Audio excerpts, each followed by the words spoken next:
voicemail. The person you're trying to reach is not available.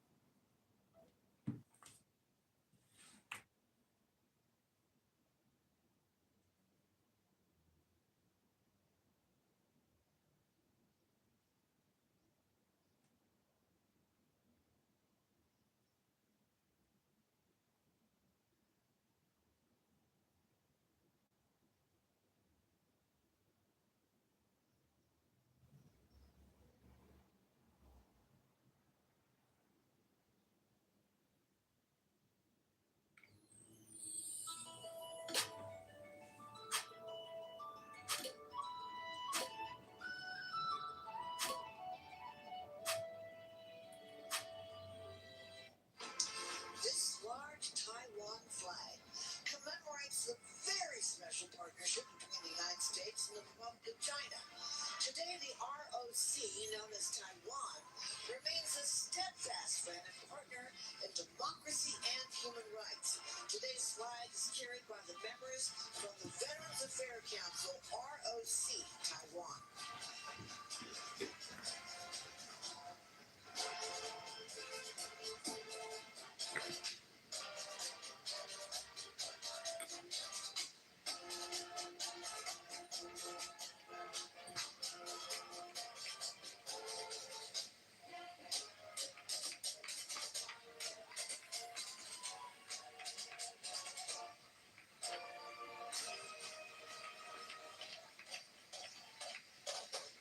Please welcome the Kellogg'sville High School Rocket Marching Band from Michigan with a song to honor our country. Let's take a listen.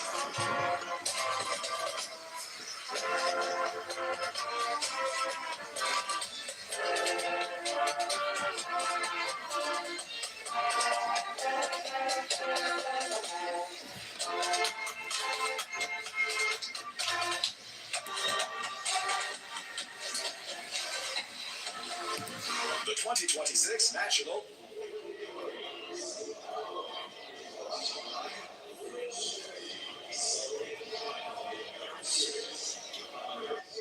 C-SPAN is bringing you coverage of the Memorial Day Parade here in Washington, D.C. And if you're in Washington today and you want to continue to commemorate the holiday, make your way across Memorial Bridge to Arlington National Cemetery, where shortly President Trump will place a wreath at the Tomb of the Unknown Soldiers. Shortly afterwards, he'll walk over to the Memorial Amphitheater along with the military leaders. They're all expected to offer remarks. Well, you might have to Welcome back.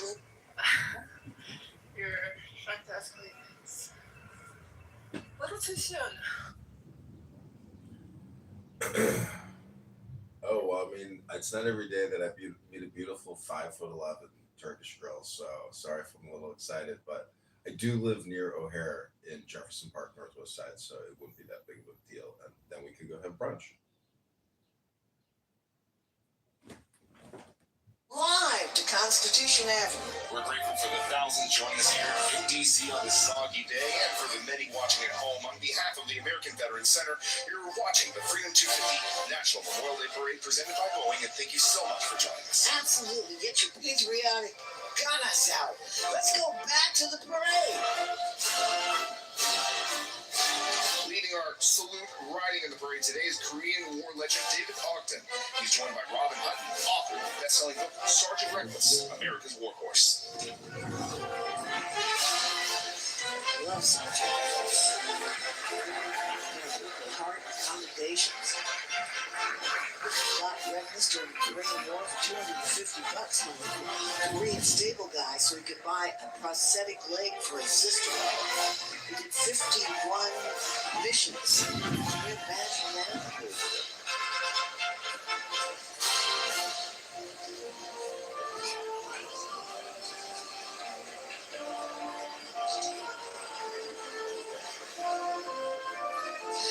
Thank you, John Deere, for supporting Freedom 250 National Memorial Day Parade and for pulling many of today's floats. Our next float honors the memory of the Americans who died in the Korean War, sometimes known as the Forgotten War, and features several surviving. That's all I'm going for. What? Crazy. Yeah, that's a first. Yeah, at least, wow. I mean, I don't know. We'll figure something out. I mean, I'm kind of lost. Not really. I just live in Denver. Not anymore. I really come out here because of school for my parents. And I'm trying to figure out where I'm going.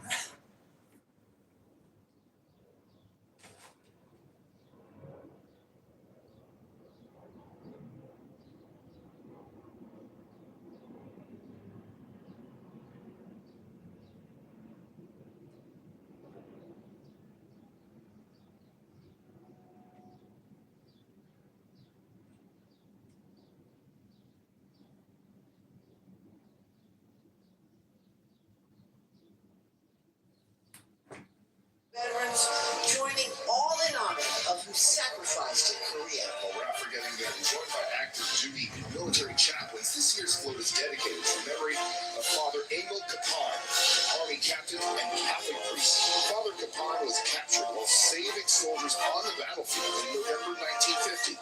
Held in a prisoner camp, he tended to the sick and wounded before passing away in that camp 75 years ago, May 23rd, 1955. Decades later, he was posthumously awarded the Medal of Honor and is currently under consideration to be named a saint. Oh, I love that. You know, there are about He's gonna be a saint! 400 Wow! Korean War veterans who are alive today with an average age of the tender age of 95 years old. In 2020, Tender! a new wall of remembrance was dedicated at the Korean War Memorial on the National Mall, including the names of 43,000 service members KIA killed in the war.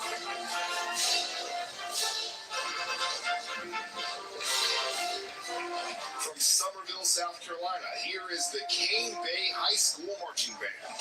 The Cane Bay Band program is a diverse musical community featuring concert bands, jazz bands, and chamber ensembles dedicated to service and musical excellence. Let's take a listen.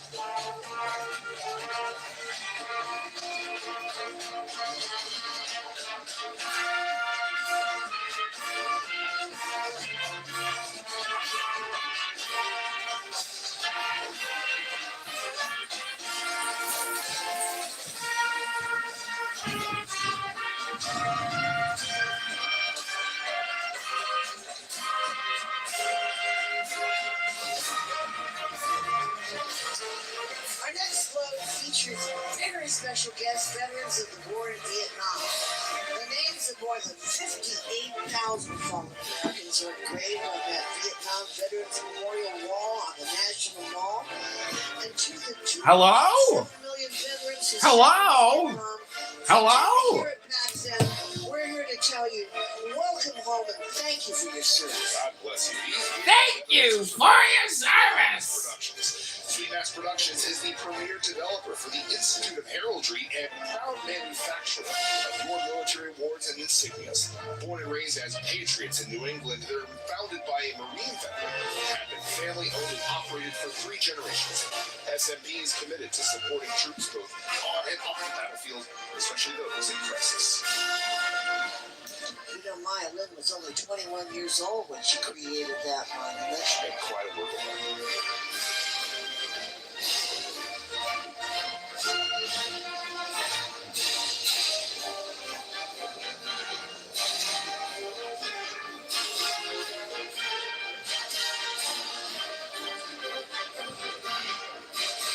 Making their way down Constitution Avenue, proudly representing Northern Michigan, is Kingsley High School NJROTC Band, brought to you today by Music Celebrations International. The program has a strong commitment and enthusiasm for leadership and service and is noted for its academic achievements. They're proud to honor the service and sacrifice of veterans while inspiring the next generation of leaders. Let's welcome Kingsley.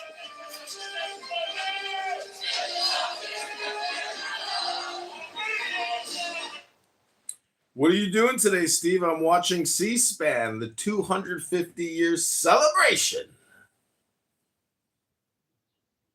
Hello?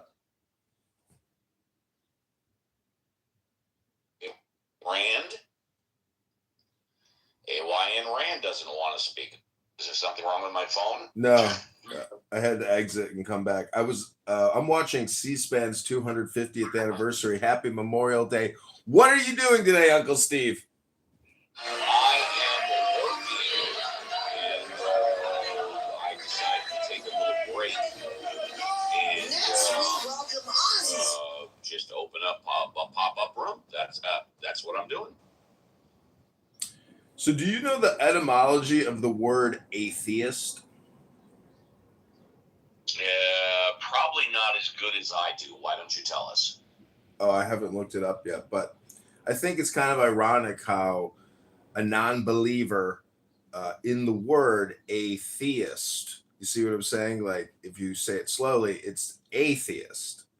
So how I'm gonna look it up. Let me just look it up because Yeah, of course, absolutely. don't you think it's ironic that the word atheist is the word for a non-believer? I do not. But you get what I'm saying, that the word a is the introductory to the theist, so you have atheist. I do get what you're saying, and in fact, let me piggyback on that. Can you think of any other word that means a non-believer in something else? Yeah, probably like a renunciant. There's probably a couple different words. So it says that the word atheist comes from ancient Greek roots and entered modern European languages in the 1500s. Yep. Etymology. Term derives from ancient Greek adjective atheos, meaning godless, without God, denying the gods, or impious. Yeah, I get where you're coming from. In other words, correct me if I'm wrong, but what you're suggesting is wouldn't it be better to call it non-theist rather than atheist? Is that the road you're going down? Yeah. Yeah, I thought so. Yeah, can't argue with that. I'm not aware of another word which refers to a non-believer of something else. Hypothetically, Santa Claus, because there's really no descriptive word that says I believe in Santa Claus. That's why I was asking you. How about this one? How about another word that refers to a believer in anything? Anything. Altruism? I don't think so. Altruism doesn't refer to a specific topic, does it, or does it? Altruism, it's versus egoism. So it's non-egoism, which is sacrificing self and others for others. Yeah, but who doesn't believe in ego? We all know ego exists. So to be a non-believer in ego would be kind of stupid, wouldn't it? No, that's not true. Alan Watts says the biggest ego trip going is thinking you have an ego. You can't touch it, can't taste it, you can't feel it, you can't smell it. It does not exist. It's a concept, just like just like the God, or even being GAY. You know, I mean, you think you got GAY rights? Unfortunately, that's a concept, just like the God. So okay, go ahead. We have a problem with people forcing concepts down our throats. And let's hit the nail on the head before we go down another pathway. Can you think of any other word that refers to non-believer of anything specific? Just a denier? I don't know. I mean, I could look up the words for you. Oh, you know what? I have to do a text. JCC, can you? This is nothing against you. I forgot to do something. JCC, I'm modding you up. Can you run the room for like 5 minutes minimum there, bro? Yeah, I've got a client coming, but yeah. 5 minutes. 5 minutes. I'll be back. Thanks. Who said altruism is the meaning of believing in everything? Me. Can someone define what's your definition of altruism? Well, if I look at the word and I were to make up my definition, it would be that all things are true. And okay, great. So you made it up on your own. Yeah. Cool. Thank you. That's really good. Is that okay? No, I don't think it's okay, but if you think it's okay, it's subjective to you. Good for you, bro. Ozzy, Altruism gets us nowhere. Means benefit of all, or what good for all, something like that. Oh, kind of seems pretty close to what I said. No, it's not a belief. Oh, we got a 250-year celebration happening live. My friend is here. Can I get you guys to check out my photo for 1 second? Yeah, I see it. What do you think? Wait, let me actually look at it. I'd like to check out his photo. Damn, bro. Can you update to put John Kitover in place for Andrew Tate, please? So, gentlemen, I have a second room open called 250 Years Celebration in the Ayn Rand House. That's where I am. I know, but I'm in Dr. Steve's atheism house, and I'm trying to. Fuck doctors. And by the way, thank you all. I was supposed to send a text a half hour ago, and I forgot. JCC, thank you. You're welcome. Yeah, fuck him. I'm in this room. That's where I'm at. So, John, thank you for booming the room last night and saving, what's his name? Amin from committing suicide. Thank you so much, bro. I appreciate that. Even though it was a little annoying that you did boom the room, but it was still, I think, in the end, the right choice because he was getting cornered and he had the knife to his throat. Yeah. So thank you very much. Daniel Nero put him in a corner. He gets to live another day. I just want to say something about the word atheism. It says that the word was rarely, if ever, a self-description in antiquity. So, Steve, if you were alive in the 1500s, you wouldn't be calling yourself an atheist. It was mostly used as an accusation to accuse someone of being without God. Yeah, actually, I was gonna say very quickly. Fair enough, since I'm not schooled on that, but do I presume correctly that we still do not have another single word that specifically refers to denial of belief of any particular topic? We still have not thought of one current word. Is that correct? Besides atheist. Is that correct? Okay, it's correct. Okay. I would share in Islamic history the word mulhid was. Oh my God! So you're fucking actually teaching now English mulhid again? means someone who. Yeah. Oh my God! Love it is But the fucking original garbage, man. meaning is These fucking people are horrible. Is equal to deviant. Also, It's They not- just want to be gay, bro. They just want to be gay. It's nihilism. Nihilism is the word you're looking for, Steve. Or And skepticism. nihilism means a lack of belief of exactly what. Nothing, Lebowski. It says active rejection or denial. Life, morality, knowledge are seen as ultimately meaningless or illusory. So, nihilism is just the meaning that nothing has inherent meaning. Meaning is applied by the thinking agents. That's what nihilism is. Well, the definition I have here is it's an active rejection. Speak, Steve. He's a Nimrod. But JCC. Why do you let JCC speak? This guy's a Nimrod.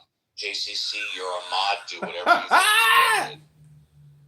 Oh, they gave him mods? What a JCC, if you feel scumbag. JCC is kind of a douchebag. I got don't kicked. like that I guy. got He's like a kicked. stupid. JCC You know what? kicked him I too. not only like JCC, I trust JCC.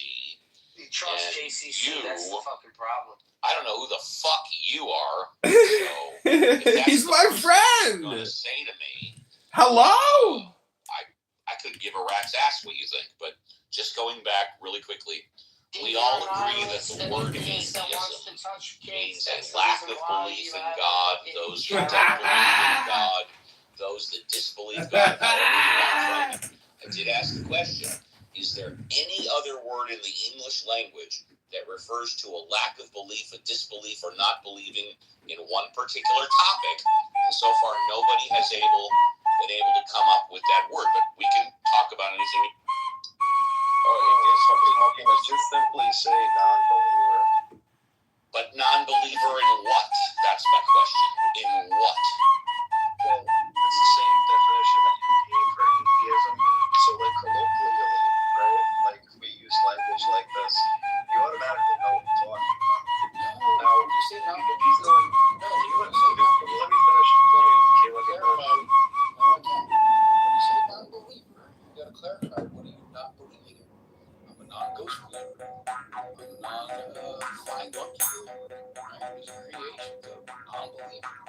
to say me, not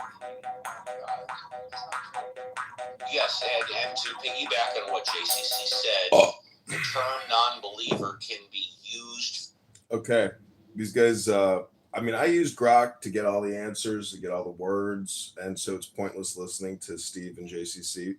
But gentlemen, welcome to 250 years of celebration. And I just want to say, if you were to live 125 years, and then you were to live another 125 years, that would be 2 lifetimes to witness all of the glory that America has created and shared with the world. I'm proud to be American. I'm proud to be an American. Proud to be an American. America. And I'm also proud that we're in the Middle East stealing their fucking oil, man. So happy. I'm really happy about that. I'm really happy about liberating Israel to their people. Which I heard the most ridiculous comment the other day. They said the Palestinians have A1 blood. Yeah, but they don't have like. I just wanted to start laughing like hysterical. I was like, So you're saying that women extinct, like they kill all themselves? Jews that stay within the dysphoria, their words. And for that, like no woman should. Yeah, he can still state like you can keep some women captive and things like that, and do them for proper. Yeah, he can do that because they still have the force. The J1s are still there. Yeah, and they should have the land. I think his point And is they're like justifying that simple and valid. Like you can't how does object that to make it. sense? What is it, John? I'm gonna repeat the statement. They said the J1s are the Palestinian people. Yeah, no, that was a super good point that Sully didn't object to. You're right. That was definitely what just happened. Not something else. Check out my photo. The J1s, yeah, I'm looking at your photo. The J1s, oh, look at that shit. Is he looking at Judaism now? No. That kind of looked like he's looking at his, Judaism as his future. It's like I'm putting on the person. It's like interface putting on the persona of a rabbi. Yeah, it feels like. It feels like Feels like a winner. It feels like he's looking at Judaism. I love it.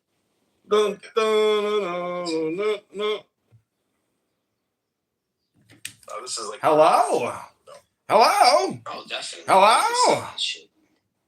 But what I'm trying to say here is is that these so-called Ishmaelites, can we call them that from here on out? Can we say that? I'd rather say Ishmaelite, because then it's biblical. The outcast, the donkey. Let me go to verse. Let me go to this verse really quick. It says here in Genesis 16:12 about Ishmael. He shall be a wild donkey of a man. Check. His hand against everyone, and everyone's hand against him, and he shall dwell over against all of his brethren. Ishmael is a donkey of a man. Love that they defend that. That's why I think we should just call them Ishmaelites.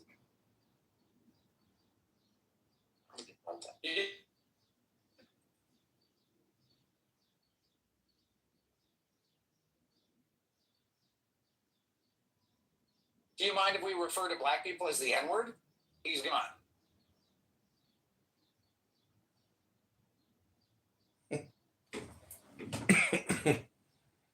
Well, let's make this 250-year celebration a meditation. Hello? Hello, Maripati. Hello. What about instead of saying hello, you could say hello. Hello. Well, isn't it interesting that the first thing you say to somebody is go to hell? Hello. Oh. Come to you. Oh, hell? Hell. Oh, so nice to meet you. What is your name? Hello? Damnation to you and hell. Don't do that. I was gonna put instead of Andrew Tate, George Floyd, but I'm not sure if that would be problematic. You're a bitch.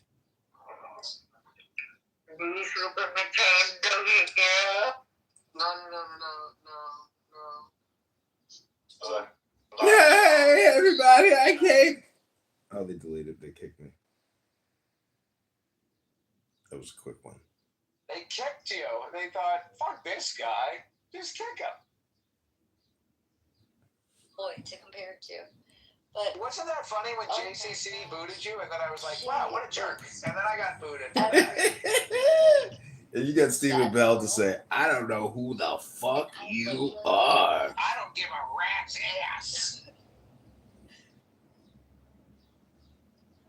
Yeah, my sisters were like that. I was pretty low key because I didn't have anybody to base it on. I was like an experiment because I was the first, so I'm already used to kind of like a dramatic family anyway.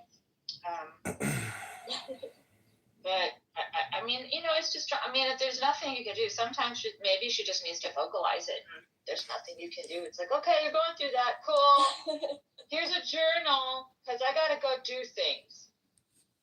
Let me know how I'll recommend as Hello? a man who knows nothing is that'll help as well. Well, happy 250 years, everybody. I've been watching the C-SPAN ticker tape parade. Oh my God, where did this guy come from? Oh my God, hopefully that was helpful to you, Anne. Hello? Hello. Hello? Hello? Hello? A man who is so unbelievably sensitive and realizes how to read the room. Of all people on Clubhouse, you were the most adept at it.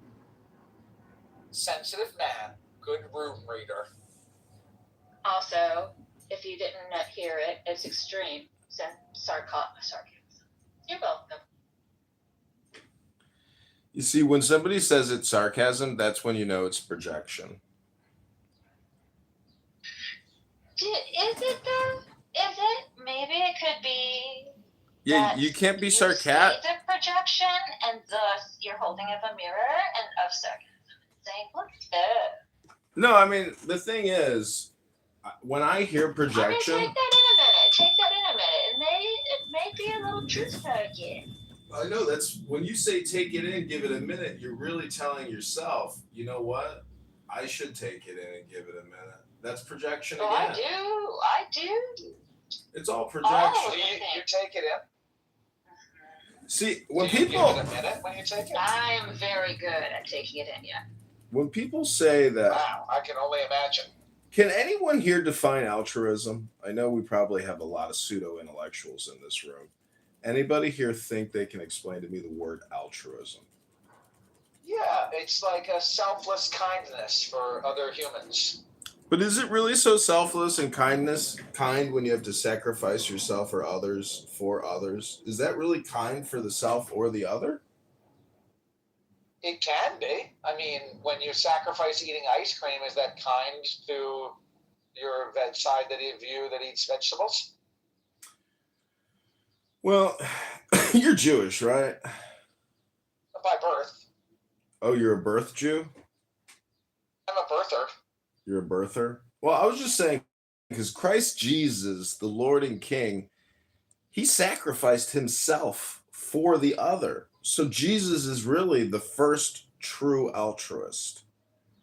And, people on this app are very frivolous and really they're not really interested in knowledge or trading. And those are the bedrocks of society. So this app lives outside of what you would call polite, traditional society. This is something new. I think, you could call it like pure entertainment because it doesn't cost you anything other than maybe your Wi-Fi or cell phone, to come here to participate in this experience of projection.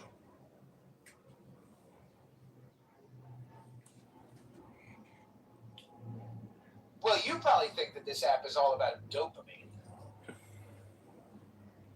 But of course, I would be projecting onto you when I said that. Well, I'm drinking an espresso, and Well, so what you're saying is that I'm drinking an espresso. You're projecting. I am drinking an espresso. But I'm drinking an espresso. But I am not an espresso. I am a man. And as Kristen said, Kristen attacked me as soon as she could. I thought she was flirting with you. Oh, you thought that was flirtation? She said she's really good at taking it in. Oh. Which hole? So, what I'm trying to say is that on our 250-year celebration, it wasn't until 2026 that Anon became a thing. And then we were able to listen unobstructed to countless people day in and day out waste all of their precious little time.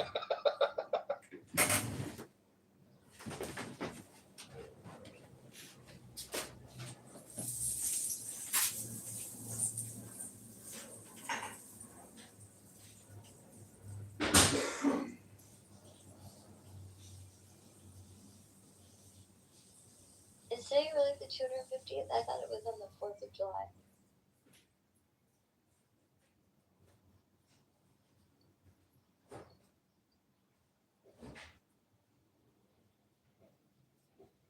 So I'm retarded. No, you're not. Just being retarded. You're lovely. You're not retarded. You're lovely. I'm not quite sure what he's saying about the 250th. 200 what? What is this about? The 250th Memorial Day? Well, I don't know if that's accurate, because when did they begin, you see? Maybe it is, but I don't know enough to say so. When did Memorial Day begin? I thought maybe it was after World War II. So, typically it wouldn't be 250th anniversary.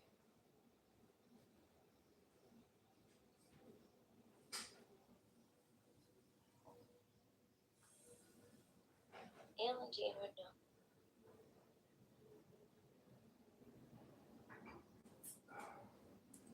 Alan, is today the 250th?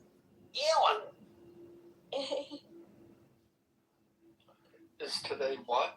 The 250th Memorial Day? Who's saying it was? Edmund. You've been saying it is? Edmund. Oh, Edmund? Nobody's called him Edmund for a while. I remember we should go back to Edmund. It is, what is his name? Kitover. That he was saying that it was the 250th anniversary of the Memorial Day, and I have to argue with that, Alan. I don't know, just because of my own ignorance, because I thought it was Memorial Day. I don't know when exactly it began. Well, there's this interesting and useful tool called Google. Has no one bothered? I've never heard of that. What is Google? I've been hearing a lot about it, but Is it an AI?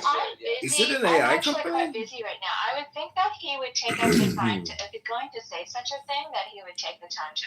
Yeah, I was watching C-SPAN. There's a big parade happening in Washington, D.C. right now. Alan, I got a quick question for you. Alan. Well, you're both wrong. Alan. Oh, really? Memorial Day is 158 years old, so no, it's not 250. Thank you, Alan. But no, it's not. Thank you, Alan.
That's the second. Sometimes Hello? it's okay to let Alan, people talking go. now. A moment. 250th anniversary of the signing of the Declaration of Independence from Great Britain. Excuse me, Alan is talking right now. Oh, sorry. Somebody Just from a my moment. somebody from my audience Just a wanted me to tell you Just a that. Kristen. moment. Alan is speaking right now. Thank you. Yes, ma'am. But you are not a moderator. But Yes, but you're not either. So just thank you. and I was almost done, just in case you were wondering. Sometimes it's okay to let people believe what they want to believe. Now, in the case of someone who says, I'm a trans woman, no, not so much. But believing that Memorial Day has been a tradition that's gone on for hundreds of years, that's kind of a harmless one. This is the 250th year of America. So you were right about that. Mm-hmm. But it's not celebrated until the 4th of July. Mm-hmm. True. Alan, has a woman ever in your life told you, Alan, I love the way you sound? Oh, he's still mad. Oh, I know what it is, Alan. He's still mad at me because I mentioned that his girlfriend found the room full of cameras and cell phones going, and that's why she broke up. Hello? He's a little sore about Hello? That's not entirely accurate. I don't believe that she found the room full of cameras so much as she found the YouTube channel full of videos. And then she said, I'm sorry, but I could never introduce you to my parents. No. I'm sorry, but you're too insane. I'm sorry. I met. You got a nice tuckus, but you're too nutty for life. I met a chick. Sir, have a good night. I met a chick who's a comedian, and she has a YouTube channel with 15,000 videos, and she's like a very successful YouTube creator. And she looked at my YouTube. She's like, "Yeah, I could never date you and introduce you to my parents."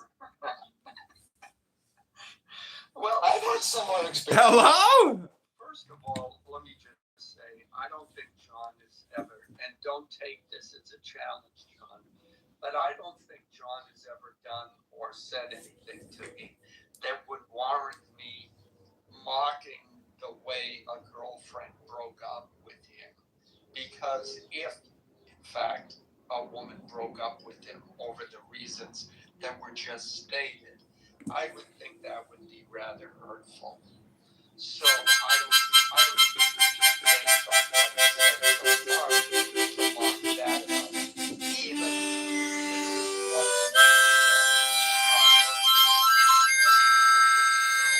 what about the way it happened. I think that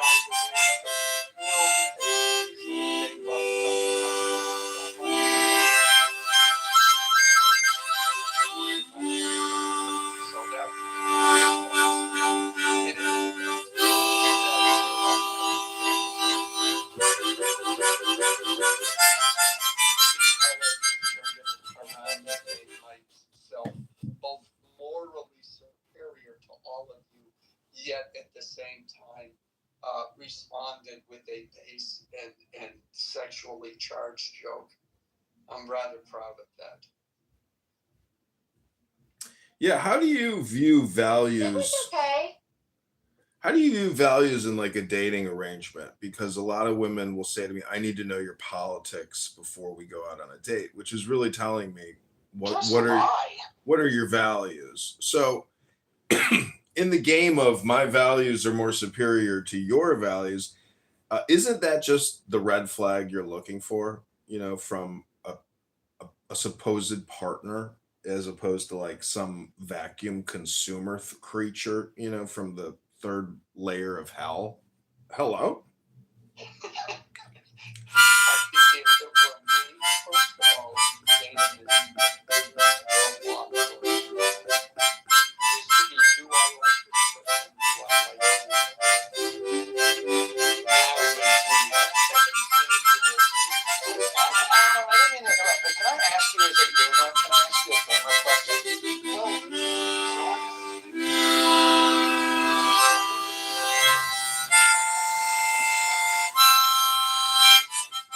My question is related. My question is, would you agree?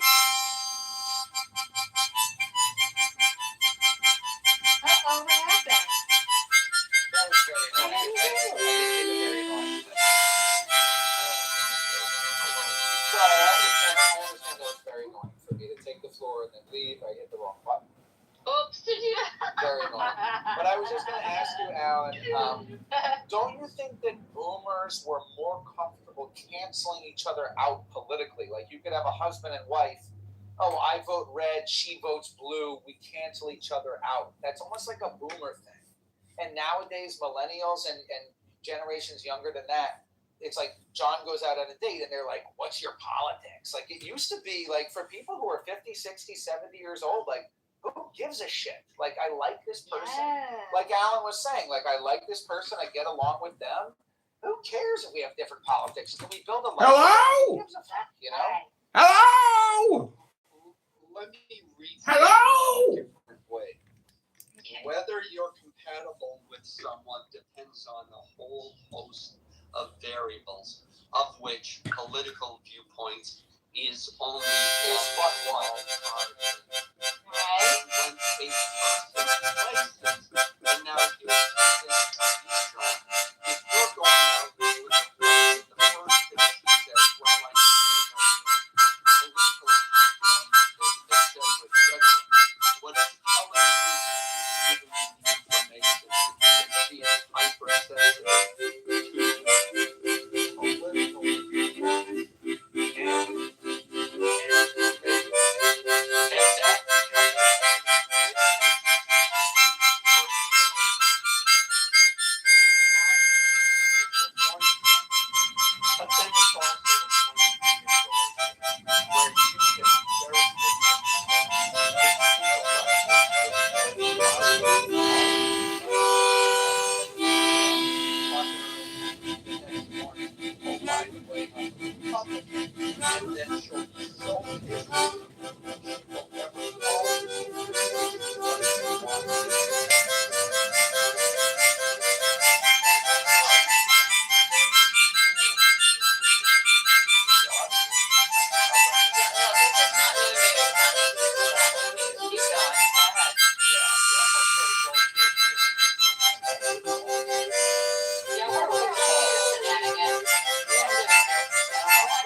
Honestly, it gets worse. Did you live in Massachusetts? I don't live in Massachusetts. I live in Maine, but yes, it does get worse. Okay, all right, listen.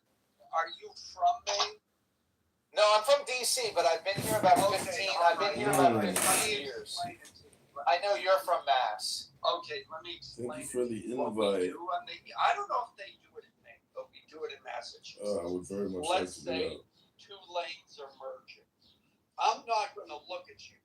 I'm going to keep you in the corner Well, of you're my an eye. idiot. Oh, You're an one idiot. day soon. No, I'm looking at you. You're an asshole, sir. At the moment, But let me because finish. I have been I've got debanked. you in the corner of my eye, but I'm psyching you out by making you think I'm not looking at you, so you My blink apartment first. has my Oh, life yeah, you're savings. insane. Yeah, We no, know what we call you guys. massholes, I know. Massholes. Yes, And yes. Alan, are you familiar with the term that I sometimes talk to people about, which is called the Boston block?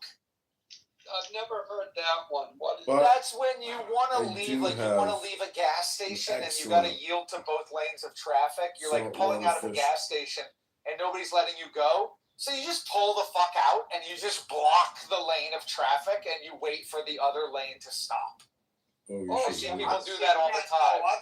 I've You seen should that in California. smoke the Do you garbage. both utilize your blinker or your signal? Drink the What do you Mayoral. individually call that thing? I'm just No, curious. So it's called the blinker, but it's officially called the turn signal. But Some people like say Alan blinker. would say blinker.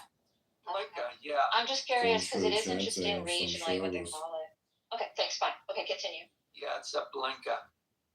I used my blinker to go to the packy.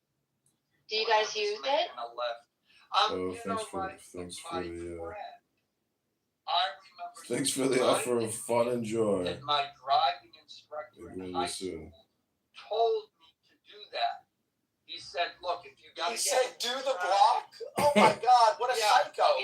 Thank you for the What invite. I the would fuck? very much like to experience that one day soon. Unfortunately, at the moment, because I have been debanked. Just block up. Oh So my traveling God! could be Now, risky unless I get robbed, but I do have an excellent saltwater but fish book inching out for to therapy. make a You should right. smoke the ganja. But inching out to get visibility, yes. But doing the Boston block, no. And now, excuse me, I've got to go and teach a driving lesson. Oh, enjoy. Soon. Do you really? I don't know, but That would be funny. But Thank Does you for the anybody while invite. I driving would very much at a like to experience that stoplight, one day there's soon. 2 lanes, you make Fortunately, your at the left, moment, you because go I have been to debanked. the nearest lane or the one to the right. no, you're supposed to go So to the traveling could nearest be lane. risky. You're unless supposed Yeah, to I go do to- that. Nobody does that. Excellent. no. No. Oh my goodness. And you're always supposed to drive on the right side of the lane, if you understand what I mean. Yeah. Saltwater no. fish book. Is that in New York? Oh, yeah. I live in Pennsylvania, though. Oh, Drink the Right. Shavits and try chanting I've some never Shabbos. been to Thanks Pennsylvania, for but I've fun, Joe. never Maybe one day soon. stayed there for any extended period of time. So I don't know how they drive. Are you in New York? Who, me? Yeah. No, I'm in California. Oh, see, I never knew where. So I never what? No, I just didn't know where you were. I don't usually ask people where they are, so I just never. But since you guys are on the subject, I just wanted to know where you were. Yeah. But John, if you're still there, yeah, I mean it's a red flag. You know, because no, it is because it's like, and on one hand, I can understand it. On the other hand, well, I can understand it because it's whipped up now to where especially for someone on the left, if you don't agree on my position on transgender Hello. then you're Hello. people, they're committing suicide, they're being targeted, Hello. etc. Oh, all the things. Okay. Yeah, right. And it's like, and it's like I don't want to be with someone who I consider to be a murderer. My goodness, that's so extreme. Yeah. Which is, aside from whether or not that is actually true, while it is understandable, political disagreements were never framed in the light of if you disagree with me, you're killing people. Mm-hmm. Yeah, that's very true. So are you experiencing that on the regular? Me? Yeah. No, I'm married. Oh, okay. Would you, Okay. Ellen? Would you just I call? don't think this is the thing is that I know that like you speak a lot of it's not a criticism. It's just this is just an observation. So because it's great to know about people like who they are as people, and some people are very apt to revealing a lot of things about themselves, and sometimes they're not, and this is fine. But I have yet to really know much about you as a person because you state a lot of things about your thoughts and opinions, but not really divulging. So forgive my ignorance. No, it's okay, Kristen. I used to reveal a lot, and then I realized the personal you reveal about yourself may be used against you at a later date, as we just saw. John discussed, has revealed his phones or his dating, and people were making. Oh no. See, here's the clever thing that I have to kind of put myself on the back for is he was really cranky, and there's something that happened he said that I realized his girlfriend broke up with him, and he was really egging me on. He was being very unkind, and so I was just tired of his bullshit, and so I put one and one together about his behavior, and I made a calculated guess that he was recently broken up with his girlfriend. It probably had to do with something with the technology that he utilizes, which is very strange. And I was actually correct. That was a guess. Well, I just want to. He didn't have to confirm or deny, but he had to. Hello. On the other hand, Hello? John, I bet you met a girl who looked at your phone setup and said, "Oh my God, this is great." Exactly. Well, it's all about the way you frame it. So, like, if I actually start bringing in guests to do like podcast interviews, it just makes it more credible to make it more professional. So, I think the critique of what I'm doing is that it's rather unprofessional, not that it's stupid, but I'm using the technology and the platforms in the way that it's intended to be used, which is, for communication. But again, I just think the critique of my work is maybe it's less than professional, which I think is fine because it's actually a comedy show. And guess who's on it? You. Yeah, and I put myself out there, and I definitely am comfortable with my vulnerability. And I'm also willing that if somebody wants to use it as a weapon, then go ahead and do so. Just be prepared for the backlash that happens. Well, John, the only thing I would say is presentation matters. Now, I had two friends, and one of them, they both were in the same business. They brought a client. The first one brought a client into the studio, and his studio was an absolute chaotic mess. And the guy felt, I found out later, the guy felt uncomfortable, like there was a dog that was barking, etc. And then he went to the second friend whose house was immaculate, and the guy walked in, and the first thing he said was, "Oh my God, I could eat off these floors." And it was the second friend who got the job. So while it may be a comedy thing, people are very sensitive to these kinds of cues. And if your studio or your setup looks chaotic, people are going to be sensitive to that. Yes, it's true how you have your phones set up and whatnot. Looks professional wouldn't necessarily affect the way you create content, just as the way the studio looked in my two friends' cases wouldn't necessarily affect how well they did their job. But these things still matter. So if you are bringing people, now that you're dealing with outside clients, then yeah, it might be worth just rearranging things, making things look a little bit more professional, etc.,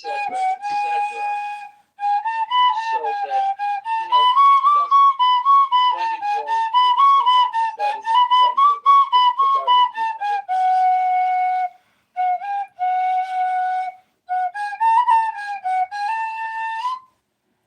So, anyways, happy 250 years of celebrating liberty.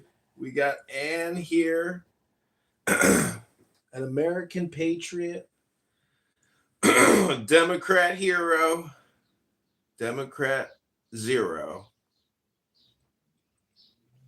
You know, personally, I think throughout one's life, it would be politically savvy and expedient to actually change parties, to manipulate the system, because it is a one system.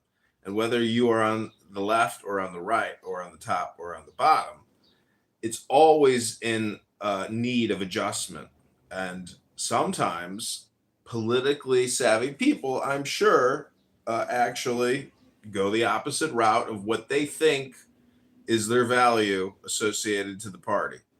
And so that just means rotation. And, you know, when you see who the Democrat leaders are, what kind of content they create, that's all you need to know. Whenever you just mass produce children into content, you are what they are fighting against. They are always projecting onto Donald Trump and maggots their own actual true interior feelings and desires. That is true.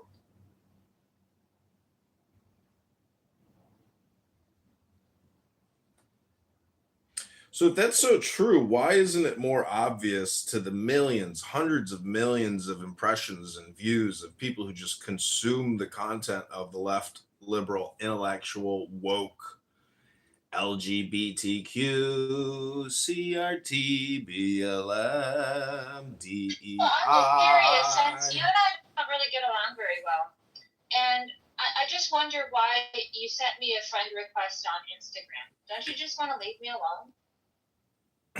Hate to burst your little bubble there, Kristen, but I have no idea who you are. And if I added you. Yeah, but you do, and it's been twice. Well, it's just like your opinion, and I don't know who you are. I mean, you must have people working for you that do things for you. Is that what's going on? No, what I do is I pick up my phone agnostically, and I don't really know which phone I'm even on because I have 100 phones. And what I do sometimes is when a platform like Instagram auto suggests someone to follow, sometimes I just sit there and I go 1, 2, 3, 4, 5, 6, 7, 8, 9, 10, 1, 2, 3, 4, 5, and I do about 30 ads. Okay, cool. Well, I was just wondering because it Great. definitely a Thank double you. message. So happy to Not have very this nice little to me, chat but then with you. want to be my friend on Instagram, so it's kind of weird. Oh, that's okay. Who is it, Kristen? You've never heard of the boy dipping the girl's hair in the inkwell because he secretly likes her? Well, yes, I have, and that's why I kind of wonder, and I'd like to question in public because I'm like, well, put dip in my hair in ink. Hello? Well, his motivations, I don't know, but I did want to say, John, the reason why people aren't onto this is because I'm assuming your IQ is over 100. And I'll assume it's even over 110. Hello? And you have to have a certain IQ Hello? in order to understand the statement that you just made about people projecting their own feelings onto others. It not only requires a higher IQ, but it also involves an understanding of psychology, projection, how people think and work, and how people operate emotionally, etc., etc. And if you're one to discuss this with people, then you need to package it so that the average intelligence in the U.S. is 98. So you need to package it.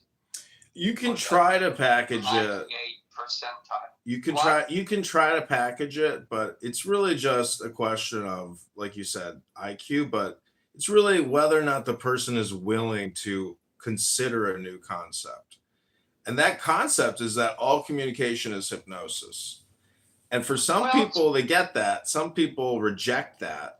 And then they're basically incapable of resolving the paradox because they are so rationally programmed to think linearly, I guess. Well, look, here's the other part of it. People, generally speaking, people's minds are only changed by trusted friends in real life. That's psychological truth number one. Psychological truth number two, which is the Democrats have figured this out. That's why they want CRT and all of that other race theory and gender stuff taught in kindergarten. It's not race theory, Alan. It's race therapy. I know. Because they know if you teach it to a child, the child just assumes it's true, and that it's now part of their like the better way to put it is the Jesuits said, "Give me a child before the age of Christ, and I'll have a soldier for Christ." No, give me a child before the age of 5, and I'll have a soldier for Christ for life. Yeah, the They understood. Get them while they're young, and then yeah, it becomes the bedrock of all of their intellectual aspirations. Correct. So if your goal is to create some sort of viewpoint change, it has to be done. It has to be done for the simple mind, and it must be done very gently, because people will also pick up, and it cannot be done with any animosity either, because people will pick up on that very quickly. Now, I will say I went thing. Just, I mean, if that's the view, straighten out the it's cluttered. Straighten out the pictures on the wall.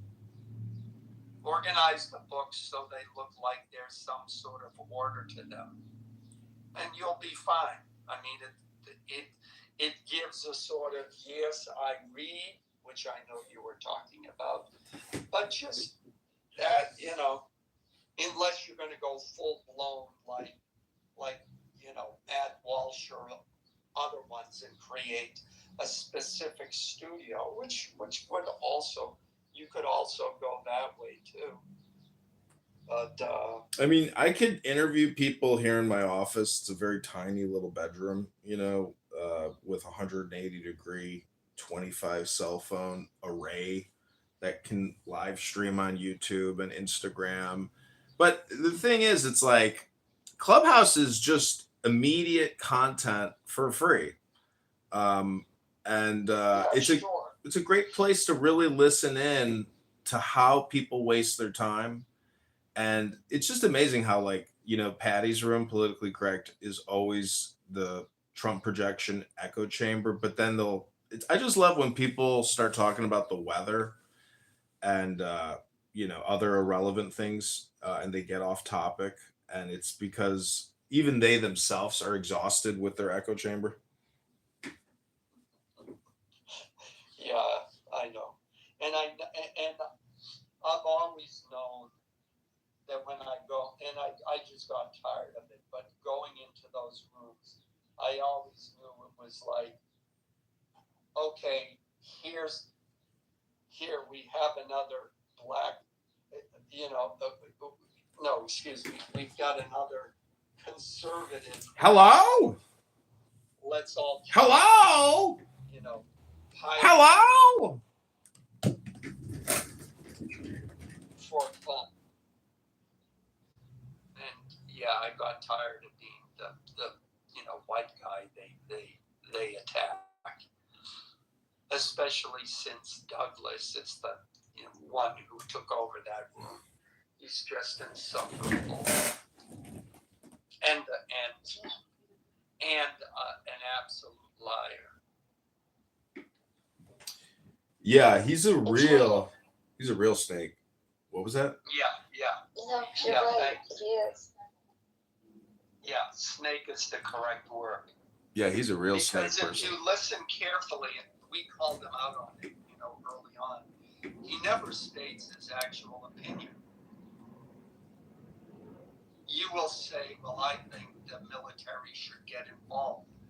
And he will then, well, I've got an article here that says getting involved, the military getting involved is a huge mistake. And now you're arguing against an article which, unless you read it, it could actually say the opposite of what he says. It doesn't matter. He's just picked out this article. He does a quick Google search, picks out an article contrary to whatever you said, and now you're arguing against some writer in some newsroom somewhere. You're not actually arguing with him. So, but I went in one day and he had the whole room agreeing with him that, yeah, you know, the left is crazy, that there should be voter ID. I mean, all of the leftist talking points, they were agreeing with him that they were all stupid. Well, I just think that the observation that, like, have you ever been in Jason Muse's room, the Black Muse? Oh, Jesus Christ. You know, he used to be a nice guy and he turned into an absolute asshole. Yeah, that's the What were you gonna say? that's the thing. Is like, see, part of this experience, from a game perspective, is not to like go down these people's holes and play their game. So it's like part of the game for me is just recording them being horribly obnoxious, angry, mean, nasty people like Jason. And I think that's part of my like revenge tour and roast, where I see, because I know like even a lot of people who watch my stuff, it's not like the same for them, meaning that like I'm doing this for me because I hate some of the people here. And when I can mock them and record them and embarrass them or make them think like, oh, this fucker's recording us. I fucking hate this fuck. Like that's part of my 5D game that really gives me great joy. And that's as far as I can take it. I can't like push buttons. I would never make death threats. I would never try to humiliate somebody and demean them by calling them a low IQ, ignorant piece of trash. And they are. And that all the shit that they project onto Trump is actually how fascist and crazy they would be if they were the ones in power. But they're too lazy to ever attempt to even try to get into power because they're on this stupid fucking app running their stupid fucking mouth. So I just love trying to like, let people know, just tap them on the shoulder and just walk on by and say, hey, I'm listening. And it's a little bit like they're talking in a forest and nobody's listening. And like, I'm that guy who can come by and be like, hey, you're wasting all your time. Yeah. Well,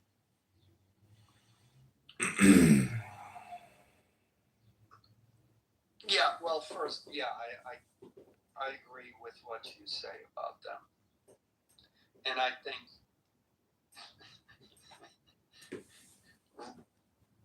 really there's very few people on this app that I could say I actively dislike. And most people, like even, I don't know if you were in the room, like even Ray Abia, he has like said some really vile things to me.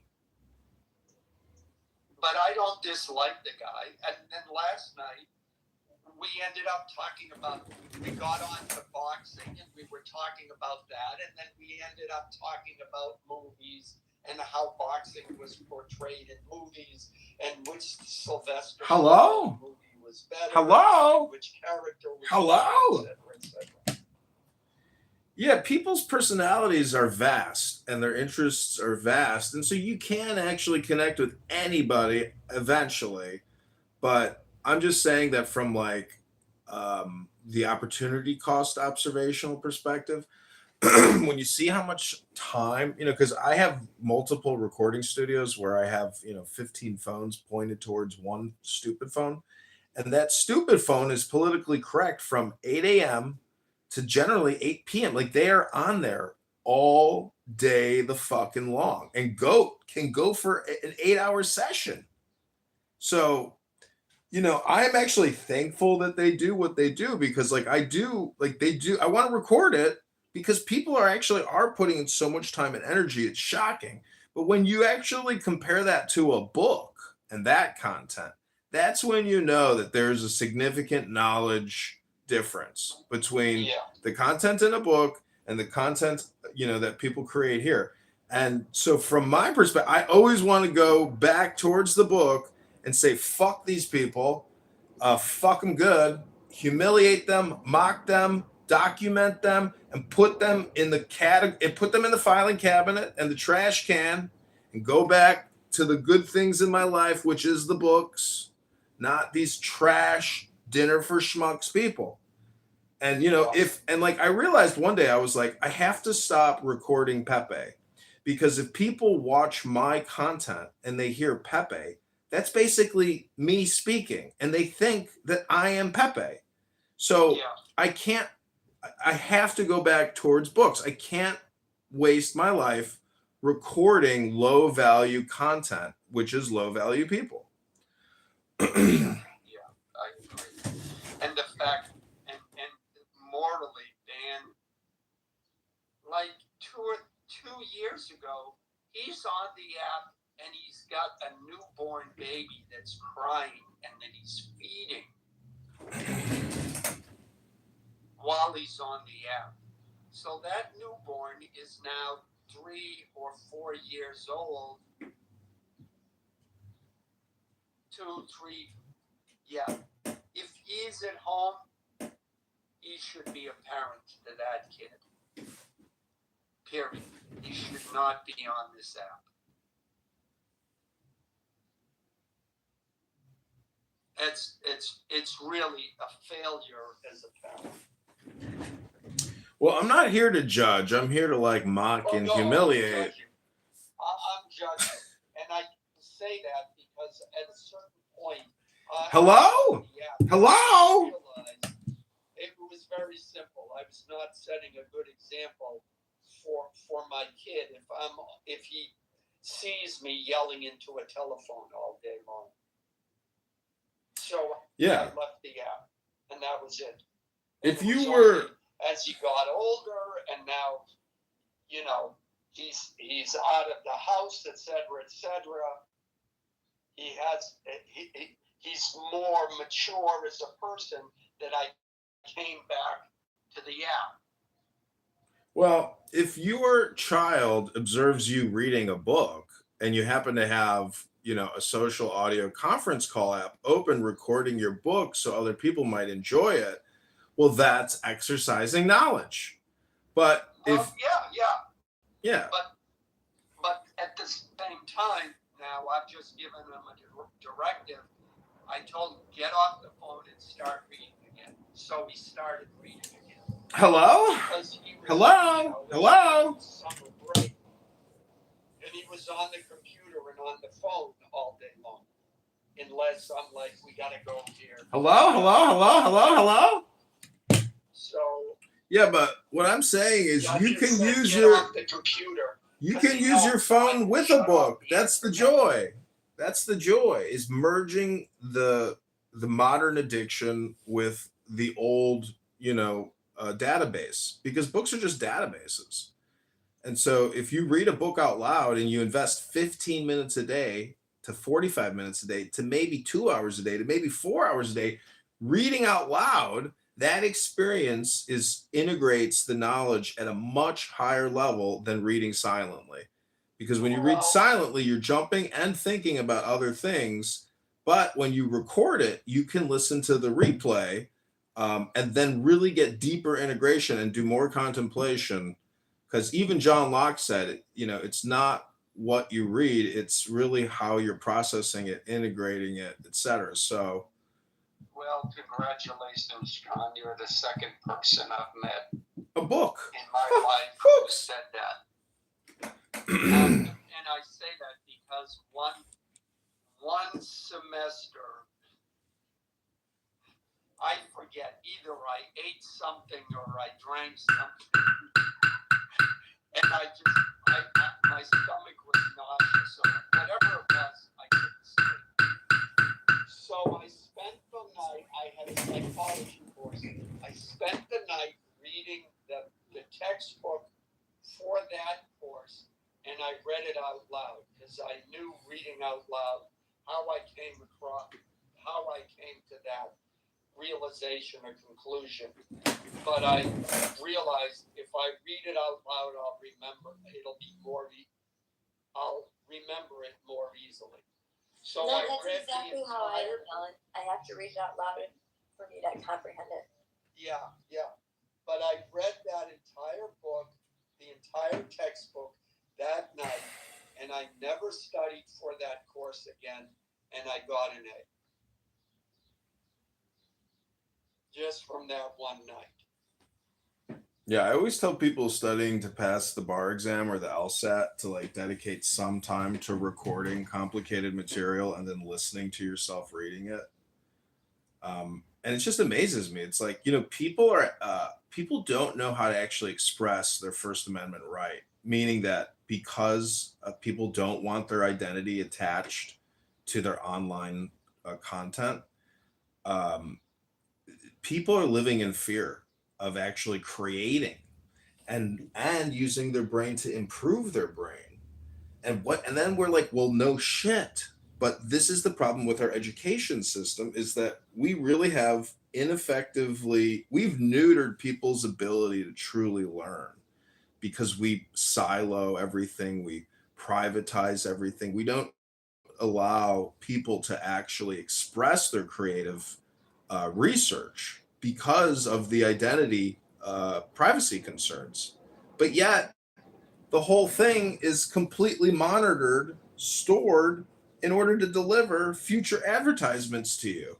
So I'm just saying that to me, as someone who creates a lot of content, I just wish other people had the courage, the values of the moral strength to actually record themselves being intelligent and creating knowledge and reading books and educating themselves and educating others. Because stupid people like Bima, who's not necessarily stupid, and I like her and she's a sweetheart, but individuals like Bima, who would push back on what I'm saying, they believe that I've heard Bima say this 3 days ago now, and I was still shocked. She said, if you are not actively trying to deconstruct structural racism on a daily basis, you are the problem.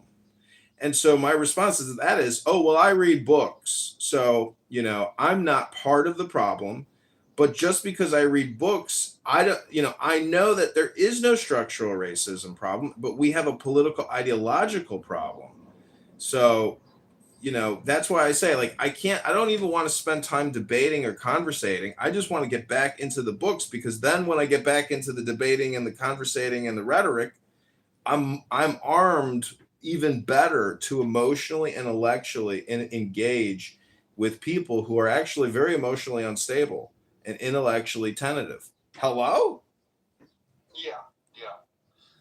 Well, first of all, it's a good strategy. Second of all, Bima is actually, I think she's well read, because a couple of weeks ago, she started rattling off all of these titles of books. Now, granted, they were in what one might categorize as self-help / psychology books. Yet they were all books that I knew of. So to me, that indicated, okay, she's done some reading. And certainly she has her perspective. The mistake lots of people make, though, is the idea that everybody has their different interests. And dare I say it, racial issues are not everybody's cup of tea. Or breaking down systemic racism is not everybody's cup of tea. And there are people who have different interests about different aspects of life, and they get to focus on those. And someone else telling you, yeah, but this particular issue should be the most important issue in your life, and if it isn't, you must be a bad person and there must be something wrong with you. Again, they're projecting their own values onto other people. And it's just, whether it's right or wrong, it is a disconnect with reality. I mean, some people like hockey. Some people, they're probably Canadians, but the fact is, some people like hockey. Some people like basketball. Some people like football. Some people like reading books. Some people like watching TV. I mean, I've lived all over Imagine if I the world, Born and should be reading Iraq, books. Switzerland, Denver, Chicago, You have more than New York, all over California. I should go back next week. Yeah, at the same time, that's a long story. You should be every day I don't know if it's like 30 states. That's supposed to be a valid thing. But if I've been all over Europe, I got 3 passports. 3? 4? 4. The playoffs. Well, no. Passports. And I got it. I'm tired. I've got a headache. What are you doing? Also, what book? What is your favorite book? I'm curious. I'm a nerd. I love reading. I have over 600 books. I'll have to show you when I get home. That would have to give my number, but we shall see. Would you have thought, Edmund, that this is how this app would have turned out? It's not how this app turned out. There's no turning out of the app. There's no history of the app. It's just a happening. Okay, I'm back. It's every day is something new on this app. So again, it's what Epictetus said, the famous Stoic philosopher. What you carry into the app is what you carry out of it. Yeah. So don't expect anything if people aren't carrying. First of all, people aren't even bringing in any real value. It's just kicking the can and playing with turds. This is the dinner for schmucks.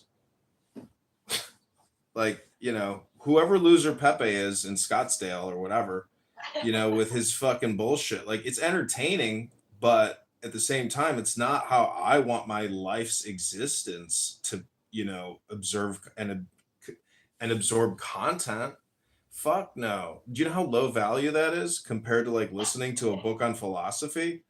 It's night and day. It's total darkness and absolute shit and low IQ garbage compared to glistening light of brilliance. And so I believe I come from brilliance and I will return to brilliance. But, the people on this app really are for my play, for my amusement, for my control. I don't want to be controlled by people on this app. And that means time control. Mind control is time control. If you can control my time, you are controlling my mind.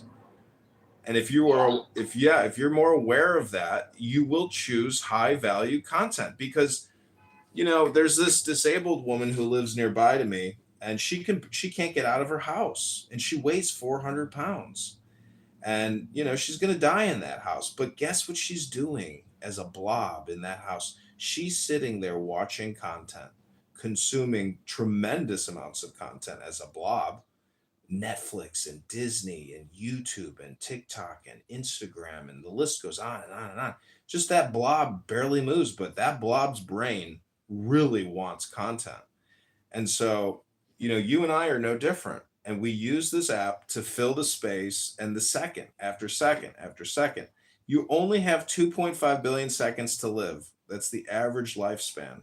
So every second counts. And what you listen to and what you look at and what you hear and what you say, it all adds up. Why do you think people go to college? They're going to college to get conditioned, to be suggested to engage in content, to come out of there as a much higher level IQ, EQ. It's all self-improvement, self-development, self-help, psychological development, training. And no one is anything until you've been challenged and have had great difficulty. So, you aren't just who you are. You are also who your enemies are. Do you actually really have any enemies? Do you actually test the freedom of speech? How do you experiment with the freedom of speech? That's the big thing. Is every single second is technically an experiment, and how you are. This app is basically an experiment setup. Every single room is just like a laboratory experiment, especially if there's replays, and then you can go back and analyze how people are engaging and what the community participation is. For example, Monica, I think, spent 3 hours the other day talking about the black guy in the park in Manhattan who gave the dog treat to the dumb Karen who took the dog off the leash. And Monica wanted to play the devil's advocate for the woman against the guy. And it's like over the course of 3 hours, we have had so many emotional experiences, so many illogically stupid observations. But then when you look at it as a total, you're like, this is so fucking stupid. You dumb, stupid bitch, play a fucking audiobook for 3 hours. Don't fucking talk about some fucking black guy from 5 years ago in Central Park. You fucking moron. Play a fucking audiobook sometime. Hello?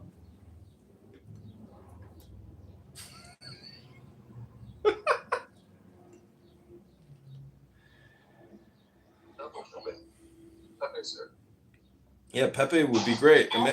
Imagine if Pepe was like, okay, guys, this app is retarded and I'm stupid. So I'm just going to start playing audiobooks here every day. And I hope you guys will come to my room where I play an audiobook on this or that. And I'd be like, okay, great.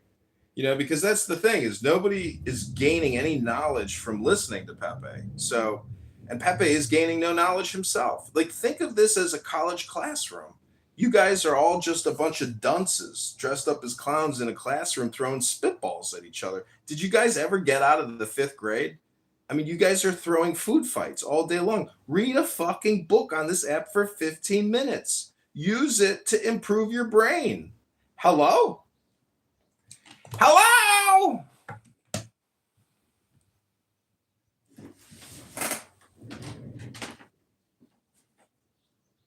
Well, I realize. Hi, Soma. My favorite book is The Tao Te Ching, or The Book of Changes by Lao Tzu. That's impressive. You have 600 books. Send me a picture of all your books when you get home.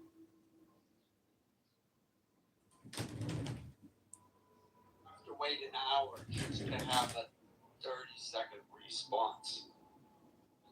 Whereas, if you were on Twitter, you saw somebody who said something you disagreed with, 30 seconds later, you posted your response and you were done.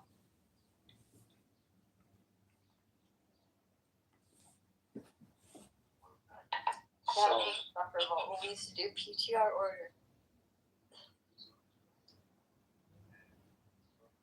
That was annoying. And then by the time that they got to you, the conversation had shifted so much that you couldn't even comment on the thing you were wanting to comment on. Well, you can take notes and come back to it. I mean, I use Grok to actually just answer a lot of the queries or conversations that people are having.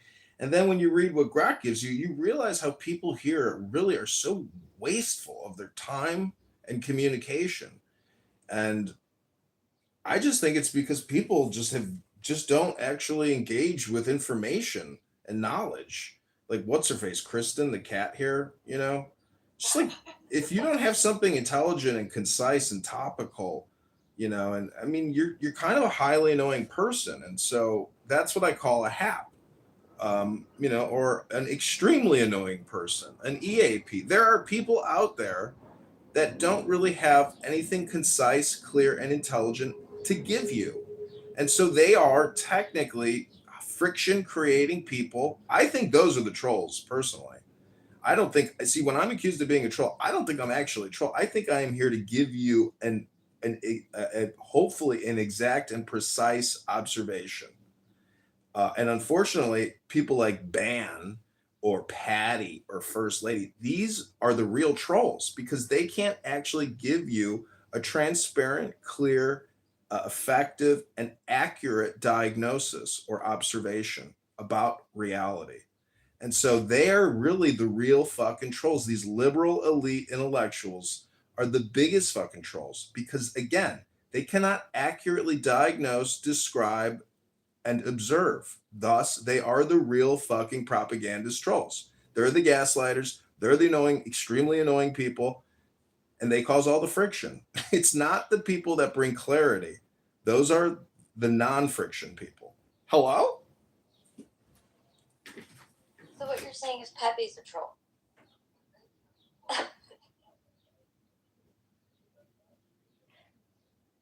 I mean, I oftentimes, you know, I don't do it as much anymore because this app's too small and there's nobody, everybody will know if I'm trolling and nobody's going to get triggered because they all know who I am. So it's like, why I don't put on that show.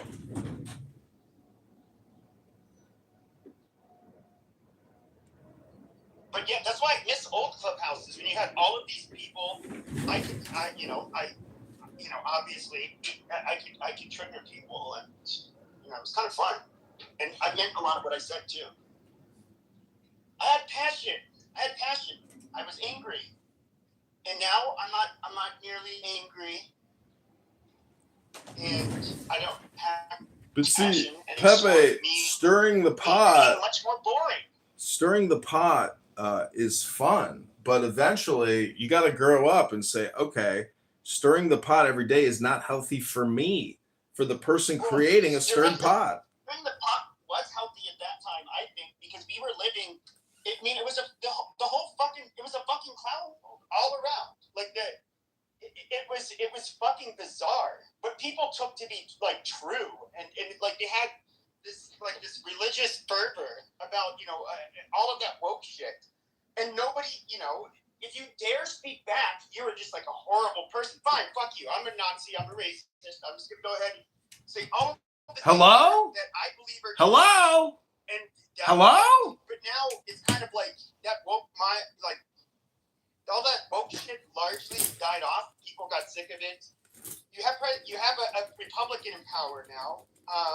People have largely gotten black fatigue, so the whole BLM shit died off. Now what the fuck is there for me to be passionate about? I can just like grip and find things, but I think I actually enjoyed what I did, and I was like passionate about it. So like it just kind of came naturally. Now I can't really force that shit. Now I don't really have as much to be passionate about, at least that I'd want to talk about on an app.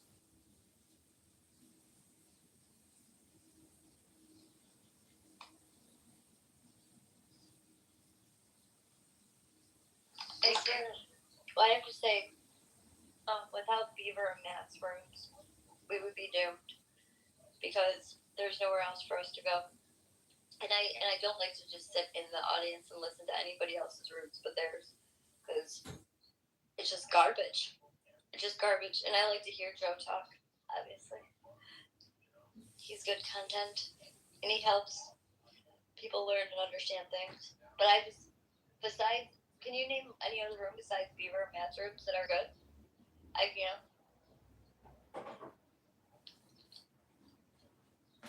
What's the one? Jesus. Sometimes I go into, what's the guy's name? Intellectual gangbanging.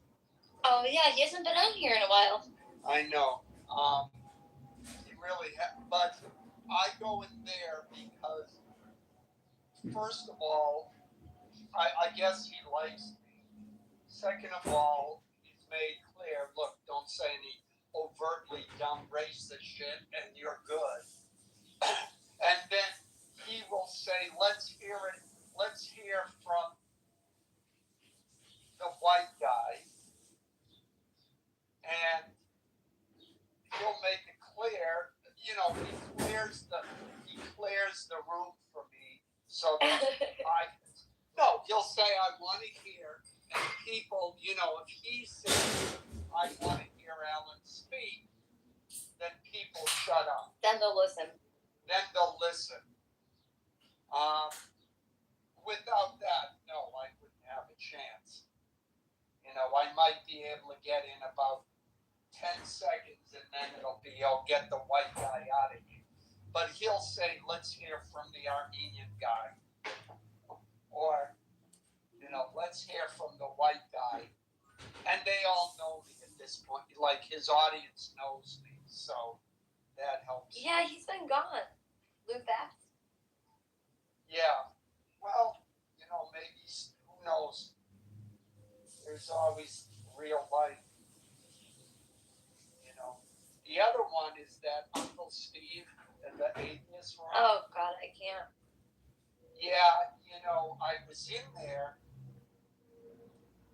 and there's one guy, Benjamin, who just hates my guts, which I had always known that, but then I was in there a couple of weeks ago, and the Benjamin guy started laying in on me, and then Steve also started in on me, and I was like, okay, now he had seen cordial, but he was hiding what he actually thought. So that was the end of that. But yeah, I go in there every once in a while. But that's it.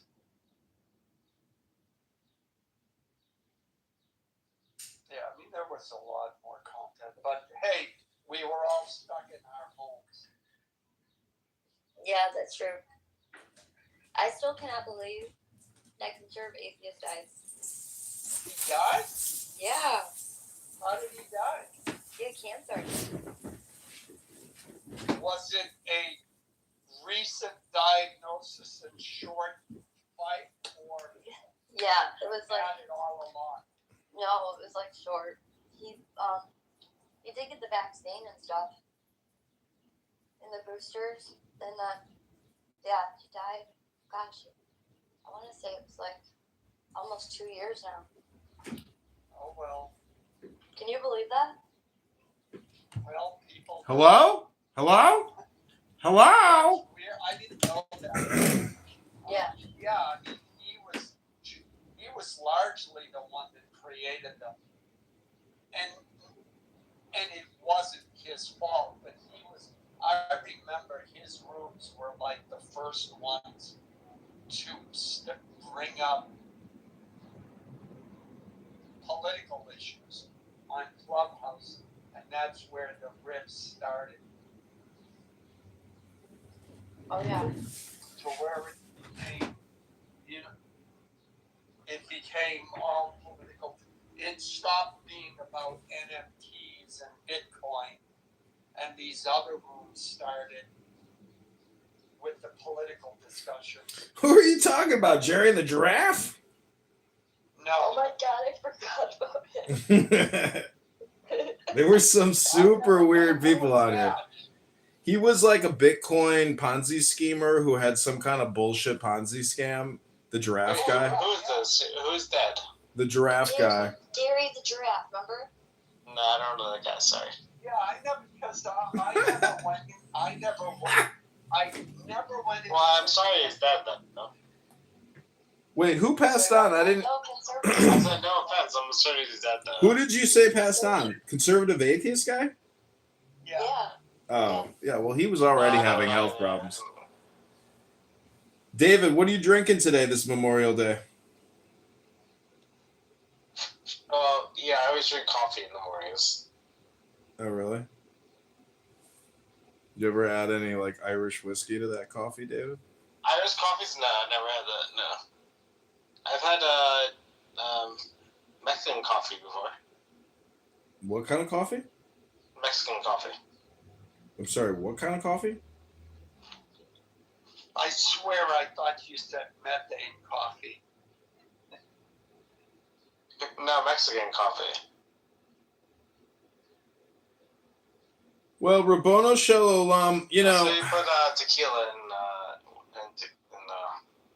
coffee.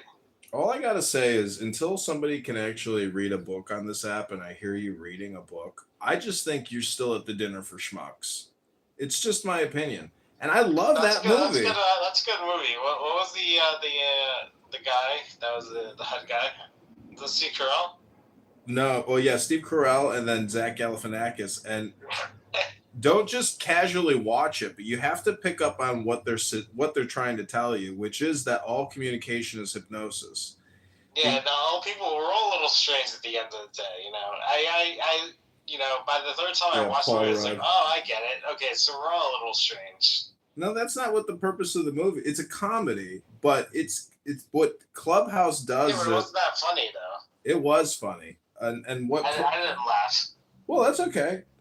What's funny about Clubhouse is that you realize it's very much the same thing as that dinner gathering, where you have a bunch of retards in a room saying incredibly stupid things to each other. Oh, we say R word? Okay, this is an R word safe room. So anyways, just watch the movie Dinner for Schmucks and you will laugh because you will realize it's the same happening on Clubhouse, but they made it into a movie. And the stuff about hypnosis and mind control in Dinner for Schmucks is hilarious because this app is a little bit like mind control because of the time control component. Every second you listen to me, I'm technically controlling your mind.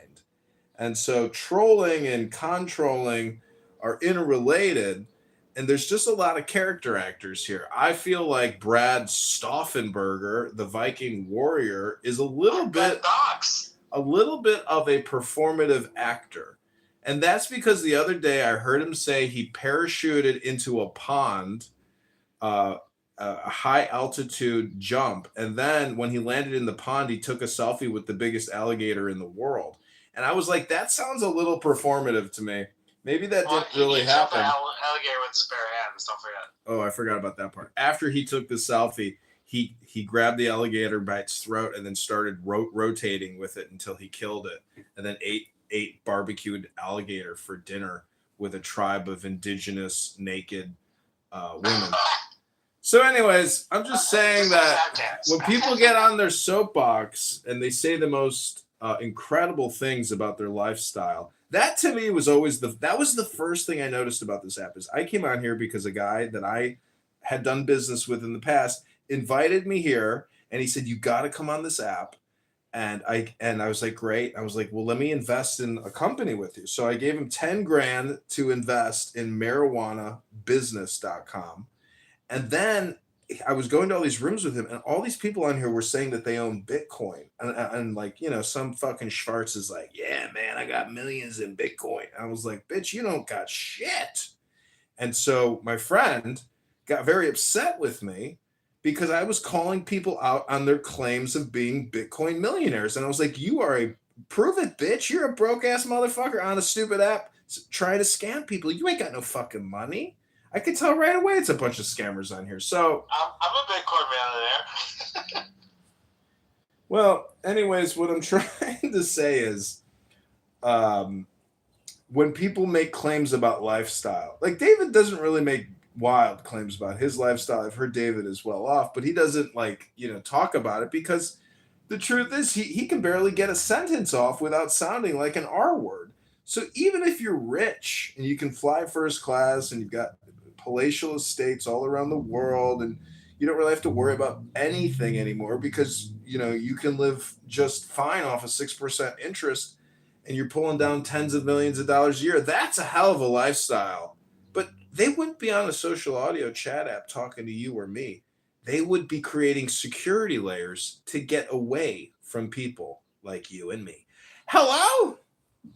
Yeah, shout out to the R words.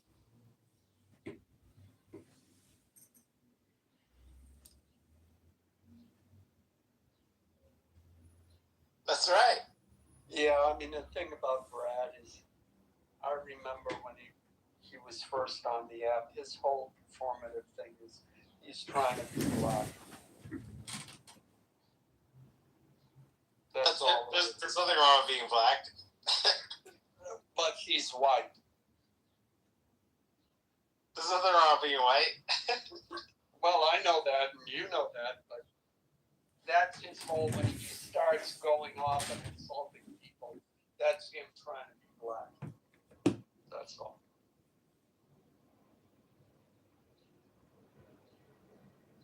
Well, either way, I mean, I just look at it as performative art in the same way that, see, the thing why I sided with Pepe and Monica not because of the woke CRT BLM DEI nonsense. It was really about what the African Americans on this app were saying with regards to death threats and making horrible, profane, vulgar statements.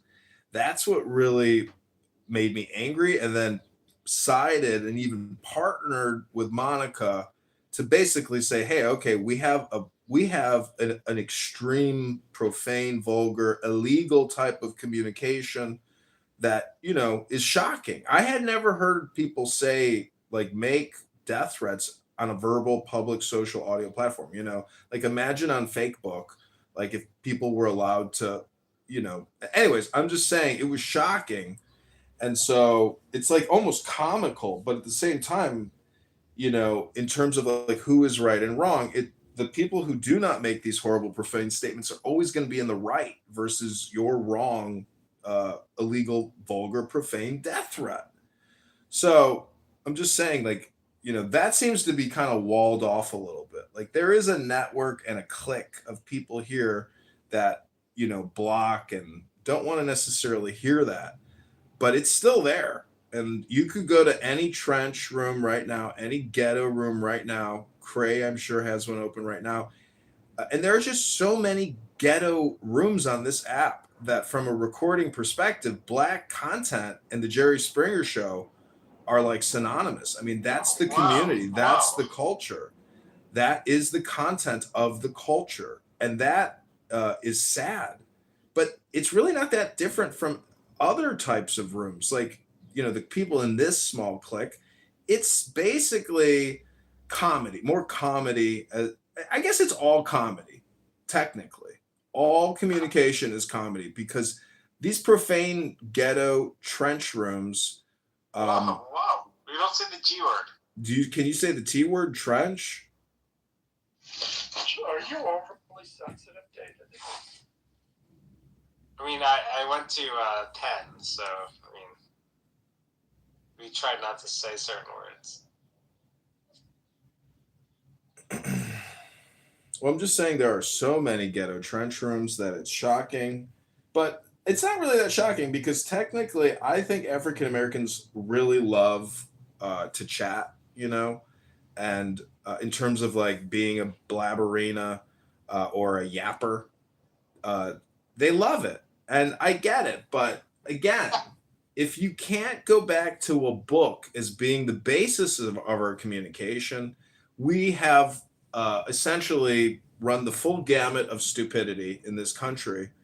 And the concern about an AI god, I'm not really concerned about it because if we could make people come into compliance, like has anybody seen Raised by Wolves, the HBO series about the? I've seen Raising Arizona. Does that count? Maybe it's basically the same show. Anyways, I'm just saying that the future is actually very exciting because the future economy is capitalism. It is not social redistribution communism. It is actually capitalism. And eventually, see, this is why the Bitcoiners and these liberators think that, you know, they're onto something, but they're not. The truth is America can create a whole new financial platform if we want to. It's just a question of our will. The 3 seashells. Well, she was a lot hotter in that movie, wasn't she? I think that's when Sandra Bullock was probably at her pinnacle of Hollywood hotness. Yes, no? Yeah, she was cool, even though she didn't know what was going on. What is that haircut called? A bob haircut? Anyways, Alan here is a professional. He's worked in Hollywood for 40 years. Docs. And he's produced some of the biggest and most successful music and movie production. Alan, what? Do you ever win an Academy Award? No, that's not. Alan, did you ever win an Academy Award? No. That's not me. And I've never professed. You know, my friend won a Tony. Alan, aren't you? I thought you were actually Phil Spector this whole time. Isn't that actually who you are? Sorry to hear that. Wait, what did he do? Is he the one that was convicted of or allegedly? Yeah. Okay. He was super successful. He was super successful because he knew how to record. He produced all the big acts. They all came to him because he put out the best product. Like your boy Weinstein. They say that Phil Spector's Christmas album is the album that has ever and ever will be produced. Nothing ever will top a Phil Spector Christmas. Was the best Christmas album. No, it's actually considered to be the best Christmas album of all time is Phil Spector's Christmas. Nat King Cole. Yeah, but Phil Spector was the chief producer, director, engineer, distributor. Like, it was his business. He was the creator and produced all these talents. And I don't know. I've never heard of him, so I don't know. I don't think he's good. Well, you should. Al Pacino played him in a movie, the Phil Spector story. I know him. Yeah. See, you're young. Casino? You're young, David. Phil Spector was big in the 60s and the 70s and the 80s. He had a big career when people actually made money and lived like moguls, and people made money from selling 3 million CDs or 4.2 million records. Nowadays, with the digital shit, Spotify, etc., you're making 2 cents a record. Back in the day, you could make 2, 3, 4, 5, 6, 7, 10 bucks a record. The Rolling Stones would make 100 million a year selling records. That back then, that's like making $1 billion. I mean, the economics of the music and movie industry are completely inverted, and you have to be so much more sophisticated to make money in media communication and movies, etc. Look at the Paramount Skydance deal. Do you know how much the attorneys made on the Skydance deal for 4 days worth of work? They made $100 million Nice. on that M&A. And, here we are picking our toes in Poughkeepsie here on Clownhouse. I've been to Poughkeepsie. I remember I was so we have like a bunch of records and shit like that, and like even like VHSs like in our archive. I remember like my nephew who was like, I don't know, like very young, like in the teens. He was like, can I have these CDs and record players? I was like, I remember my father, his grandfather saying, okay, you can have it. I didn't realize like these young kids like want these records and CDs and VHS and shit like that. Good thing we kept it, I guess. Or I didn't keep it, my parents did. Well, it's all content. I mean, downstairs in my living room, I have thousands and thousands of DVDs and CD-ROMs and music CDs. I don't know. I'm like saving them because I bought, storage for them. So they're all sitting in nice, cases, but I don't actually have the whole build out of all the cases. I threw all that shit out. I just kept all the discs, but it's all just, content to also be re-explored. That's why in 2026, there is no new content. There might be really crazy AI shit out there that is new, but technically if you don't need to do any like research, because you can just pull up old content and now just convert it into AI slop and use the same format. So there's nothing new under the sun, and Disney and all these franchises just proves to you that the old shit is the new shit, and the old shit works. And the new shit barely works as good as the old shit. So this summer, new movies are coming out, which are just regurgitations of old shit. And they produce the same dopamine. They produce the same experience. So what's the point of consuming the same shit? And that goes with this app too. Why continue to engage with redundant media? Hello?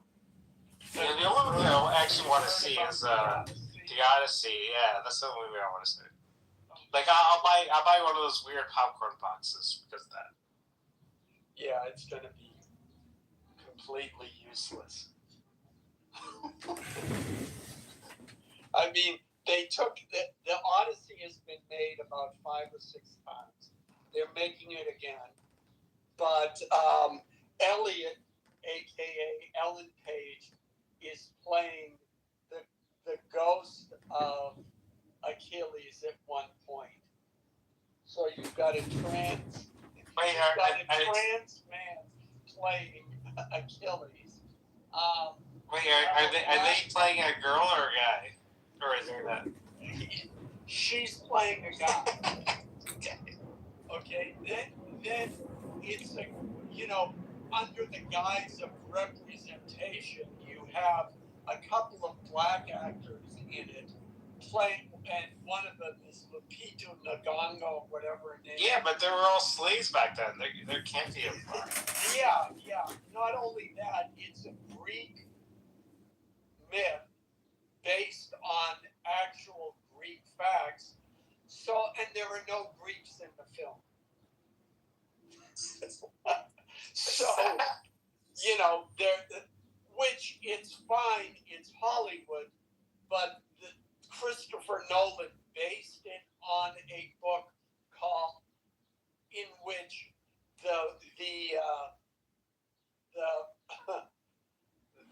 the Odyssey is reimagined to have black people in it. That's like the Wiz when they reimagined the Wiz. But see, in the Wiz, everybody was black, right? So we say, okay, this is the Wizard of Oz, but we're going to redo it with the R&B, and we're going to do it with a black cast. That isn't what they're doing. They're doing this Greek story and claiming that it's accurate, that Helen could have been black, or that there were black people in Greek society, in the ruling classes, etc., etc. And all it is, it's just race swapping. It's another excuse to create content that people will go, like you said, oh, I want to go see it. Yeah, you'll go, but I think I think what'll happen, Christopher Nolan is a very, he's made a lot of money for the studios. It'll do well the first weekend, and then it'll dry off. It'll drop off drastically. I liked him in Inception. Yeah. He's had a lot of success as a movie director, and so he will do well. But the fact is, you can't win an Academy Award unless you meet the Academy's guidelines for representation. And so, yeah, if you're making a Greek drama, well, everybody's white. You can't have that.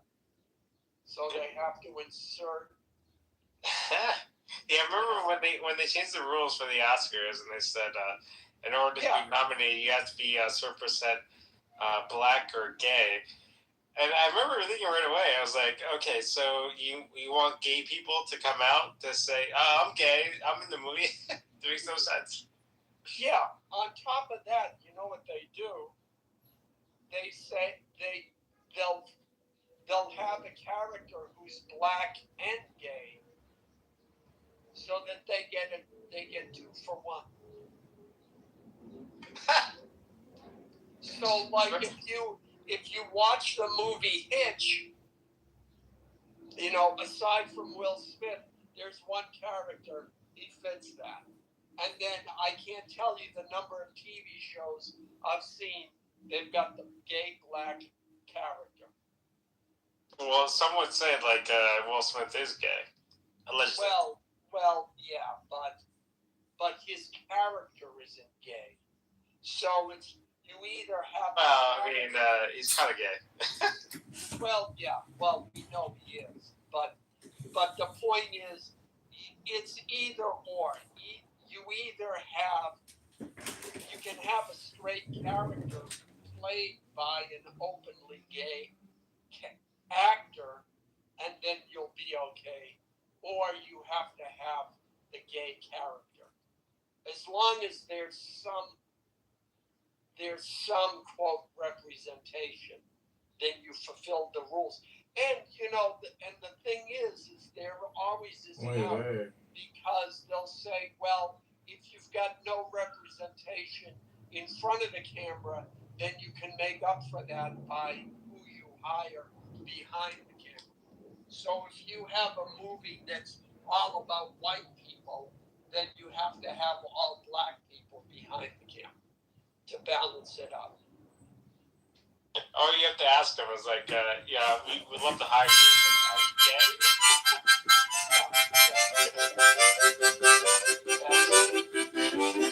you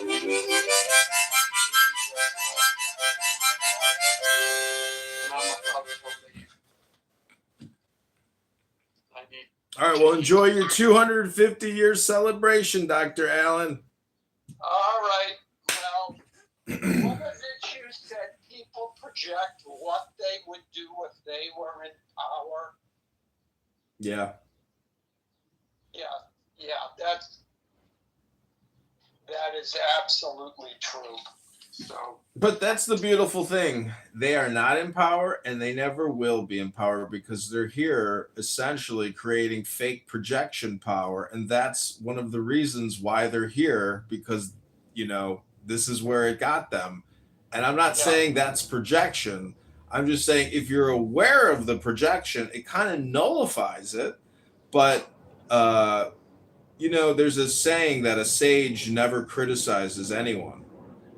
And so some people will bait you to try to get you to gossip and, slander and gossip. And if you're a really happy, self-confident person and you're an effective communicator, you actually don't engage in ad hominem projection. And that's what people do here is they do ad hominem projection all the fucking time, and they're never aware of what they're doing. Yeah. So, well, on that note, I'm going to close the room since they made me mod. And I guess I'm going to go eat. So, I will, they even... Let me see your home. Yeah, that shit is high key, not low key. You gotta chill. Let me see that ass. Turn around. All right, so back to the conversation we're having. Yeah, shut the fuck up.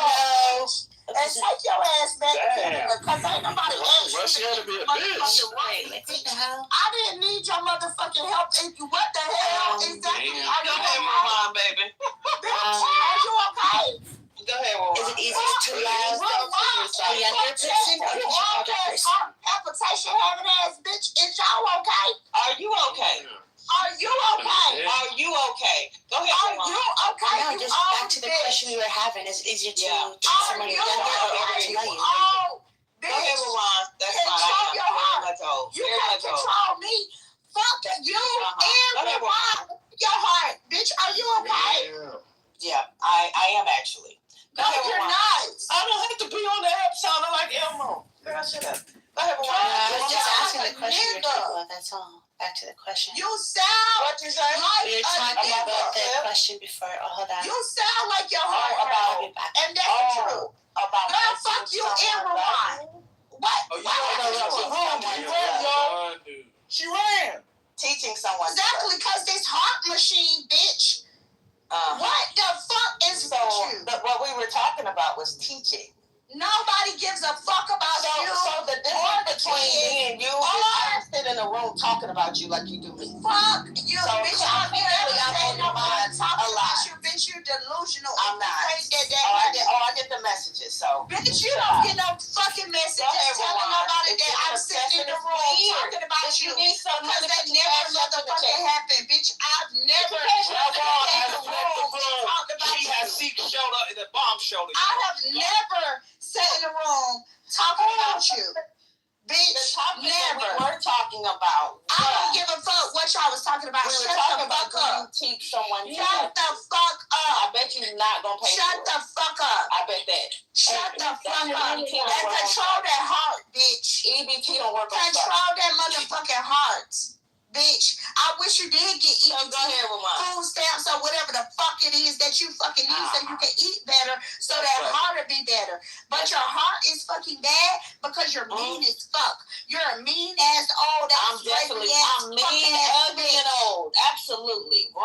The fuck? Why didn't you go to war? Wouldn't it have been like Vietnam or some shit? Yeah, I was. Absolutely. Actually, World War II. So what happened? I was in World War II. What happened? I saw a bitch like you and I popped in the head. Yeah, you should have killed yourself. Yeah, at I war. popped in the Most head. people that went to war was on crack. I'm on crack too. What? Absolutely. Yeah. So we were talking earlier, people with some sense. Nobody gives a fuck. We were talking about what you were talking about. Nobody gives a fuck. On this app. Come on now.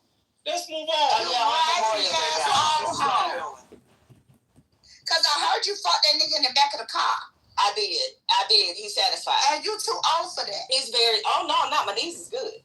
You were about too old to be fucking in the back of the motherfucking car. I did. It was in a. Getting beat up and shit by niggas. I did. Yep, got beat up too. That's crazy. I'm told the app you got beat up. Hold up, show did. And you the one who told everybody you got beat up. I did. Oh, you get beat up on this. I got beat up. Memorial Day. I got beat up, bro. Show did. So thank you for all the Prince old ass pussy bitches that served. Thank you. Look at you. You sad. Oh my God. This is wild as shit. You are a sad piece of shit. That is wild as a mother. None of these veterans deserve that. At least my you a fucking idiot. And I could say more, but I won't. But none of these veterans deserve what you did. Not one veteran deserves. Why are you standing down? Fight. Maybe. I don't. Get in the goddamn ring. Get your rifle. Yes, it is. What you say, Kim? Baby, your mama sucks. I just walked out. My son was in the parade this morning. Now I'm pulling up to the gym. What did you do? No, he in the band, so he was in the Memorial parade. Did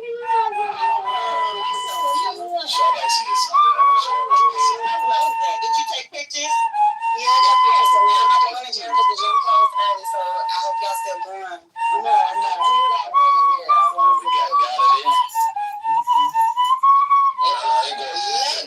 Like some of these men that don't. Well, no, y'all don't have to go to the gym. Y'all just got to be here when I get back.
Get out the way.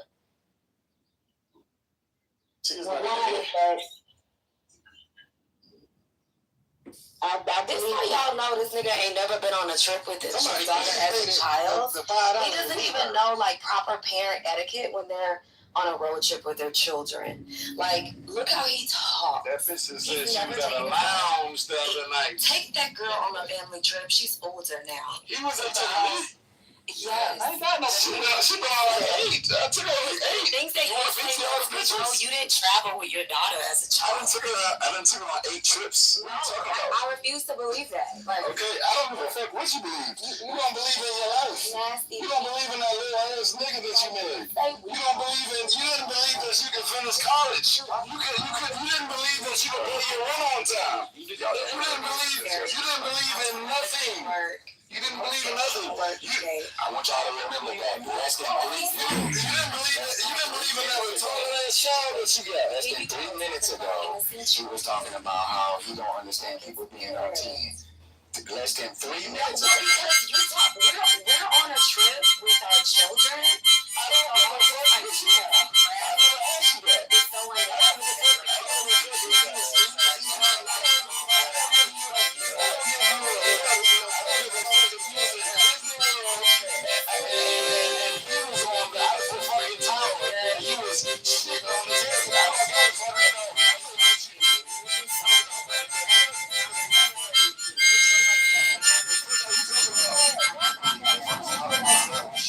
It's so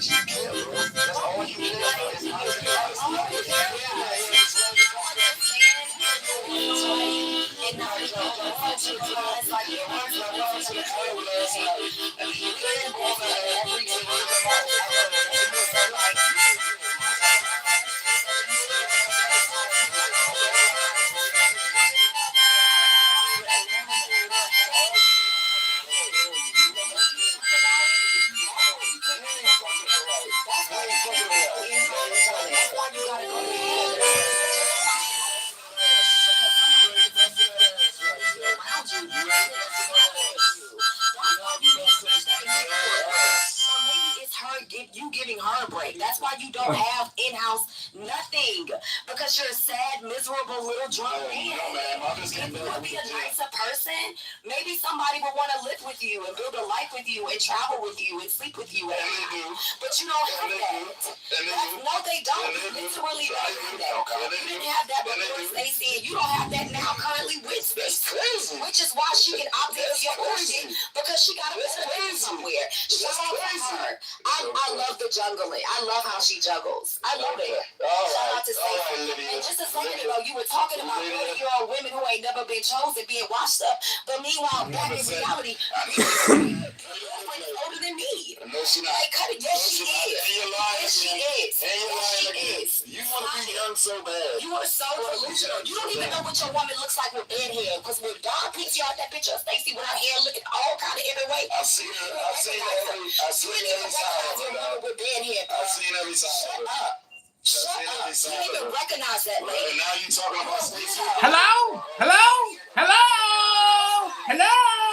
Learning all the coverages of your woman's face. All the wrinkles, fine lines, and smiles and beauty. Because you don't even recognize her when someone PTR, you fucking want to talk about it? No. I don't give a fuck about you or her. Okay. Neither one of y'all. Okay. So keep and as soon as I get back to Houston. Look, she on a family vacation. I got her yelling. In my garage, bitch. I got her yelling on family. On a family vacation. On a family vacation. Short, puny niggas is a last in place. She said, you vacate often. That's what a life relationship is like. You get to vacate often. This is regular for my children. They are lessons they have status at 11 years old. Stop playing with me, nigga. My kids are used to it. All right? They were born into it. A vacation ain't special to them. They think it's Tuesday. Niggas. Actually, I'm about to light my grill up. Don't blow yourself up, you fucking drunk. Yeah, lighting the grill up. You know what I'm saying? The lights are ready. It's raining. He's not. You're supposed to be outside. Lydia know the truth. He ain't popping that pussy. He ain't popping that pussy, right? That's why he should be mad all the time. Sound good to know. Yeah, we know that. We know it's right. That's all you need to know. I ain't left him, honey. He doing exactly what he need to do because I ain't left him. All right, where you want to go? Sure, I'll be home. Sure. Okay, so I'll be destitute. tolerate bullshit. Listen, any nigga in here can go to the shelter and find a Lydia. What the fuck are you talking about? The bitches, what the fuck? You want a homeless bitch, just go to the shelter. You don't believe that. I ain't trying to take care of nobody, nigga. I don't know what the fuck you talking about. Yeah, I don't know. Hey, y'all. That is the end of their clip. The floor's back open.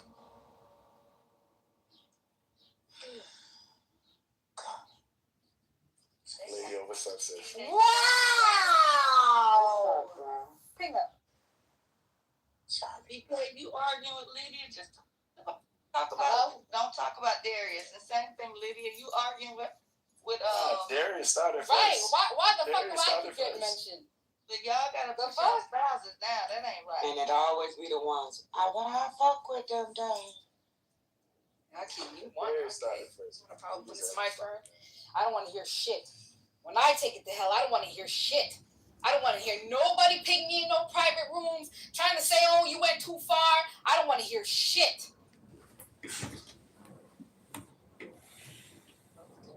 Well, these motherfuckers might as well buckle up for We ain't yet spoken.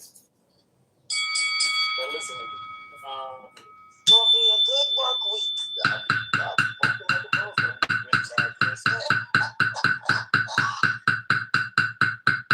Don't mention my.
Who's what guy? Hello? Hello? Read in the chat while eating beach combo. Like I'm just like, oh shit. I wonder what everybody what I'm doing right now. Just throw that out there. That's what BK does. He be eating chicken wings. I told y'all the day I saw him do it.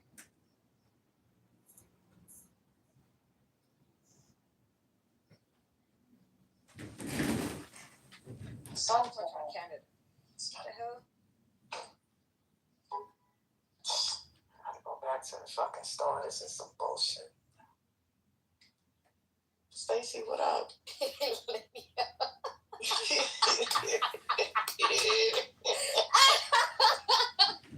What up? Oh, it's Colin, yo.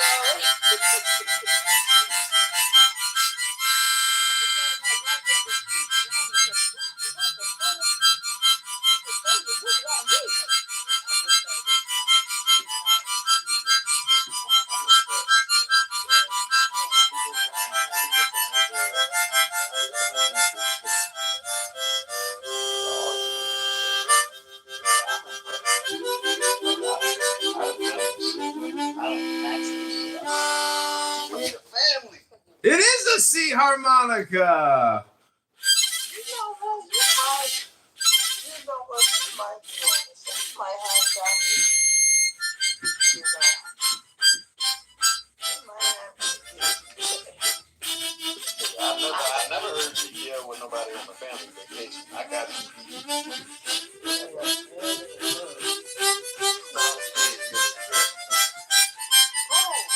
nigga? Who, nigga? Who?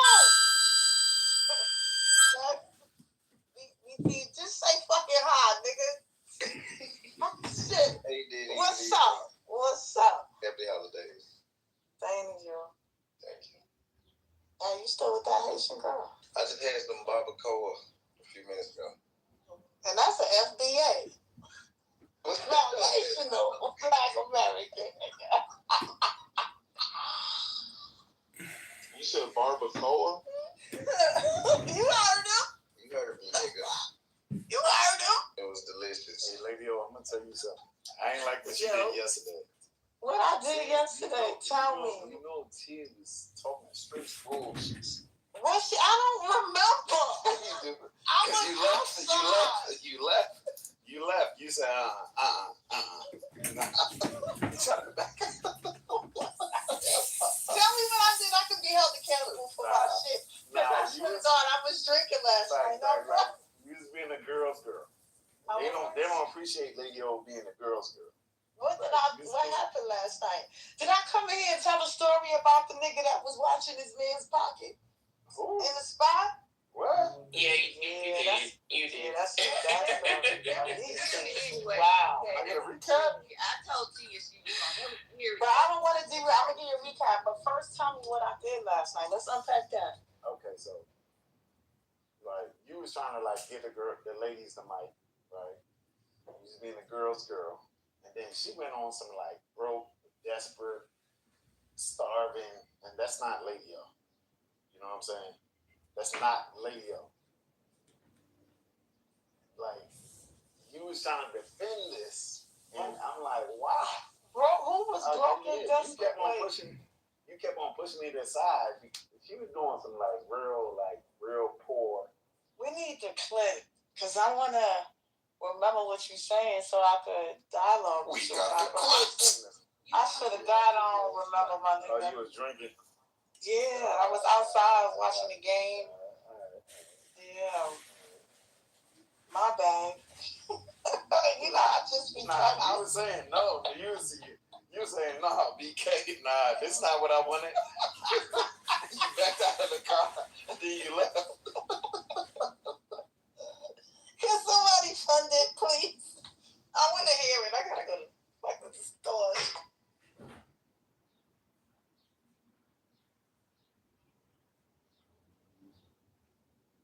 The goo was there. Was the goo there? Y'all was there? Y'all heard me. What I did, goo?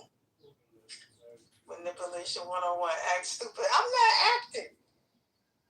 I swear, I'm not about to agree with that. It wasn't just. Nah, listen. T is funny, right? She's funny. She's like loose, like free in the air, but at the same time, she get into like the poor. She get. It's down bad. It's giving down bad bitch. You know, like I understand. Like okay, this anybody can be whoever the fuck they want to be. You know what I'm saying?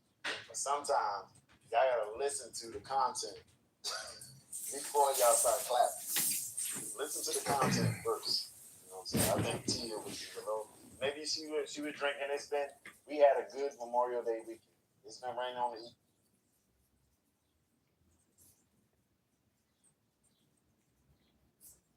Who write the stories, they are the ones who study the old literature and rewrite the stories and turn them into modern poetry. Oh, the songbirds? Through the internet, a couple of them. But it is a real thing. I know that. Have you seen that before? It's a dad. Beneath it. Wait, what? So for B's picture that says Trump 2028, it's actually $20.28 per gallon. Oh, I just clicked on it. That's funny. Hi, Patty. Hi, Tia Andrea. I just wanted to quickly mention something about the tariffs and how it's destroying our country and our economy. I'm very upset about the tariffs still, and I think with regards to China, Trump's very close relationship with China, and the Strait of Hormuz opening, I'm just worried that these tariffs are still going to harm our economy, and the tariffs were a terrible idea, and I can't stop thinking about the tariffs. And every night when I go to sleep, I think about the tariffs. And when I wake up in the morning, every morning when I have my morning coffee and I make a bowel movement, I always think about the tariffs. And when I have my lunch in the afternoon, I think about the tariffs. When I have dinner and a nice glass of Pinot Noir, I think about the tariffs. I can't stop thinking about the tariffs and talking about the tariffs. Tariffs! You alright, John? You cool, John? Mr. Kitover?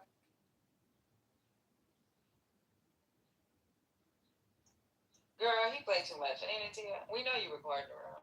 At this point, we don't even care. Yeah, why would you care? I mean, if you cared, well, then that would matter. But you don't care. So Yeah, I don't even care. Nobody even watches your channel for it. I know. Who cares? Who cares? Exactly.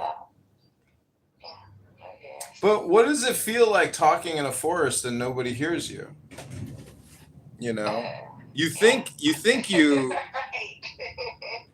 You know where you get your traction from. People on Clubhouse worried about you playing the role. It's my audience. Come on, without my audience, I'd be nothing. I would literally be nothing. I just have like a couple random people from India and China saying, I love Donald Trump or FDT. It's either love or hate or love. So how's the shitting going and you and the tariffs? Since you take a crap and think about the tariffs, how's that going, brother? Well, I can't stop thinking about the tariffs every single morning when I make an espresso and then I go to release a bowel movement. I start thinking about the tariffs and what that means for our economy.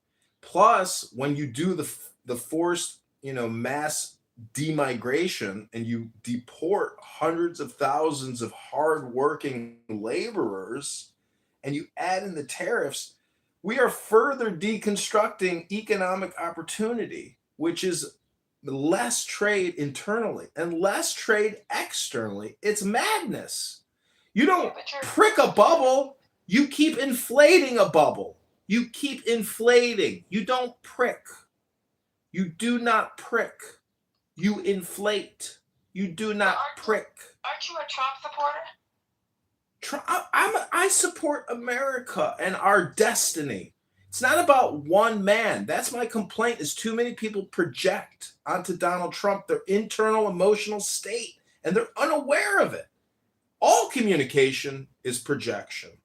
All communication is politics. And sometimes all communication is comedy. But the tariffs just keep me up every night. Especially in the morning when I make the bowel movement after the Nespresso. Tariffs. So you woke up on Memorial Day and decided to remember that this wasn't your version of politically correct?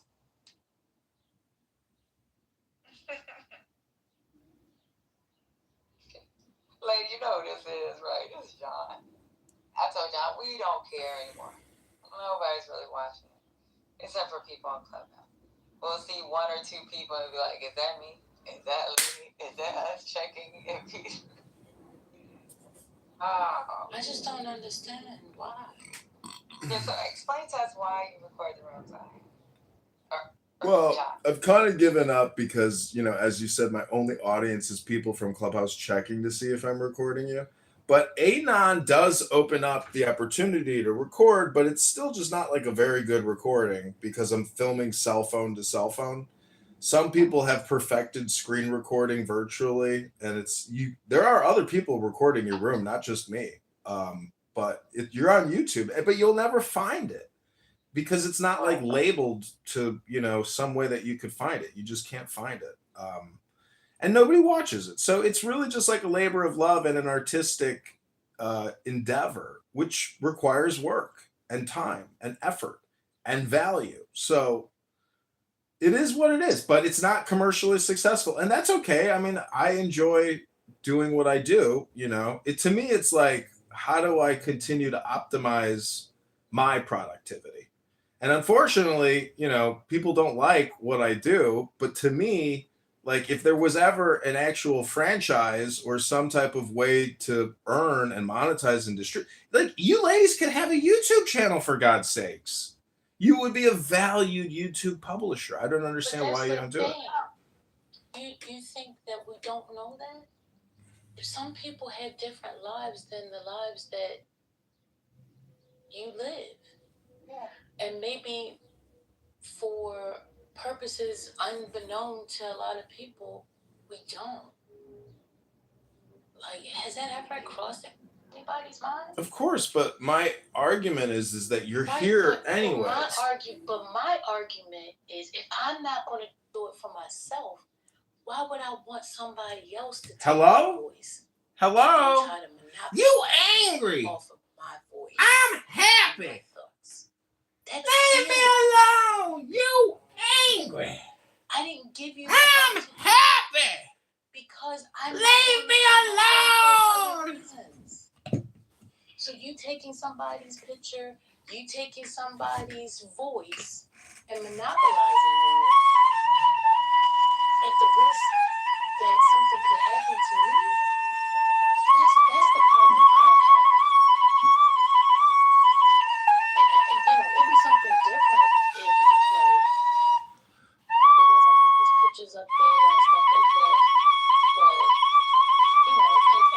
from this side, because I think you participated in it before, they're going to dox people. Because they have different viewpoints than you might have. So then you go and you call somebody's job and tell them that, oh, this is what this person says. That's not right. That's not just somebody's livelihood. When this is supposed to be social media, I'm not taking this into. Yeah, I mean, I think the only appropriate doxing would be is if somebody's making death threats. If you are a low-class racist piece of shit, well, that could also possibly be considered dox worthy. But the death threat stuff, and I have dealt with people on here that have made death threats against me, and I doxed them, and I notified the police and the FBI in their area. That's something different. Yeah, that's fair. That's different. Yeah, I wouldn't tolerate that either. I mean, I'm not talking about that. I'm just talking about people not agreeing with what somebody says. Yeah, I've never doxed anybody. I've never, like, from this room, I've put out fake news that I, notified Patty's boss one time and she got fired, just to see if, like, my little butterfly effect ripple could cause some friction. And I think it worked, but it wasn't true. It was fake news. Nah, it didn't work. I didn't think there. Wait a minute, you did what now? Why would you do that? Why would you even play like that? You did that for what now? I don't know. I was in a room one time and I was just like talking about your room, and we were talking about your room, and I said, yeah, I notified Patty's boss and I doxed her and she's going to get terminated because she's on here 40 hours a week instead of working. And they were like, you did that? I was like, yeah, I did that. She's gone. By Friday, she'll be terminated. And they were all like, oh my God, I can't believe you did that. And I was like, yep, I'm sick of that room. But it wasn't true. I was just playing with them. Honestly, I didn't care. Because somebody. Did you put my name in it? You said my name too? No, he just said me. But when that happened, nothing. Yeah, it was just me. It was just me effing with that room. And no, I didn't mention First Lady because, Patty's like a real name. First Lady's not necessarily a name. But, First Lady is, oh, you're talking about that's not a real name to you. Yeah, I mean, I don't know who you are. But Ban, Ban carries this room. The GOAT, Isaiah, whoever he is. He carries this room. His monologue, and his energy is what, really makes this show possible. Without Ban, ladies, I hate to tell you, you would not have a show. You would not have a show without Ban.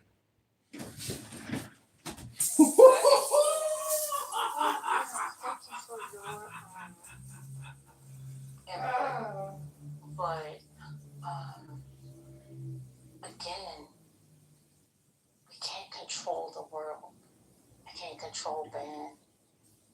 wants to stay, whether he wants to leave, whether he wants to come, whether he wants to go. And nobody can replicate him. He is his own person, which is a beautiful thing.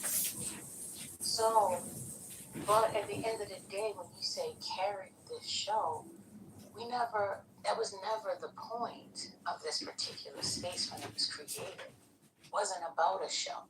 It wasn't about, hey, come listen to us so we can put on a, acrobatic show for you.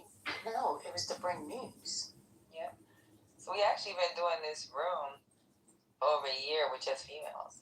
Did you know that? You've been recording our rooms. I think he came around back in September, lady, right? September, October. Yeah, around that time. Yeah. Maybe even November.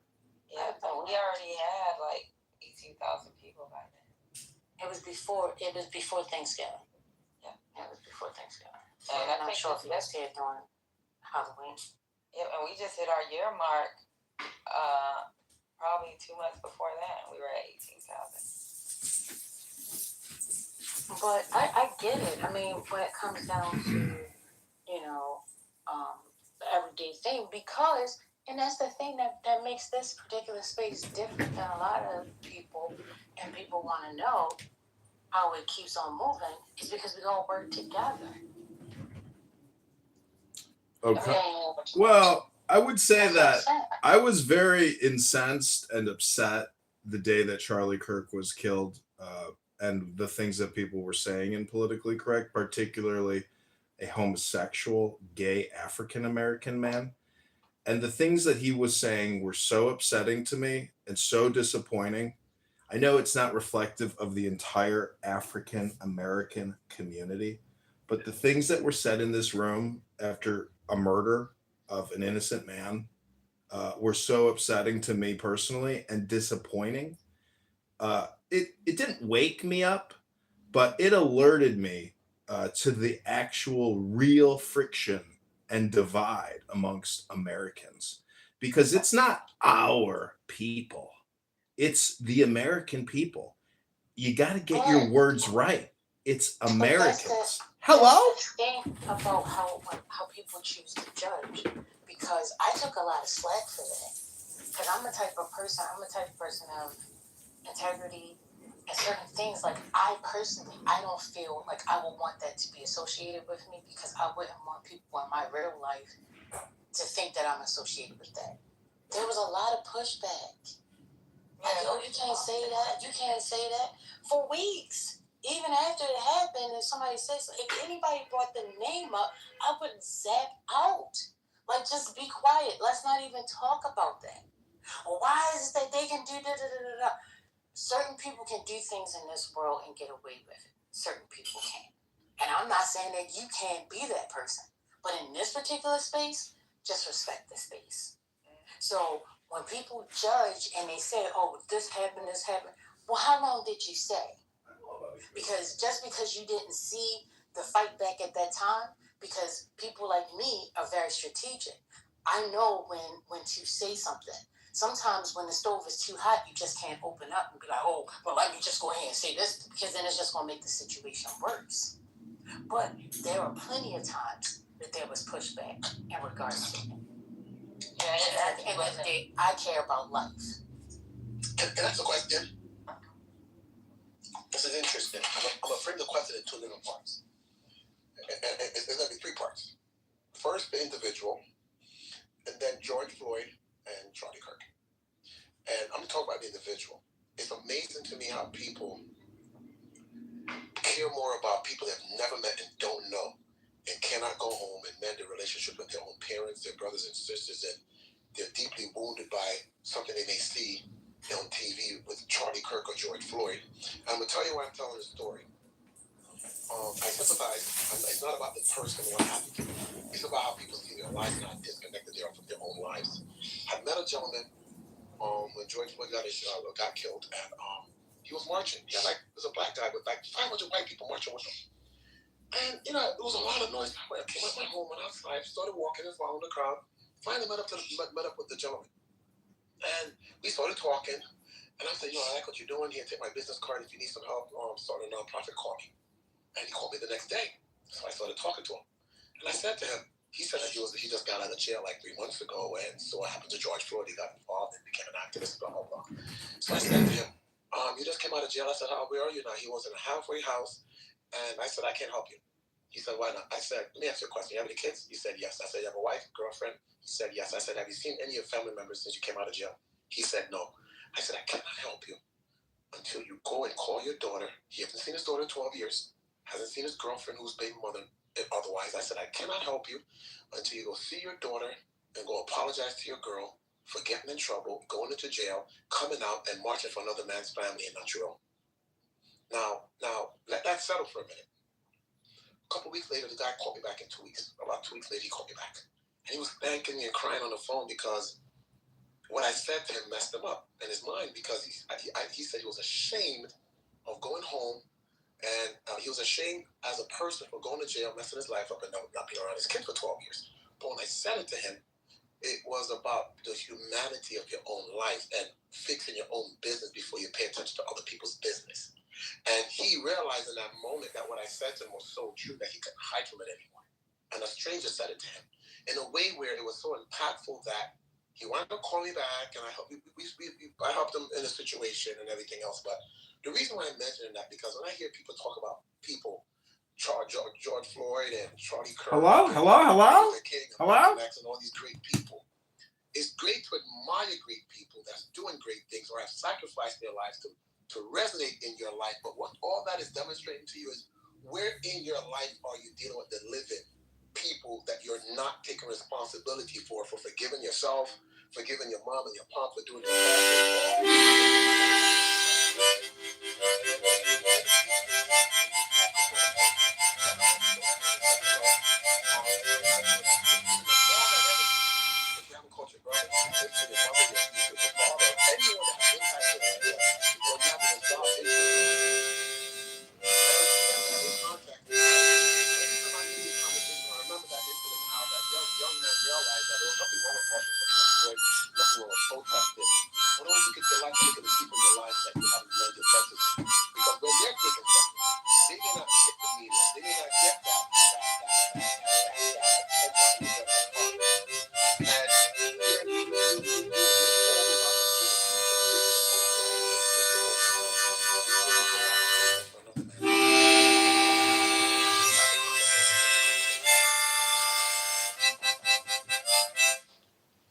Well, I like that story that you just told, and it's amazing that that happened to you, that you were able to help rectify that man's mind. And I would just that I guess my critique and complaint about the way that people communicate on this app is that it's not really a very good exchange of knowledge.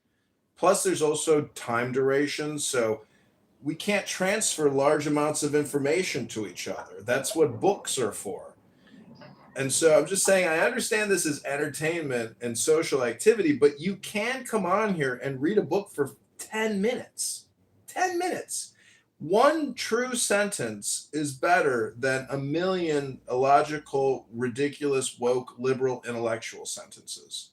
So to me, the book club is really the future, and it is the best now and best experience you can have, which is in poetry is a very quick remedy to a lot of the social ills we have. I mean, Fix It here talked to a guy who had a communication failure. So we have a failure to communicate knowledge, intelligence, wisdom, value in a short amount of time. And that's because a lot of people want to be entertaining. Like, I think Ban is actually very entertaining. But I question the opportunity cost even for him to come on this app when you have a career and a family and a car to go wax in the garage, to come on here and be a pseudo-intellectual, false, fake, not a real intellectual. Real intellectuals are academic. They actually will just read a book to you as if you're in a classroom. They won't necessarily always do the same shtick. And that's the put-down shtick. Yeah, that's right. Ban is an ad hominem projector who puts people down. to make himself feel better Okay, we're not inside. gonna do that. We're not gonna. He's a fake elitist. That's not what the elite really We're not do. gonna do that. Okay, so wait a Hello? minute, hold up. Because here's another thing that happens. I would sit and I would listen with him, with you. And we paid attention to what led to the ad hominems. What paid attention to the height of it, we would see that a lot of times he is not the aggressor. He's the responder. You see? But a lot of times people don't want to pay attention to it because they get caught up in the emotion and the feeling that's happening at the moment. But they forgot how we got there. And with recordings, you can go back and you can actually listen and actually judge. But most times people don't actually go back and listen to get there, to really understand. And that's one of the experiences that we don't last night. So I hear what you're saying. Yeah, a lot of people come on this app, you know, you coming in here, you making your suggestions, you got a chance to speak, right? We allow you to speak and tell us what you think is the future of this app. But not everybody thinks alike. And you are entitled to your opinion. The thing is, go make that work for yourself. You don't have a place here because we're not friends to come and tell somebody what they should be doing and how they can be successful. You go and you create that for yourself. Doesn't that make sense? It makes sense to me.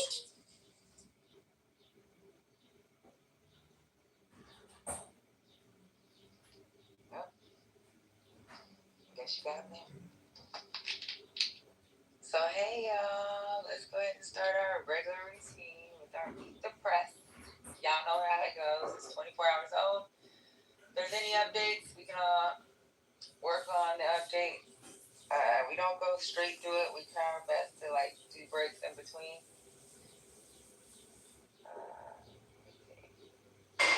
Hey, Will, I saw you said hi. I just didn't get a chance to tell you back. All right, I'm going to be at the shampoo my hair. Thank you. Today's not Meet the Press. I'm sorry.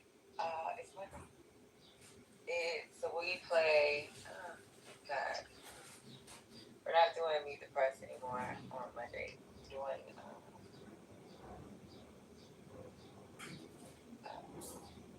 Damn it, not the Meet the Press.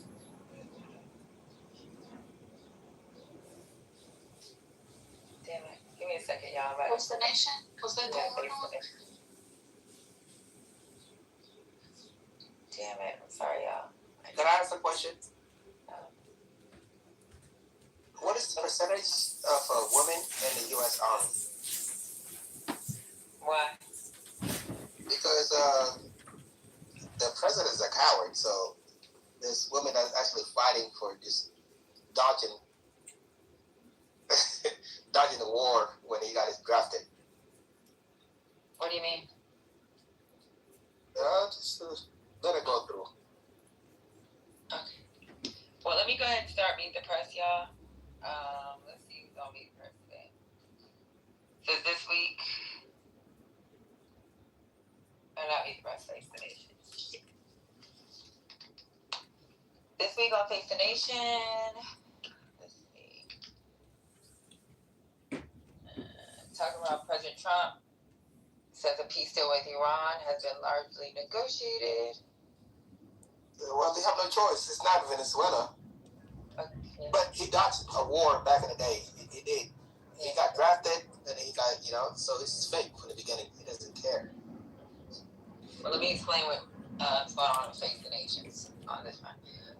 Reports from Tel Aviv and Senator Chris Van Hollen discusses the possible deal.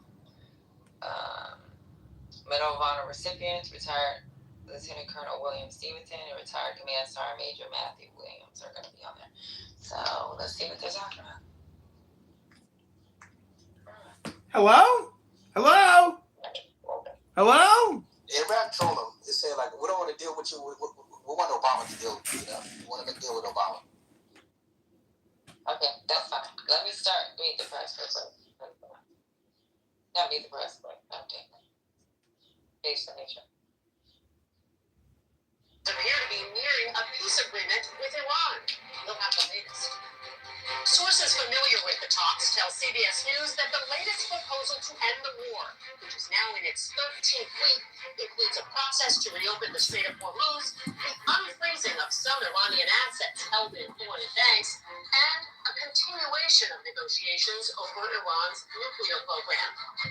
We'll talk to the president's top economic advisor, Kevin Hassett, about the impact of the war on the economy. And we'll take a closer look at the outrage on both sides of the aisle this week over the creation of a $1.8 billion anti-weaponization payout fund. Maryland Democratic Senator Chris Van Hollen will be with us. We'll also hear from a bipartisan duo working to fight anti-Semitism in politics. A Republican like Paula and New Jersey Democrat Joe Steinmeier. Plus, as the World Health Organization warns that Ebola is spreading rapidly in the Democratic Republic of the Congo, we'll talk to Dr. Deborah Burks.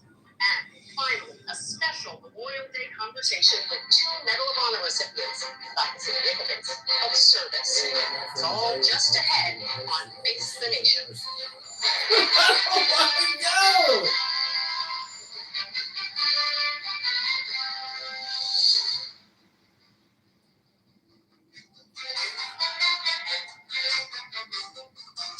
Good morning and welcome to Face the Nation. Margaret is off. I'm Nancy Cordes. On this holiday weekend, President Trump has been hard at work at the White House to iron out an agreement with Iran. When I spoke to the president on Saturday, he sounded upbeat about the potential for a deal and said that he, quote, wouldn't even be talking about an agreement if it did not prevent Iran from having a nuclear weapon, adding, quote, we're getting everything we want. I will only sign a deal where we get everything we want. But it appears that most of the nuclear decisions would actually be left to the next round of negotiations. And that has some Republicans worried this morning. We're going to begin with senior foreign correspondent Imtiaz Taya reporting from Tel Aviv. So awesome. In New Delhi this morning, Secretary of State Marco Rubio had this to say about Iran. I'll leave it to the president to make further announcements on it. Suffice it to say that some progress has been made. On Saturday, President Trump held a conference call with leaders of several Arab and Muslim countries, including Saudi Arabia, Qatar, Egypt, Turkey, the UAE, and Pakistan. In a true social post afterwards, the president said an agreement has largely been negotiated, subject to finalization between the United States of America and the Islamic Republic of Iran. Pakistan's Army Chief Qasem Munir, who's been acting as the mediator, was in Tehran at the time, where he met with Iranian leaders as part of attempts to narrow the remaining gaps with Washington. At a media briefing, Iran's foreign ministry spokesman Asma Baghai said over the past week, the process has moved towards reducing the points of disagreement, but there are still issues that need to be discussed through the mediators. Those points of disagreement include the fate of the Strait of Hormuz, Iran's frozen assets at foreign banks, and its nuclear program, which includes a large stockpile of nearly bomb-grade highly enriched uranium, which the president says is his red line. And after his calls with Muslim and Arab leaders last night, President Trump also spoke to Israel's Prime Minister Benjamin Netanyahu. Now, a senior Israeli political source has told CBS News that PM made it clear to the president that Israel retained the right to take action against what it sees as threats, including in Lebanon. Nancy, with reports of potential agreement between the U.S. and Iran would also see an end to the war there. Imtiaz Taya, thank you so much. Some key Republican senators have already weighed in on the early reports about the contours of a possible deal. Senate Armed Services Chair Roger Wicker said putting off nuclear discussions for later would, quote, be a disaster, and that everything accomplished by Operation Epic Fury would be for naught. Senator Ted Cruz of Texas said if the result of all that is to be an Iranian regime now receiving billions of dollars being able to enrich uranium and develop nuclear weapons, then that outcome would be a disastrous mistake.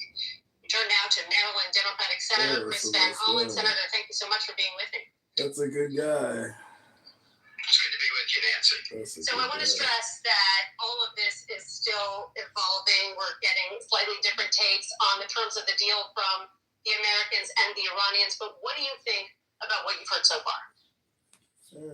Very generous.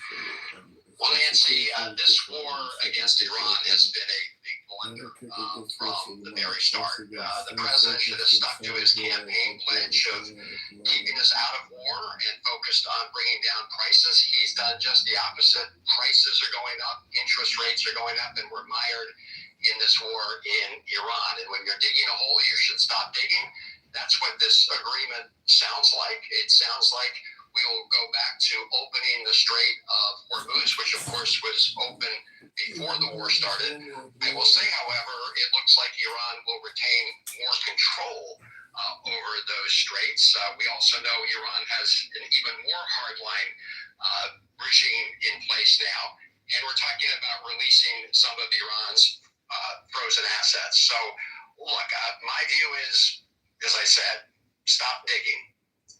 I want to ask you about something that stirred up a lot of controversy on both sides of the aisle on Capitol Hill this week. The DOJ's new anti-weaponization fund, nearly $1.8 billion set aside for people who say they were treated unfairly by the federal government. You've been calling it a political slush fund. You are trying to force Republicans to take a vote on placing some guardrails around that fund. What kind of guardrails are you talking about? Hello? Well, Nancy, first we should get rid of this slush fund. Hello? $1.8 billion of taxpayer money. But I have been proposing amendments to prohibit, for example, people who rioted on January 6th and assaulted police officers from being eligible for the fund. People who have been convicted of child molestation, they should not be eligible for the fund. Members of Congress should not be eligible for the fund. And I would hope all Republicans, including Republican candidates, should come out strongly against this slush fund, which the president has set up for these purposes. You pushed the acting attorney general this week on that question of whether people who attacked police officers would be eligible for the fund. I asked the president about that this week as well. He did not say that those people would be ineligible. Senate Republicans were very angry about this, and they really gave it to the acting attorney general behind closed doors this week. That there is an appetite for trying to get rid of this fund in Congress, and how would that even work? Well, I hope so, Nancy. I think most Republicans are more upset about the fact that this interrupted their effort to pass this reconciliation bill with another $70 billion of taxpayer funds for ICE. I think that's what upset them the most. And they decided to leave town because they didn't want to have to vote on these amendments that I've proposed and others have proposed. So we'll see how this all turns out. We should get rid of this political slush fund altogether, and we will insist on having these votes when we get back. I've been told by a senior administration official that there are now some urgent efforts underway to address the concerns that Republicans have raised about this fund. But they continue to insist they've got the right to do this, and that in fact, they already have the ability to make these payouts, and if anything, they're making the process more transparent by coming up with rules, by appointing commissioners, and all the rest. What do you think of that argument? Well, that's absurd, and this is really corrupt from the start. I mean, this is essentially President Trump negotiating with President Trump through the acting attorney general, who was Trump's former personal lawyer. They set it up so they have complete control over the 5 members of this commission that can be selected. President Trump can fire any of them whenever he wants. And so this is completely under their control, a slush fund, and they've not committed, Nancy, to being completely transparent. The acting attorney general refused to say that they would disclose the names of all the people who received these taxpayer funds. So let's be clear. This is a corrupt deal. And in the process, the president, of course, got a complete get out of jail free card with respect to any taxes that he has due and owing, another corrupt part of this deal. I want to ask you about a case that you've been heavily involved in, and there was a big development this week. A judge threw out the federal human smuggling charges against Kilmar Abrego Garcia of your home state, Maryland. You visited him in El Salvador after he was wrongfully deported to that country, placed in the Supermax prison Cipote. The judge said that DOJ's prosecution of him was vindictive, and DOJ now says it plans to appeal. Have you spoken to him or his family? How are they feeling about this decision? Nancy, I have spoken to him and his wife, Jennifer, and they're, of course, pleased that the court system have applied the law. This was absolutely a vindictive prosecution. The judge called it essentially an abuse of power because the Trump administration brought these new charges against him because he decided to exercise his due process and constitutional rights. They had admitted that they had wrongfully disappeared him to El Salvador, and he contested that. And of course, he is now back. They're still trying to deport him, but he filed his claims under the Constitution. And so this case is not about Gilmar Abrego Garcia alone. This is really about the rights of each and every one of us. And when the Trump administration decided to vindictively prosecute him for that, they were further threatening the rights of all of us. We've got about a minute left, but I want to ask you about this election autopsy that was finally released by the Democratic National Committee this week. Do you feel like you got any answers from that autopsy on why the Democrats lost in 2024? And do you believe that the head of the DNC should resign over this? Well, Nancy, this is a very shoddy piece of work. It's an incomplete piece of work, and I can understand why Ken Martin was reluctant to release it earlier. But as he has said, he owns this problem. He should have just ripped the Band-Aid off earlier and put it out. No, we're 6 months from a very important election, and we should not be changing horses at this time. I will say that the overall thrust of the report indicates that we should not just go back to the I know what they said. What I've said from the beginning. It was a it's on Mars. 90 seconds for this NASA-engineered AC someone like Donald Trump a second time. It's smaller No, than a he toaster. won. Clear to the American people They fixed it. that we Go on mute, first. We'll talk about it after he's done with his segment, okay? understand their financial and economic pain and their daily struggles, and that we're going to do something about it. We're going to fight for them, and we're going to fight against the special interests, very powerful special interests, who try to stack the deck against them. Senator Chris Van Hollen of Maryland, thank you so much for joining us. Okay, any comments? Now you can comment, Jay Fresh. I mean, she won. Elon Musk, he did it. I mean, his ex-girl, but was it like last week when she admitted she didn't know how to change the system, which is nothing. But everything is happening is for a reason. But there's a reason why the one that it's on. We don't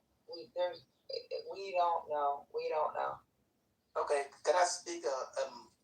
Me understanding how America works, America controls the world, and then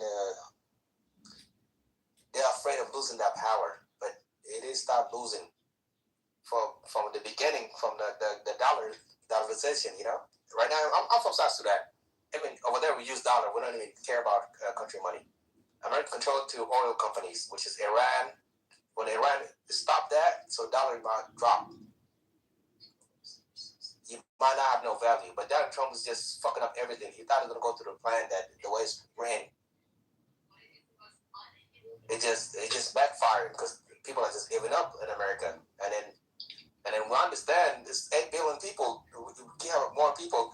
Sometimes it's evil. People have to die just for other people to eat, kind of stuff. I don't think we gave up in America, Jay Fresh. We might be mad with the situation we're in, but I don't think Americans have given up. I don't think people have to die. I can't even shampoo my hair in peace. Was that on the clip? Well, I mean, we love Obama. On the clip. I was wondering. TG, I'm sorry, what you said? That was not on the clip. I was wondering the same thing. Because I was sitting here and I'm like, wait a minute. I'm going to stop shampooing my hair right now. And I'm going to get out and I'm going to ask this question with dripping wet hair. Was that what the clip was about? That was not what the clip was about. I mean, how often should you shampoo your hair? It's only like once a week. David, let's go on mute. That's definitely not what the clip was about. So the clip ended about the autopsy of the election. So I thought Jeff first started to talk about the election, and then he went to Ashley St. Clair's validated claims about her baby daddy, who she's in the middle of a custody battle with.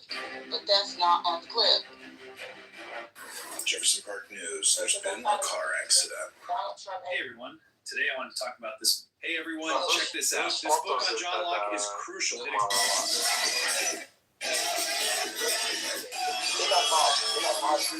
That's what I'm saying, Norm. I know it's a computer, you know. He did it. He's the one that did it. He did the result for everybody else.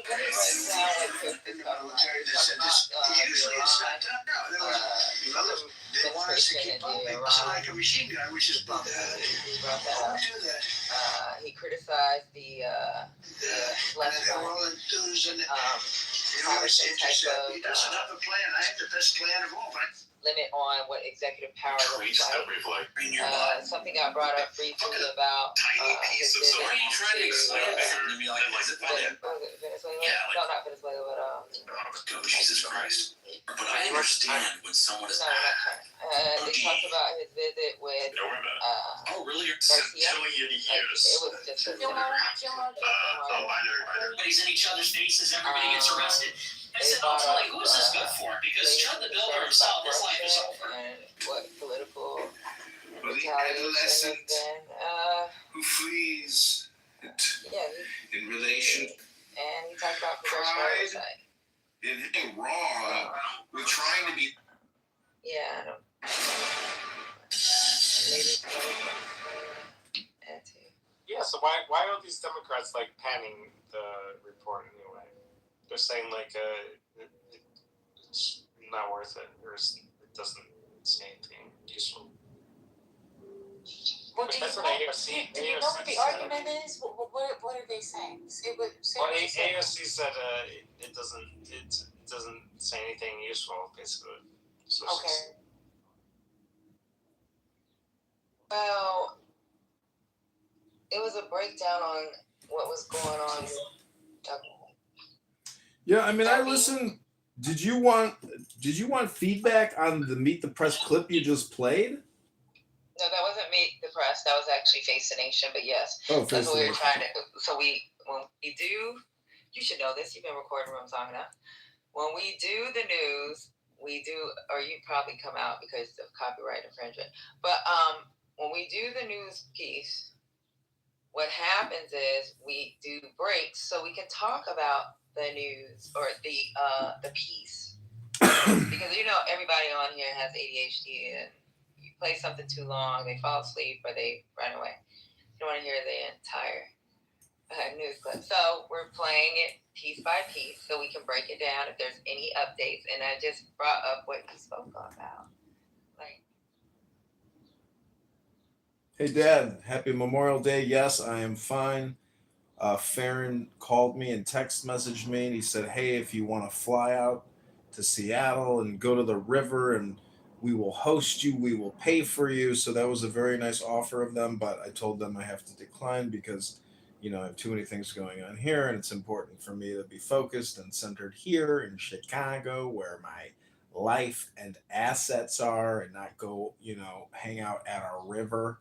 So just telling you, everything is well. I hope you get this voice note message. You can always send me a voice note message. Hope you're well. Have a great day. And tell Patty I said hello. Take care. Bye. They're using the word slush. So first of all, help me understand how you're saying that it's not a slush fund. Okay, that for me. Just for clarification, you're talking about the monies from the IRS or something else? Sorry. There's no monies from the IRS. Okay, then we're talking about two other things. Sorry. Listen. The definition of a slush fund is that it's used for illicit purposes. So we don't know if it's going to be used for illicit purposes because it hasn't been used yet. Then you can't call it a slush fund. Right, but the reason why they are quote unquote calling it a slush fund is because of how the money has moved from the DOJ into a private account, into another account where there is no true oversight. There's a lot of So that's not monies that are not purposes. posted. So they're doing that purposely to make it look like it's criminal, but it isn't. Correct. Yeah, there's no evidence of any criminal activities. No. With all due respect, I wouldn't use the term I just said that. I just said that. Okay. Patty, There's nothing yet. Patty, the equivalency is just fiduciary and then escrow. You know, lawyers do this type of bullshit, and the problem really is that we have a legal industrial complex, and really the thing is, this money is just going to transfer to the lawyers that are representing J6ers and other people that the Trump administration is aware of, that feels that they have been slighted by the legal judicial system.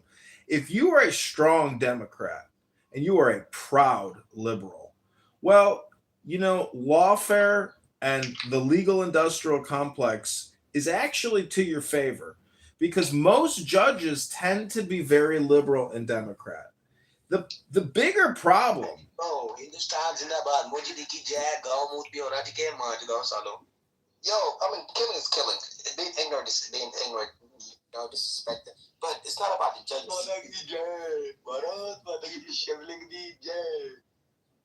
But it just, America's losing power. America's losing power. Back in the 90s, yes, they're strong, but it's just when you're losing power, this breaks. You have a lot of things that's going against you with how the world is spinning. The world is changing. You don't accept it. You think that's on topic? That's not your topic, but it get back to the same topic, the same thing all over again. It's gonna get. Who's doing worse, America or Europe? I would venture to guess Europe. Well, we have a whole world. All right, so now we're going down a rabbit hole. Let's come back. David, you were saying it's not a slush fund. We got down in a rabbit hole. You guys told me that that's illegal, but I'm just going by what's being reported, and that's what they've been calling it. So when somebody says it's not, sorry, I got it. I understand you saying they're doing it purposely. Okay, but what else did you want to say about it, David? I reserve the balance of my time. David, that was the settlement from Trump's IRS thing resulted in the slush fund. It sounded like you thought you were talking about different things, but I think you guys were talking about the same thing.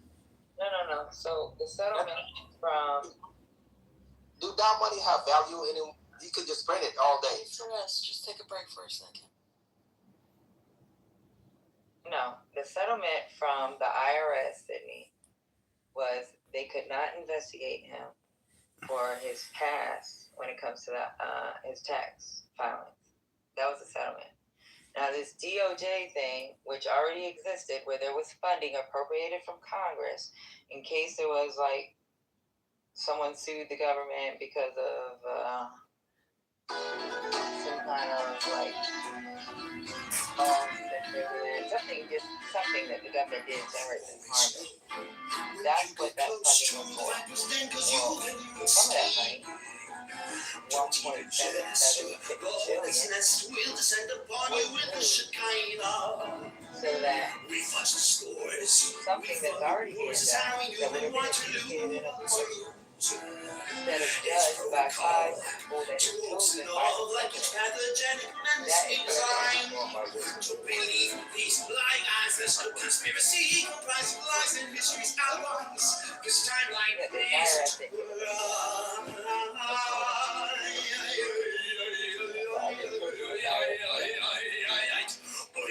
Shut down the door, you know too much. We rule the land with mighty hands that hand the Midas touch. Call me with sugar, I never see the trend. There's certain things you cannot say, so sing them all instead.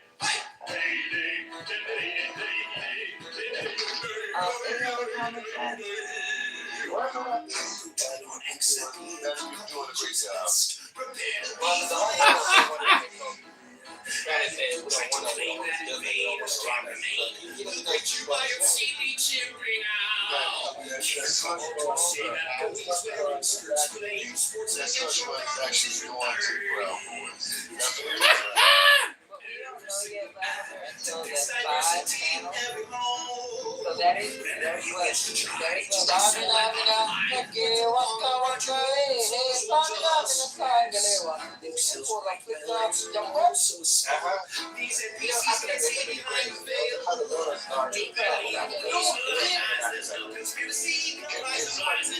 Children on stage, let's have a conversation.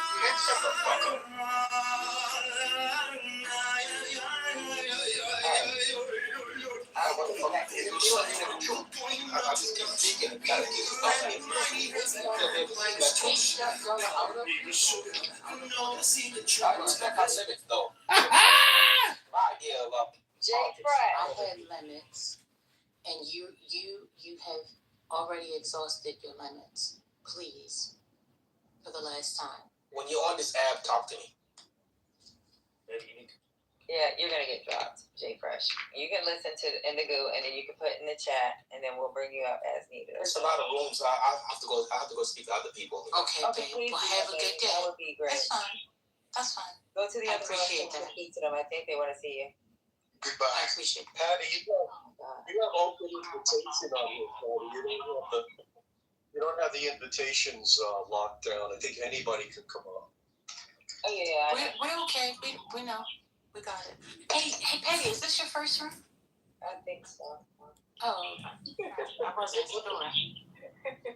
So, can I mention something about that? What was mentioned in the Face the Nation? Okay, 45 seconds. Don't go too far, John. Okay, so Trump, had a presser a day and a half ago. El Normo and I were actually there at the White House because we launched the Jewish News Network. And we were there to witness Trump talk about the future peace negotiation with Iran. And all I got to say is I'm very optimistic about the future. And I unfortunately think a lot of elite liberal intellectual Democrats are very pessimistic and even nihilistic. And I think as Americans, we have to look towards wisdom and knowledge and trade as our future. That will always be our future of prosperity and abundance. I am complete. Thank you for letting me speak. And God bless you all this beautiful Memorial Day. I hope everybody here has the best Clubhouse day they've ever had in these 5 years of friction and conflict. But now, hopefully, we can have resolution now that ban has officially been banned from the app.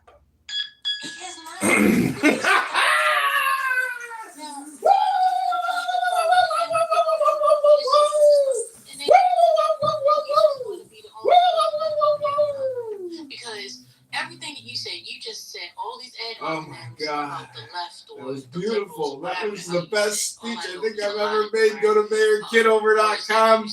Vote John Kitover, February 23rd, 2027. Why are you doing that? Go to ChicagoMayorVote.com and MayorKitover.com and ChicagoMayorElection.com and ChicagoMayoral.com. Follow me on Instagram at John Kitover. Ribono Shalom. Go to MayorKitover.com right now and enjoy your day. Monday, I hope everyone's doing well. Happy Memorial Day. God bless those that sacrificed their life. And for our freedom, I'm grateful for those wonderful people. Like Charlie Kirk.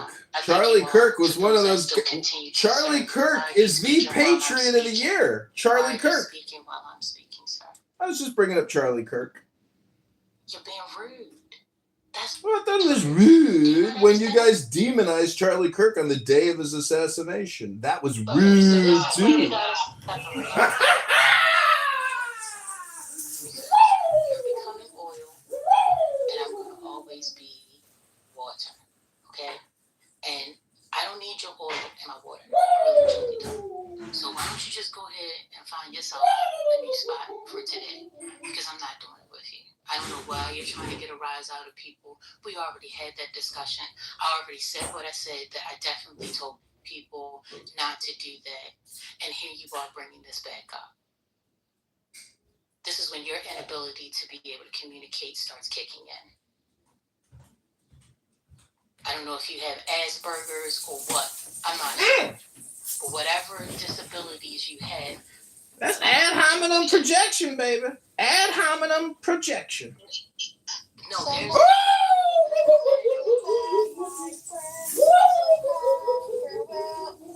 Thank you. I appreciate it. I didn't do it too much. Let me go ahead and continue to play the clip because I don't think y'all paid attention to the first clip. This morning. I appreciate it. And we'll be right back.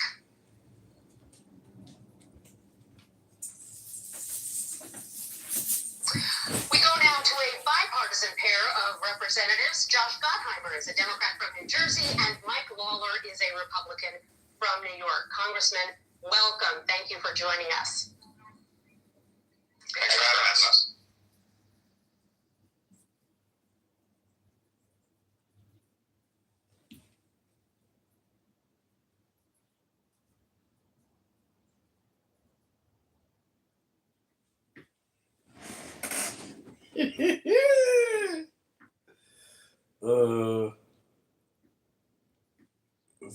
It's talented.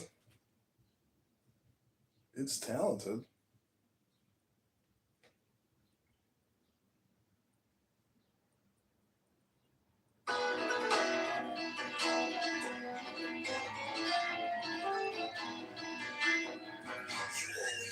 It's talented.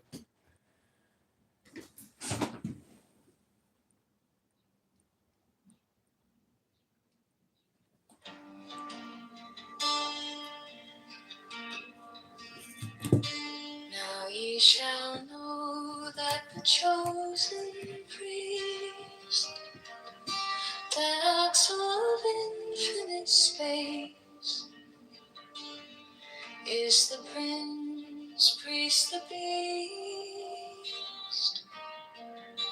and in his woman called the scarlet woman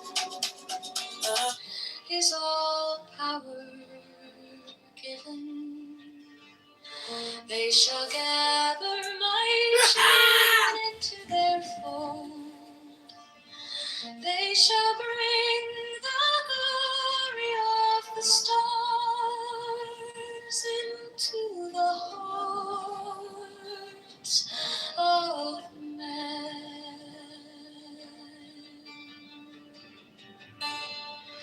16, for he is ever a sun and she a moon, but to him is the winged secret flame, and to her the stooping starlight. But we are not so chosen. 18 burn upon their brows, O splendorous serpent. 19, O azure-lidded woman, bend upon them.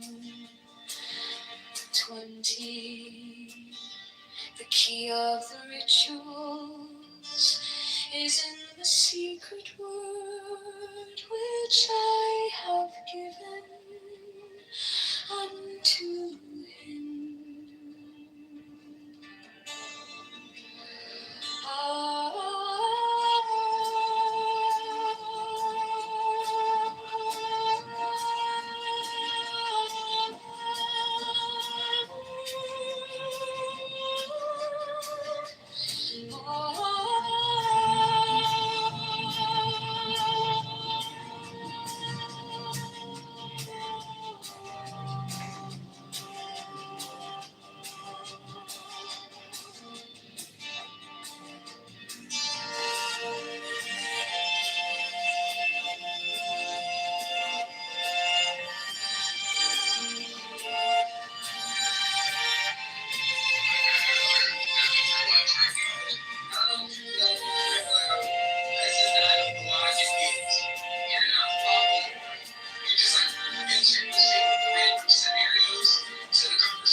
Now ye shall know that the chosen priest, a soul of infinite space, is the prince priest, the beast.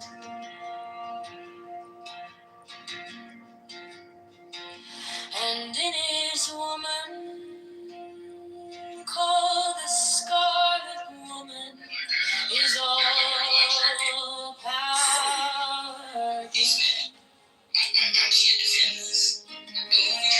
They shall gather my children into their fold. They shall bring the glory of the sun into the hearts of men.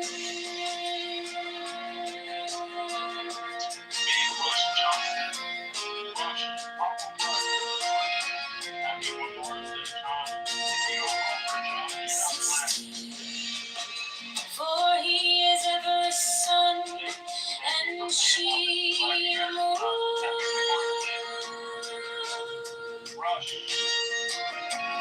But to him is the winged secret flame. You just redeemed yourself, Rush. You just redeemed yourself, Rush. That was all. That was worth it. That was worth it. Worth it. That was worth it. Real talk though, happy Memorial Day. God bless you and your family. We're going to Shalom. Today's a beautiful day. And just peace, love, and prosperity to all. Just gotta be optimistic. I'm very optimistic. Regardless of the TDS and everything going on, like why would it be against my own country, you know? It's kind of good. But yeah, happy Memorial Day.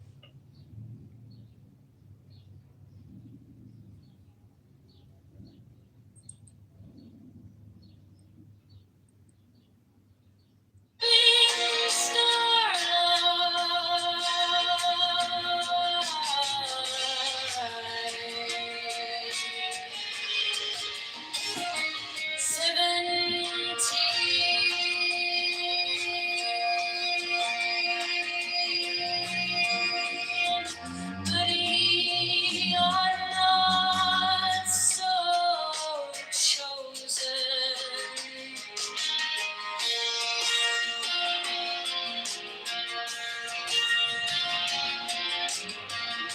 18 burn upon their brows, oh splendrous serpent.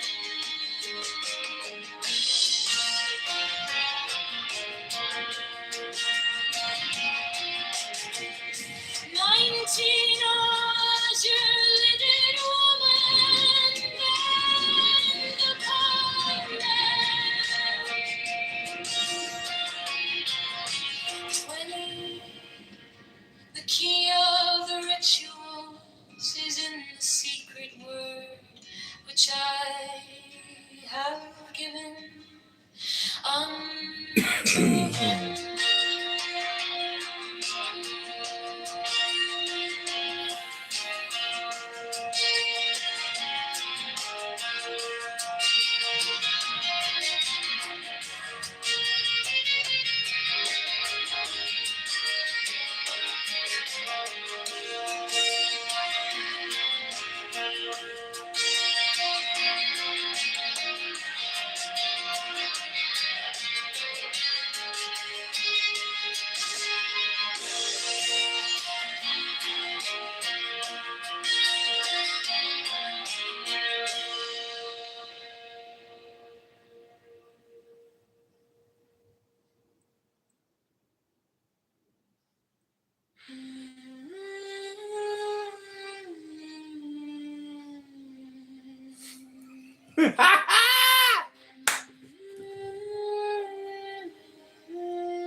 12 come forth, oh children, under the stars and take your fill of love.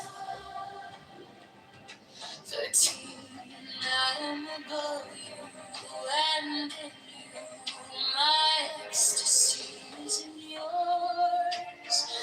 My joy is to see your joy. 14 above the gem, splendor of the wind. She bends in ecstasy to kiss the secret orders of a deep blue. The starry blue are mine, a wank of Nakhon too.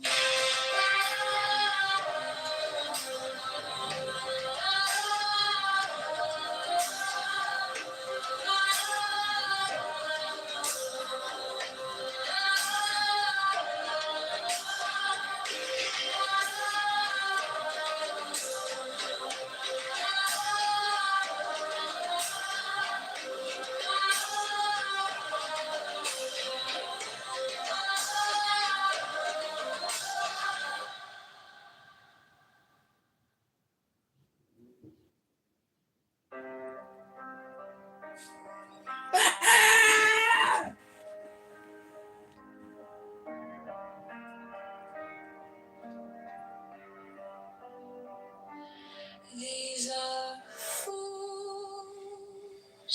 that men do, both their gods and their men of fools.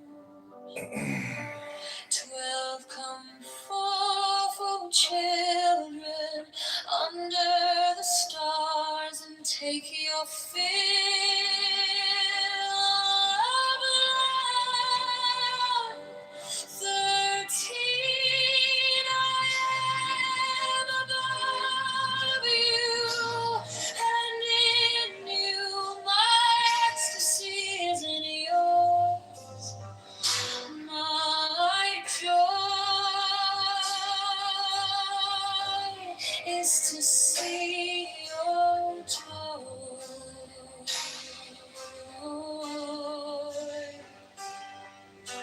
14 above, the gemmed azure is the naked splendor of the she bends in ecstasy to kiss the secret ardors of Hades. The wicked glow, the starry blue, are mine, oh, and if not soon. My joy is to see your joy.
The gem azure is the This guy really needs to tell me.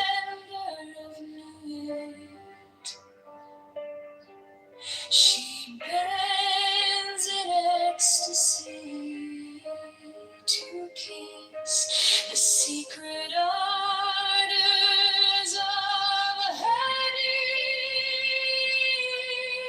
knees. The winged of the starry blue, her mind awaketh noch zu. My joy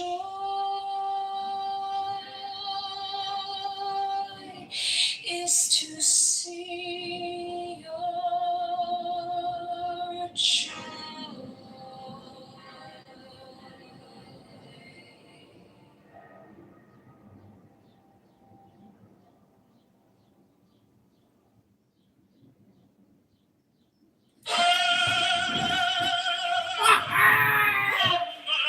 Manifestation of you. The unfurling of the company of heaven. Every man and every woman is a star. For every number is infinite, there is no difference. Help me, oh Lord of thieves, in my unveiling before the children of men.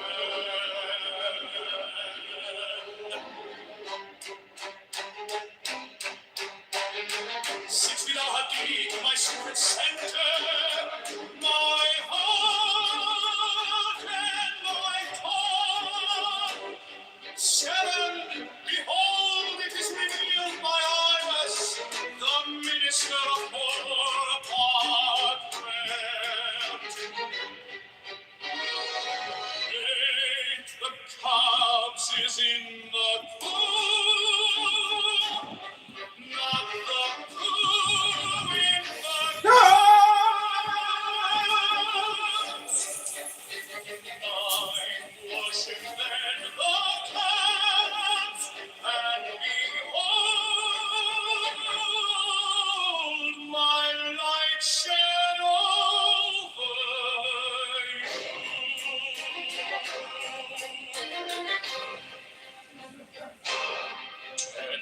Let my servants be few and secret, they shall rule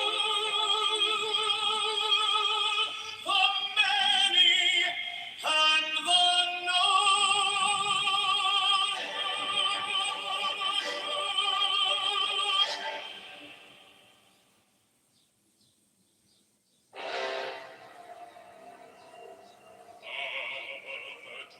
The manifestation of night to the unveiling of the company of heaven. Every man and every woman is a star.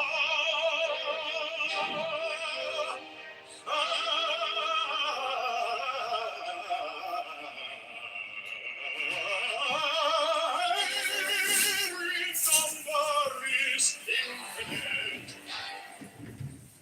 There is no difference. 5, help me, O warrior lord of deeds, in my unveiling before the children of men. Now amidst my secret center, my heart and my thought. 7, behold, it is revealed by I was the minister of all apart. The cats is in the pool, not the pool in the cats. 9, worship, then the cats, and behold my light shed over you. Mine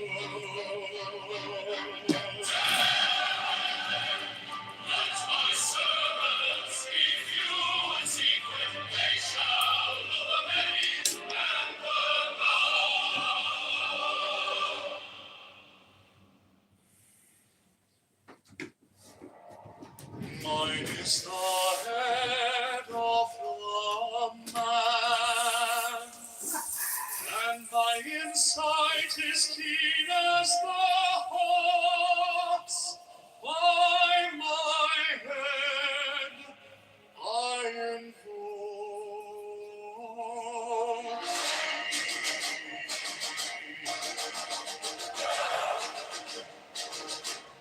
I am the only begotten child of my father and mother. My father is dead. My mother bore me with labor and pain and fear. By my body I invoke thee.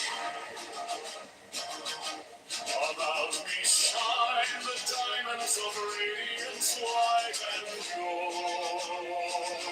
By their brightness I invoke thee. Mine is the red triangle, reverse the sign, given of none save indeed of thee, O Lord. By the Lamb and I invoke thee. Mine is the garment of white, sewn with gold, the flashing of my land I wear. By my robe I invoke Mine is the sign of the prophets and time. By the sign I invoke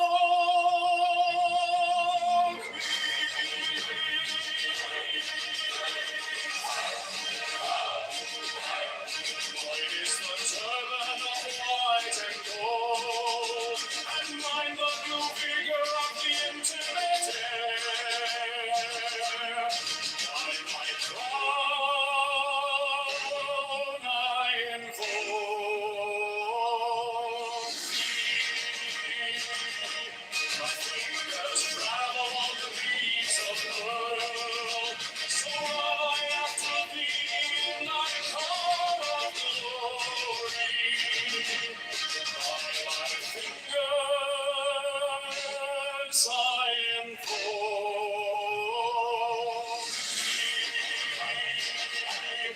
Under the one of double power in the voice of the Master.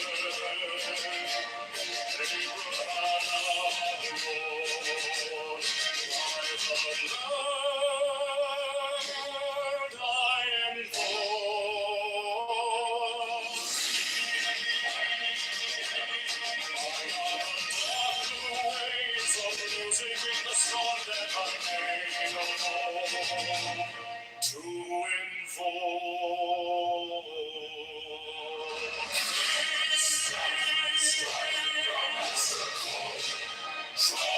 Draw the flaming sword, crown, child, and conquering Lord, Horus, Avenger. By the song I invoke thee. My hand is thy sword of revenge. Let it strike at thy end. By the sword I invoke the voice of the high, the voice of the saints, 11 of the voices, Abraham.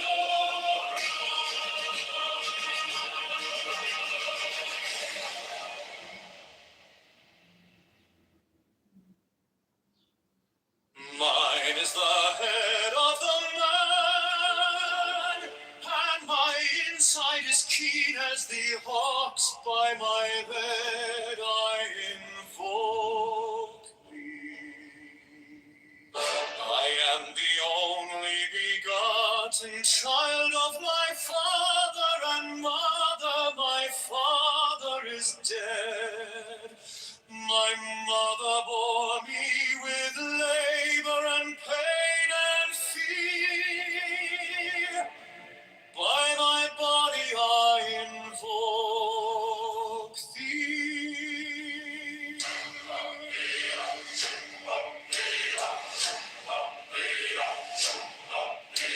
About me shine the diamonds of radiance, white and pure. By their brightness I invoke thee. Mine is the red triangle, reverse the sign given of none, save it be of thee, O Lord. By the Lamed I invoke thee. Mine is the garment of white, sewn with gold, the flashing of day that I wear. By my robe I invoke thee. Mine is the sign of a office and Typhoon. By the sign I invoke Mine is the turban of white and gold, and mine the blue figure of the intermare. By my crown I invoke thee. My fingers tremble on the beat of earth, so run I after thee in thy car of glory. By my fingers I invoke thee. I bear the wand of double power in the voice of the master.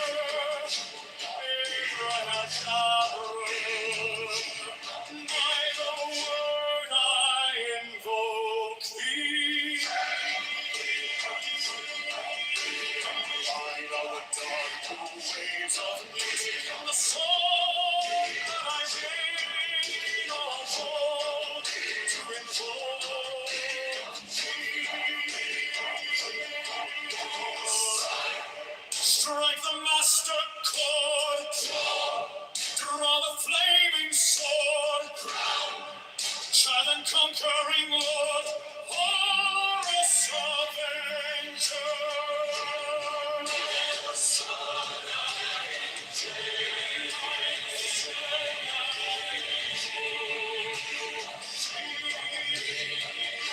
My hand is thy sword of revenge, and its strike at thy cheek.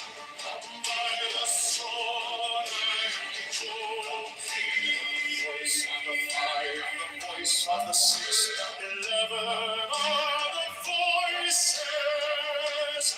Abrahadabra.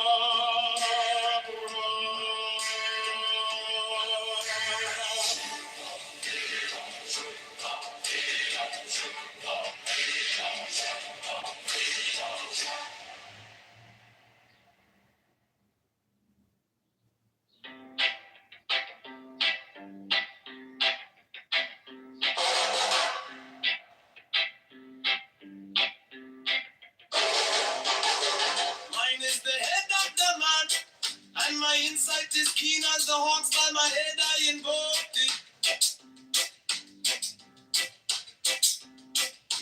I am the only begotten child of my father and mother. My father is dead. My mother bore me with labor and pain and fear. By my body I invoke thee.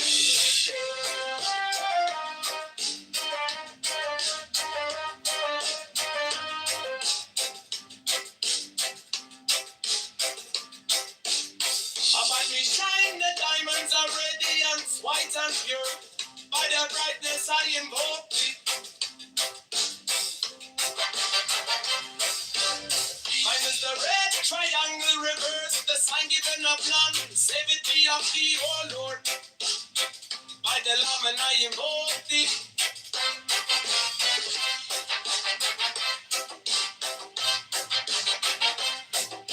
Free mine is the garment of white, sewn with gold. The flashing of eye that I wear by my robe, I invoke thee. King mine is the sign of a prophet and typhon. By the sign I invoke thee. For mine is the turban of white and gold, and mine the blue vigor of the intimate. By my crown I invoke thee. My fingers travel on the beads of pearl, so run I after thee in thy car of glory. By my fingers I invoke thee. I hear the wand of double power in the voice of the master. Abrahadabra, by the word I invoke thee. Be mine are the dark blue waves of music in the song that I made of old to invoke thee. Strike a master chord. Draw the flaming sword. Child and conquering Lord. Warriors, avenger, by the song I invoke thee.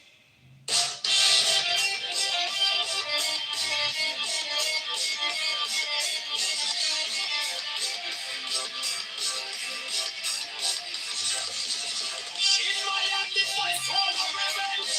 Let it strike and I begin. By the sword I invoke thee. The voice of the fight, the voice of the 611, the voices. Abraham.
Mine is the head of the man, and my insight is keen as the ox. By my head I invoke thee. I am the only begotten child of my father and mother. My father is dead. My mother bore me with labor and pain and fear. By my body I invoke thee.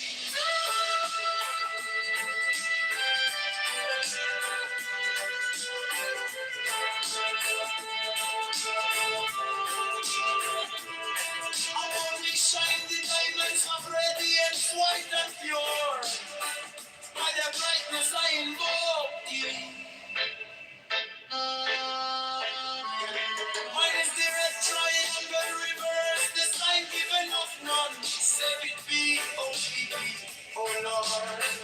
By the Lamb and I invoke thee.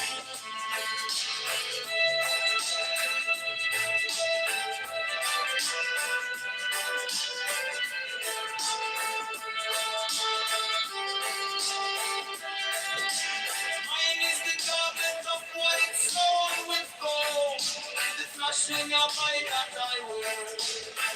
By my robe I invoke thee.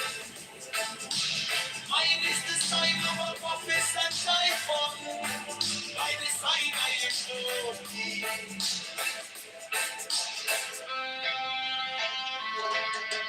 Mine is the garment of white and gold, and mine the blue vigor at the intimate there. I'm a brown, I invoke thee. My fingers travel at the beats of pearl, so run I after thee in thy car of glory. By my fingers I invoke thee. For they're the one that's double power in the voice of the master. Abraham Abraham. By the word I invoke thee. Hey, mine heart in dark blue waves of music in the sun that I made a whole to invoke thee. Strike the master chord, strike the flaming sword, crown, giant conquering Lord, all of against God, by the sword I invoke thee. In my hand is the sword of revenge, let it strike, I fly beneath, by the sword I invoke thee. The voice of the fight, the voice of the six, 11 are the voices.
Mine is the head of the man, and my insight is keen as the ox. By my head I know thee. I am the only begotten child of my father and mother. My father is dead. My mother bore me with labor and pain and fear by my body. I know thee about me. Shine the diamonds of radiance, white and pure by their brightness. I know thee. Mine is the red triangle reverse with the sign, given of non-savity of thee. Oh Lord, by the layman. I know thee. Mine is the garment of white, so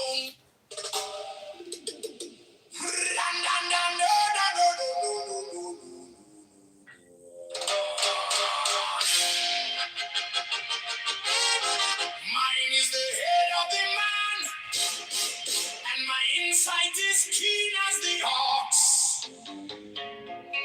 By my head, I invoke thee.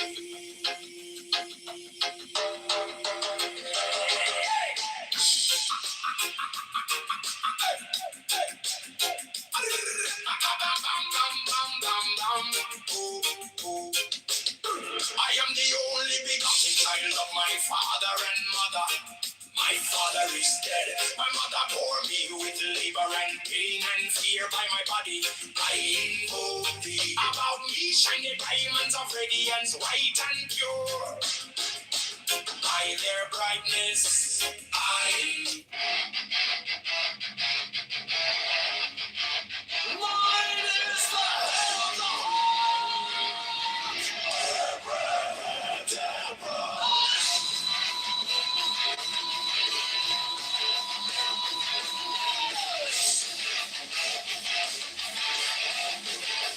six and the rose and cross of life and life.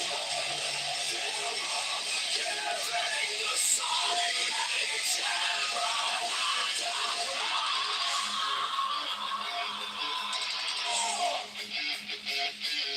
remaining in the sign, the invocation concludes. Therefore I say unto so that every spirit, whether of the firmament, or of the ether, or of the earth, or under the earth, on dry land, or in the air, of whirling air, or of rushing fire.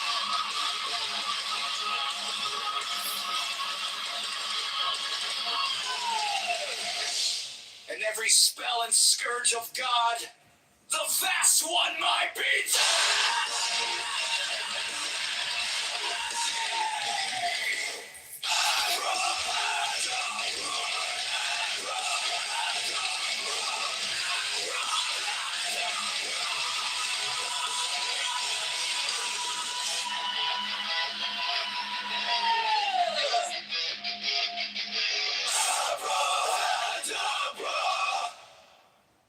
Mine is the head of the hawk, Abraham.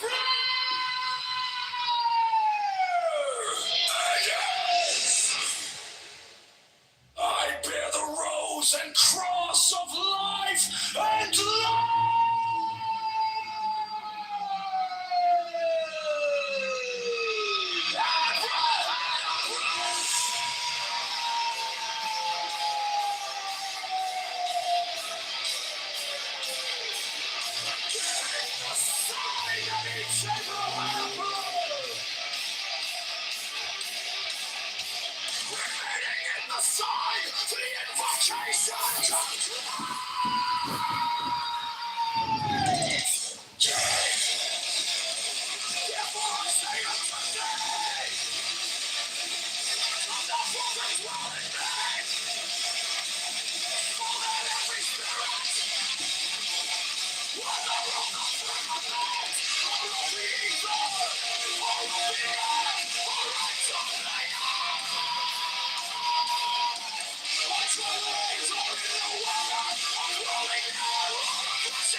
I bear the rose and cross of life and light, giving the sign at each abracadabra.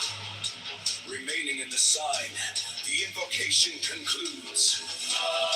Therefore I say unto thee, come thou forth and dwell in me, so that every spirit, whether of the firmament, or of the ether, or of the earth, or under the earth, on dry land, or in the water, of whirling air, of rushing fire, and every spell and scourge of God, the vast one,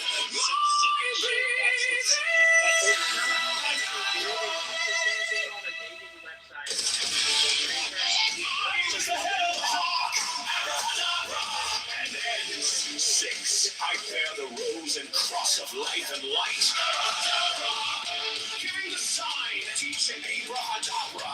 Remaining in the sign, the invocation concludes. Therefore I say unto thee, come thou forth and dwell in me, so that every spirit, whether of the firmament, or of the ether, or of the earth, or under the earth, on dry land,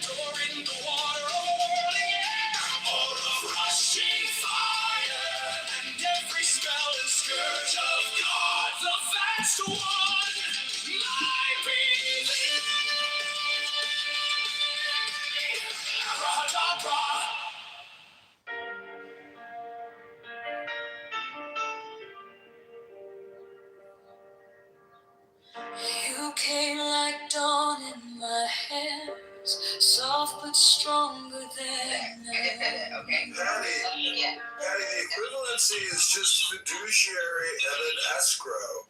You know, the lawyers do this type of bullshit, and the problem really is that we have a legal industrial complex, and really the thing is, this money is just going to transfer to the lawyers that are representing J6ers and other people that the Trump administration is aware of, that feels that they have been slighted by the legal judicial system. If you are a strong Democrat and you are a proud liberal, well, you know, lawfare and the legal industrial complex is actually to your favor, because most judges tend to be very liberal and Democrat. The bigger problem. Oh, it's time to about what did he jag or you know, let's get money also. Yo, I mean, goodness.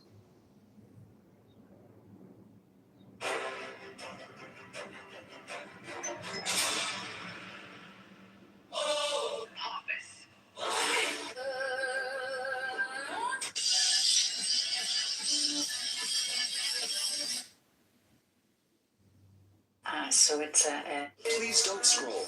Please don't scroll. I'm just trying to be.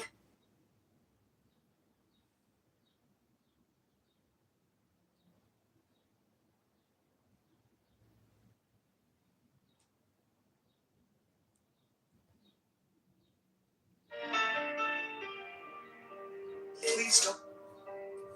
My fear turned gold in your eyes. We are $38 trillion in debt. So you have to look at that as the United States credit card. Months without. I was lost in the noise. Now I'm learning how to stay close to your quiet light in the middle of the day. Stop thinking, let it fall. Take the deepest breath of them all. Hold it. Don't run from the feeling. One more second. You can start believing. Wisdom of God. Now it's yours. Wisdom of God. Now it's yours. Wisdom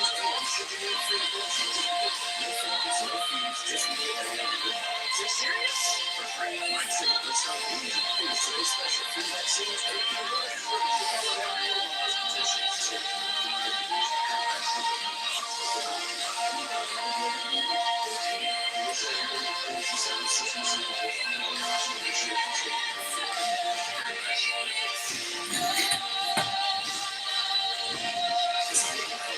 Your touch is a steady rain on the dust of who I am.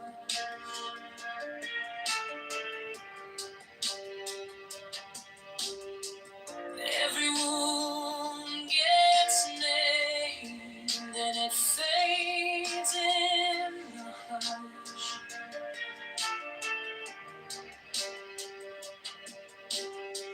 I don't need 1,000 signs when your name is in my chest. One deep breath, one brave step, and the rest can be blessed. Stop thinking, let it fall.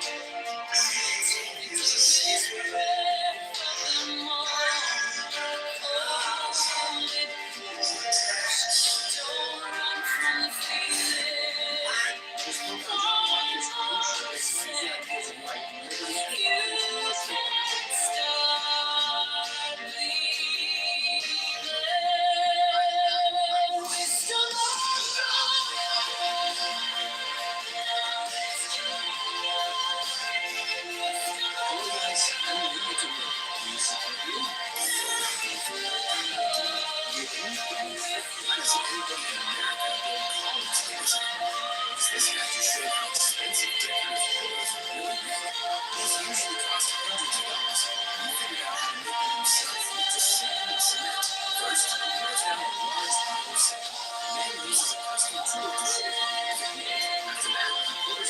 Wisdom of honestly, it's really satisfying to watch. Nobody starts forming a clean, definite shape. Even uses leftover cement to make a strong base for the entire building. While the concrete pieces dry, there's the area where the columns will be installed. On the next day, the cement pieces are fully hardened and ready to use. Places the long sections around the metal support done. As the inside moved with concrete taken violently, the end pieces will burn. The whole thing gets painted white. And somehow, using only sand and cement, it creates these massive decorative columns that look surprisingly expensive. Why is it able to be American and what columns represent? Because this guy just shows how expensive decorative columns are really made. These usually cost hundreds of dollars. He figured out how to make them himself with just sand and cement. First, he pours down a large pile of sand, then he uses a custom tool to shape the perfect mix. After that, he pours it into a thick sand mixture and runs the tool back and forth to scrape away the extra material. And honestly, it's really satisfying. Wisdom of God,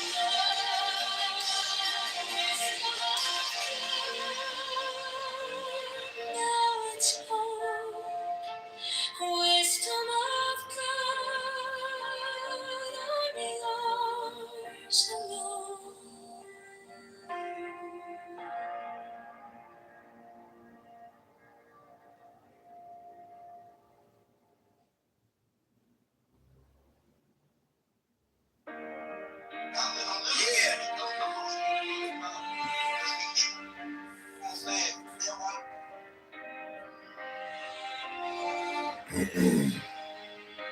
You came like dawn in my hands, soft but stronger than fear turned gold in your eyes, and my old night broke. I was lost in the noise, now I'm learning how to stay close to your quiet light. In the middle of the day, stop thinking. Let it fall. Take the deepest breath. Hold them all. Hold it close, don't run from the feeling. One more second, you can start believing. Wisdom of God, now it's joy. Wisdom of God, now it's love. Wisdom of God, my heart is open. Wisdom of God, I rise above. Hold, let it go, go, go. You are the answer. I needed to know. Your touch is a steady rain on the dust of who I was. Every wound gets named, then it fades in the hush. I don't need 1,000 signs when your name is in my chest. One deep breath, one brave step, and the rest can be blessed. Stop thinking. Let it fall. Take the deepest breath. Hold them all. Hold me close, don't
one of the oldest breads in the world? In the U.S., almost no one has seen it. That's because this method survives only in a few old bakeries in China. Every morning, the baker boils about 100 eggs. Then he mixes yeast, milk powder, and whole milk until smooth. Adds the eggs and heaps of flour and yeast. The dough starts sticky but becomes golden and elastic after repeated pressing.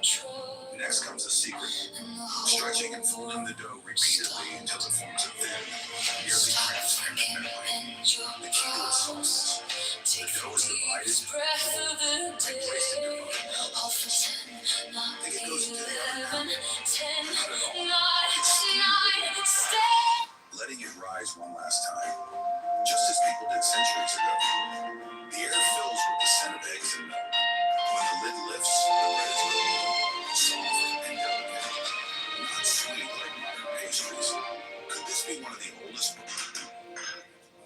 Wisdom of God is now joy, love, heart, enlightenment. You found me in the quiet, with my hands still shaking. I was carrying the hurt like a mimic dream. Then you touched my trouble. Hey everyone, today I'm talking about this book. Hey everyone, check this out. This book on John Locke is Stop thinking, and your problems take the deepest breath of the day. Hold for 10, not 11, 10, not 9, stay.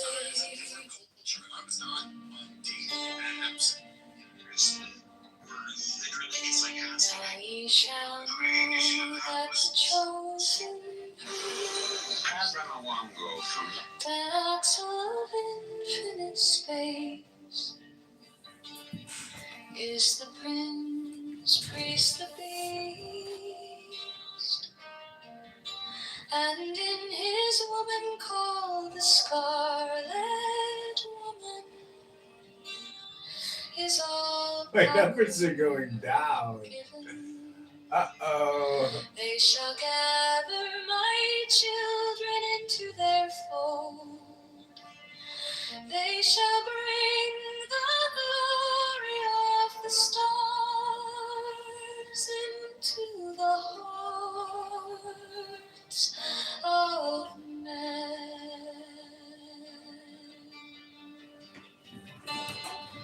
16, for he is ever a sun and she a moon. But to him is the winged secret flame, and to her the stooping starlight. But ye are not so chosen. 18 burn upon their brows, O splendorous serpent. 19, O azure-lidded woman, bend upon them. 20, the key of the rituals is in the secret word which I have given unto him.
shall know that the chosen priest, master of infinite space, is the prince priest, the beast.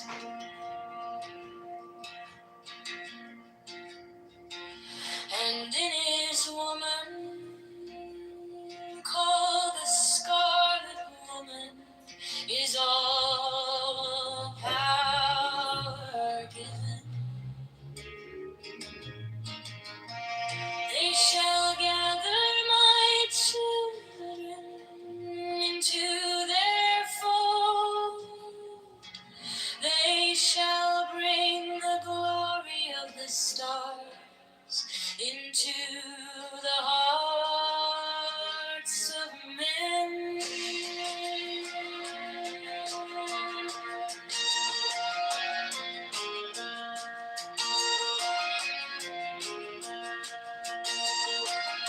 16.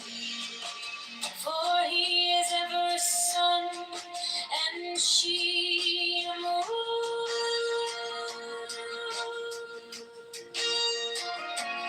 But to him is the winged secret flame, and to her the stooping starlight.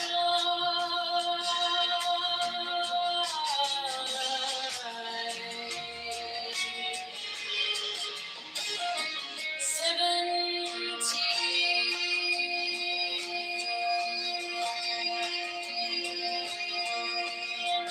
But ye are not so chosen.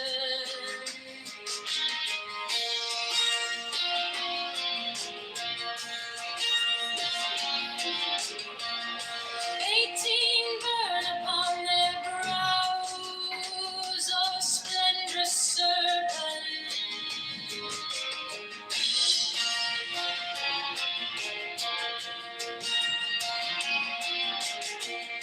19 azure lidded woman, and the covenant. 20.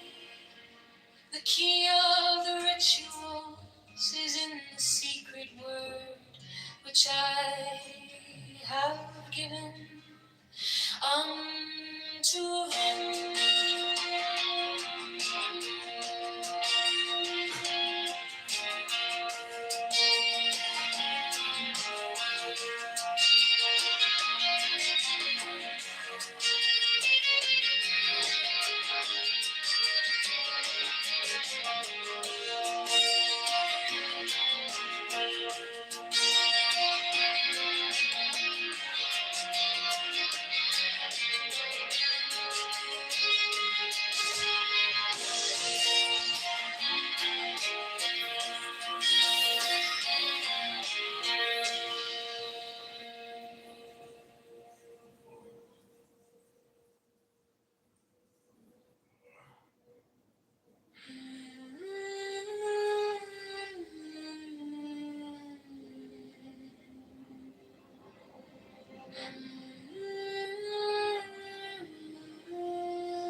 These are fools that men adore, both their gods and their men are fools.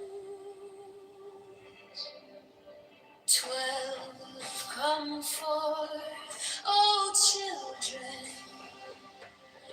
under the stars, and take your fill of love.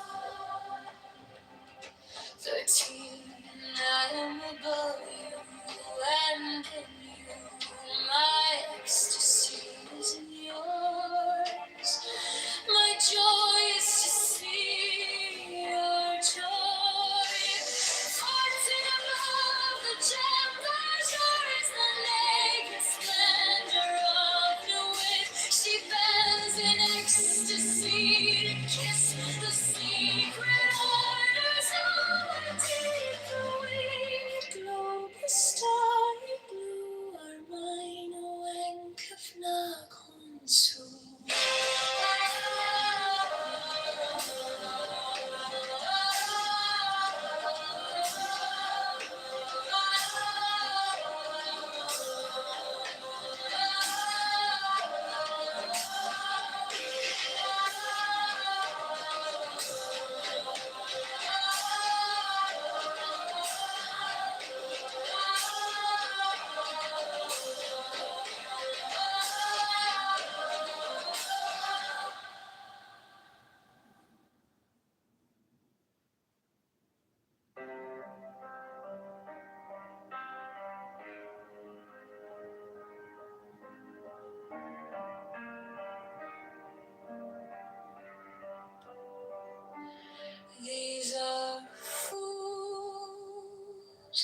that men adore, both their gods and their men and fools.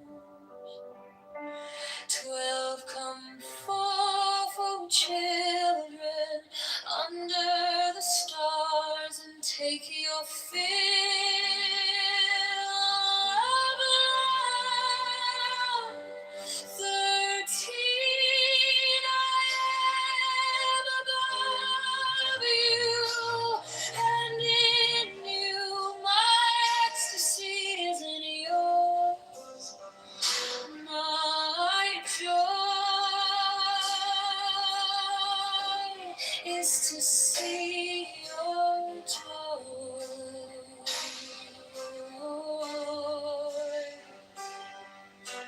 14 above, the gem azure is the naked splendor of new.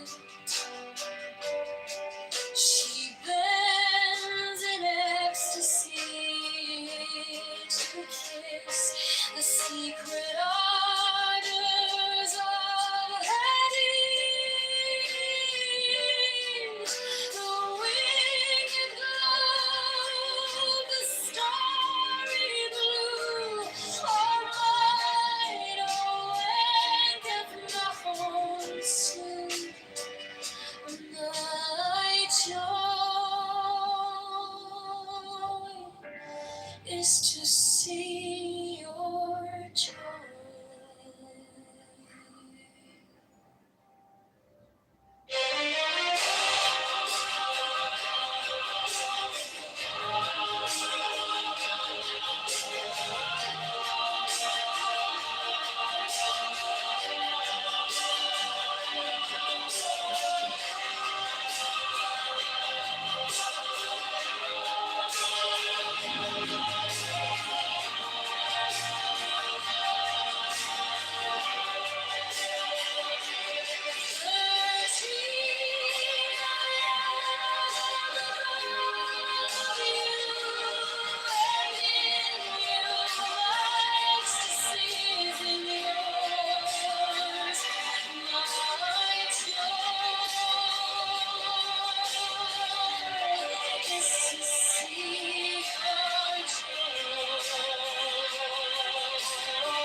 Above, the gem azure is the naked splendor of new. She bends in ecstasy to kiss the secret ardors of Hades. The winged glow, the starry blue, are mine, oh, and soon. My joy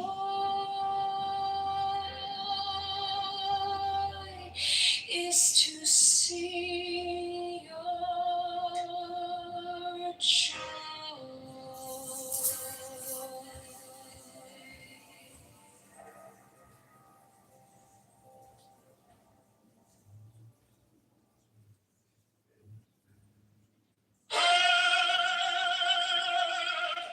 The manifestation of new Eve, the unfurling of the company of heaven.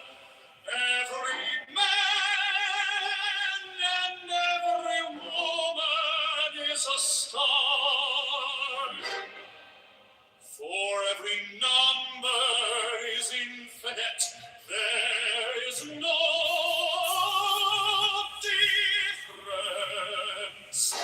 Help me, oh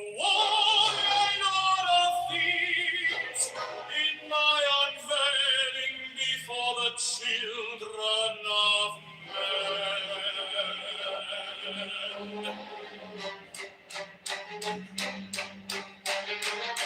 feet deep, my secret center, my heart and my tongue. 7, behold, it is revealed by Imus, the minister of war apartment. 8, the calves is in the cool, not the cool in the calves. 9, worship then the calves, and behold, my light shed over you.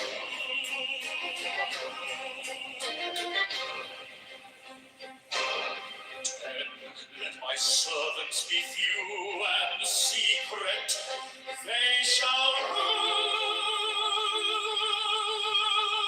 the many and the known.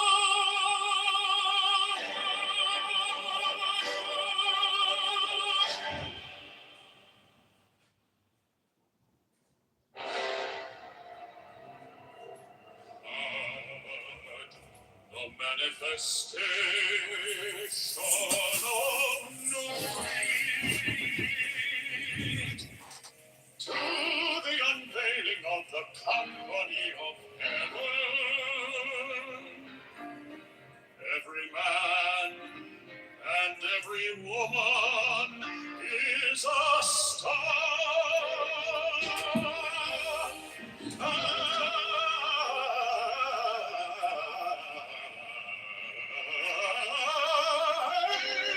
Every number is infinite. There is no difference. 5, help me, O warrior lord of deeds, in my unveiling before the children of men. Nowadays, my secret center, my heart and my heart. 7, behold, it is revealed by I was the minister of Porpatrat. Because is in the cool, not the fool in the cats. 9, worship, then the camps, and behold my light shed over you. 10, let my servants be few and secret, they shall rule the many and the known.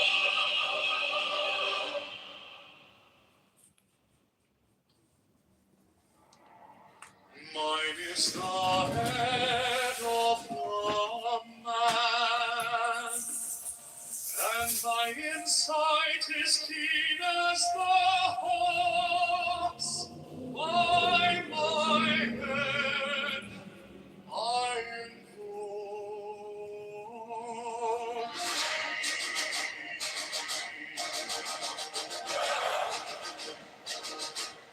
I am the only begotten child of my father and mother. My father is dead. My mother bore me with labor and pain and fear. By my body I invoke thee. About me shine the diamonds of radiance white and pure. By their brightness I invoke thee. Mine is the red triangle, reverse the sign, given of none save it be of thee, O Lord. By the Lamb and I invoke thee. Mine is the garment of white, sewn with gold, the flashing of my land I wear. By my robe I invoke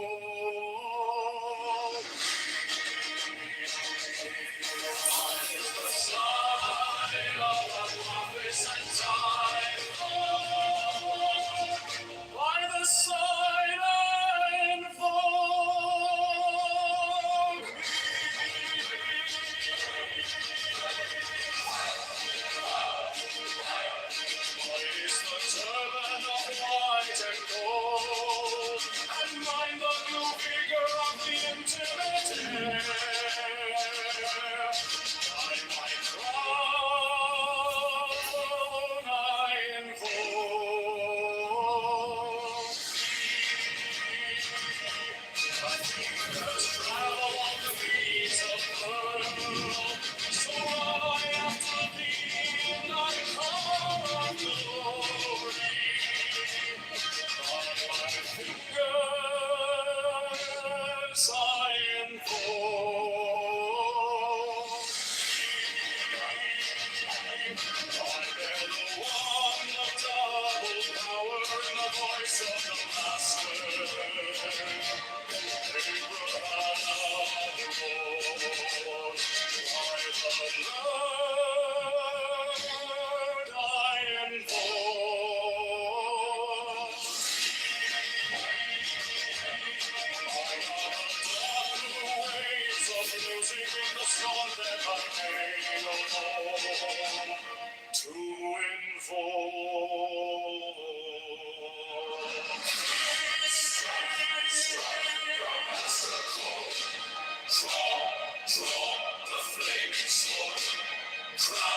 Child and conquering Lord, glorious by the song I invoke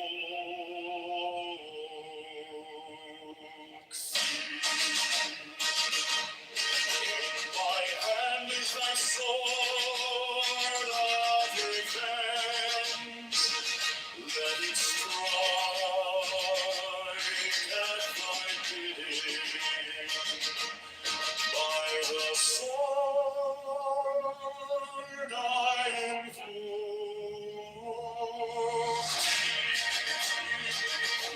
the voice of the high, the voice of the saints, 11 are the voices that rock the Lord.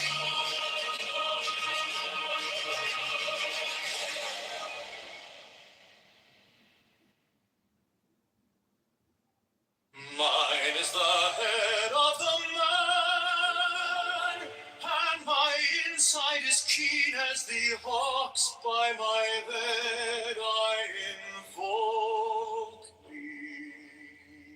I am the only begotten child of my father and mother. My father is dead. My mother bore me with labor and pain and fear. By my body I invoke thee.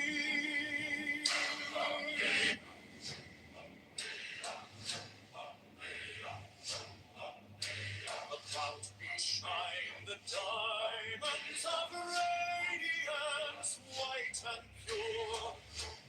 By their brightness I invoke thee. Mine is the red triangle, reverse the sign, given of none, save it be O Lord. By the Laman I invoke thee. Mine is the garment of white, sewn with gold, the flashing of day that I wear. By my robe I invoke thee. Mine is the sign of a office and Typhoon. By the sign I invoke thee.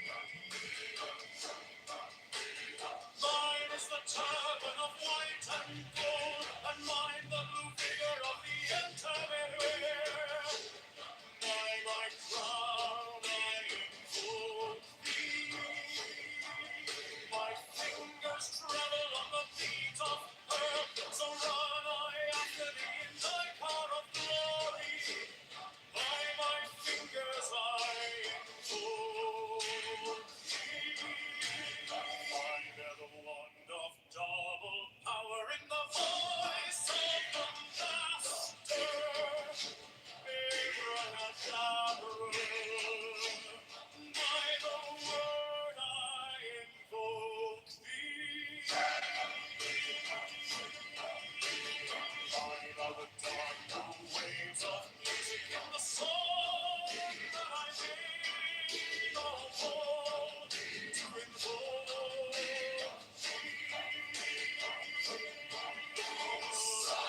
insight is keen as the hawks by my head I invoke thee.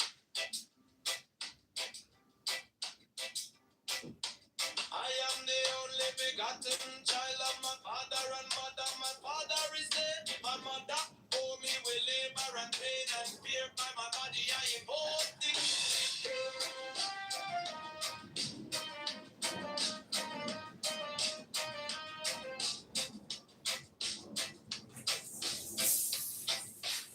About me shine, the diamonds are radiant, white and pure.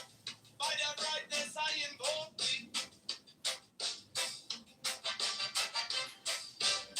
Mine is the red triangle reverse, the sign given of none. Save it me of thee, O Lord.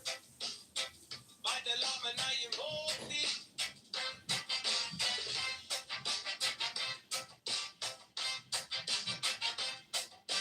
Free mine is the garment of white, sewn with gold. The flashing of eye that I wear by my robe I invoke thee. Here mine is the sign of Apophis and Typhon. By the sign I invoke thee.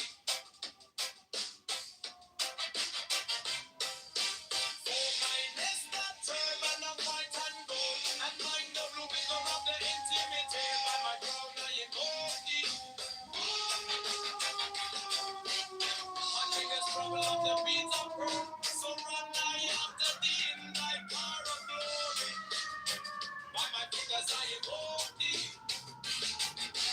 I hear the wonder, double power in the voice of the master. Abraham, by the word I invoke thee. Mine are the dark blue waves of music in the song that I made of old to invoke thee. Strike the master chord. Draw the flaming sword. Triumph and conquering Lord. I've been dropped by the song I invoke thee.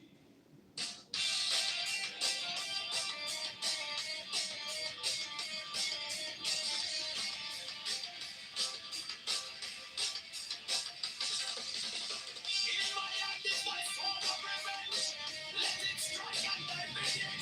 By the sword I invoke thee. The voice of the fight, the voice of the 611 of the voices. Everyone, everyone.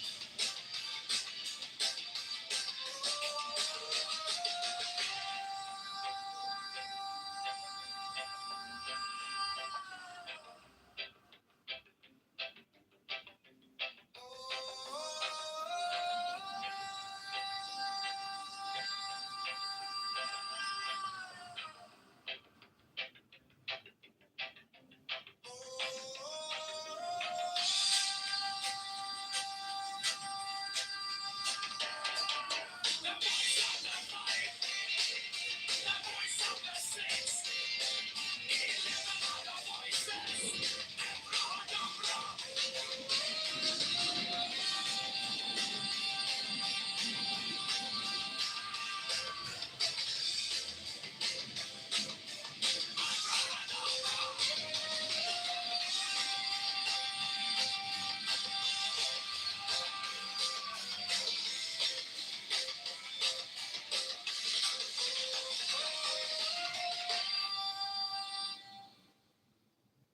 Mine is the head of the man and my insight is keen as the hawk.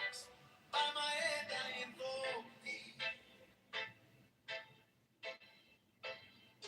I am the only begotten child of my father and mother. My father is dead. My mother bore me with labor and pain and fear. By my body I invoke thee.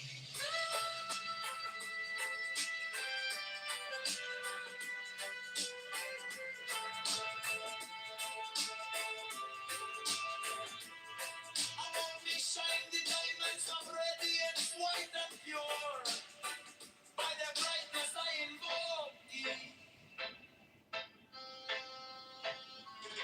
Mine is the red triangle reverse, the sign given of none. Save it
Mine is the head of the man, and my insight is keen as the ox. By my head I invoke thee. I am the only begotten child of my father and mother. My father is dead. My mother bore me with labor and pain and fear by my body. I invoke thee about me. Shine the diamonds of radiance, white and pure by their brightness. I invoke thee. Mine is the red triangle reverse the sign, even of none save it be of thee. Oh Lord, by the layman. I invoke thee. Mine is the garment of white, so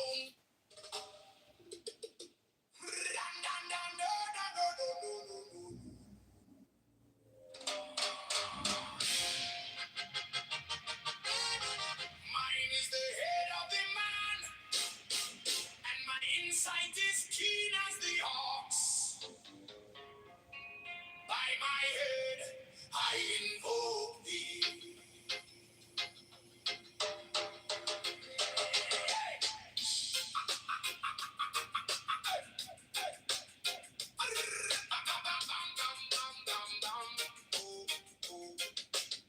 I am the only begotten child of my father and mother. My father is dead. My mother bore me with labor and pain and fear by my body. I invoke thee. About me shine the diamonds of radiance, white and pure. By their brightness, I. Mine is the head of the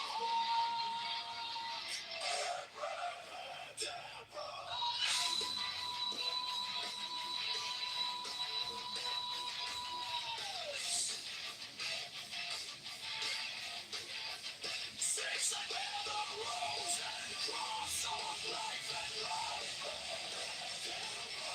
Giving the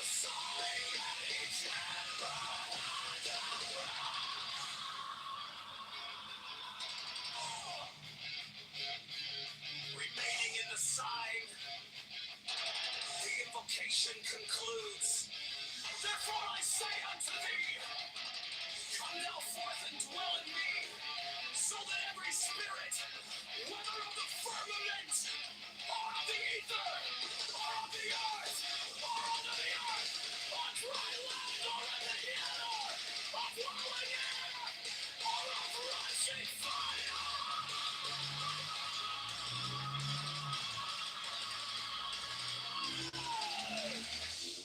And every spell and scourge of God, the vast one might be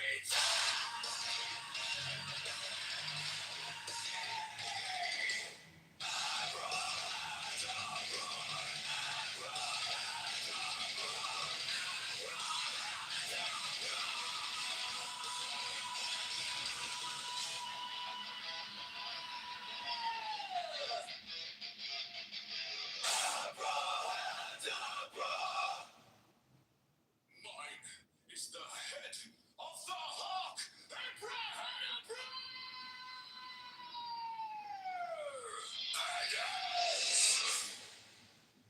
I bear the rose and cross of life and love.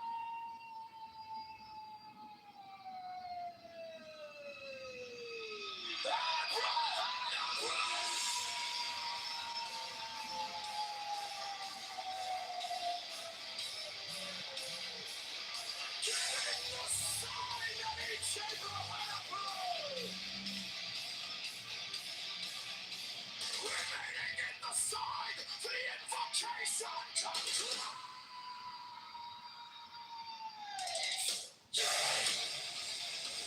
Therefore I say unto thee, come thou forth and dwell in me,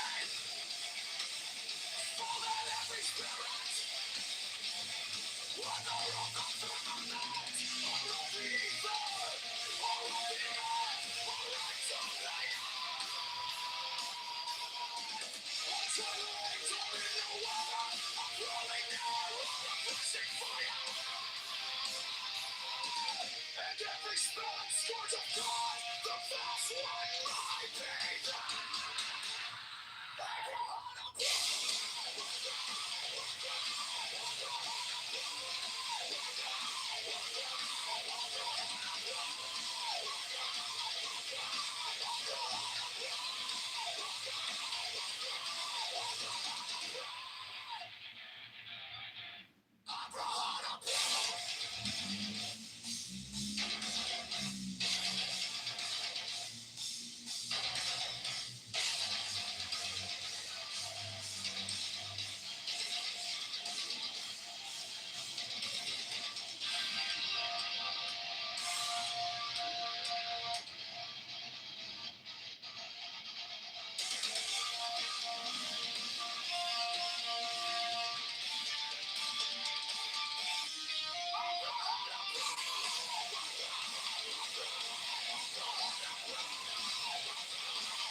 Mine is the head of the hawk.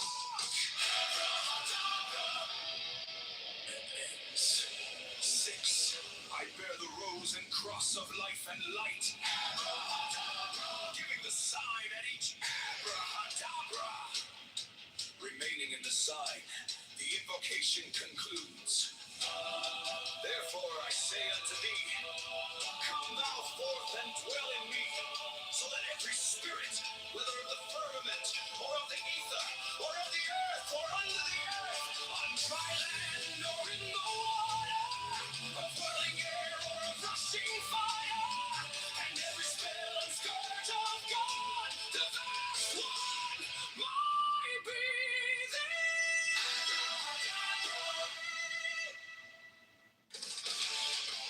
mine is the head of the hawk, Abrahadabra, and ends. 6. I bear the rose and cross of life and light, giving the sign at each Abrahadabra. Remaining in the sign, the invocation concludes. Therefore I say unto thee, come thou forth and dwell in me, so that every spirit, whether of the firmament,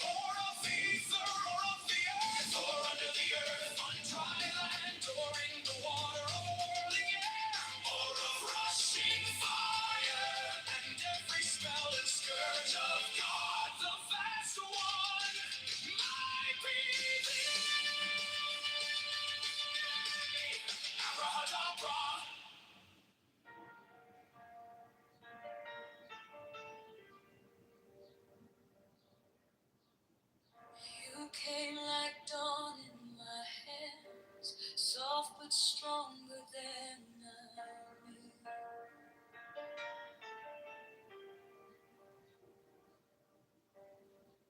My fear turned gold in your eyes, and my whole night broke in two.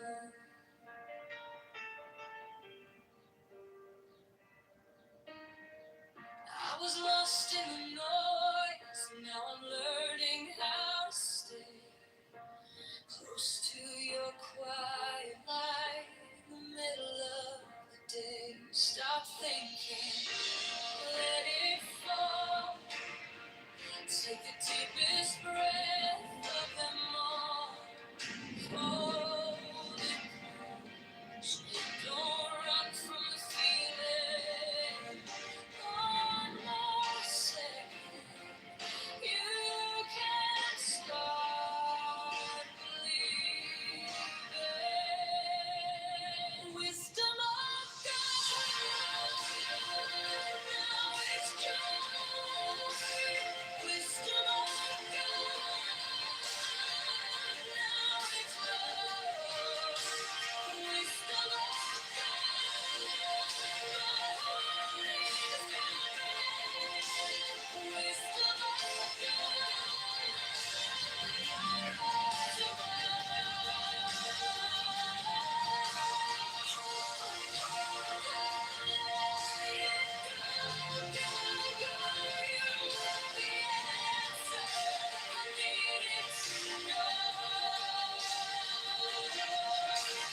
now it's joy.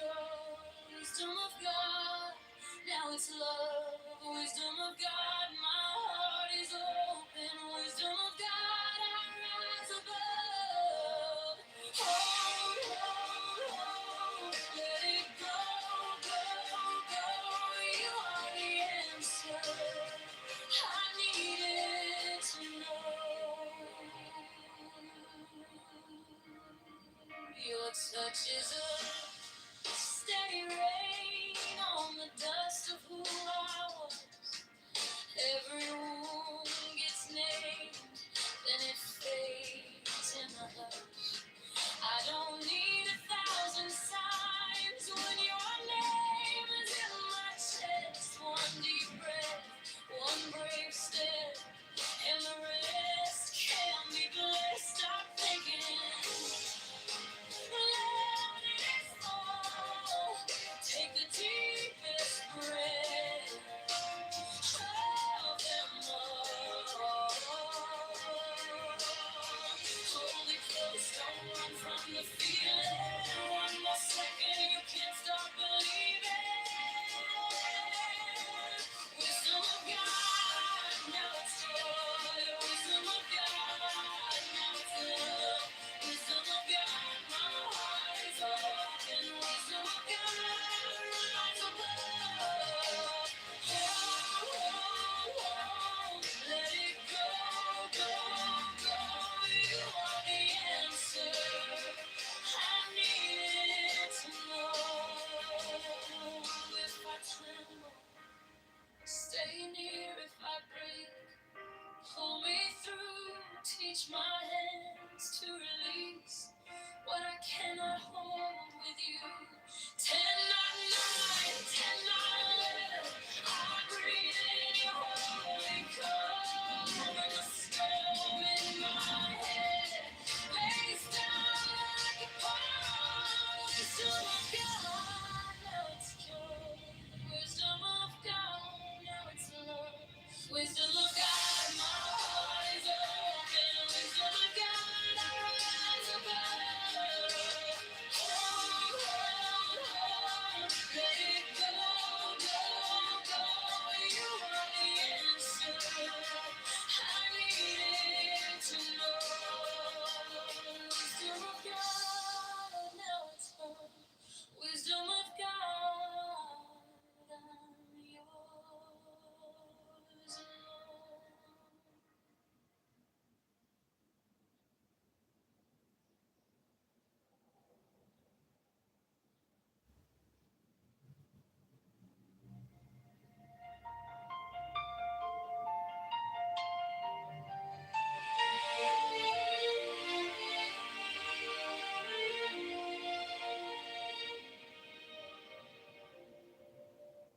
Wisdom of God is now joy, love, heart, enlightenment.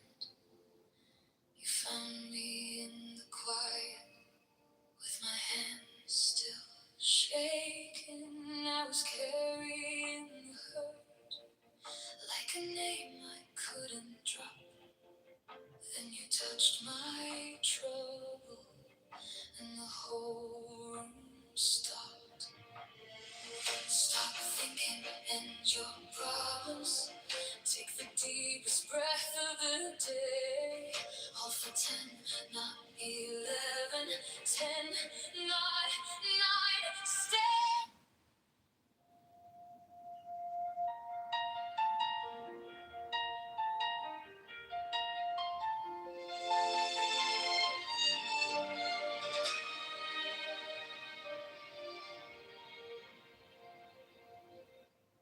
Wisdom of God is now joy, love, heart, enlightenment. You found me in the quiet with my hands still shaking.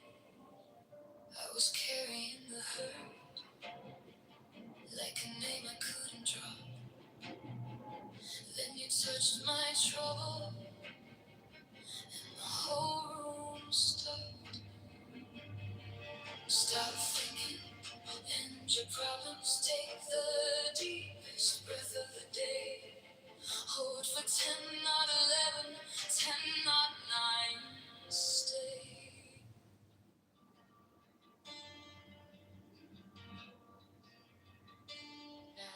shall know that the chosen priest, that axle of infinite space, is the prince, priest, the beast, and in his woman called the Scarlet Woman is all power given. They shall gather my children into their fold. They shall bring the glory of the stars into the hearts of men.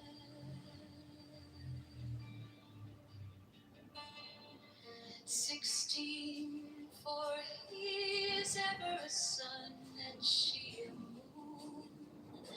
But to him is the wicked secret flame, and to her the stooping starlight. But we are not so chosen. 18 burn upon their brows, O splendorous serpent.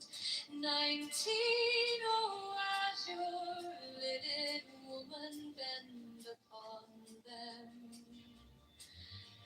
20, the key of the rituals is in the secret word which I have given unto him.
Now ye shall know that the chosen priest, my soul of infinite space, is the prince, priest, the beast.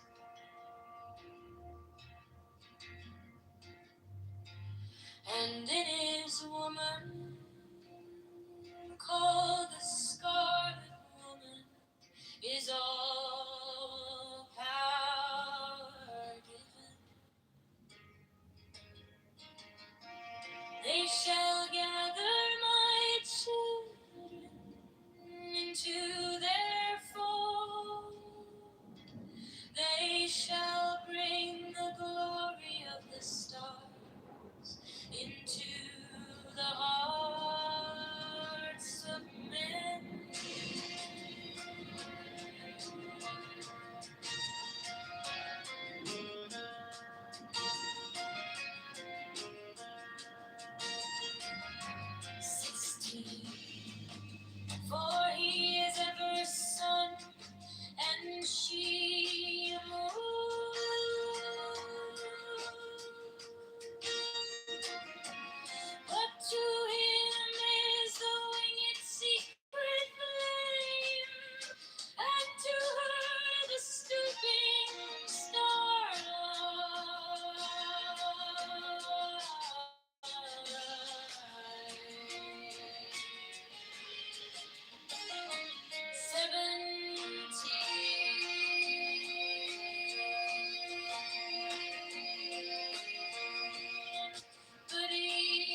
These are fools that men adore, both their gods and their men of food. 12 come forth, O children, under the stars, and take your fill of love. 13, I am above you, and in you my ecstasy is in yours. My joy is to see your joy.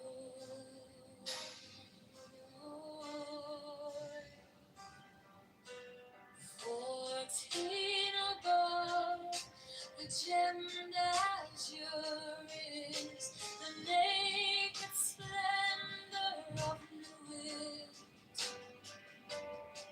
She bends in ecstasy to kiss the secret ardors of Hades.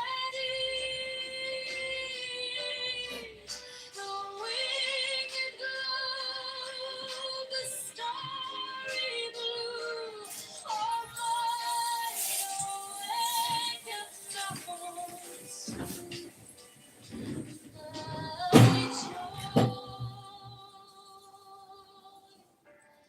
is to see your joy.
The gemmed azure is the naked splendor of Nuit. She bends in ecstasy to kiss the sea.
Seven, behold, it is revealed by Iris, the minister of Bonaparte. Eight, the calves is in the pool, not the pool in the calves. I worship then the cats, and behold, my light shed over you.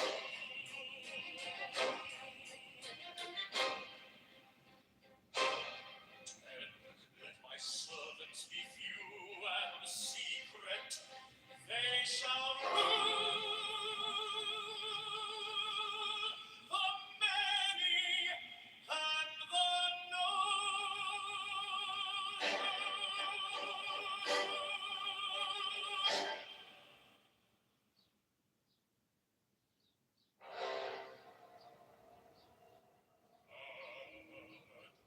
A manifestation of no need to the unveiling of the company of heaven. Every man and every woman is a star.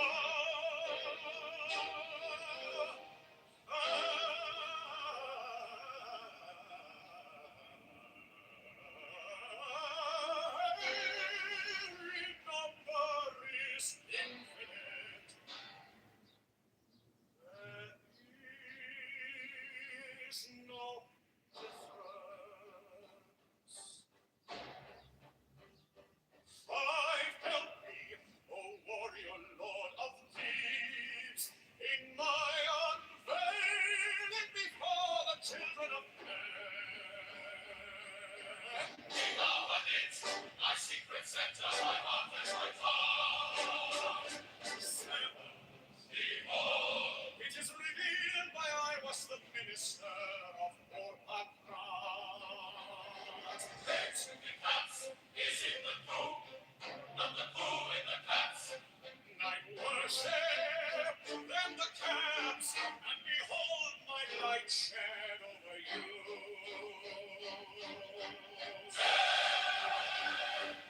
Let my servants be few and secret, they shall know the many and the known.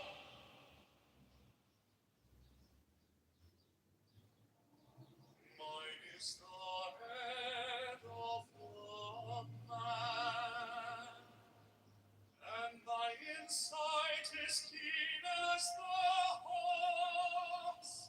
By my head I invoke.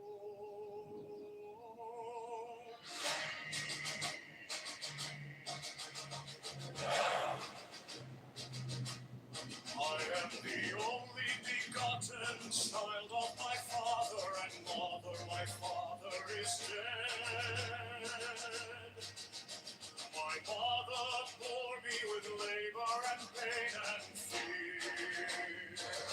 By my body I invoke thee. About me shine the diamonds of radiance white and pure. By their brightness I invoke thee. By his the red triangle reverse the sign, given of none save it be of thee, O Lord. By the Lamb I invoke thee. Mine is the garment of white, sword with gold, the flashing of my that I wear. By my robe I invoke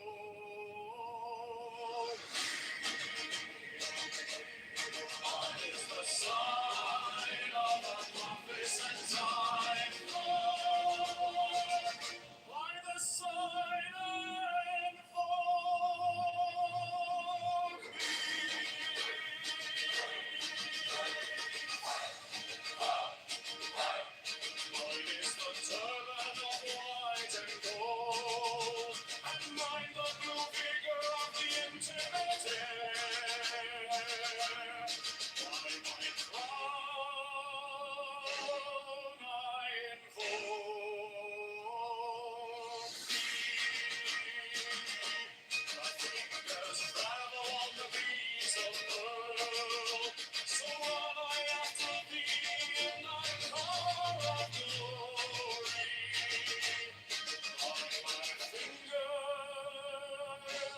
powers I invoke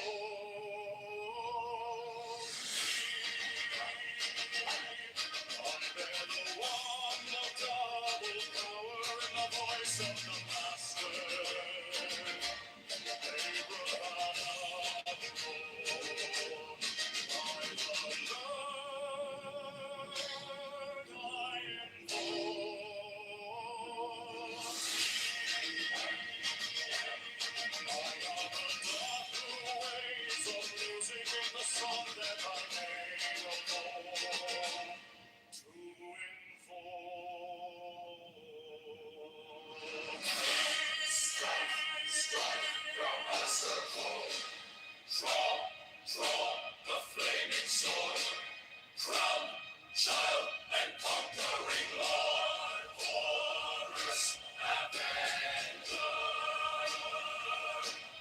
Song I invoke.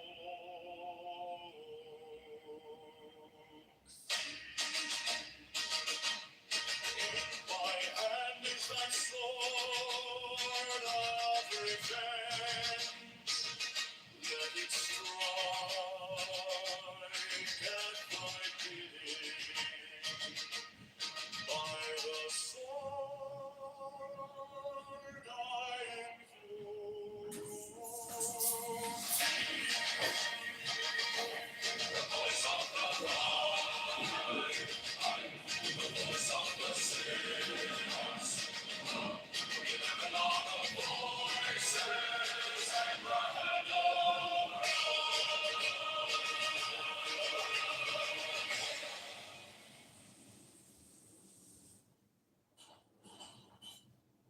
Mine is the head of the man, and my inside is keen as the hawk's. By my bed I invoke. I am the only begotten child of my father and mother. My father is dead. My mother bore me with labor and pain and fear. By my body I invoke thee.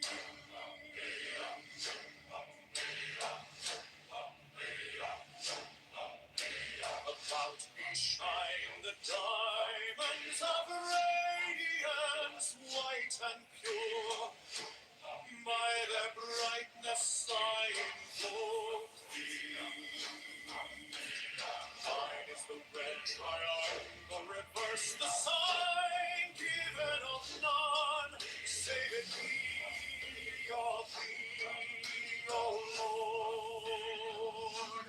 By the lamen I invoke thee. Mine is the garment of white, sewn with gold, the flashing of day that I wear. By my robe I invoke thee. Mine is the sign of a office and Typhoon. By the sign I invoke thee. Mine is the turban of white and gold, and mine the blue velvet hair. By my crown I invoke thee. My fingers tremble on the beat of her, so run I after thee in thy car of glory. By my fingers I invoke thee. I bear the wand of double power in the voice of the master.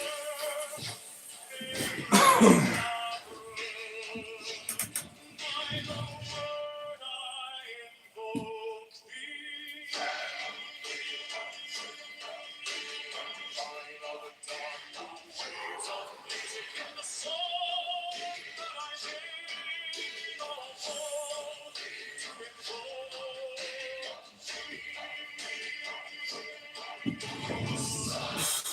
Strike the master chord, draw the flaming sword. conquering Lord, horus avenger.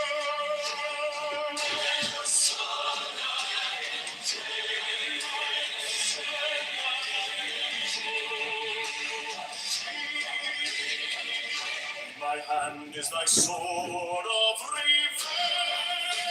Strike my cheek. By the sword I hold thee. The voice of the 5, the voice of the 6, 11 are the voices. Abrahadabra.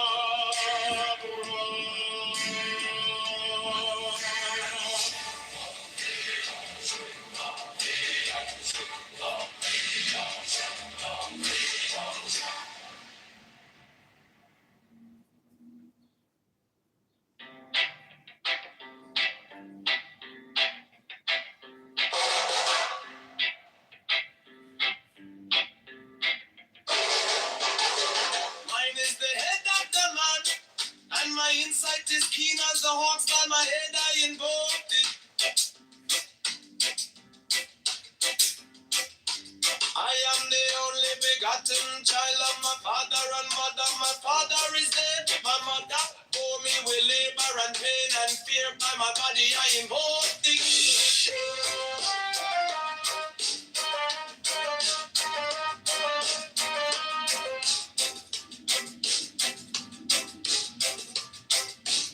Upon me shine the diamonds are radiant, white and pure. By their brightness I invoke thee. Mine is the red triangle reverse, the sign given of none. Save it be of thee, O Lord. By the Lamb and I invoke thee.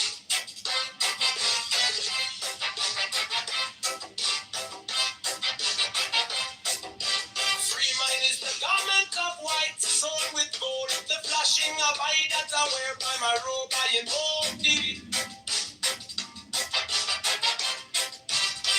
Mine is the sign of Apophis and Typhon. By the sign I invoke thee. For mine is the turban of white and gold, and mine the blue vigor of the intimate air. By my crown I invoke thee. My fingers travel on the beads of pearl, so run I after thee in thy car of glory.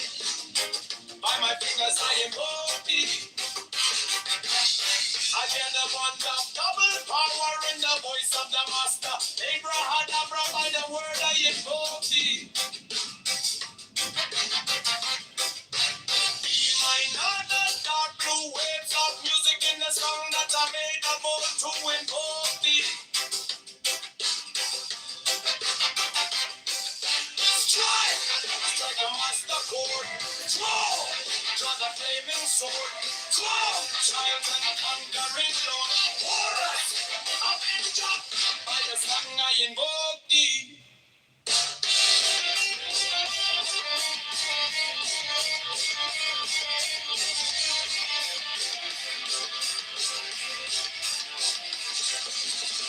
In my hand is my sword of revenge.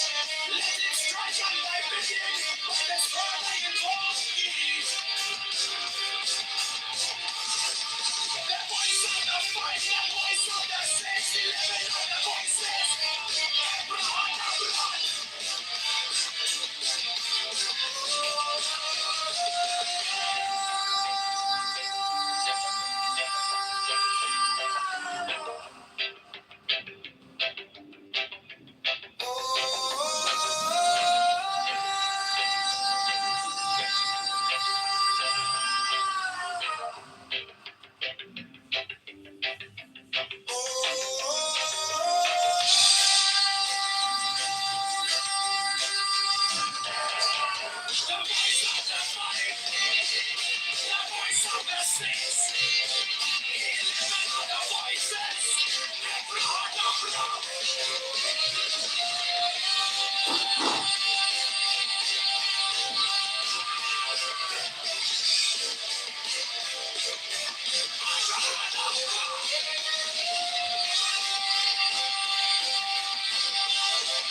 clean as the ox.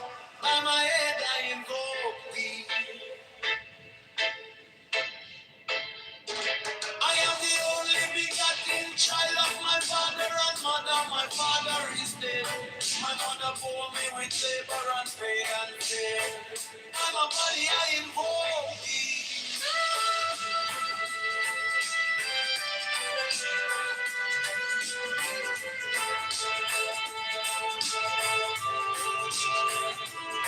I only shine the diamonds of radiance, white and pure.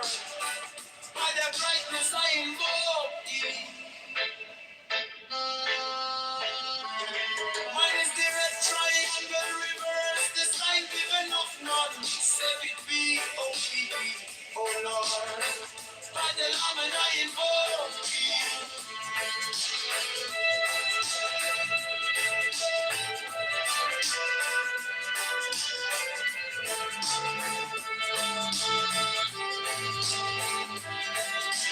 Mine is the garment of white sewn with gold, the flashing of my that I wear. By my robe I invoke thee. Mine is the sign of office and typhon. By the sign I invoke thee.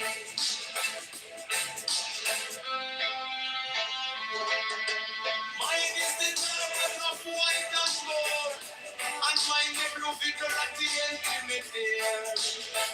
By my crown I invoke thee. My fingers travel at the beats of birds, so run I after thee in thy car of glory. By my fingers I invoke thee.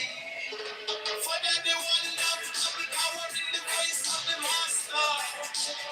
And my heart of broad. By the word I invoke thee. Yeah, my heart in my true waves of music in the song that I made about to invoke thee.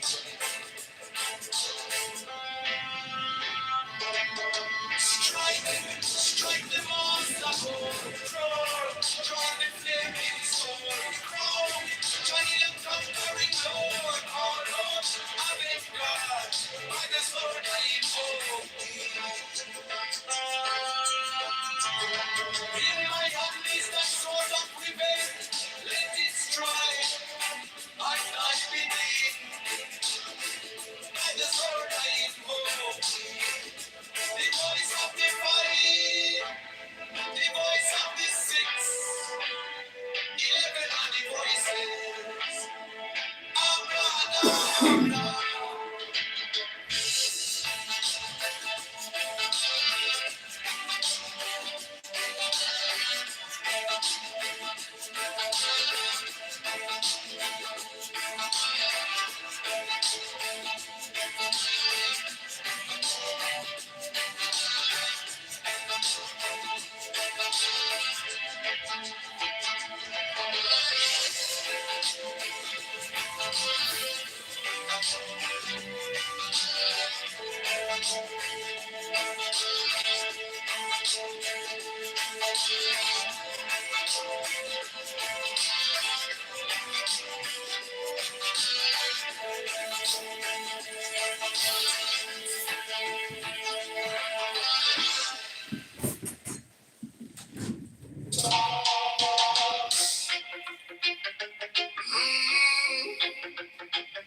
Mine is the head of the man, and my insight is keen as the ox. By my head I.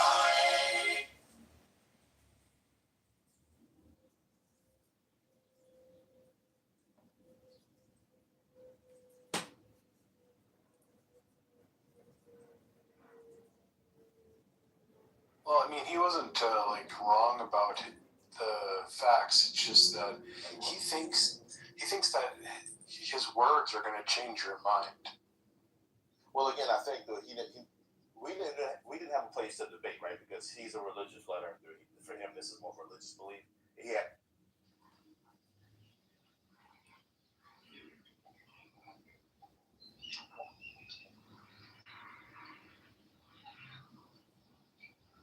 Chat.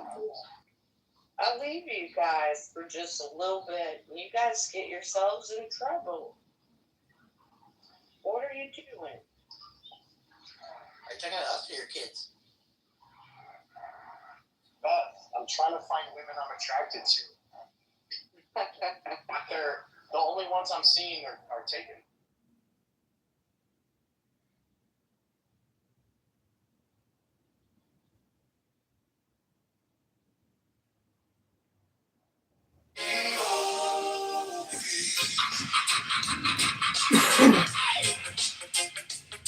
I am the only begotten child of my father and mother.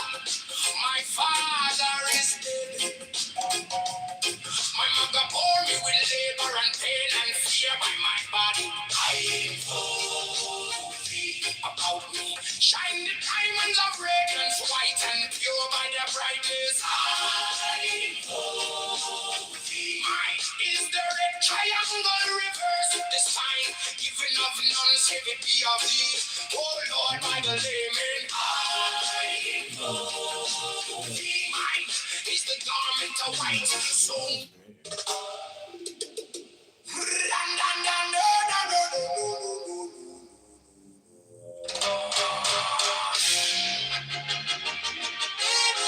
mine is the head of the man, and my insight is keen as the ox.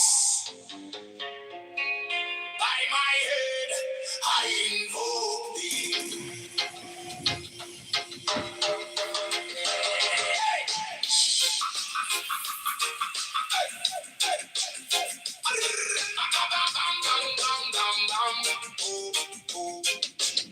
I am the only begotten child of my father and mother. My father is dead. My mother bore me with labor and pain and fear by my body. I invoke thee. About me shine the diamonds of radiance, white and pure. By their brightness, I. Mine is the head of the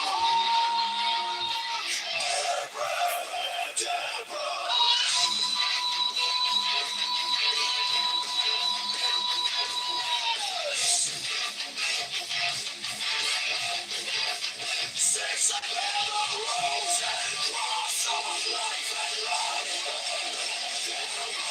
Giving the sign and eternal.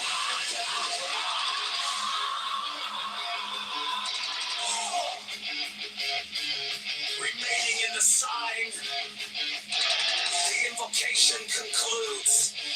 Therefore I say unto thee, come now forth and dwell in me, so that every spirit, whether of the firmament, or of the ether, or of the earth, or under the earth, on dry land, or in the air, of whirling air, or of rushing fire,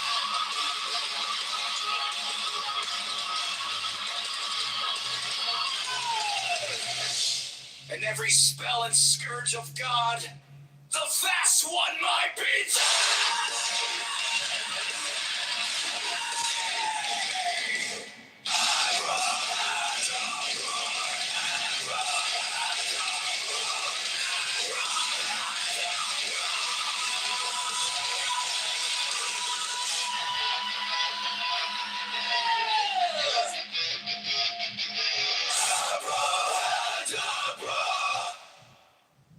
mine is the head of the hawk, Abraham.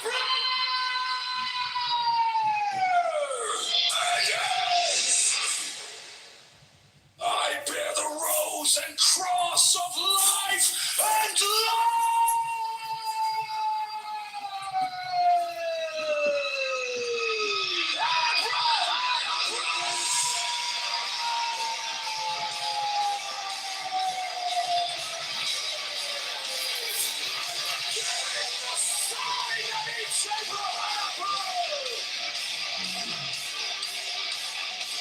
remaining in the sign, the invocation comes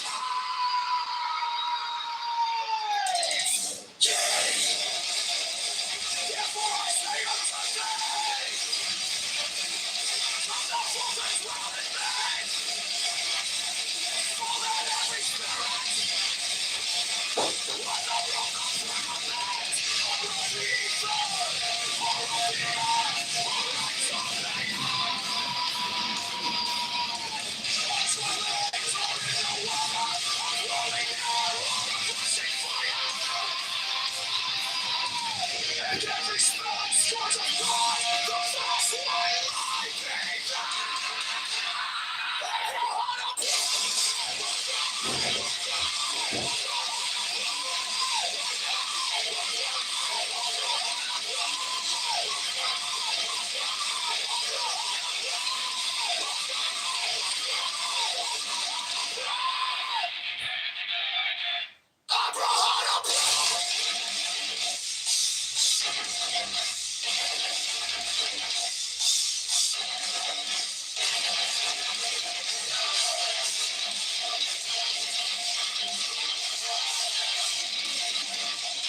ends. 6. I bear the rose and cross of life and light, giving the sign at each abracadabra. Remaining in the sign, the invocation concludes. Therefore I say unto thee, come thou forth and dwell in me, so that every spirit, whether of the firmament, or of the ether, or of the earth, or under the earth, on dry land, or in the water, of whirling air, or of rushing fire, and every spell and scourge of God, the vast one, might be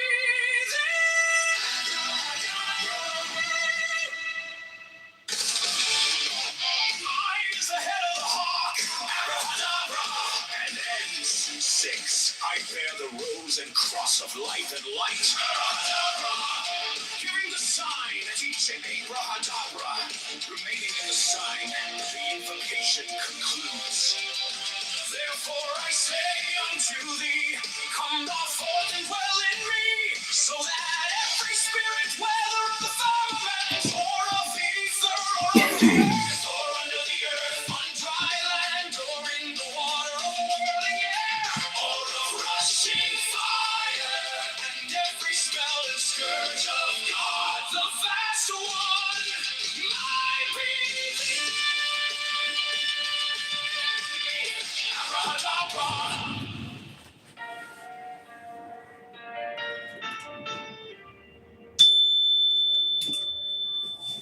You came like dawn in my hands, soft but stronger than I knew.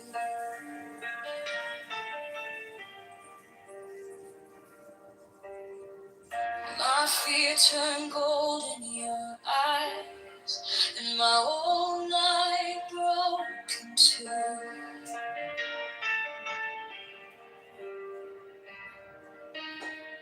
I was lost in the noise, now I'm learning how to stay close to your quiet light in the middle of the day. Stop thinking, let it flow.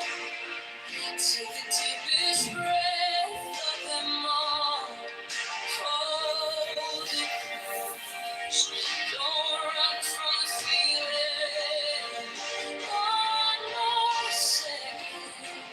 You can start believing. Wisdom of God. Now it's yours. Wisdom of God. Now it's yours. Wisdom of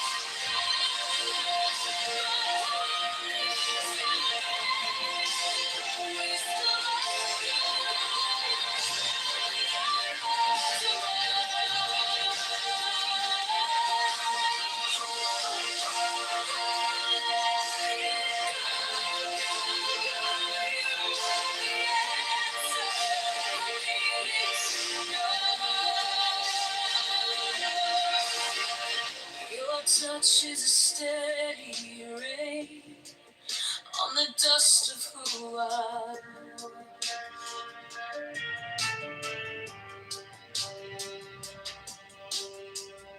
Every wound gets named, then it fades in the hush.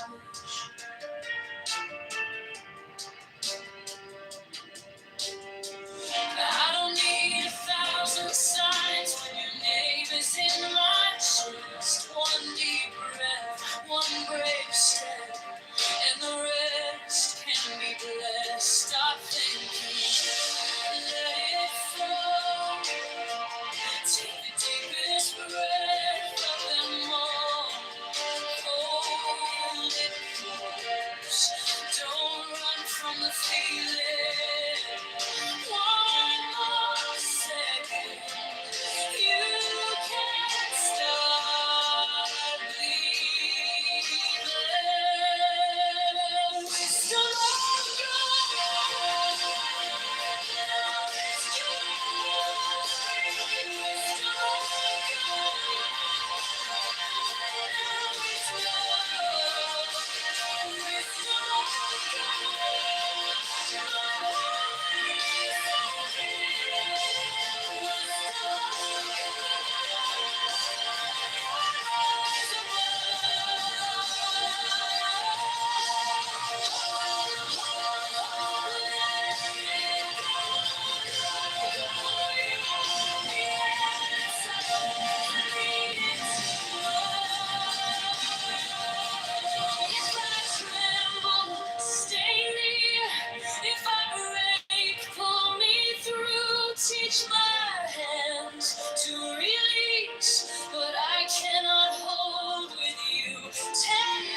Your touch is a steady rain on the dust of who I was.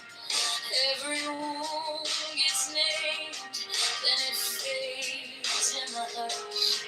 I don't need 1,000 signs when your name is in my chest. One deep breath, one brave step, and the rest can be blessed. I'm thinking. Let it fall. Take the deepest breath of them all. Hold me close, don't run from the feeling. One more second, you can't stop believing. Wisdom of God, now it's joy. Wisdom of God, now it's love. Wisdom of God, my heart is open. Wisdom of God, rise above. Let it go, go, go. You are the answer. I needed to know if I tremble. Stay near if I break. Pull me through, teach my hands to release what I cannot hold with you. 10 not 9, 10 not 11. I breathe in your holy calm, and the storm in my head lays down like a pond. Wisdom of God, now it's joy. Wisdom of God, now it's love. Wisdom of God, my heart is open. Wisdom of God, I rise above. Let it go, go, go. You are the answer. I needed to know. Wisdom of God, now it's home. Wisdom of God, I'm yours alone.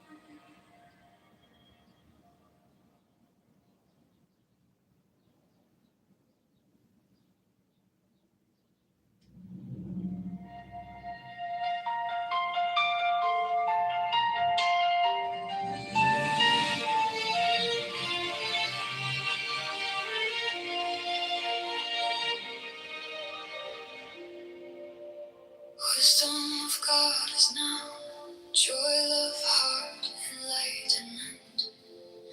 You found me in the quiet with my hands still shaking. I was carrying the hurt like a name I couldn't drop. Then you touched my trouble and the whole room stopped. Stop thinking and your problems. Take the deepest breath of the day. Hold for 10, not 11. 10, not 9. Stay.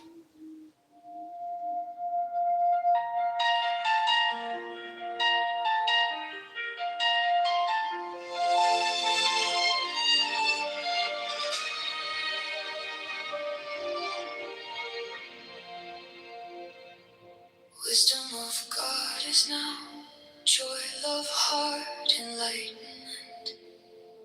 You found me in the quiet with my hands still shaking. I was carrying the hurt like a name I couldn't drop. Then you touched my trouble and the whole room stopped. Stop thinking and your problems. Take the deepest breath of the day. Hold for 10, not 11. 10, not 9. Stay.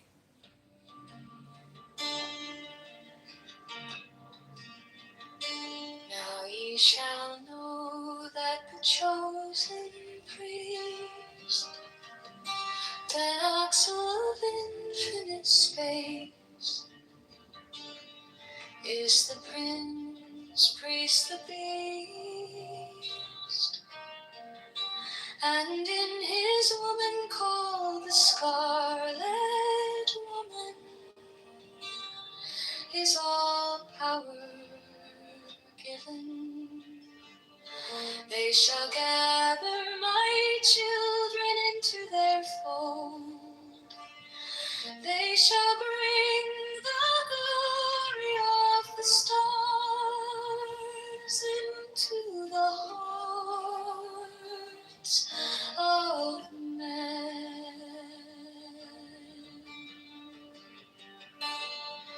16, for he is ever a sun and she a moon.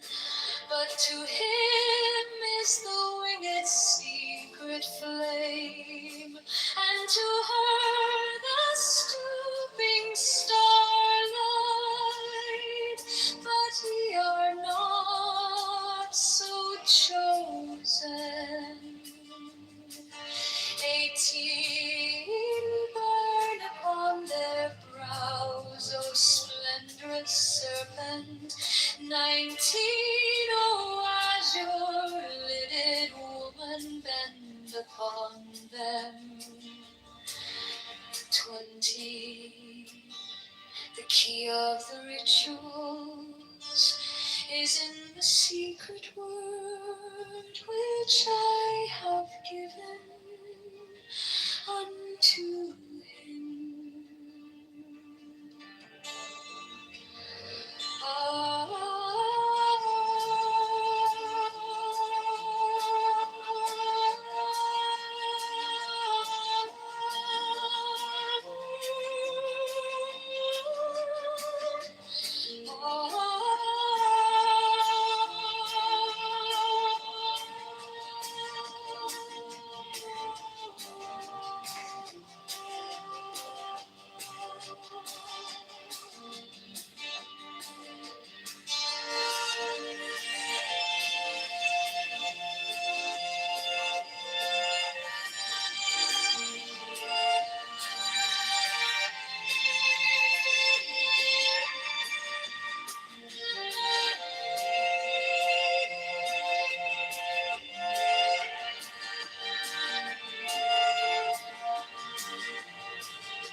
Now ye shall know that the chosen priest, master of infinite space, is the prince priest, the beast.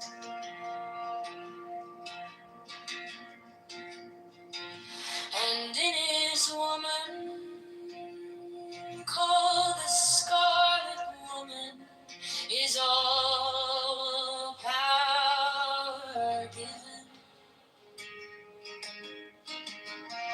They shall gather my children into their fold. They shall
the stars and take your fill of love.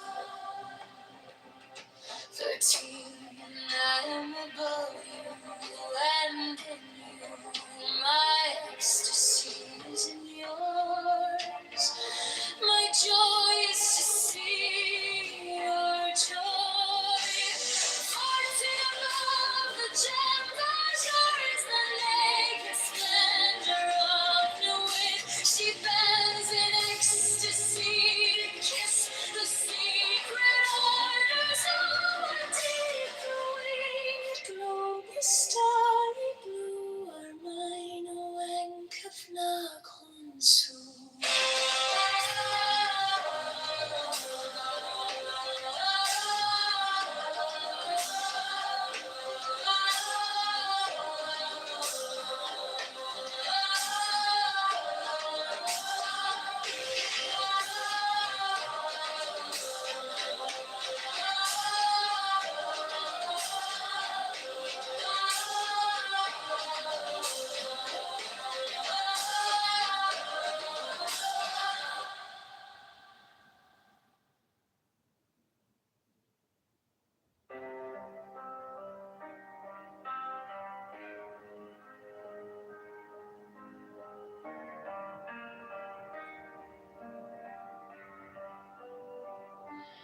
These are fools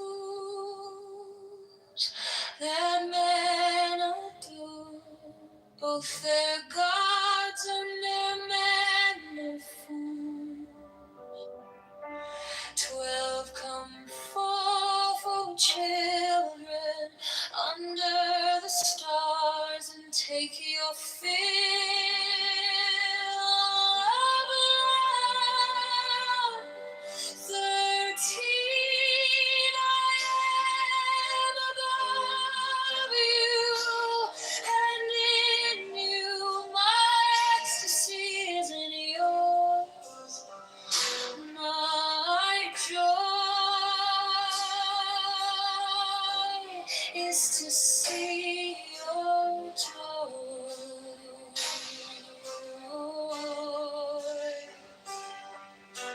14 above, the gemmed azure is the naked splendor of the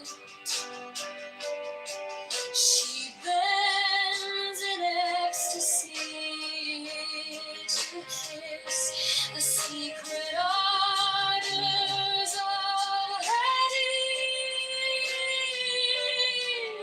The winged glow, the starry blue, are mine, oh, and nothing soon. My joy is to see your joy.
Above the gemmed azure is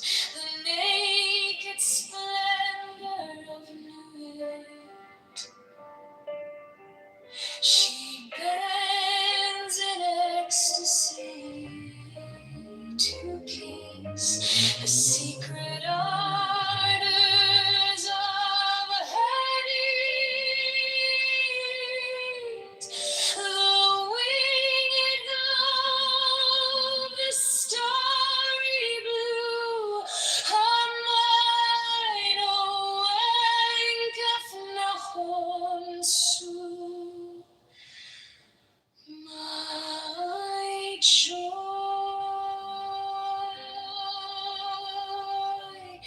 is to see your joy.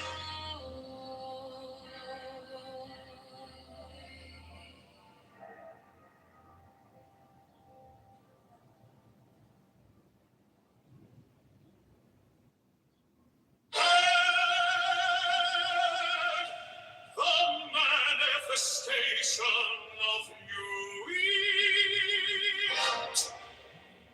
the unfurling of the company of heaven. Every man and every woman is a star. For every number is infinite, there is no difference. Help me, oh warrior of thieves, in my unveiling before the children of men.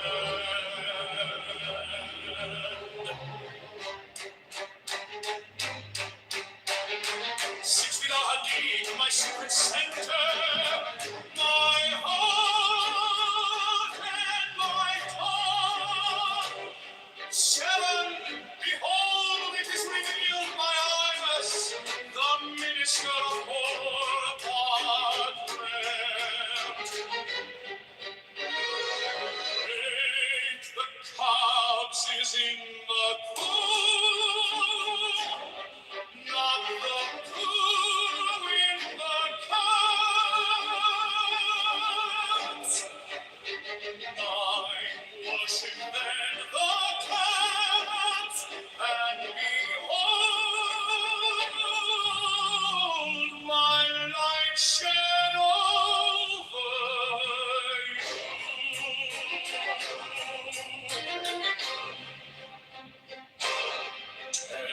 Let my servants be few and secret, they shall rule the many and the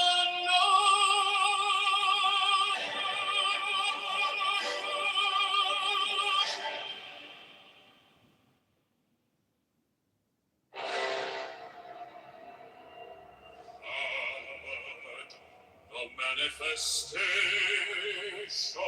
of night, to the unveiling of the company of heaven. Every man and every woman is a star.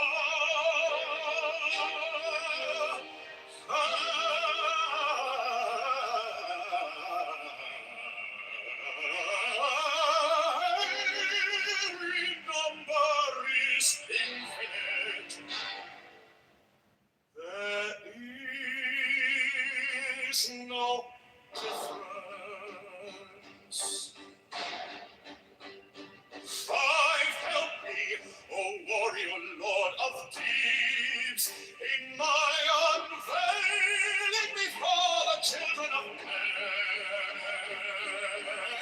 Nowadays, my secret center, my heart and my heart. 7, behold, it is revealed by I was the minister of Orpakrat.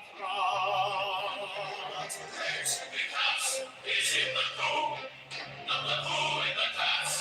9, worship, then the cats, and behold my light shed over you. 10, let my servants be few and secret, they shall know the many and the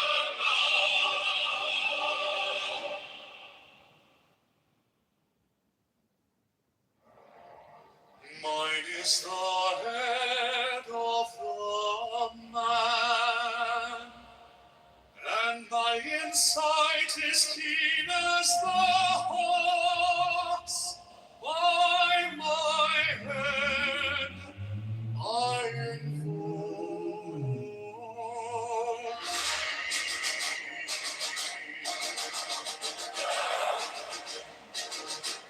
I am the only begotten child of my father and mother. My father is dead. My mother bore me with labor and pain and fear. By my body I invoke thee. About me shine the diamonds of radiant light and pure. By their brightness I invoke thee. Mine is the red triangle, reverse the sign, given of none save it be of thee, O Lord. By the Lamb and I invoke thee. Mine is the garment of white, sword with gold, the flashing of my that I wear. By my robe I invoke thee.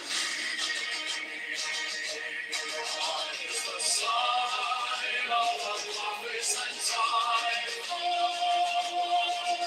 By the sign I invoke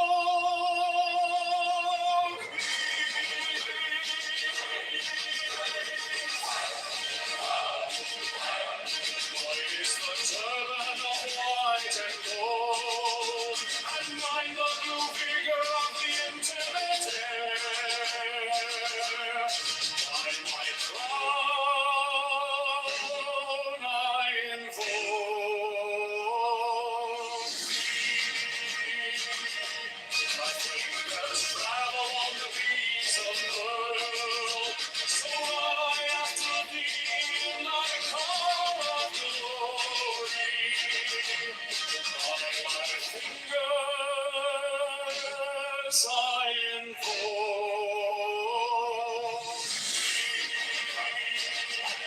I bear the wand of double power in the voice of the Master.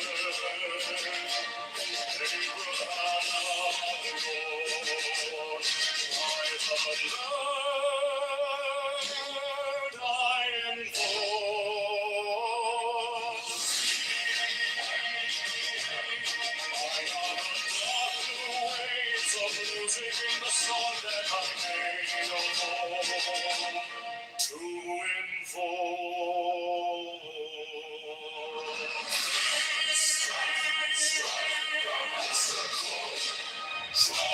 Draw the flaming sword, crown, child, and conquering Lord, Horus, Avenger.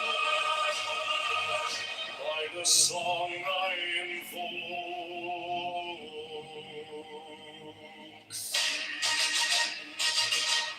in my hand is thy sword of revenge. Let it strike at thy bidding. By the sword I invoke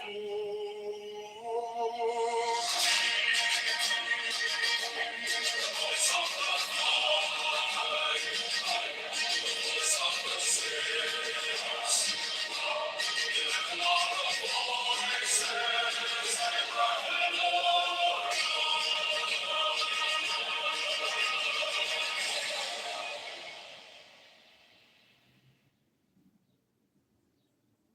Mine is the head of the man, and my insight is keen as the hawk's. By my head I invoke thee. I am the only begotten child of my father and mother. My father is dead. My mother bore me with labor and pain and fear.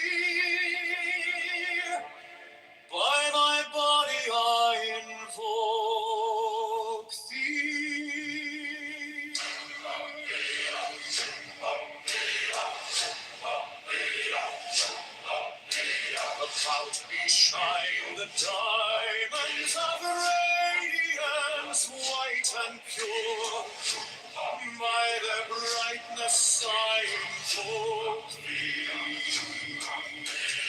Mine is the red triangle, reverse the sign, given of none, save it thee, O Lord. By the Lamed I invoke thee.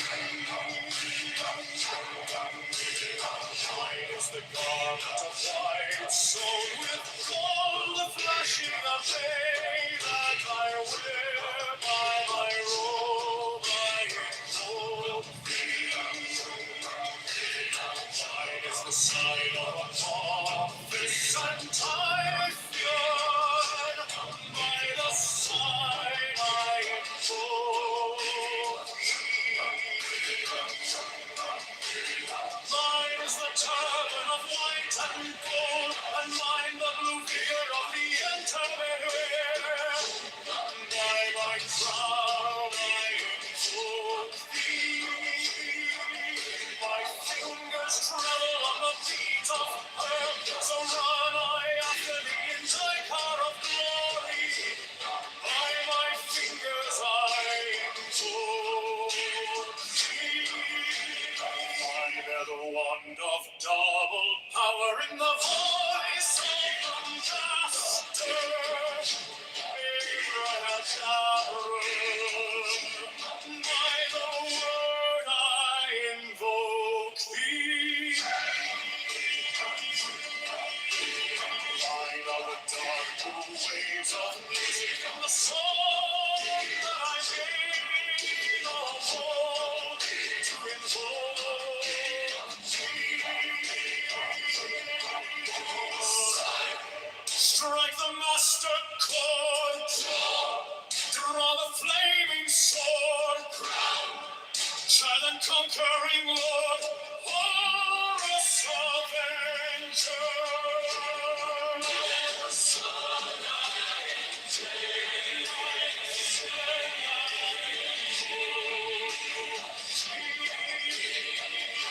My hand is thy sword of revenge, and strike thy cheek.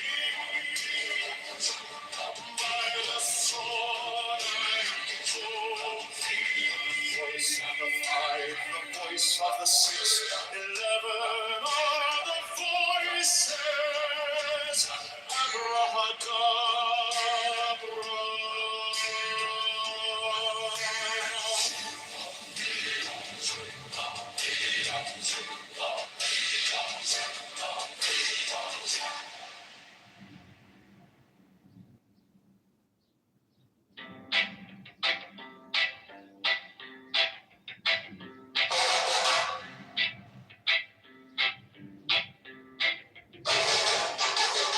Mine is the head of the man, and my insight is keen as the hawks. By my head I invoke thee. I am the only begotten child of my father and mother. My father is dead. My mother bore me with labor and pain and fear. By my body I invoke thee.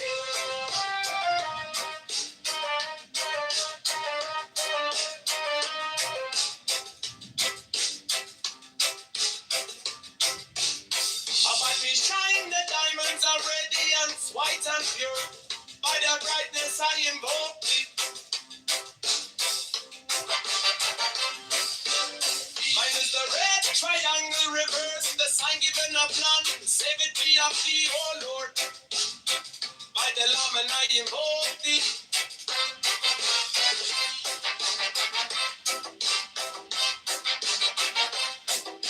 Free mine is the garment of white, sewn with gold. The flashing of eye that I wear. By my robe I invoke thee. Mine is the sign of a prophet and typhon. By the sign I invoke thee. For mine is the turban of white and gold, and mine the blue vision of the intimate. By my crown I invoke thee. My fingers travel on the beats of pearl, so run I after thee in thy car of glory. By my fingers I invoke thee. I hear the bond of double power in the voice of the master. Abraham, by the word I invoke thee.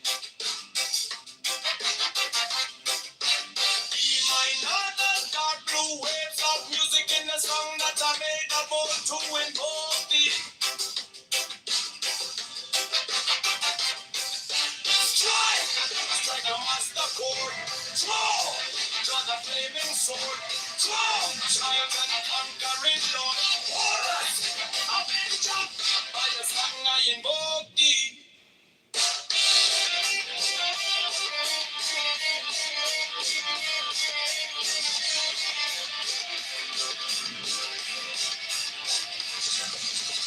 In my hand is my sword of revenge, let it strike and I begin, by the song I invoke thee.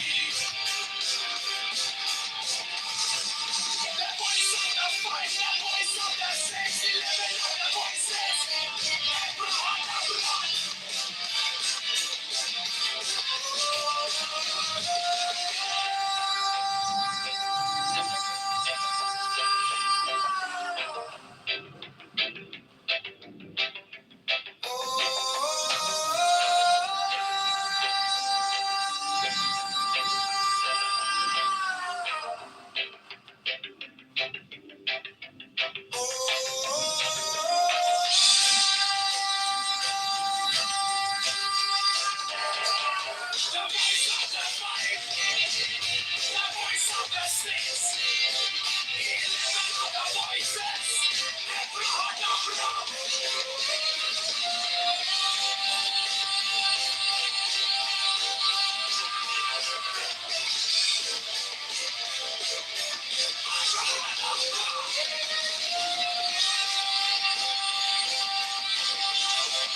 Mine is the head of the man, and my insight is keen as the heart.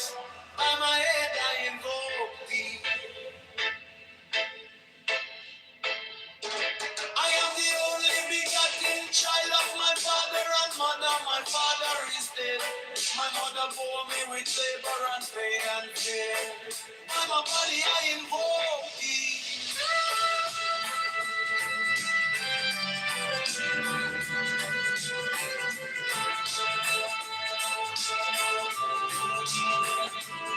Around me shine the diamonds of radiance, white and pure. By the brightness I invoke thee.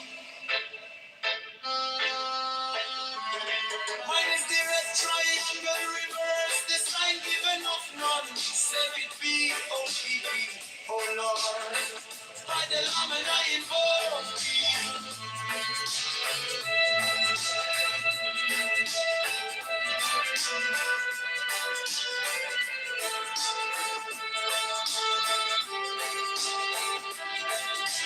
Mine is the goblet of white soul with gold, and the flashing of my that I wear.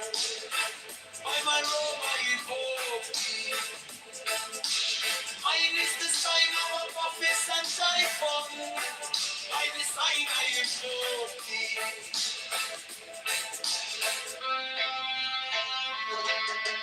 Mine is the turban of white and gold, and mine the blue vicar at the intimate there. By my crown I invoke thee. My fingers travel on the beats of pearl, so run I after thee in thy car of glory. By my fingers I invoke thee. For they're the one that got the power in the voice of the master. Abraham. By the word I invoke thee. Hey, mine heart did not know waves of music in the song that I made about to invoke thee.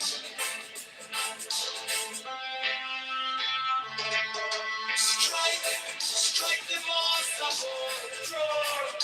the flaming sword crown. Johnny the conquering Lord. Oh Lord, I'm in God. By the sword I invoke thee. In my hand is the sword of revenge. Let it strike. I not believe. By the sword I invoke thee. The voice of the fight. The voice of the six. 11 are the voices.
Mine is the head of the man, and my insight is keen as the ox. By my head I know.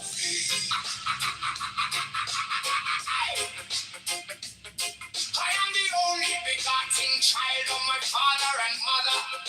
My father is dead. My mother bore me with labor and pain and fear by my body. I invoke thee about me. Shine the diamonds of radiance, white and pure by their brightness. I invoke thee. Mine is the red triangle reverse with the sign, given of none save it be of thee. Oh Lord, by the layman, I invoke thee. Mine is the garment of white, so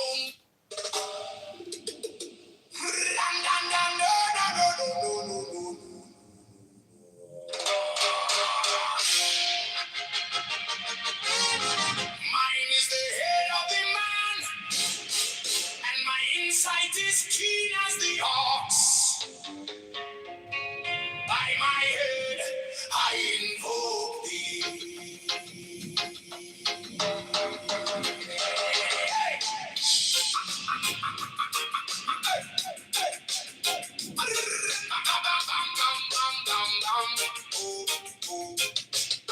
I am the only begotten child of my father and mother. My father is dead. My mother bore me with labor and pain and fear by my body. I invoke thee. About me shine the diamonds of radiance, white and pure. By their brightness, mine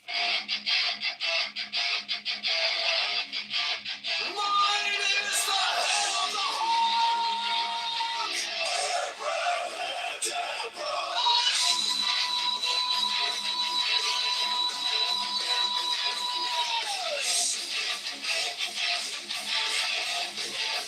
six of the rose and cross of life and life. Giving the sign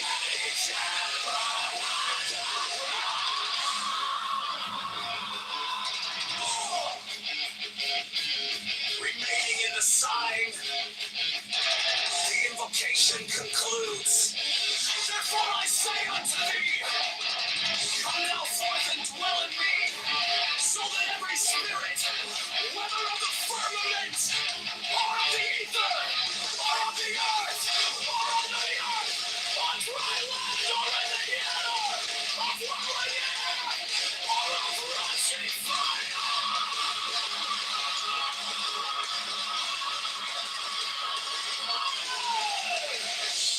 and every spell and scourge of God, the vast one might be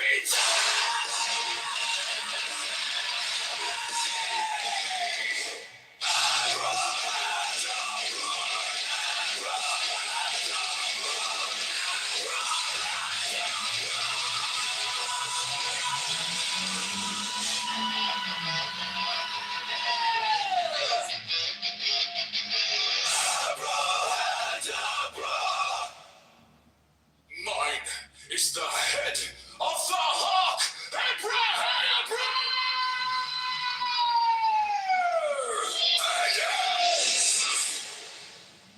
I bear the rose and cross of life and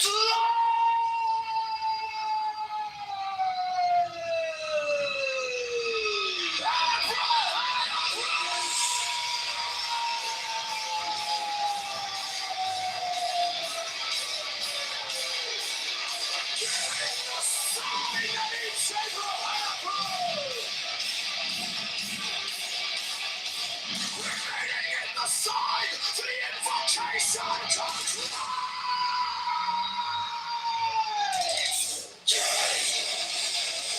therefore I say unto thee, come thou forth and dwell in me, for that every spirit, whether of the firmament, or of the ether, or of the earth, or unto the earth, whatsoever are in the water, a rolling air, or a flashing fire, and every spell and scourge of God, the vast one I be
I bear the rose and cross of life and light, giving the sign at each abracadabra. Remaining in the sign, the invocation concludes. Therefore I say unto thee, come thou forth and dwell in me, so that every spirit, whether of the firmament, or of the ether, or of the earth, or under the earth, on dry land, or in the water, a whirling air, or a rushing fire, and every spell and scourge of God, the vast one, might be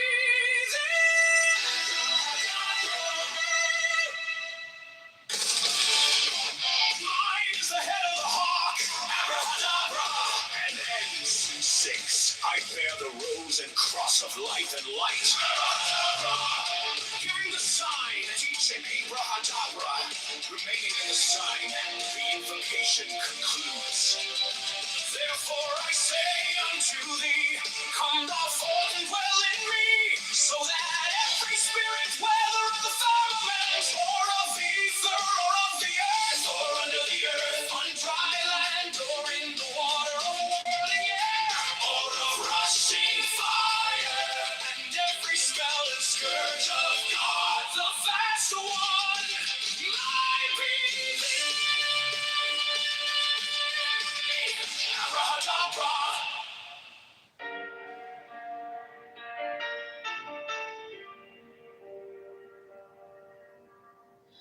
You came like dawn in my hands, soft but stronger than I knew.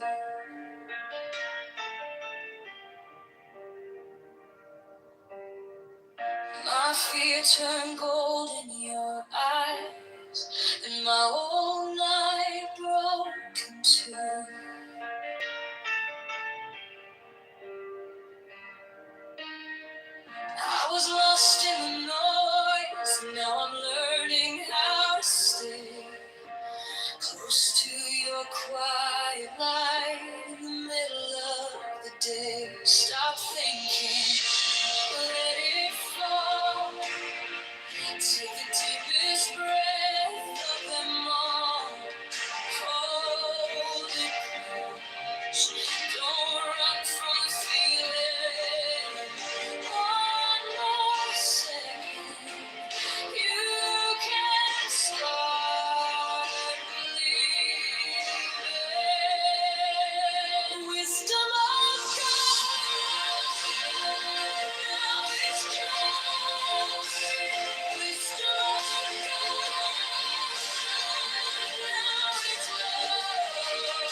touch is a steady rain on the dust of who I am.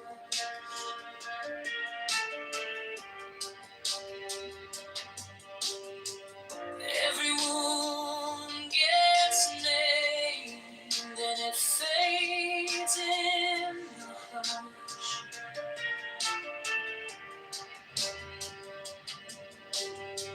I don't need 1,000 signs when your name is in my chest. One deep breath, one brave step, and the rest can be blessed. Stop thinking, let it flow.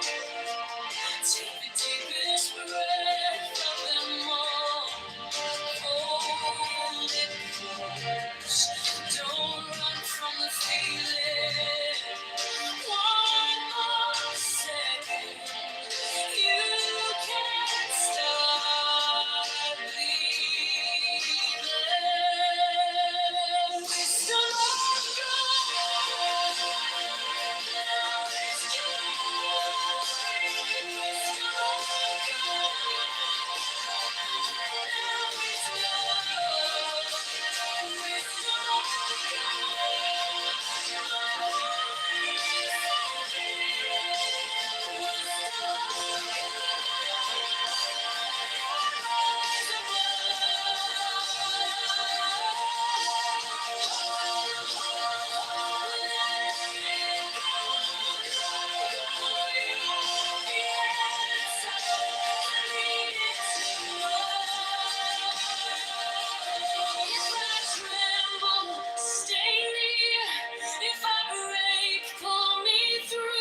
Teach my hands to release what I cannot hold with you. 10, not 9, 10, not 11. I breathe in your holy calm. The storm in my head lays down like a palm. Wisdom of God.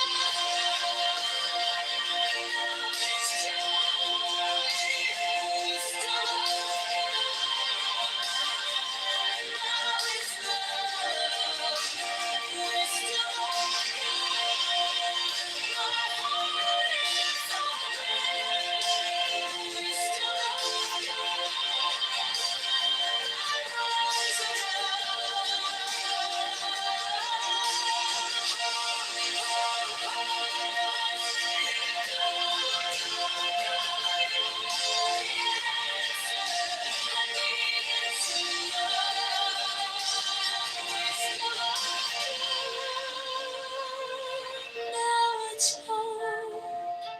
Wisdom of God, I'm yours alone.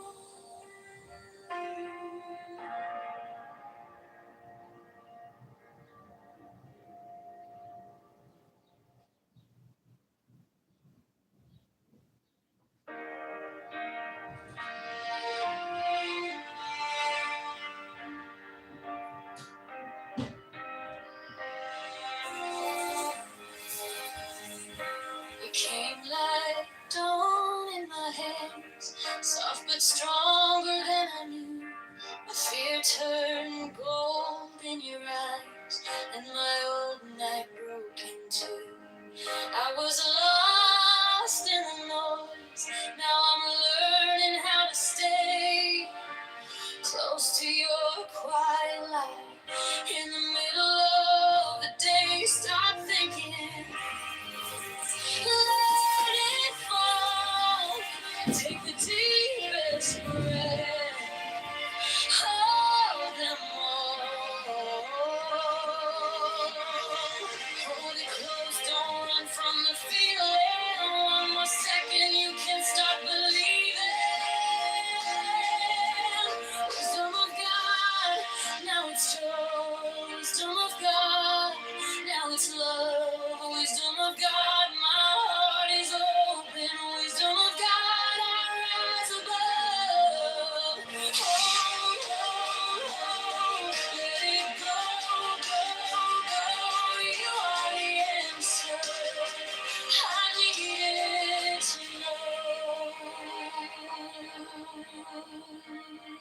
Your touch is a steady rain on the dust of who I was.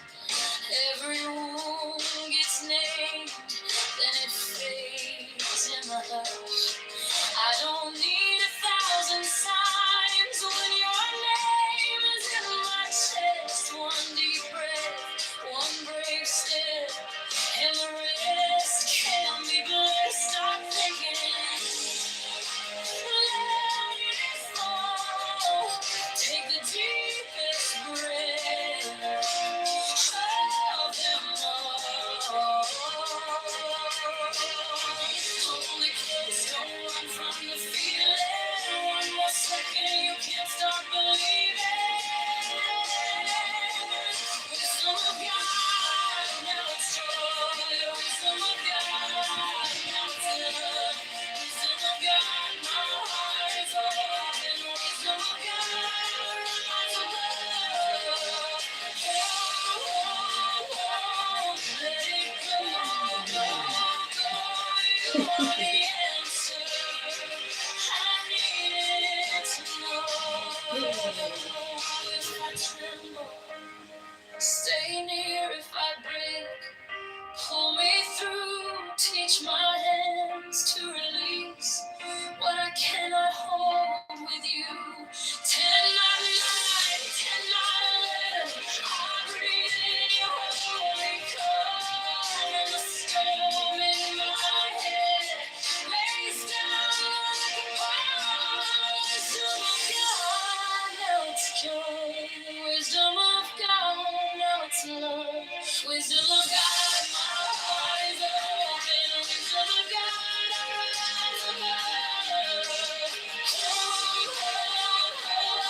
Let it go, go, go.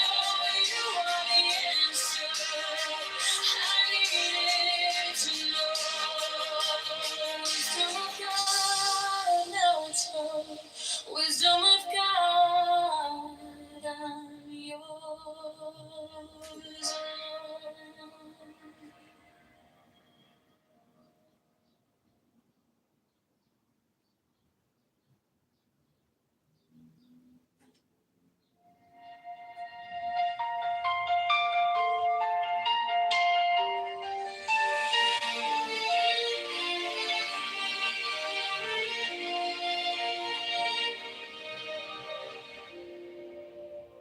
Wisdom of God is now joy of heart, enlightenment.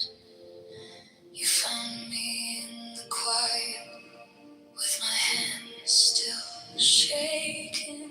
I was carrying the hurt like a name I couldn't drop. Then you touched my trouble, and the whole room stopped. Stop thinking and your problems. Take the deepest breath of the day. All for 10, not 11. 10, not 9. Stay.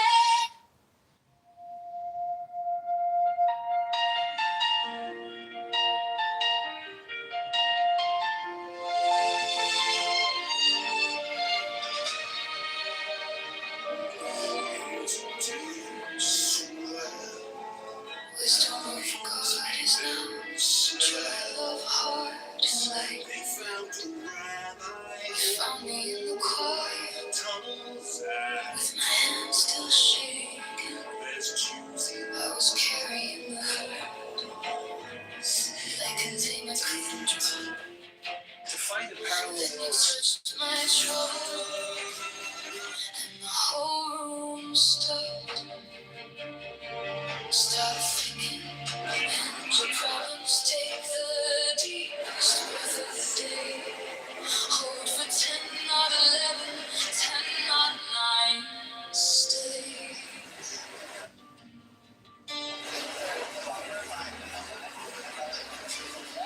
We shall know that the chosen breathe the axle of infinite space. Hey everyone, check this out. It's 25 Zen essays by R.H. Blythe. Really interesting. This book on John... And in his woman called the Scarlet Woman is all power given. They shall gather my children into their fold. They shall bring the glory of the stars into the hearts of men.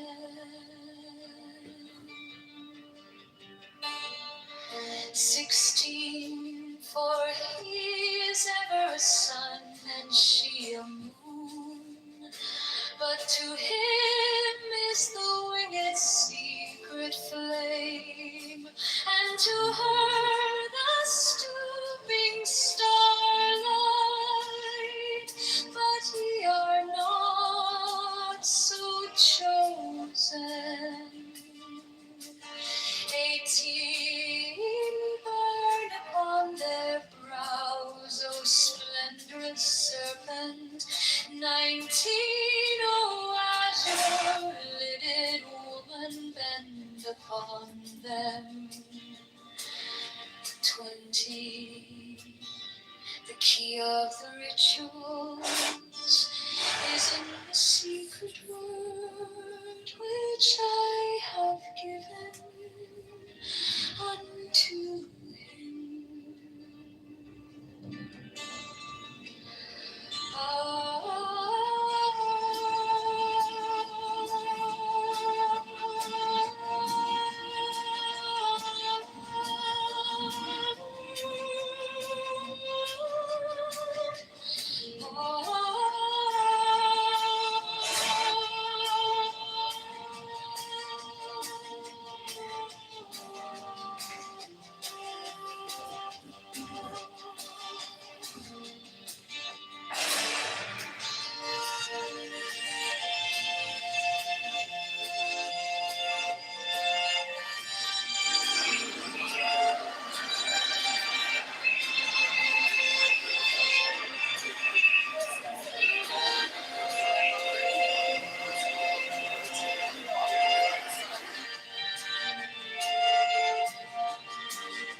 Now ye shall know that the chosen priest, as son of infinite space, is the Prince Priest to be.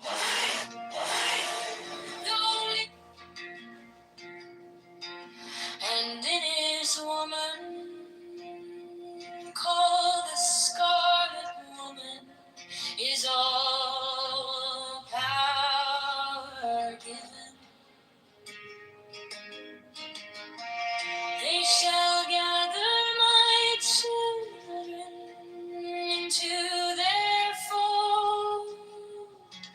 They shall bring the glory of the stars into the hearts of men.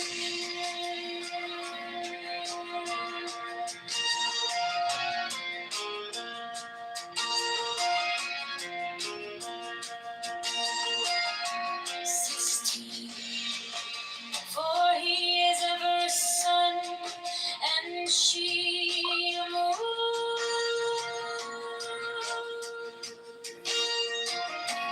But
which I have given unto him.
These are fools that both their gods and their men. 12 come forth, O children, under the stars, and take your fill of love. 13 that blue and ecstasies in your my joy is to see your joy. 14 above the genders, is the naked splendor of the wind. She bends in ecstasy to kiss the secret orders of the deep blue. Globe starry blue are mine, O wank of Nakonsu.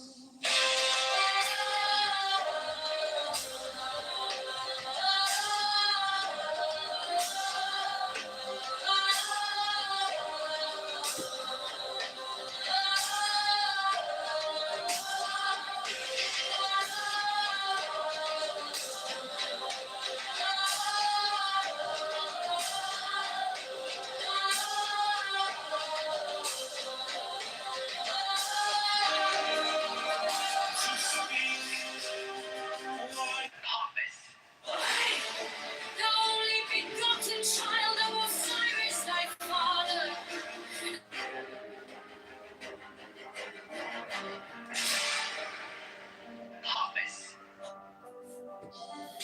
These are fools that men adore, both their gods and their men of fools. 12 come forth, O children, under the stars, and take your fill of love. 13, I am above you, and in you my ecstasy is in you. My joy is to see your joy.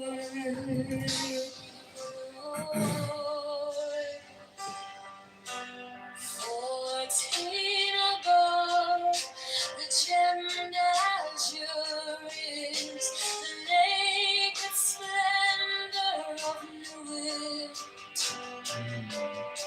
she bends in ecstasy to kiss the secret ardors of Hades.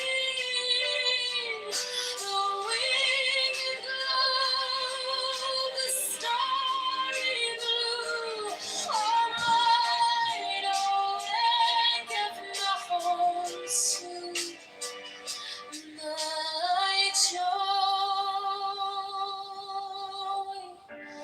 is to see your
She bends in ecstasy to kiss the secret ardors of Hades.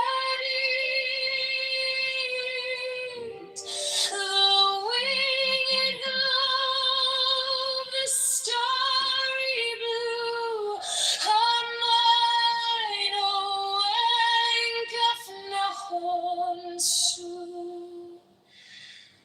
My joy is to see your joy.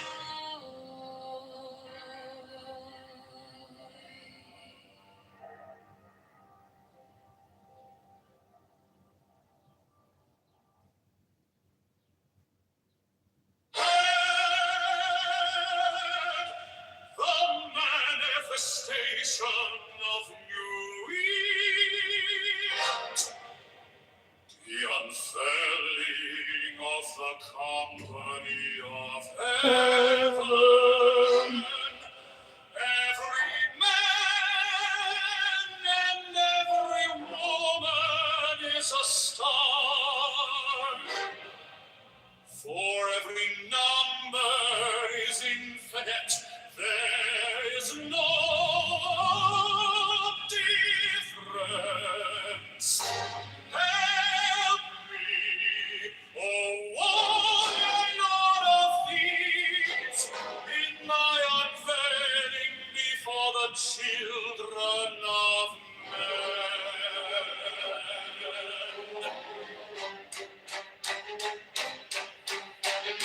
6 feet deep, my secret center, my heart and my tongue.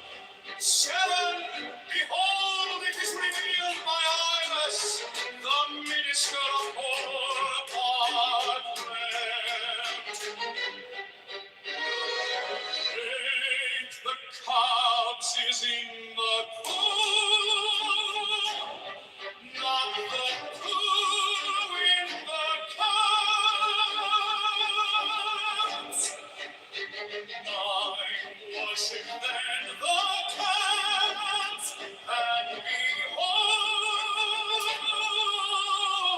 my light shed over you.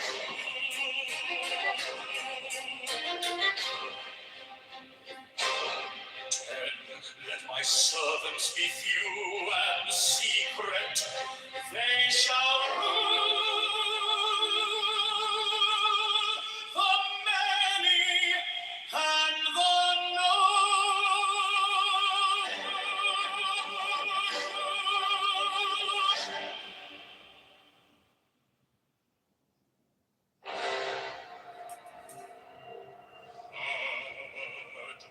The manifestation of new light, to the unveiling of the company of heaven. Every man and every woman is a star.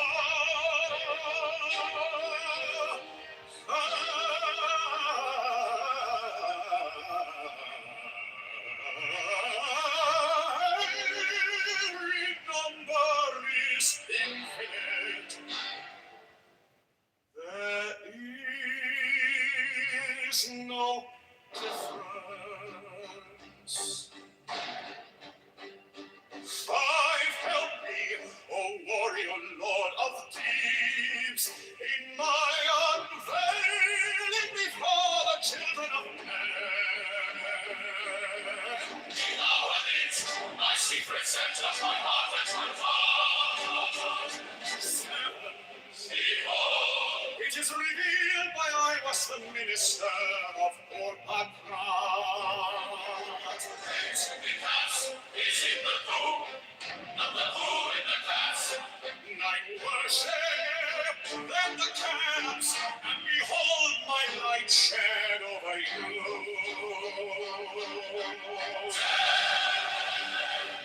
Let my servants be few and secret, they shall know the many and the loud.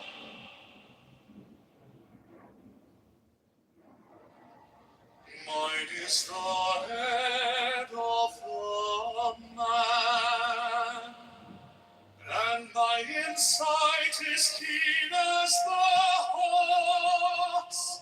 By my head I invoke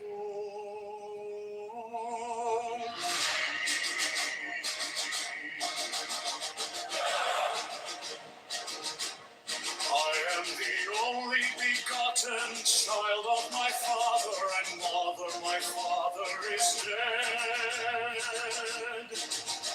My mother bore me with labor and pain and fear. By my body I invoke thee.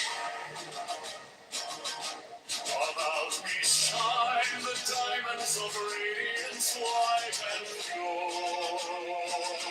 By their brightness I invoke thee. Mine is the red triangle, reverse the sign, given of none save it be of thee, O Lord. By the Lamb and I invoke thee. Mine is the garment of white, sewn with gold, the flashing of my land I wear. By my robe I invoke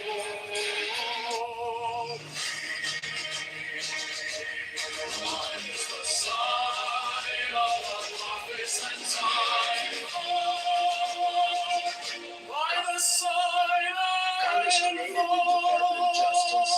Congress runs the Department of Justice, and Congress is responsible for the oversight of the Department of Justice. Men, your seat of justice. and mine the blue figure of the intimidated. Congress created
song I invoke.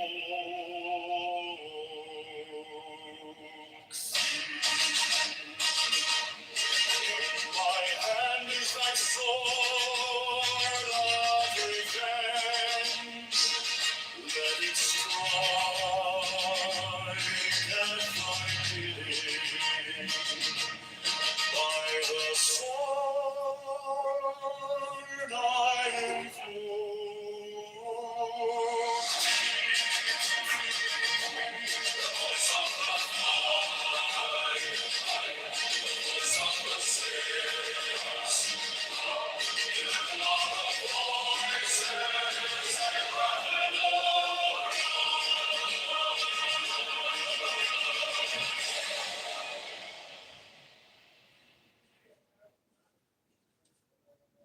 Mine is the head of the man, and my inside is keen as the hawks. By my bed I invoke thee. I am the only begotten child of my father and mother. My father is dead. My mother bore me with labor and pain and fear. By my body I invoke thee.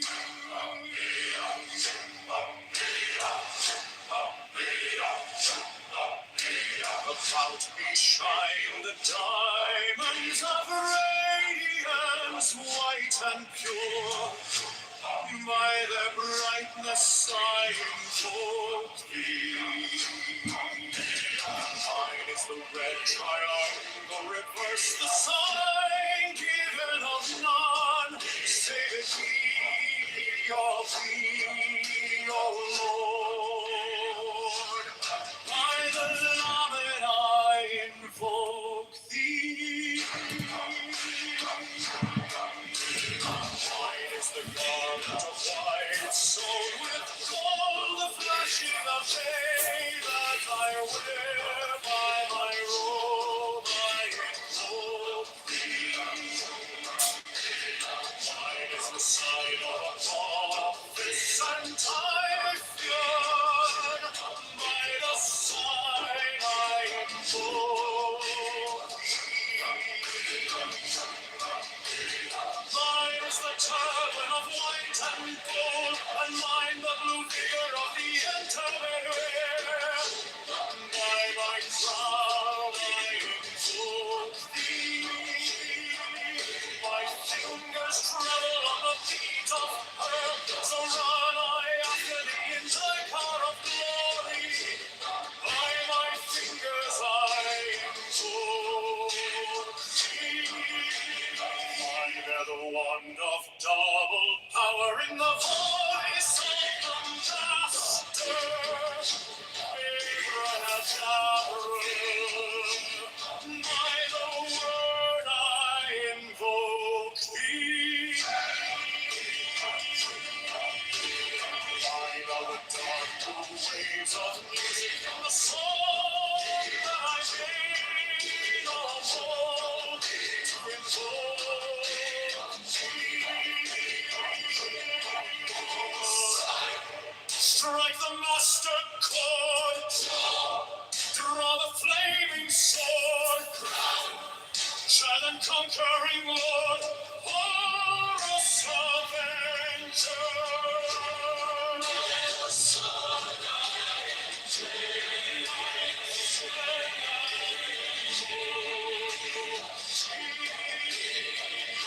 My hand is thy sword of revenge, and its strike by thy cheek.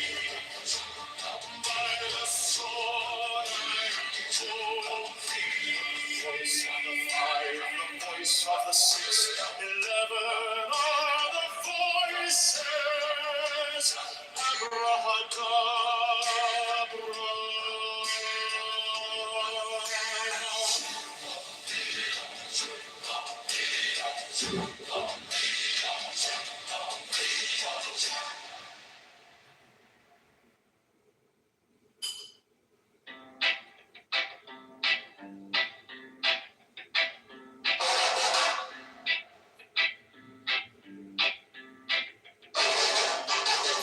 Mine is the head of the man, and my insight is keen as the hawks. By my head I invoke thee. I am the only begotten child of my father and mother. My father is dead. My mother bore me with labor and pain and fear. By my body I invoke thee.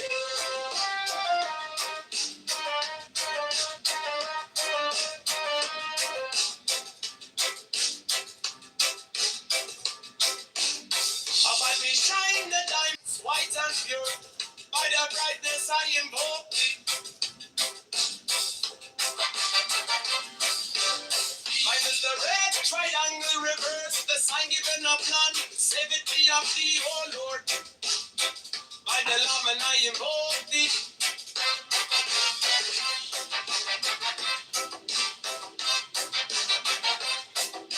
Free mine is the garment of white, sewn with gold. The flashing of eye that I wear by my robe, I invoke thee. King mine is the sign of a prophet and typhon. By the sign I invoke thee.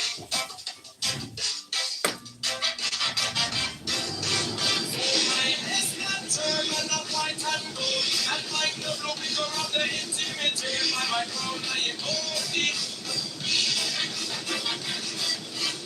My fingers trouble on the beat of pearl, so run I after thee in thy car of glory. By my fingers I invoke thee. I hear the wonder, double power in the voice of the master. Abraham, by the word I invoke thee. I know the dark blue waves of music in the song that I made of all to invoke thee. Strike! Like a master chord. Oh! To the flaming sword. Oh! Child of the conquering Lord. Horus! A big jump! By the song I invoke thee.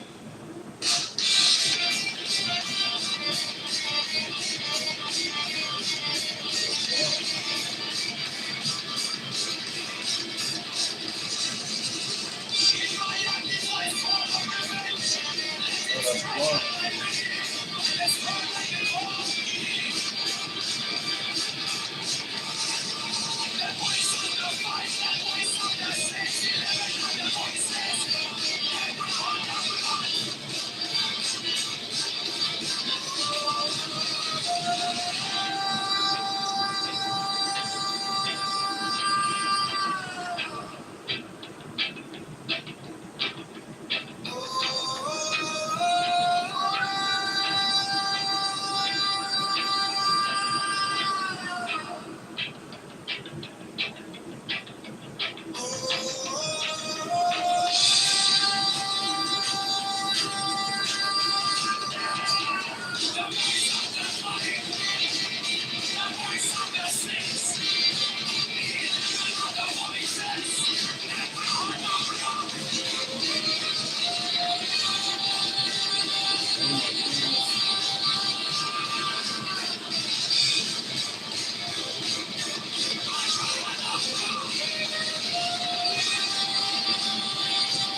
Mine is the end of the man, and my insight is keen as the heart.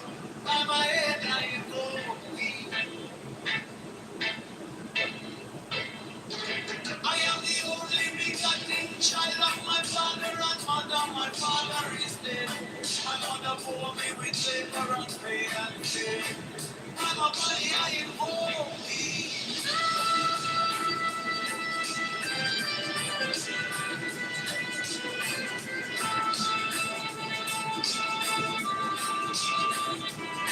I want to shine the diamonds of radiance, white and pure. By the brightness I invoke thee. Mine is the red triangle reverse, the sign given of none. Save it be, oh thee, oh Lord. By the Lamb and I invoke thee.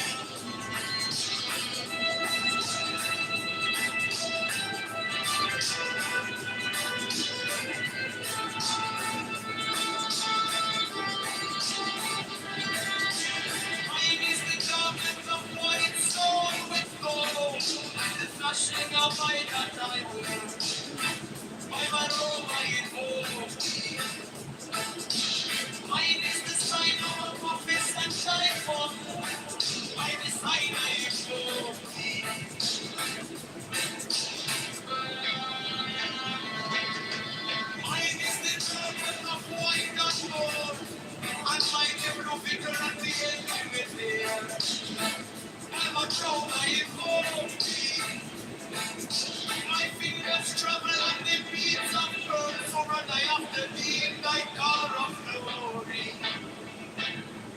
fingers I invoke thee.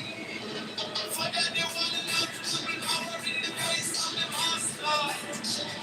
In the heart of love, by the word I invoke thee. Yeah, my heart is not moving up to the greatest song that I made up for you invoke thee.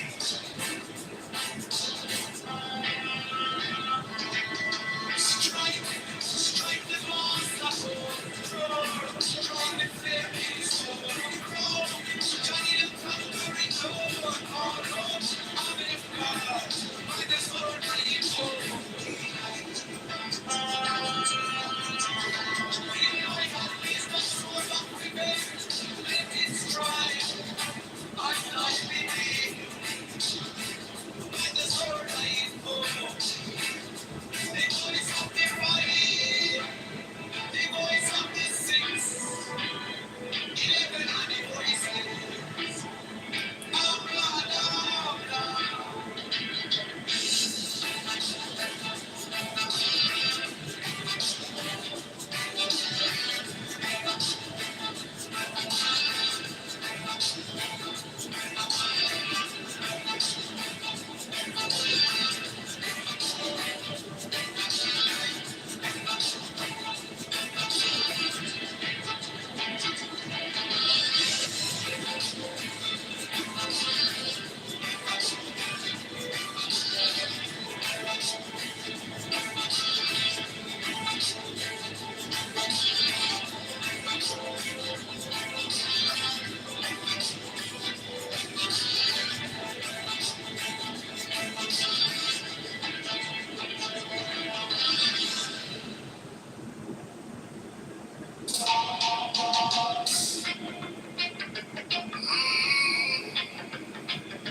Mine is the head of the man, and my insight is keen as the ox. By my head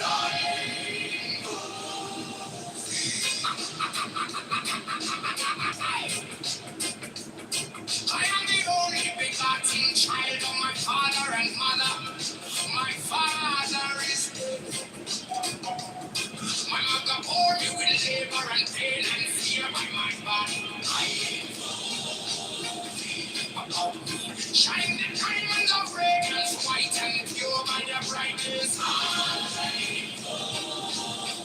Mine is the red triangle reverse of the sign, giving of longevity of these. Oh Lord, by the limit. Mine is the garment of white and soul.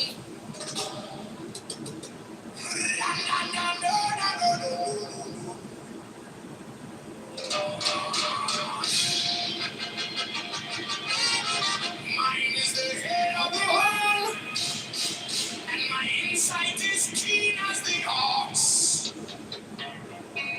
By my head, I invoke thee.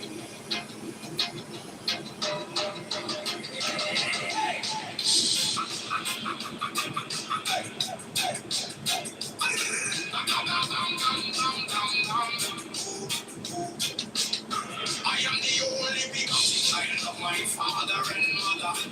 My father is dead. My mother bore me with labor and pain and fear by my body. I invoke thee. About me shining raiment of radiance, white and pure. I their brightness.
one, scourge of God, the vast one, my bitch.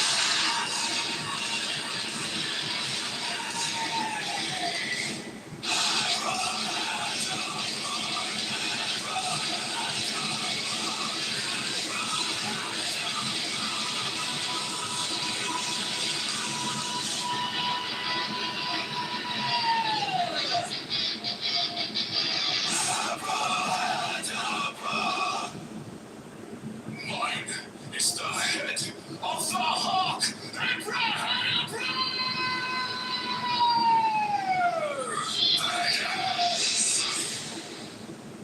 I bear the rose and cross of life and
I bear the rose and cross of life and light, giving the sign at each abracadabra. Remaining in the sign, the invocation concludes. Therefore I say unto thee, come thou forth and dwell in me, so that every spirit, whether of the firmament, or of the ether, or of the earth, or under the earth, on dry land, or in the water, of whirling air, or of rushing fire, and every spell and scourge of God, the vast one, might be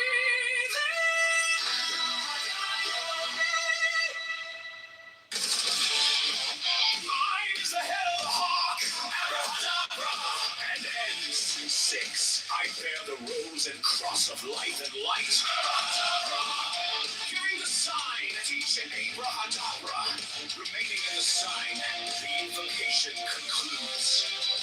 Therefore I say unto thee, come thou forth and dwell in me, so that every spirit, whether of the firmament, or of the ether, or of the earth, or under the earth, on dry land, or in the water, or whirling air, or of rushing fire, and every spell and scourge of God, the vast one, might be thee.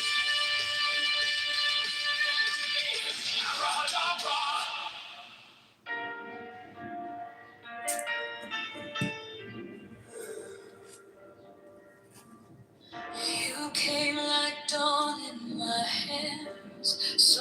stronger than I knew.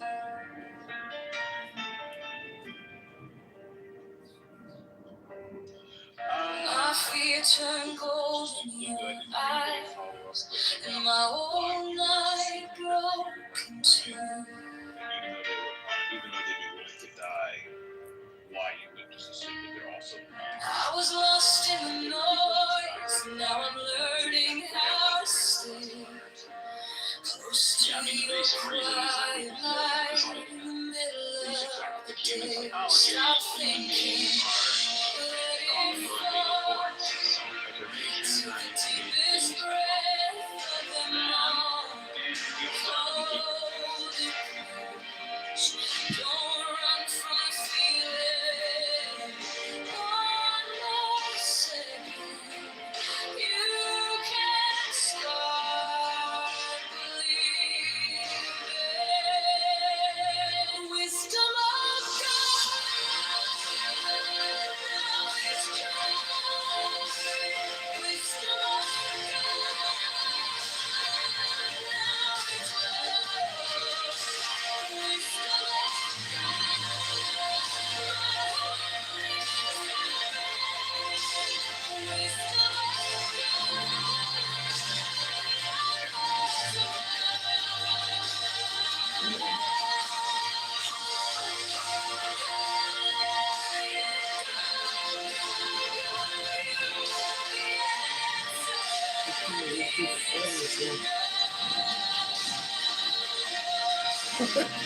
Your touch is a steady rain on the dust of who I am.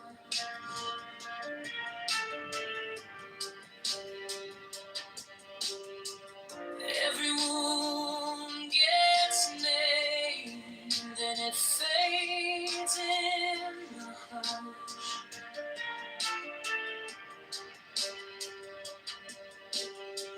I don't need 1,000 signs when your name is in my chest. One deep breath, one brave step, and the rest can be blessed. Stop thinking, let it fall. Take the deepest breath of them all. Hold it close. Don't run from the feeling. One more second, you can start believing. Wisdom of God, now it's true. Wisdom of God.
stronger than I knew.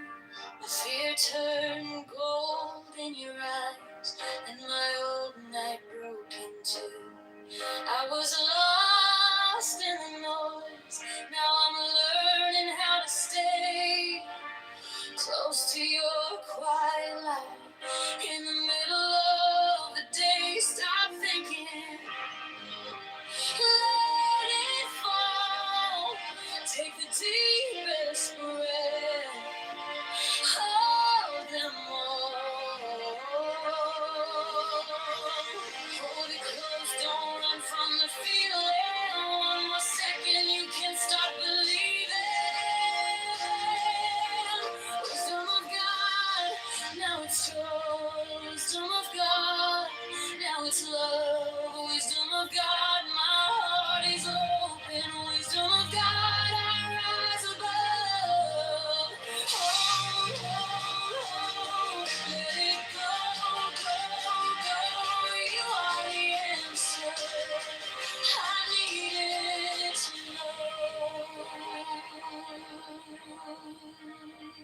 Your touch is a steady rain on the dust of who I was.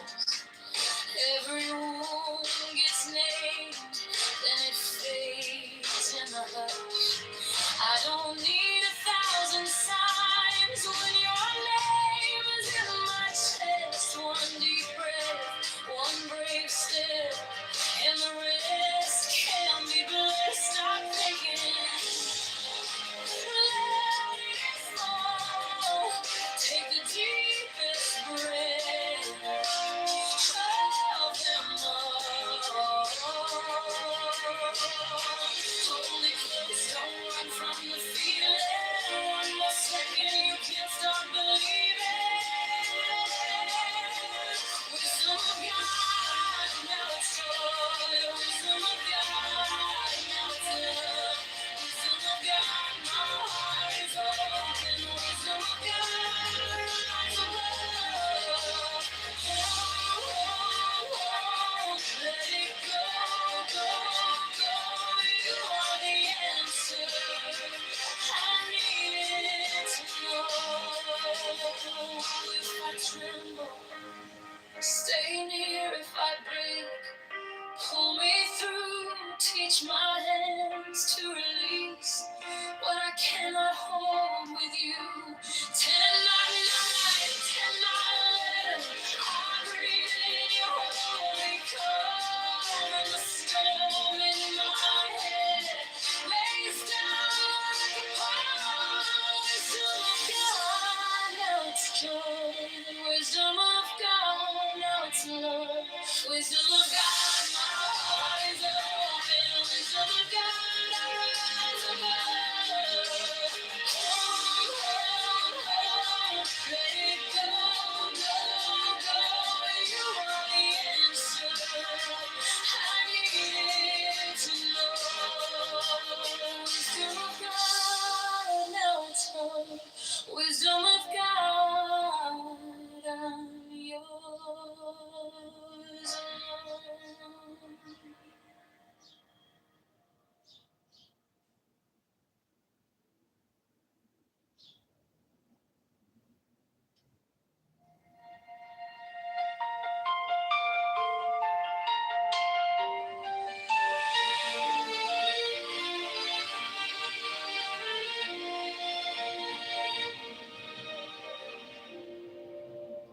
Wisdom of God is now joy, love, heart, enlightenment. You found me in the quiet with my hands still shaking. I was carrying the hurt like a name I couldn't drop. Then you touched my trouble and the whole room stopped. Stop thinking and your problems. Take the deepest breath of the day. Hold for 10, not 11. 10, not 9. Stay.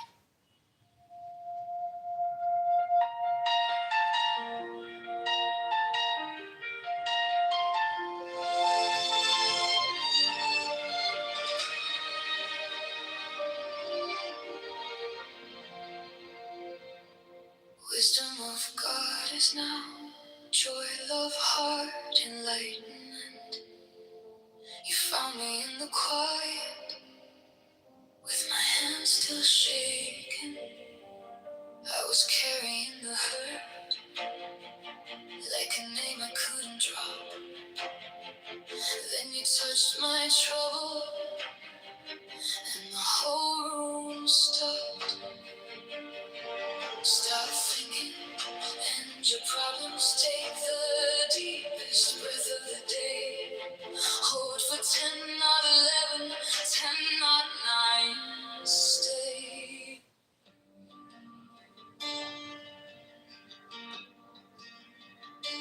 Now ye shall know that the chosen priest, that ox of infinite space,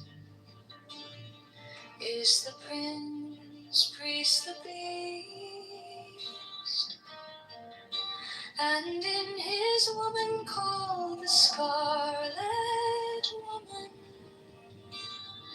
is all power given. They shall gather my children into their fold. They shall bring the glory of the stars into the hearts of men.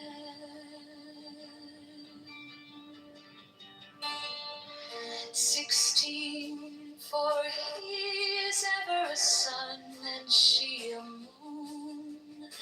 But to him is the winged secret flame, and to her the stooping starlight. But ye are not so chosen. 18 burn upon their brows, O splendorous serpent. 19, O azure-lidded woman, bend upon them. 20, the key of the rituals is in the secret word which I have given unto him.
Now ye shall know that the chosen priest, as soul of infinite space, is the prince, priest, the beast.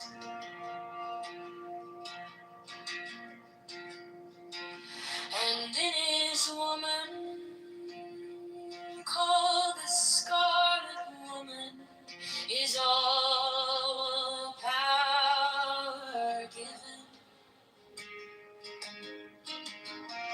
They shall gather my children into their fold.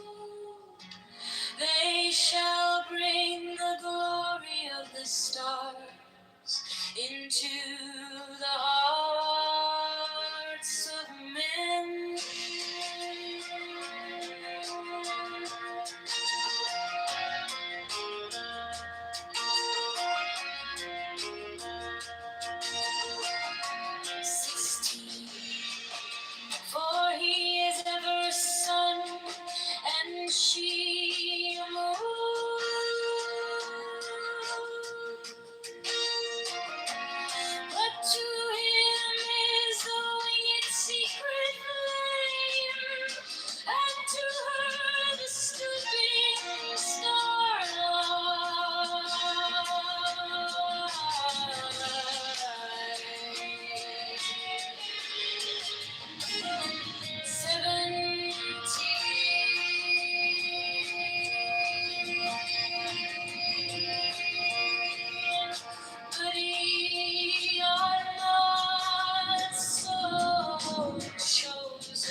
which I have given unto him.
These are fools that men adore, both their gods and their men are fools. 12 come forth, O children, under the stars, and take your fill of love. 13, I am above you, and in you my ecstasy is in yours. My joy is to see your joy. 14 above the chambers, yours the naked splendor of the wind. She bends in ecstasy to kiss the secret orders of the deep. The winged globe, the starry blue are mine, O Enk of Nakhonsu.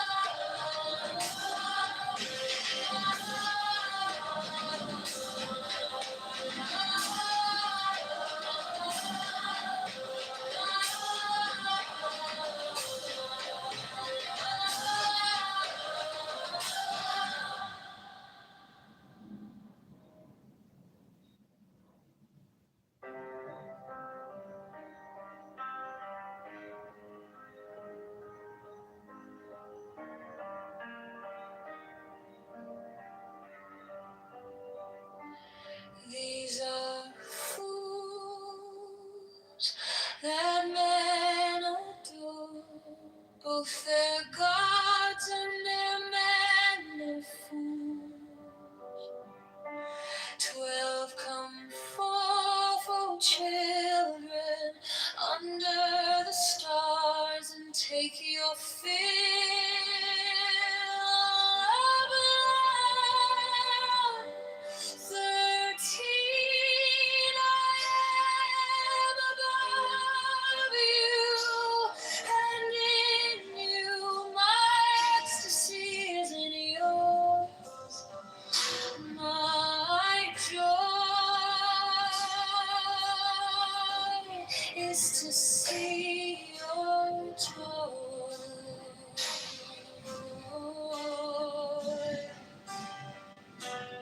14 above, the gemmed azure is the naked splendor of the wind. She bends in ecstasy to kiss the secret ardors of Hades. The winged globe, the starry blue are mine, O Enk of Nakhonsu. My joy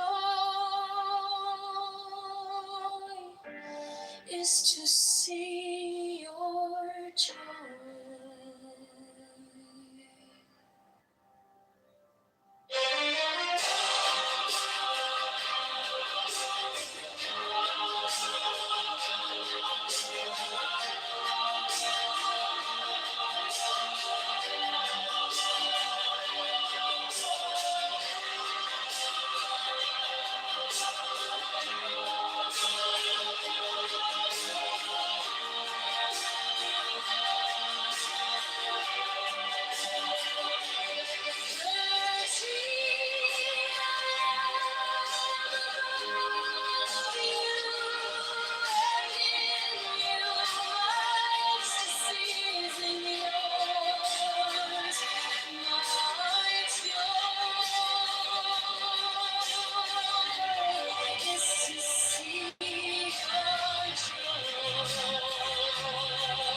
see your joy.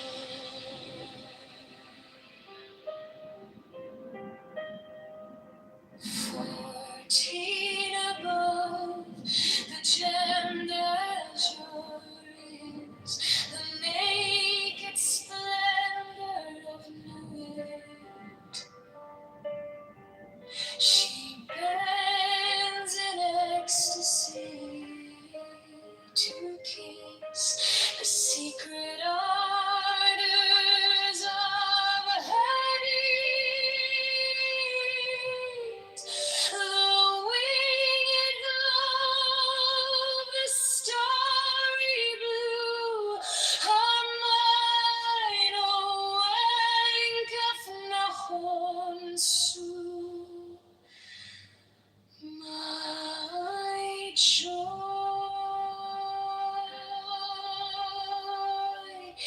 is to see your joy.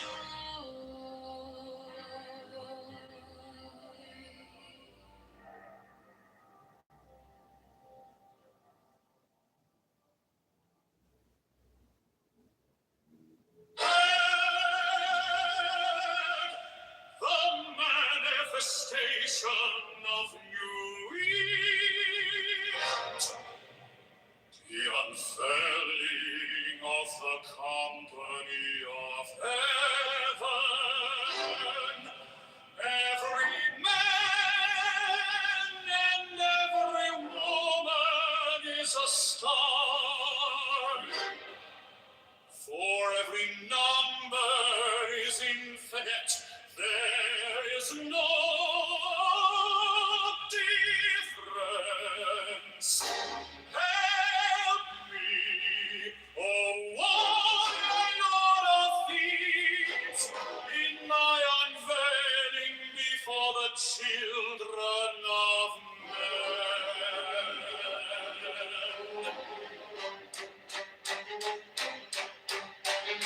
Since we are deep, my secret center, my heart and my tongue. 7, behold, it is revealed my Iris, the minister of war upon prayer. 8, the cubs is in the cool. Not the pool in the cups. 9, worship then the cats, and behold, my light shed over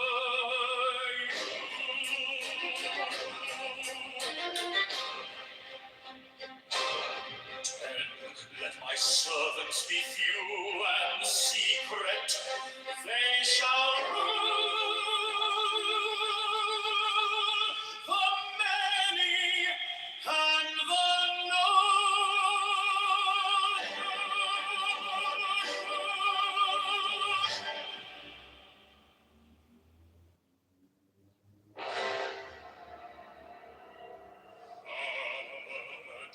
the manifestation of Nuit, to the unveiling of the company of heaven. Every man and every woman is a star.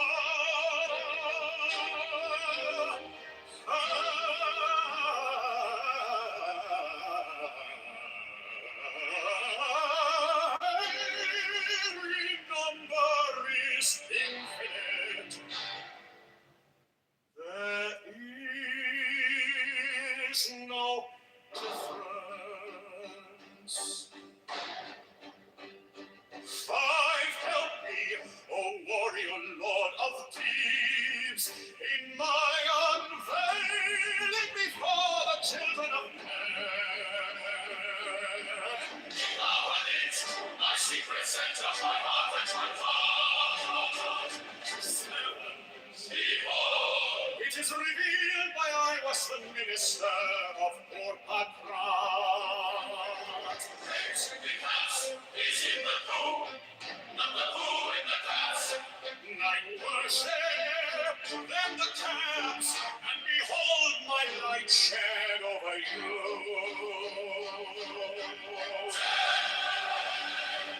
Let my servants leave you in secret, they shall know the many and the loud.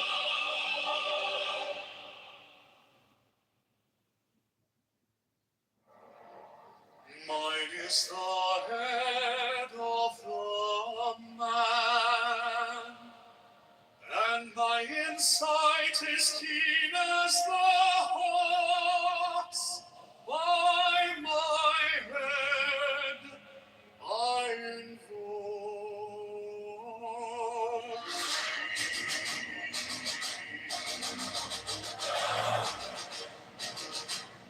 I am the only begotten child of my father and mother. My father is dead.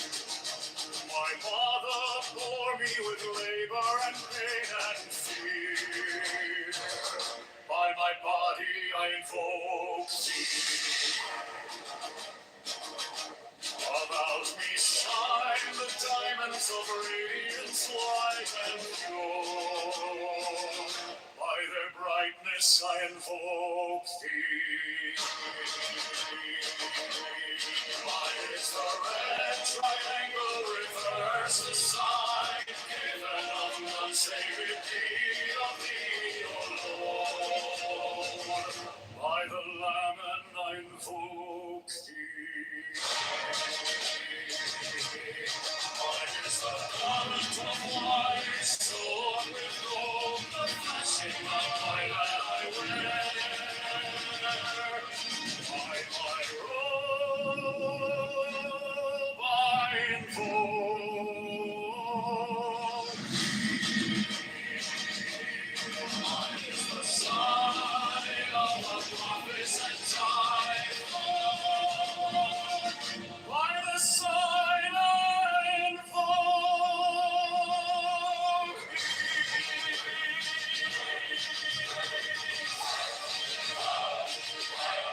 Mine is the turban of white and gold, and mine the blue figure of the intimate air. By my crown I invoke thee. My fingers travel on the beats of pearl, so run I after thee in thy car of glory. By my fingers I invoke thee. I bear the wand of double power in the voice of the Master.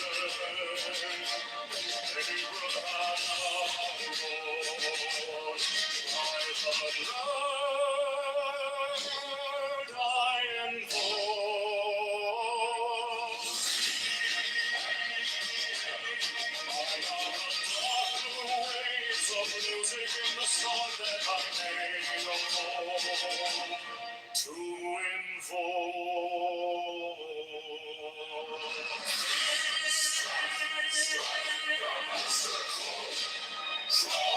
Draw the flaming sword, proud child and conquering Lord, Horus Avenger. By the song I invoke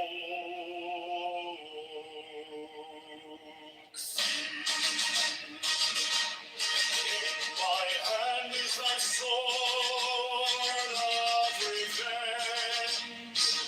Let it strike at thy bidding. By the sword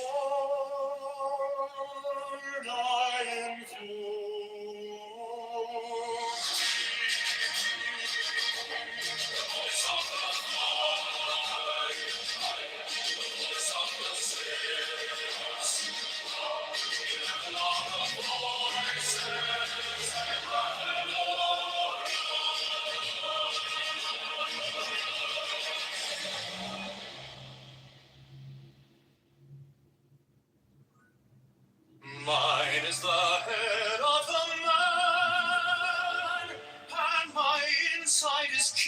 as the hawks by my bed, I invoke thee. I am the only begotten child of my father and mother. My father is dead. My mother bore me with labor and pain and fear. By my body I invoke thee.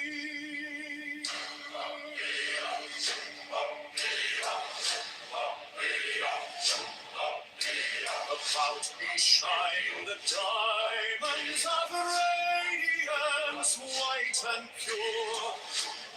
By their brightness I invoke thee. Mine is the red triangle, reverse the sign given of none, save it thee, O Lord. By the Lamed I invoke thee. Mine is the garment of white, sewn with gold, the flashing of day that I wear. By my robe I invoke thee. Mine is the sign of office and Typhoon. By the sign I invoke thee. Mine is the turban of white and gold, and mine the blue figure of the interwear. By my crown I invoke thee. My fingers tremble on the beat of earth, so run I after thee in thy car of glory. By my fingers I invoke thee. I bear the wand of double power in the voice of the Master.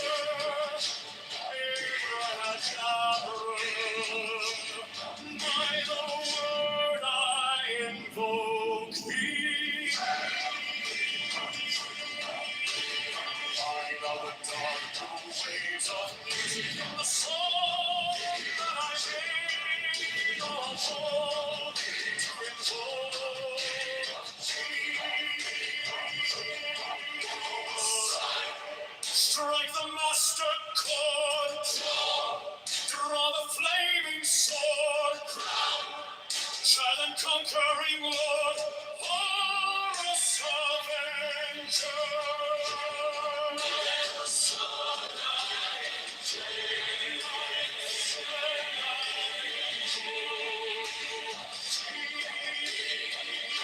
My hand is thy sword of revenge, and its strike at thy cheek. By the sword I invoke thee. Voice of the five, the voice of the 6, 11 are the voices. Abrahadabra.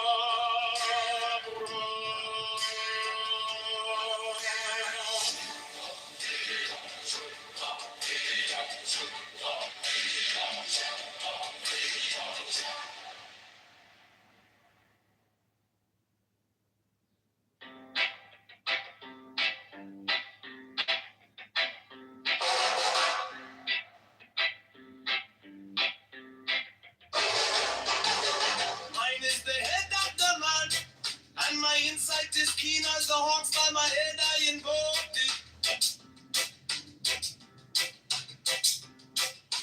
I am the only begotten child of my father and mother. My father is dead. My mother bore me with labor and pain and fear. By my body I invoke thee.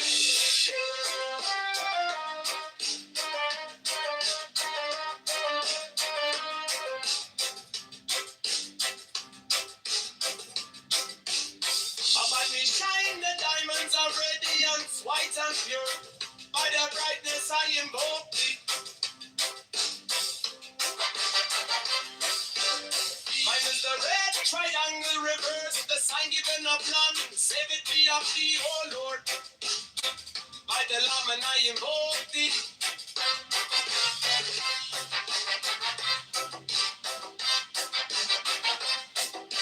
Free mine is the garment of white, sewn with gold. The flashing of eye that I wear by my robe, I invoke thee.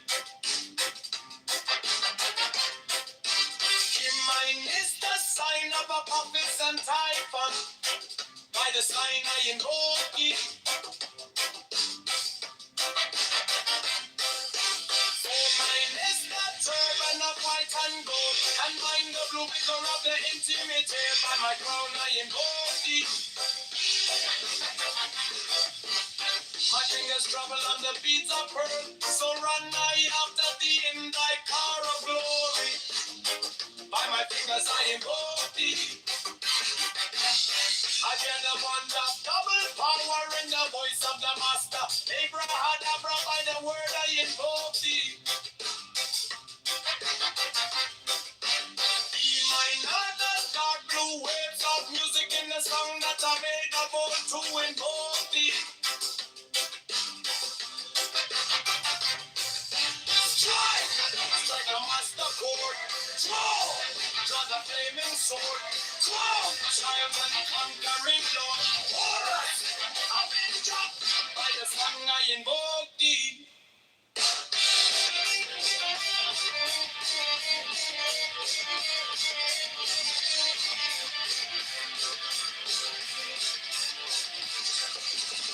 In my hand is my sword of revenge.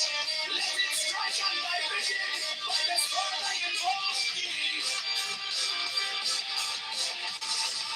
The voice of the fight, the voice of the 611 other voices. Everyone of blood.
Mine is the head of the man, and my insight is keen as the heart.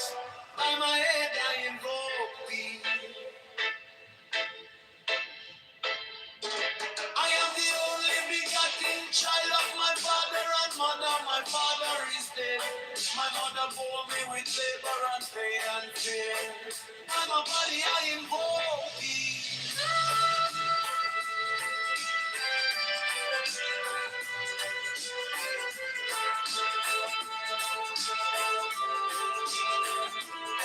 Above me shine the diamonds of radiance, white and pure.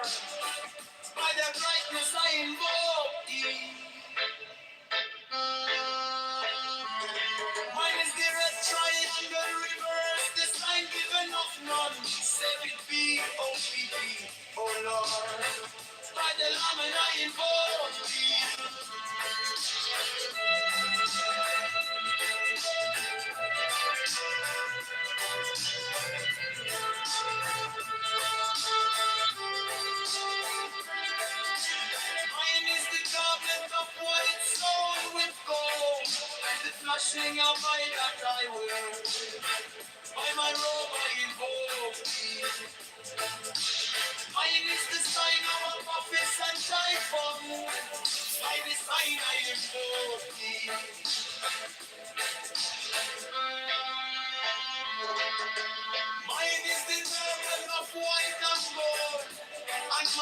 blue figure at the end of me there. I'm a drown, I invoke thee. My fingers travel on the beats of birds, so run I after thee in thy God of glory. By my fingers I invoke thee. For they're the one that's double power in the voice of the master. Abraham, Abraham. By the word I invoke thee. Hey, my God, in the blue waves of music in the sun that I made about to invoke thee. Strike the master draw the flaming sword, crown, Johnny the conquering Lord, oh Lord, I beg God, by the sword I invoke thee. In my hand is the sword of revenge, let it strike, I fly with thee, by the sword I invoke thee. The voice of the fight, the voice of the six, 11 of the voices. Abra, abra.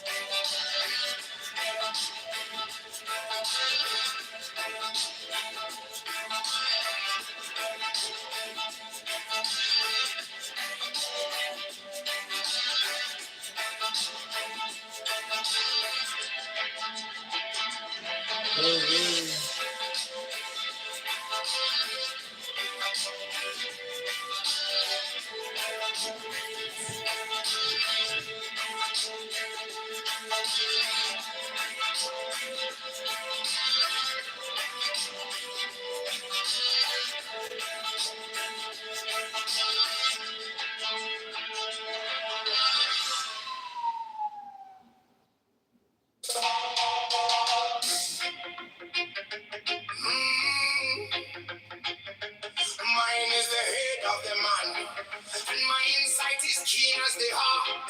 By my head I know thee. I am the only begotten child of my father and mother. My father is dead.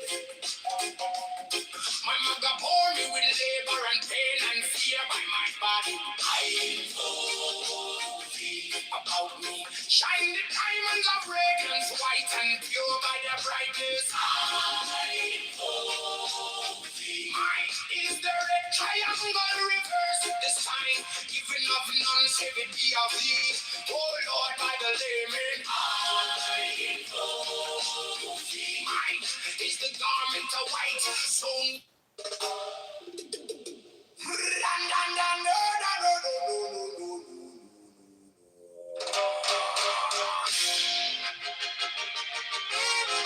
mine is the head of the man, and my insight is keen as the ox. By my head, I invoke thee.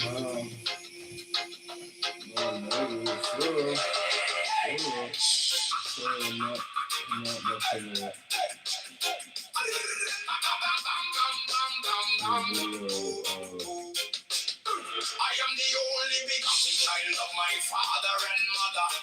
My father is dead. My mother bore me with labor and pain and fear by my body. I invoke thee. Above me shine the diamonds of radiance, white and pure. By their brightness, I. Mine is the head of the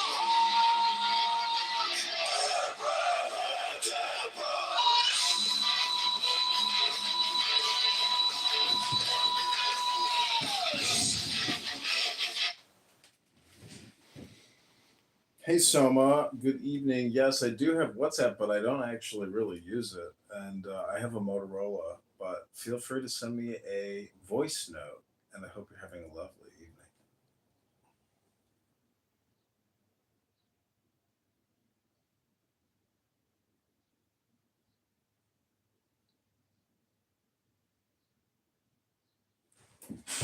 Feel free to send me a voice note.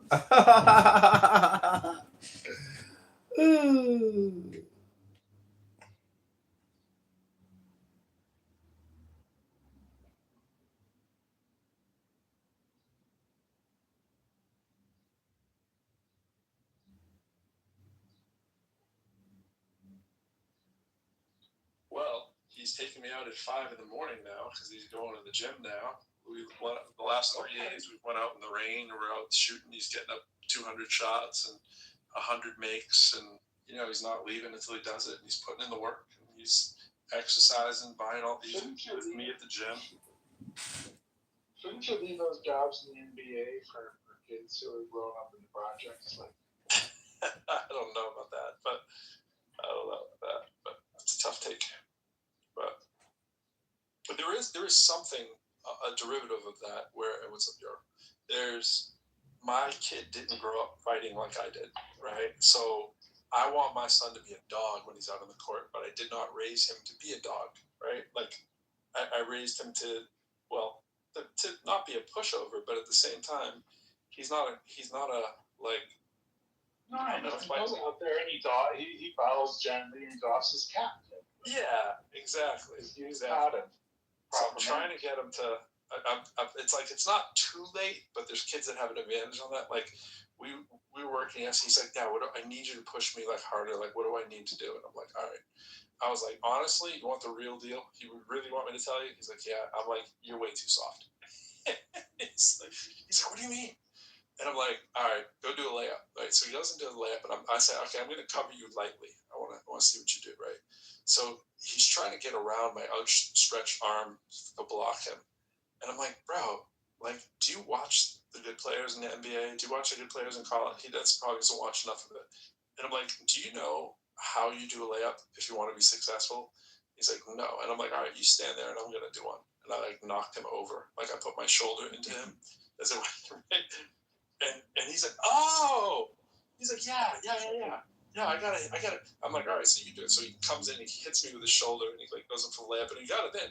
And he like has a smile on his face. I'm like, "Yes, bro." I'm like, "Why are you playing nice with these kids out there?" Like, I'm not saying to hurt the kids in your team, but why are you trying to avoid contact? Like, you see, like you can't stand how much Shea goes to the line. For this guy Shea on the Oklahoma, he goes to the line like 11 times a game. He draws fouls. He's a flopper. And I'm like, but part of it is because he goes in and creates contact, bro. You got to lead with your shoulders. Stop trying to avoid the contact and go in and, like this is my basket and I'm going to score it. If you're in my way, I'm going to knock you over. That's kind of the mindset, So. Yeah, if the lane is clear, when you decide to take it, it's yours. Yeah. But the lane's almost never clear, so you have to make it clear. Yeah, no, you gotta fake a little bit, get that guy to step one to one side, and then you go to the other side. If he doesn't step, you go outside. And if he doesn't step, you go through him, is what I'm talking about. Your right shoulder, if you're left-handed, needs to meet him on his right shoulder. He's reaching towards you, you're banging him off the block, you adjust for the contact, and then you shoot. So we did like 50 of those. My shoulder. Well, the thing is, you can't make contact with somebody who's not moving. Right. Turns out everybody's moving. Yeah, everybody's moving. Yeah. Game speed is different, but anyways, my shoulder was hurting after he was done because I started figuring it out. I was like, "That's what I'm talking about, bro." I'm like, "You can't go to practice tomorrow and try to be avoiding people because you're taller than them and stuff." Like, same thing on defense. You got to know they're coming at you and they're going to hit you like that. You got to brace for that or get out of the way. Like one of the two, go for the steal, do it something. But you just stand there, you just like barbecue chicken, bro. They're just going to knock you over. And the trick is to mesh like gears. You got to like put the tooth in and then you got to roll around it. What? Wait a second. What? What's wrong with barbecue chicken? I like barbecue chicken. Nothing. You gotta put your shoulder into their shoulder and then roll around those shoulders like they're a pair of gears. You could, but I just want to knock the person over. So. No, you don't want to knock them over. You draw too many fouls that way. You want to roll around that shoulder. I like knocking them over. Ain't a lot of rolling, bro. Ain't a lot of rolling. It's hit them, get the foul called on them, because that's how it works, and have enough toughness to still score the basket. And even if you miss, they see you get coming the shot. out. You get the shot of the one. Yeah, you get the one. Yeah, they start stepping out of the way when they see you coming. I'm like, bro, when I come at you full speed, are you guys stand there? He's like, no. I'm like, exactly. I'm like, it's not just because I'm bigger than you. It's because you know what I'm gonna do. Are you going to use AI like Ben does to help him get a 3-point shot that never misses? Yeah, well, Dad has a really good 3-point shot, so he's just trying to take it. No, but he follows the way I shoot, which is not bad. He's gotten a lot better shooting. His shooting has gotten.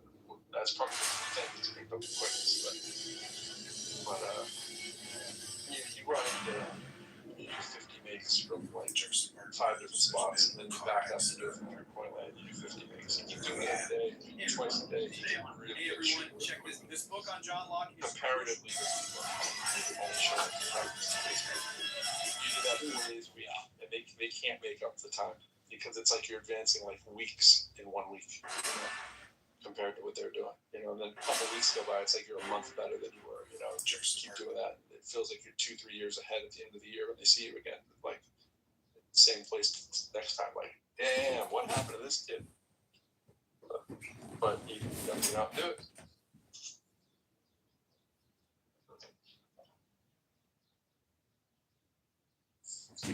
But the only thing with him is he has a chance because he really did.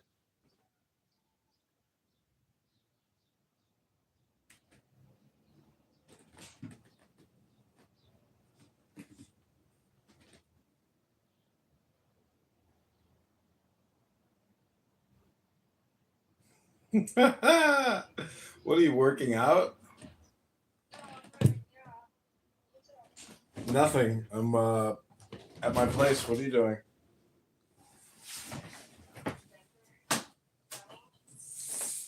you at like a gym? Where are you working out at?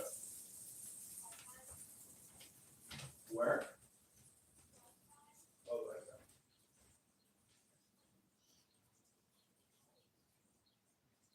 Yeah, Lifetime is nice. Do you go to Lifetime in Chicago?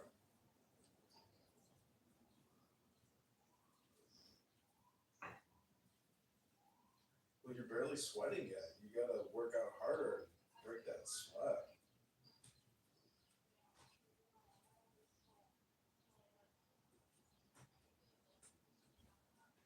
Ooh.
promotion, of course, right? Because they'd be just as fixed as the fixed stars.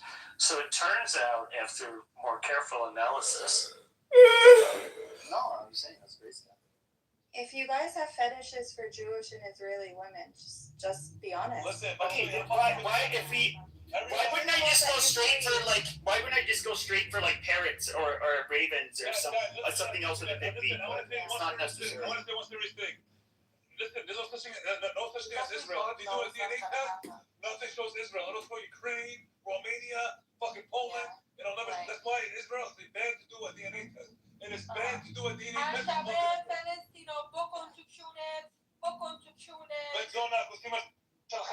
He's such an idiot. Dilan Barak, خیلی تنگ شده. Dilan Barak, خیلی تنگ شده.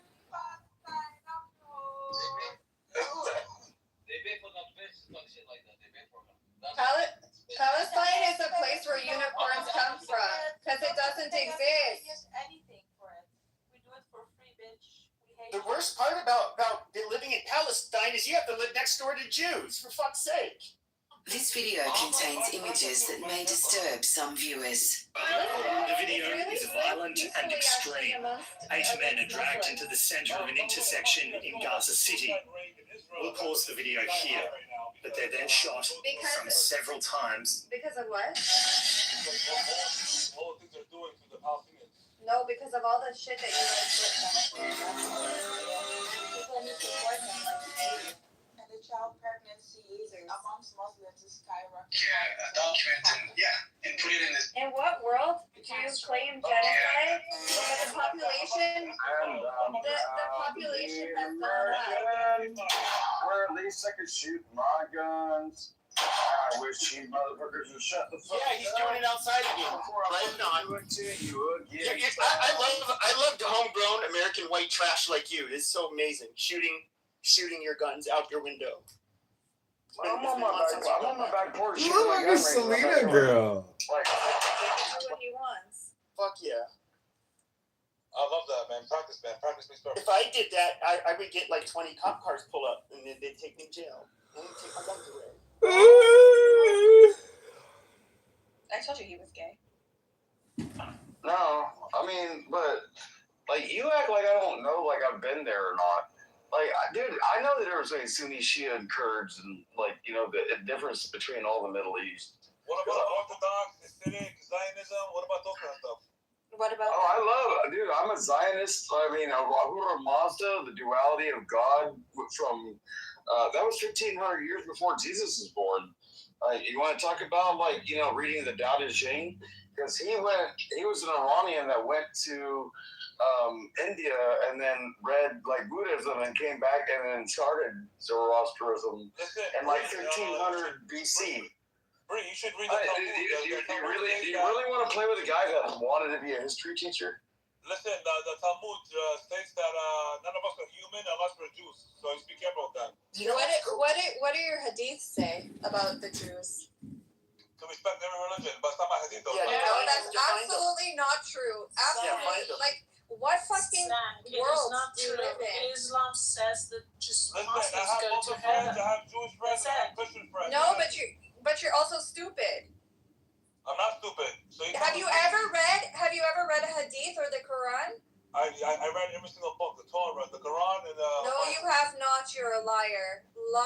If you say that the hadith say to respect Jews, go back to sucking his cock. Just be quiet. Listen, man. Tell your father to stick his tongue deep down your asshole. Okay. You know what's cool? You guys can look this up. I'm half Corsican. You can look up Corsica still. I think 15% of their population is Muslim because you have this problem with them there. But for years and years and years, they did not have a mosque on the island because every time they try to build it, and you can look this up, Corsica Muslims, and it'll probably give you a shit ton of stories. And then they'd burn it down during construction, or they had a prayer room. Then whatever, they were bitching too much about not having a mosque. They would throw a chopped off pig heads into the prayer room. And what the fuck are you saying, bro? That's 100% wrong. I have friends. I think that's fucking amazing. I think it's fucking amazing. You can look it up. And then what they also do is there was a couple of imams that they were complaining about, and that were saying we want a mosque, and then they'd end up murdering them. And you know what their biggest problem is though is that in Corsica they have a nationalist separatist movement, and it's a very well armed, very criminal island, and they just did not tolerate them. And it's almost like they had apartheid in Corsica, which is pretty fucking cool if you ask me. Really cool. Hello, change your picture, man. I want your ass. I gotta hack you right now. Pepe. I gotta count. Yeah. One. If you look at the flag of Corsica, it is literally a chopped off Moor's head. It's literally a chopped off Moor's head. I'm dead serious. Look at it. I gotta hack you right now, bitch. Hello, Pepe. Yeah. Hello. I'm guessing it was during Barbary Pirate era. I think you can remember me. You can remember me. We spoke yesterday, right? You can remember. I talked to a lot of Muslims. Okay. Anyways, I followed many people here on this club, and every day I see them here on the same rooms, saying the same things, spreading hatred against Islam. Listen, when everyone's in their casket. But brother, it's not you. I am leading a crusade against the Muslim and the Jew. They're both horrible people. Don't worry. I'm not mistreating you. Why do you have the same topic every day? Why don't you have various topics? Dude, honestly, Pepe, I'm not opposed to your idea. I mean, I want there to be a state for Israel, but I don't give a fuck about the Jews in Israel. No, you shut up. I'm talking to Pepe. Why don't you have any other topics to discuss? You want to talk a Pepe? It's because look at the room I'm in. I didn't make this room. I'm not even a moderator in it, so I didn't pick this topic. We're just looking at the facts, Mohammed. Facts. But every day you are in a room to it's Mayoral, though. That's why insult Muslim. Every day you are in a room to discuss to insult other people. I don't know why. Have you ever thought about having Jesus Christ as your Lord and Savior? Because you can be redeemed. You can become one with the Lord, and you can go to heaven. Actually, I believe in Jesus Christ. Okay, but do you believe he's God? Well, you don't believe he's God. Unfortunately, that's cut it. Yes, but I believe in him. But I don't believe he's God. I believe he's an apostle, a messenger of God, but I don't believe him. I disagree. Well, but your Quran says the Bible is 100% true, and the Bible says that Jesus is God. And like for you to say he's not God, that means that like, your Quran contradicts itself. No, Quran says your Quran is contradicting itself because either the Bible is true or it's not true. Well, it is not it's what true, the but Quran says. It's true, but some scriptures were modified. Some by whom and by when? Anyways, I'm not talking about by whom and when. Religions. But you're just making up a falsity. That's a false narrative. Thank you. Yeah, you just saying that it got changed. You won't tell me what verses or when. Let me talk to Pepe, please. Let me talk to Pepe. Okay, thank you so much. So now he thinks everyone down. Well, hold on, let him talk.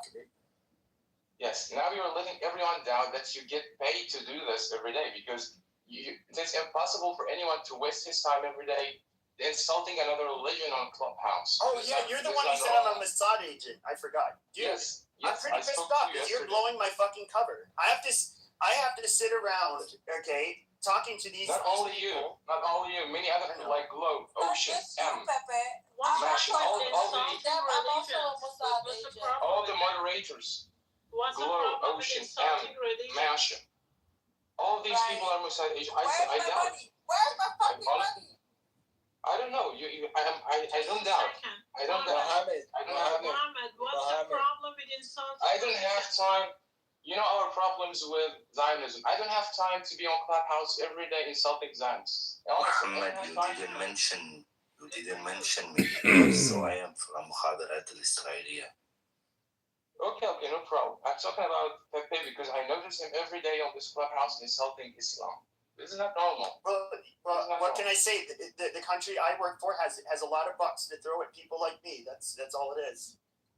No, you have to be a good person. You don't have to be different, okay? Just as Jesus Christ said. Who says that we shouldn't be insulting beliefs? Who says that we shouldn't be insulting beliefs? If you're a good Christian, beliefs if they're Muhammad stupid. said The hour will not be Jesus Christ granted said- until you fight with Just the a Jews. second. And Just the a stone second. behind which a Jew will be hiding Individuals will say, need "Oh to be Muslim, there is a respected. Jew hiding behind me, so Yes. kill him." Just a Jesus second. Christ, that I love as Muslims said, love your enemies. No.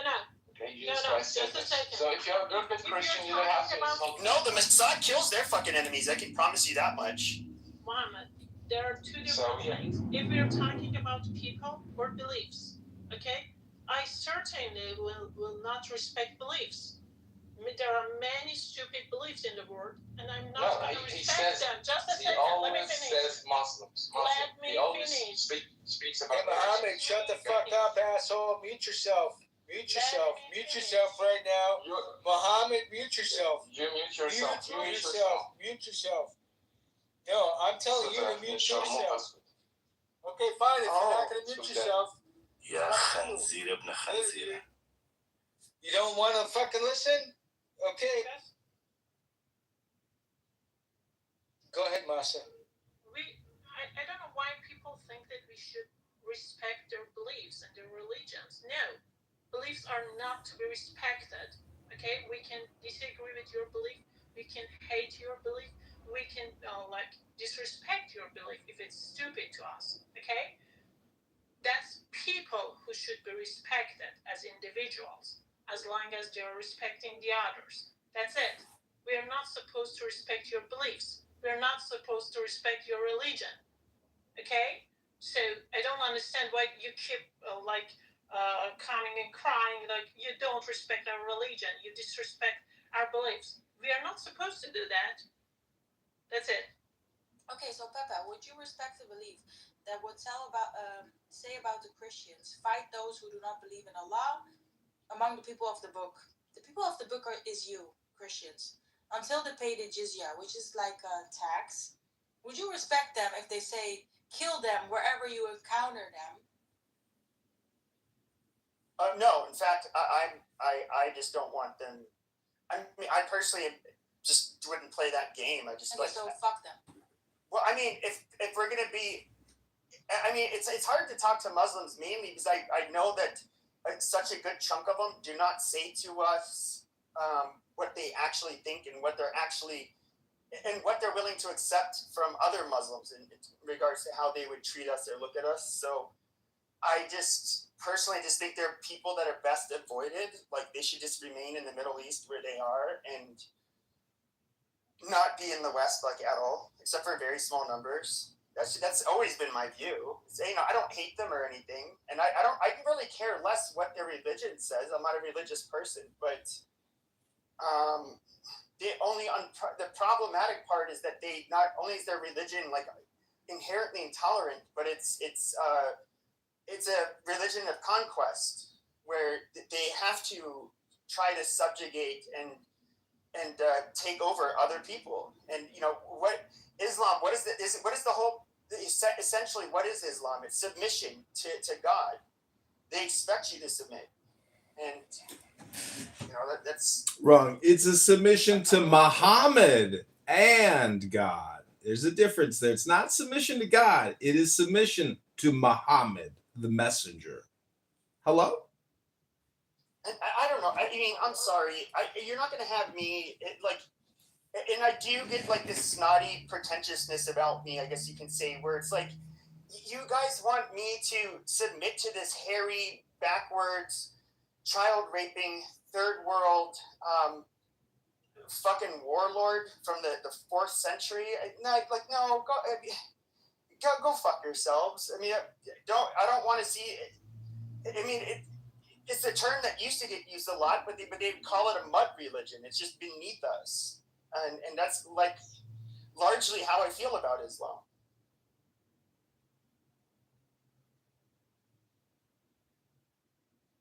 See, but the only difference is that I don't seek out Muslims to hurt them or God damn it.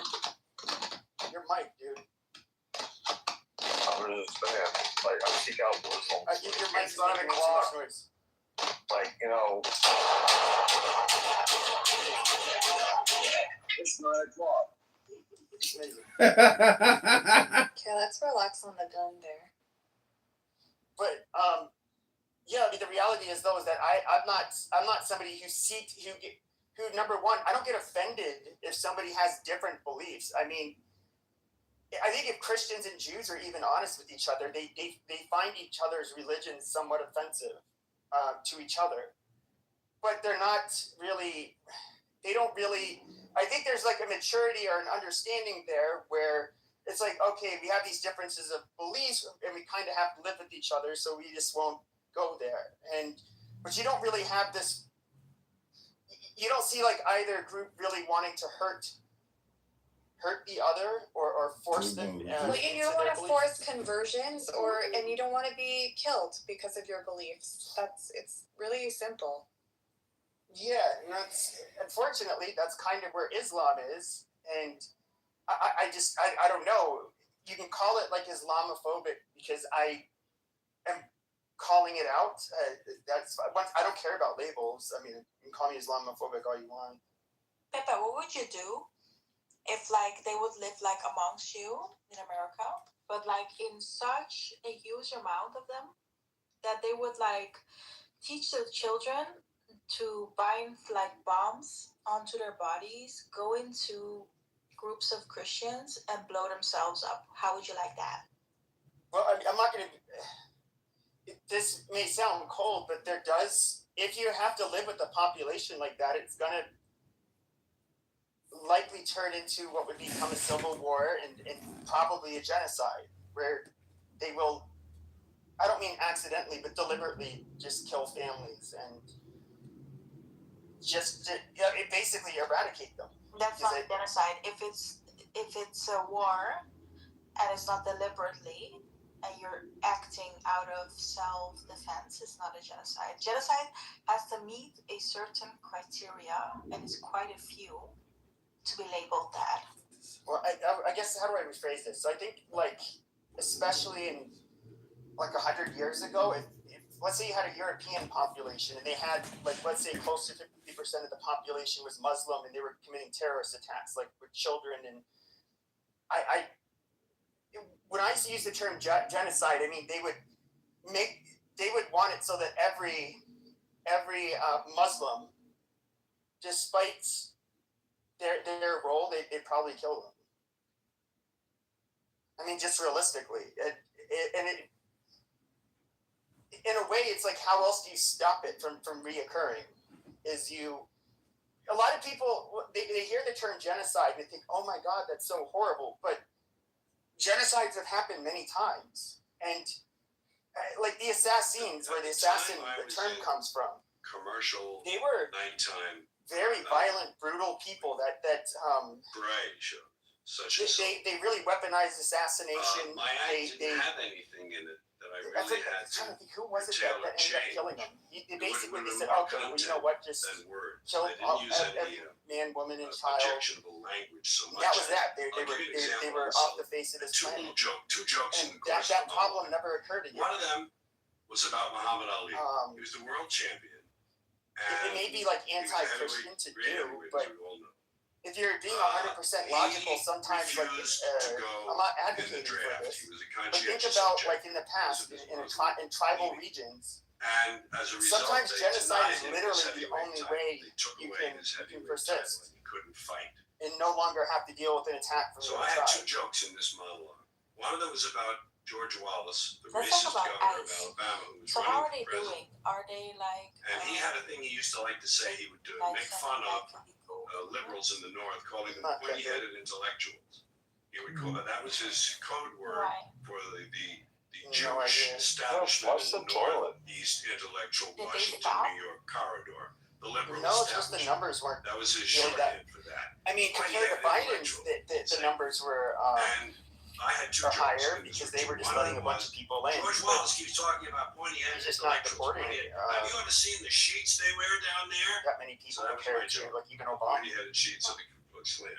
Another joke. Yeah, but I think his people that he's going after is way more strategic. Muhammad Ali's job. You know, he's going after child traffickers, like people that like all the worst of the worst. He killed people. And yeah, he's catching other people in between, but like, well, I'm not gonna kill them. Dude, It's like we've So they said, all right, been if you're not going to kill saving them, kids we're not for gonna the let last you be 2 people. years. Like And that's a really nobody's ever smart heard. joke. Like The other one is I think it was last week, 37 And kids after just dress got rehearsal, found. the producer Bob Precht came to me. He was the son-in-law. Like of Ed 37 Sullivan. He kids said, that "All were right, being we need trafficked. one of those jokes you can keep. The other one has to go." Yeah. I said, Like Yeah, but when they use child trafficking, though, people's mind automatically goes to In other words, it was the sheer sex volume trafficking. A lot of that disturbed me. how many of these kids are going to You know, actual one of them was about family member or being sent by family in Mexico to live with other family members that are already here? bias and bigotry in the South. Well, it was 37 kids in a brothel. So I chose the Muhammad Ali joke to stay in because that was a smarter joke. I mean, I feel like you can look it up and you'd be able to see it within the last 2 One weeks. joke that bothers people per bit or something. I don't know. Strange. Yeah, in other words, the same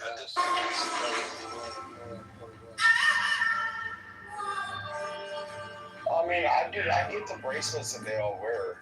I know which way they're going based on their bracelets. Because they'll wear different colored bracelets that tell the coyote people to, like, you know, where they're ultimately going to end up. But in Mexico, they use the bracelets more or less to show them where you are in the process and whether or not you need it. I agree. Well, when I did it, there were no bracelets, so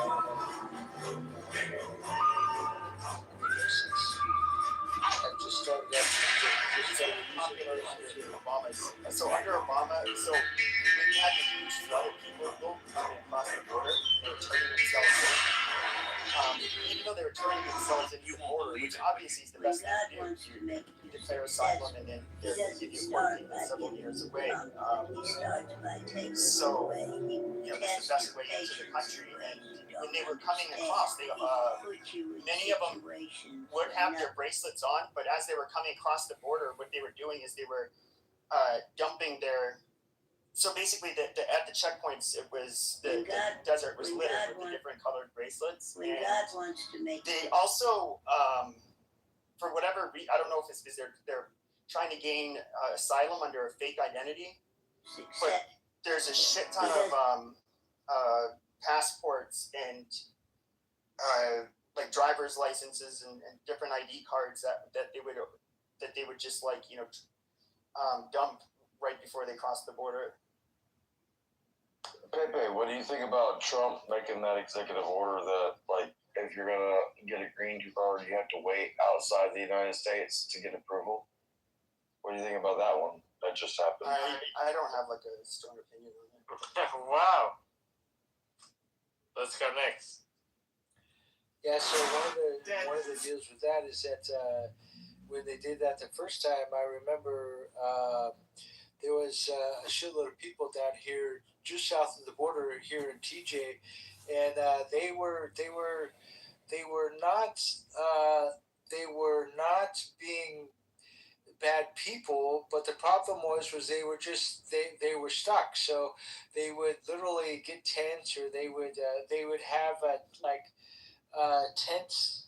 I want to say like tent farms, I guess, where they'd fill baseball fields full of tents, and everybody would stay there, you know. And then they kicked the people out of the field, and they made a new one or something like that. Yeah, so it was really kind of a nuisance, but you know.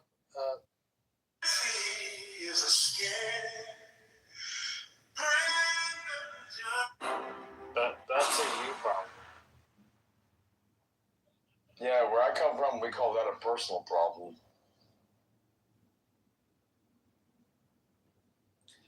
Well, no, I'm just explaining to you what it was like when they did that the first time, you know.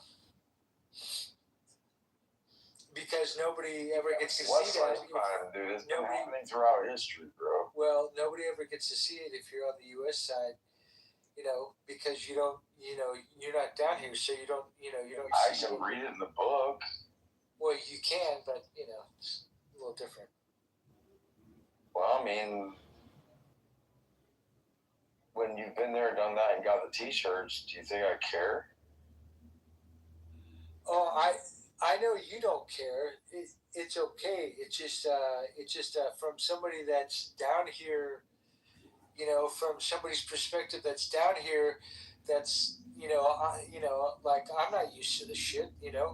But I got to see it up front. Yeah, it was a little distracting. Yeah, but you got the people in Tijuana, the way you said, TJ. I know what you meant. Like, you got people in Tijuana living in tent cities around with your, like, outskirts, whatnot, or in baseball fields, as you said.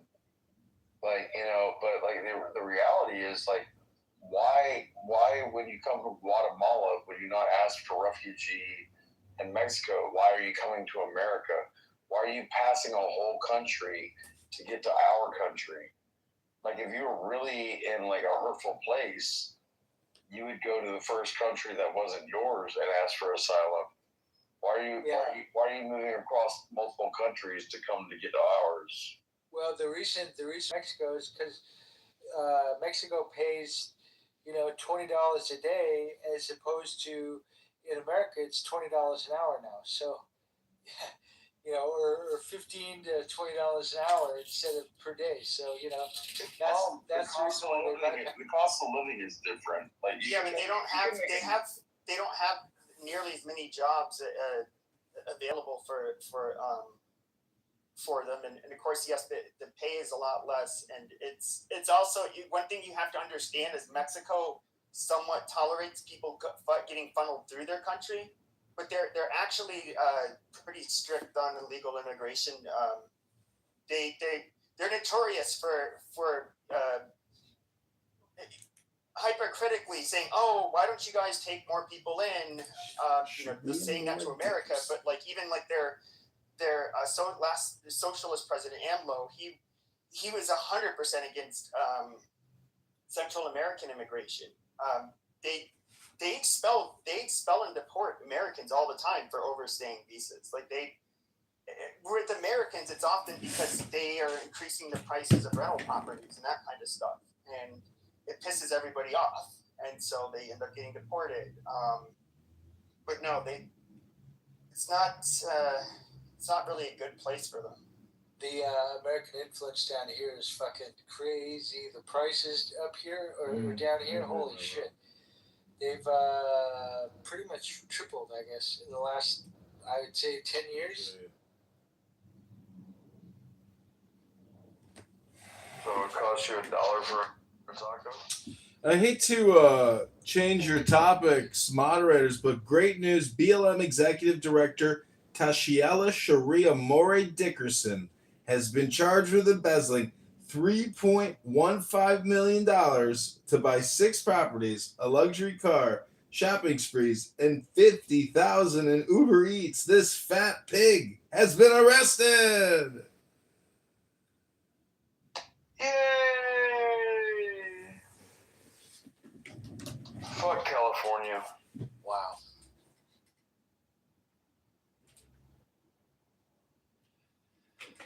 Well, that's good news, I guess, Well, I mean, holding women accountable? Yeah, of course.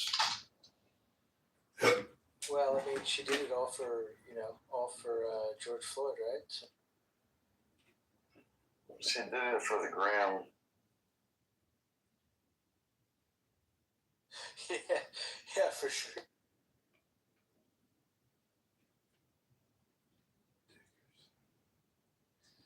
Was it the gram or the ounce?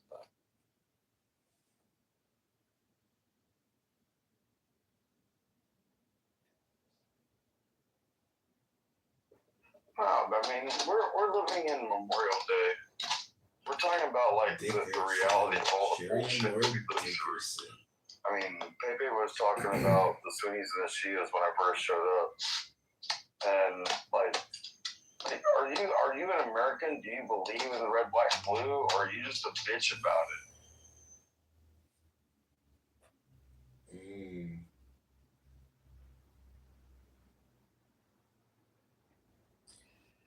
What's happening, Joe? How are you? I'm doing great. I didn't know I came up on stage. Great answer. I was getting a cigar and I was listening to you guys. Okay. But I'm doing well. Thank you for asking. Hope you are too. Yeah, you're welcome. Yeah, I'm doing all right.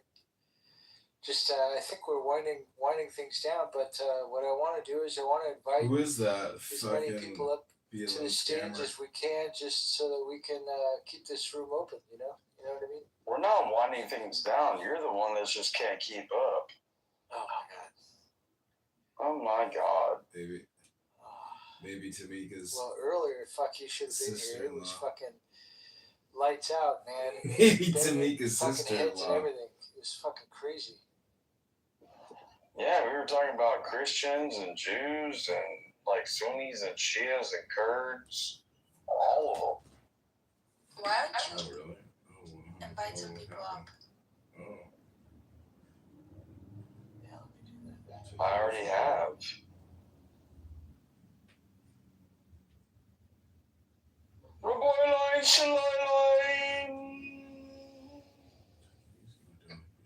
I always love it when they say lick 'em, lick 'em.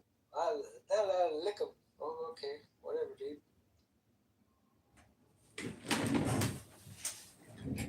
What's lick 'em? It's like I don't know what it means in Arabic, but My Arabic is شوي شوي يصير مجنون. We don't speak Arabic. Like again, like shway means so and Majnun means crazy as fuck. Like like Salaam Alaikum, like Shakum Maku is me Ibrahim. Yeah, I'm a dumbass redneck from Georgia, but yeah, I speak like 11 languages. Ooh, Miga came in. Come on, dude. Speak better Arabic than me. Come up to the stage, dude. Let's see what you got, buddy.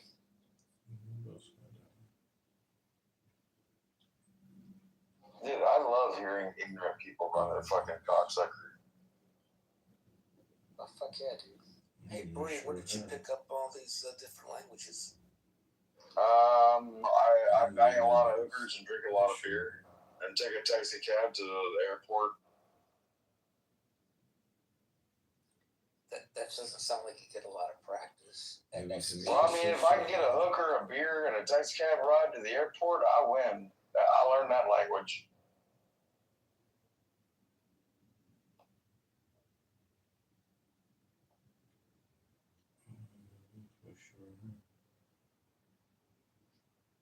Ophir, that's a beautiful picture. The guy looks like a Alhamdulillah, and he's a Zionist.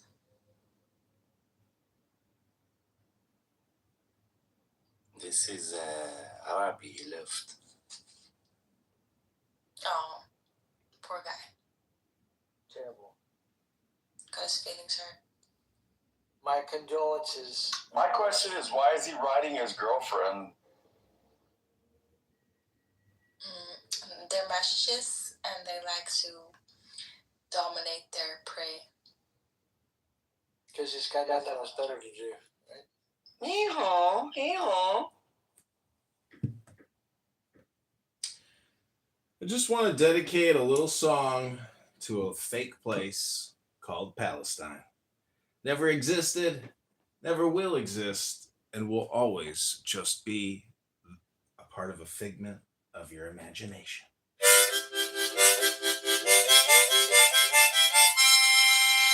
Faustine!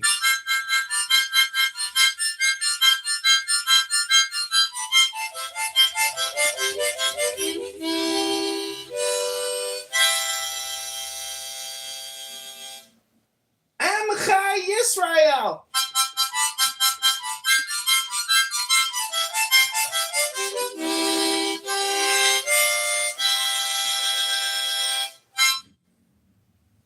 I'm Israel Chai. And he never had one lesson. Now, I'm sorry if you think you're from Palestine, or I'm sorry if you call yourself a Palestiner. Unfortunately, it's going to be developed into luxury real estate, casinos, parking lots, malls, airports, beaches, canal that will go from the Persian Gulf all the way to the Mediterranean, right through Gaza from Israel. Well, there's a lot of talk that when Donald Trump retires from the presidency, that he will be appointed king of the new Gaza. Well, he joked that he was going to be prime minister of something, right? Another country. Yeah, he says he could win the election in Israel right now. Dude, I want him, when he's done being president, I want him to go down to Cuba and run that bitch. Well, he said he could be elected in Venezuela. Venezuela. Oh, Venezuela. Our great partners down there. Venezuelans would vote for him hands over fist. Isn't it amazing that one motherfucker, Maduro, that one motherfucker can hold up prosperity, abundance for everybody because he's a goddamn communist, socialist, fascist? Isn't that amazing that just a very small minority, an individual, can cause so many problems? Bro, and his brother was worse. Maduro. Like all those regimes that were in Venezuela, like they went from brother to brother. Like, no, it wasn't. We went from Hugo Chavez to his brother. It went from Chavez to his brother, and then Maduro. You're right. I apologize. And it never went. No, Nicolas Maduro ended up preceding him. He was appointed as the successor of Hugo Chavez right away. I think you might be thinking like Cuba or some shit. I don't know. I might be a little bit high. I've been rolling a couple blunts today. I'm sorry. I just want to dedicate a little song to a fake place called Palestine. Never existed. I want to never call will exist. One. And will always just be Uno. part of a figment Dos. of your imagination. Tres.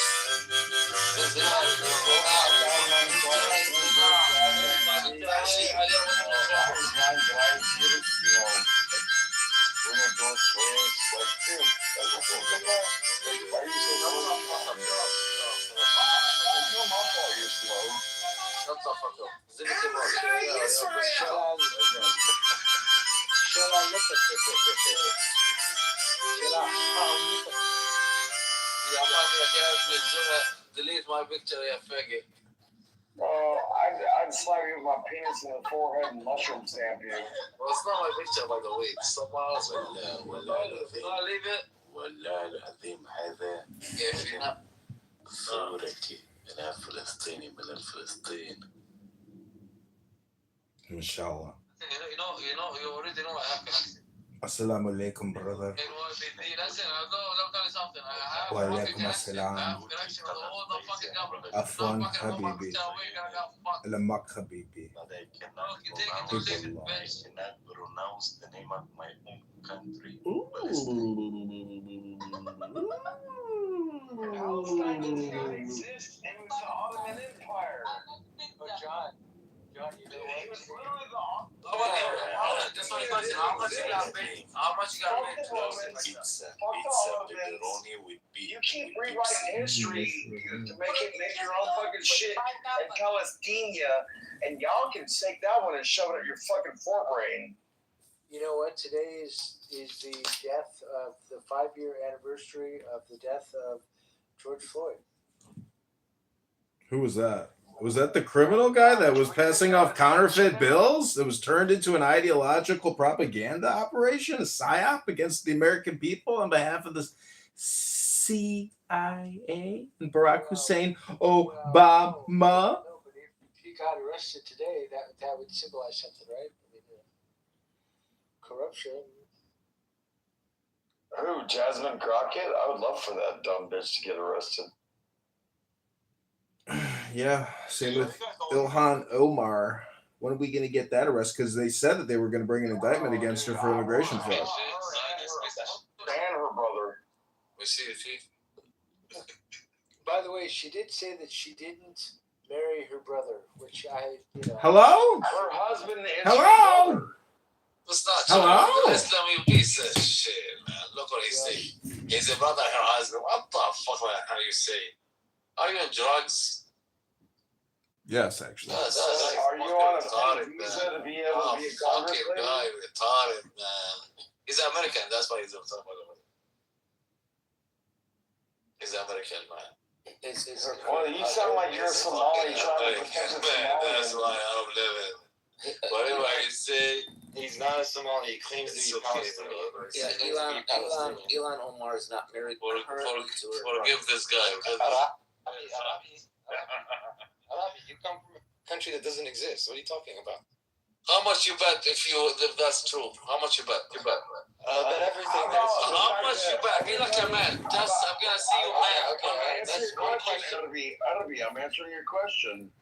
The answer is the fact that everybody says that she married her brother. How many times has she? How much you bet? Can I answer your question without you interrupting? I don't deal with the retarded. Are you gonna interrupt? Because you don't deal with yourself, then. I don't deal with the retarded. I was telling you the answer. I don't deal with the retarded. Yeah, well, I mean, like, you're retarded. Sorry, jackass. The reality is, if it's defamation or slander by either writing it down or saying that she married her brother, why has she not brought a civil suit against anybody that ever brought it up? I don't think he understands what you're saying. But you have to She would have to prove it. You have to tell him in a third grade level, guys. He's not going to understand what you just said. One of the reasons she wouldn't bring suit is you should have. Listen, if that's true, Depositions, they can ask her anything. but you have proof, yes or no? Yes, we have plenty of proof. Well, the problem with that, whenever you sue somebody, you get this. In public, I would sue you. All right, amazing. But when you sue somebody, you get discovery. So she has to release all of this personal shit. She would never. Depose you. And you have to answer the question. Whatever Zani say, I'm not. No, look, they won't go through. You know, the greatest, They won't disclose that amount of information. the biggest tragedy is that Israeli intelligence didn't see October 7th, and they didn't have an auxiliary force ready to utterly wipe out the invaders and decimate them from every angle and surprise attack them as they surprise attack the Israeli concert goers at Supernova. It's just such a shame that Israeli intelligence didn't have the knowledge of the impending attack, so they could have wiped them all out and then prepared for a massive invasion to wipe out the remaining enemy forces in the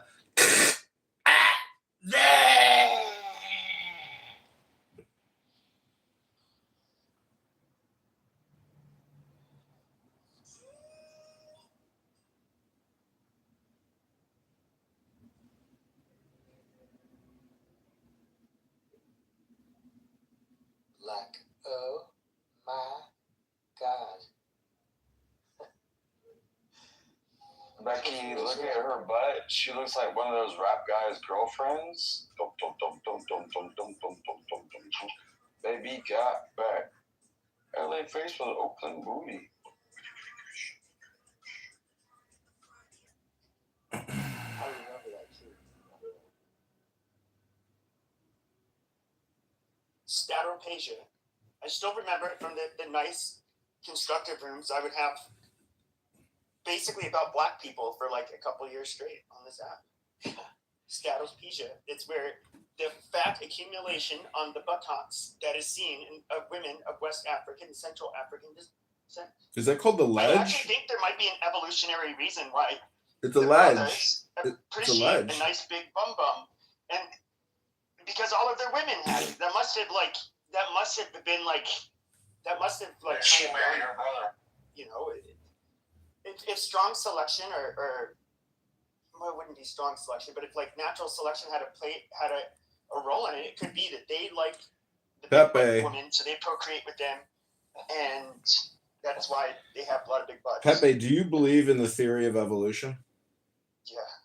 So the question about evolution always comes down to genetic mutation. Like there can be no evolution without genetic mutation. Natural selection alone can't create new species. So how do you explain R-word genetic mutations creating non-R word, genetic mutation? How do you get around the genetic mutation with regards to the progression, of speciation? I don't know.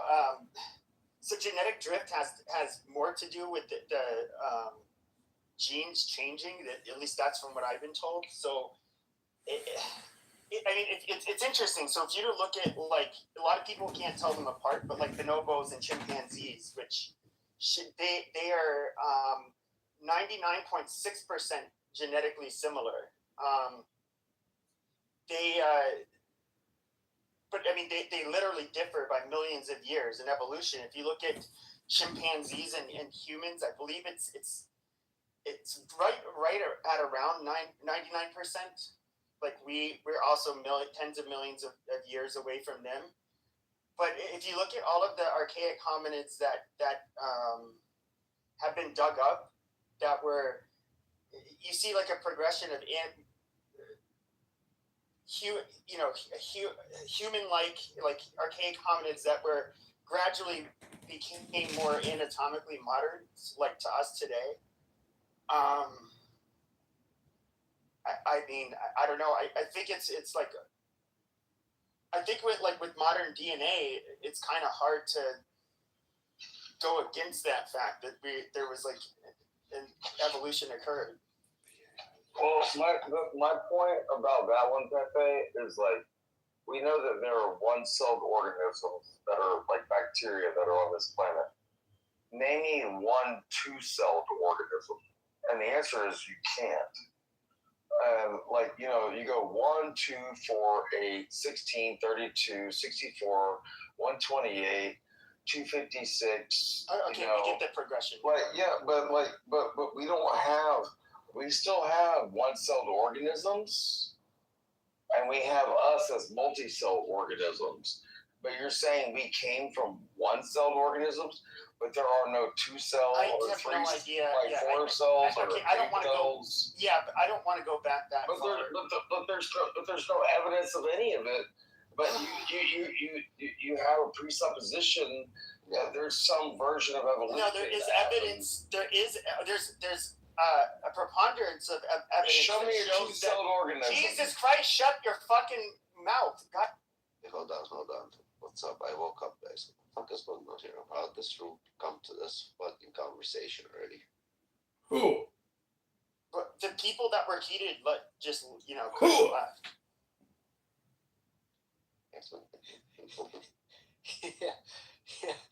Yeah, that's the truth. Fuck, I missed it all, huh? Well, we literally beat the shit out of them. So, and then they just happened to leave, you know. So, Father, this is a room of the victors.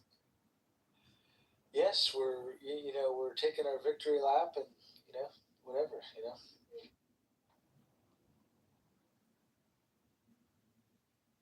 I just don't understand Pepe's version of evolution. Dude, the DNA that going back for fucking millions of years, there's links there. Deoxyribonucleic acid. What are we talking about? Like links? What links? Oh my god. Yeah, you're talking to a guy that did biomolecular chemistry, so I mean. Oh, yeah. So that makes you a geneticist. Amazing.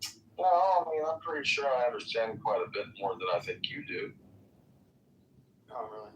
So are you going to tell me that there's, I mean, a whole lot has come out on this, especially in the last few years. I mean, we're talking like from the leading geneticists at the Harvard, like David Reich.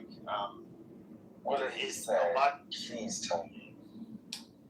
Well, he was saying, well, first of all, everybody, including himself, they all went by the out of Africa theory, but they're now, from all the information they have now, they don't think that theory was actually how things occurred.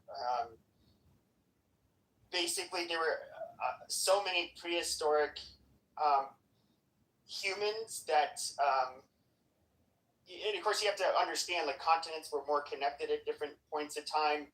What used to be North Africa, which is like a dry fucking desert, used to be a rainforest. We can go all the way back to Pangea for all we give a fuck. Oh my god. So I looked up Pepe, I ran this through AI, and it just seems a little ridiculous to me because it says that mutations are permanent changes in the DNA sequence. They occur randomly due to errors in DNA replication, exposure to mutagens like radiation or chemicals or other. So why can't we evoke evolution if it's just mutation? We can do that ourselves by manipulating genetic material. But why I can't? guess we could, but that's why like I was saying, they said genetic drift. In other words, these little errors, and then they can either be good or bad, but then some of them are going to be selected for, and that's how we create. The reality that I imagine, Pepe, and I'm being completely 100% sincere, like Galapagos Islands, all the different tortoises have different features because they grew up on different predators and they had to fend for themselves, right? But we also know that the North Pole and the South Pole flip on this planet. But when that happens, there's a flux within the Van Allen belt, and solar radiation will seep through in microwaved areas, and the solar radiation will irradiate the specimens on the ground and change their DNA through ionic radiation. And that I think that's where evolution really happens. And once the Earth stabilizes, then it becomes a part of what you consider evolution.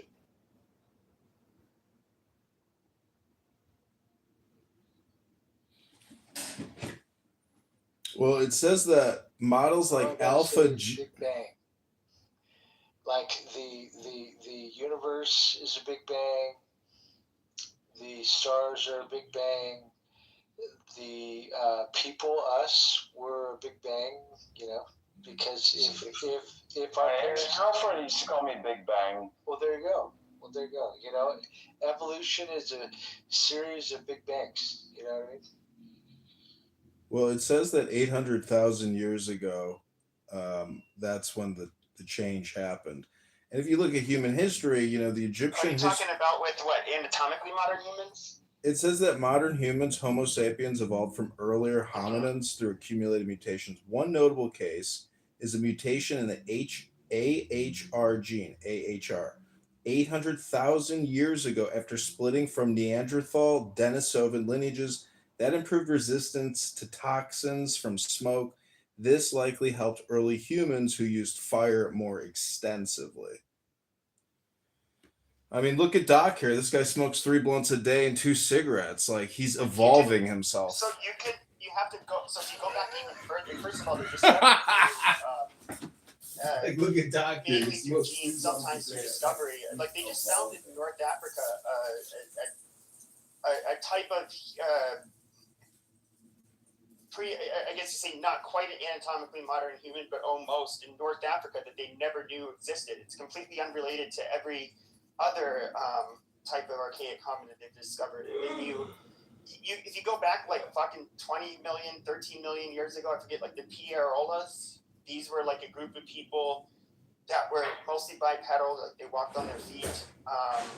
They formed communities. They likely it was them that learned to eat by cooking food, accidentally. But that's all theological. That there's no evidence of anything from 21 million years ago.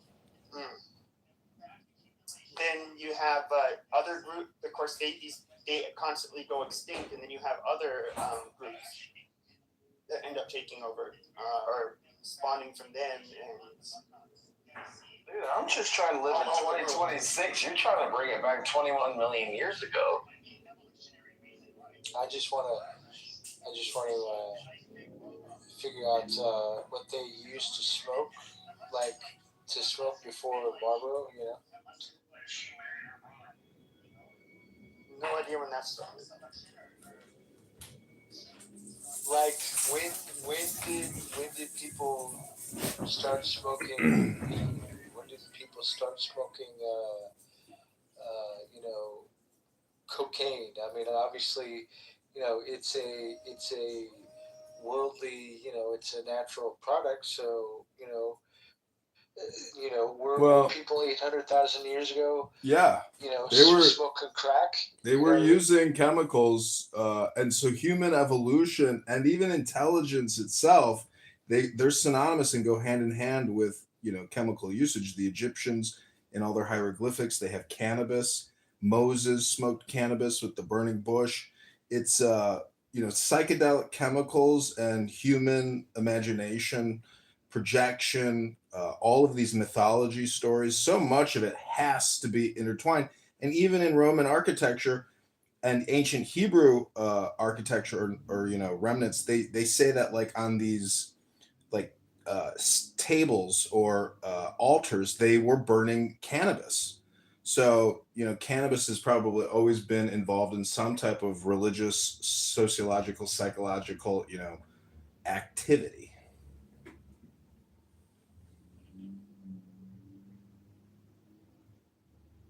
Well, that kind of makes sense then, I mean, basically, you can also. My thing is, I'm 50 years old. I'm one of the older people in this room, and none of us are like old enough to even remember 21 freaking million years ago. We can think about it, but what are you trying to admonish with your point of view about how we evolved to become us in Clown House in 2026? It's Memorial Day. No, I'm just saying, died for us to be able to talk this stupid way. I mean, you obviously, we can look at how separated we are. We know, genetically, we have over 98% of our genes are shared with fucking chimpanzees. We're literally in the same what is it, substance? Yeah, but I'm not an orangutan. But we had in terms of for evolution, we had a lot of there was a lot of evolution that obviously took place between the time we are who we are now and I guess our ancestors super far back were See, this app is an audio app. So what's interesting about evolution also is that it's the evolution of sound, because all concepts can be related through sound that we can physically make. So the longer that the human project and experiment runs, the more sounds and concepts we can create.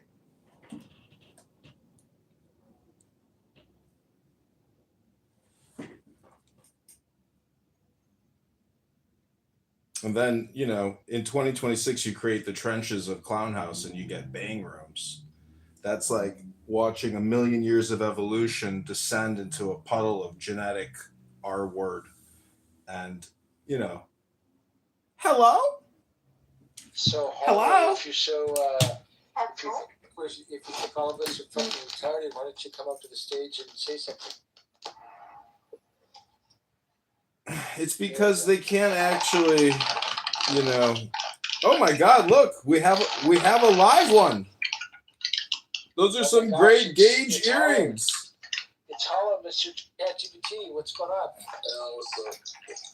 How are you? I'm good. Yeah, I don't know, man. This shit that's been said is just. God damn it! Somebody mute Brian. Oh, my bad. Yeah, fucking mute yourself, asshole. Hey guys, how you going? There we go. Hey Zach. Hey, let's go back on Hollow real quick. Hollow, what's going on? Yeah, I don't know, man. It's very interesting watching right-wingers in their natural habitat. I have a lot of smoke for both sides. I think both of the polarized This is a natural sides habitat? are kind of stupid. I don't know who's more dumb, but this whole shit, there's been too many things said, because you're probably gonna be like, oh, well, tell me a specific thing. So I'll give you a specific thing, but there's been many things said that I thought were very fucking retarded and just like what? Okay, Pepe is up here talking about, oh, well, the out of Africa theory. That's actually, he's basically trying to frame it as like, oh, the most modern breakthroughs and advancement would suggest that maybe that's not true. Okay, cool. I'm willing to engage in that. Sure, Here's what happened. Zero evidence. Oh, okay, yeah, I'll post the link. Bloviation and evidence. Okay, sure. So if I give you a link from the leading researcher over at Harvard, and by the way, it's colleagues. That's kind of what they've been talking about. But if I give that to you, I'm sure that would suffice, right? Potentially. I mean, look, we can look at it and determine whether it's what you claim that it is, because this is a thing people on the internet do. They'll provide links that don't say what they say it says, but let's say that it does. And I will be willing to call myself the retard if if I somehow totally missed this. Look, I'm not above it, bro. I'm actually, you know what the thing is when people supply links and all that stuff, is that people click on it and then they don't read it. So that's right. you know what I mean. So that's my problem. And, yeah, exactly. But all I'm saying is, okay, to me, I think it's pretty interesting that he comes up, he says the shit, and not everything is like science based, right? Not everything is but can you provide a link to why you don't think XYZ should happen? Not everything is like that, but this at that point is an empirical claim. Wait, Hollow. Hollow, can you hear me? And if you've got it, then look, maybe I'm the retard. Hello? Do you know that 13% of the population does 50% of the murders? Yeah, that's cool.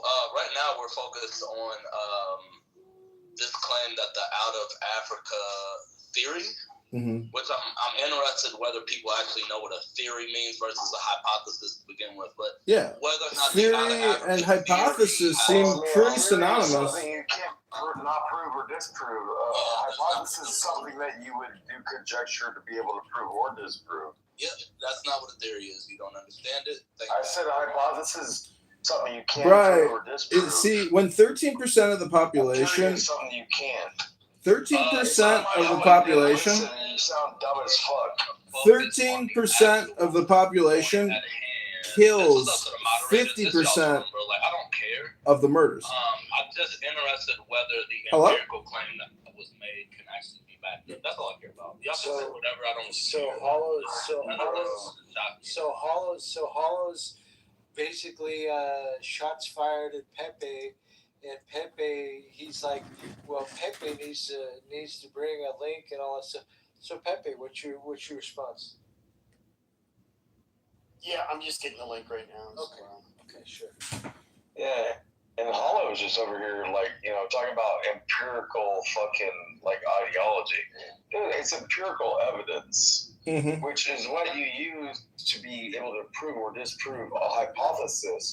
The thing about a theorem is that, like, you can theorize it, but you can neither prove it oh my or God, look at Stinny. Hey, Stinny. And, like, hey, Stinny. Hi. Hi, Stinny. My little Stinny boo-boo. You never say anything to me, Stinny. You're just a lurker. Listen. You're a voyeur. A voyeur. Against political correctness, right? I appreciate you. Where I have that in common with you. I need more voyeurs. I need 1,000 Stinnies. Y'all want to call people racial slurs? You want to call people retarded? You want to call people faggots? Okay, cool. I'm with that. Well, you sound like a retarded faggot the way you keep talking. God damn it, Bree, you drunk, dude. Stop. He's not. No, he keeps running his cocksucker. Bro, Hollow. Hollow. No, I'm trying to tell y'all where we are. Hollow, do you think your gauges make you manly, though? Guys, shut the fuck up. No, it's a good question. He's got gauges. Look at his PTR. He's got gauges in his ears. Hey, Pepe. Hello? It's a legitimate question. It's okay. Hello? Can you hear me? Hello? Hang on. We can all Pepe. Yeah. I'm with that. I support freedom of speech. Right? Hollow, hang on a minute. Okay. Yeah, Pepe, you know what? I give you all permission to just fucking rail on this guy then. So I'm going to. Well, it's fine. But can I ask you a question? Why is it that the out of Africa theory would provoke a response from you? Why that? Like, it sounds like you kind of almost found like it was offensive because it would change something. Yeah, that's false. That's an assumption. I don't really give a fuck about the particular thing. Like, I post shit like anti-Semitism and shit too. So, yeah, I don't give a fuck that it's black people. I don't give a fuck that it's out of Africa specifically. What I give a fuck about is that an empirical claim has been made. No empirical evidence has been provided. And the empirical claim being made is counter to the scientific and historical consensus.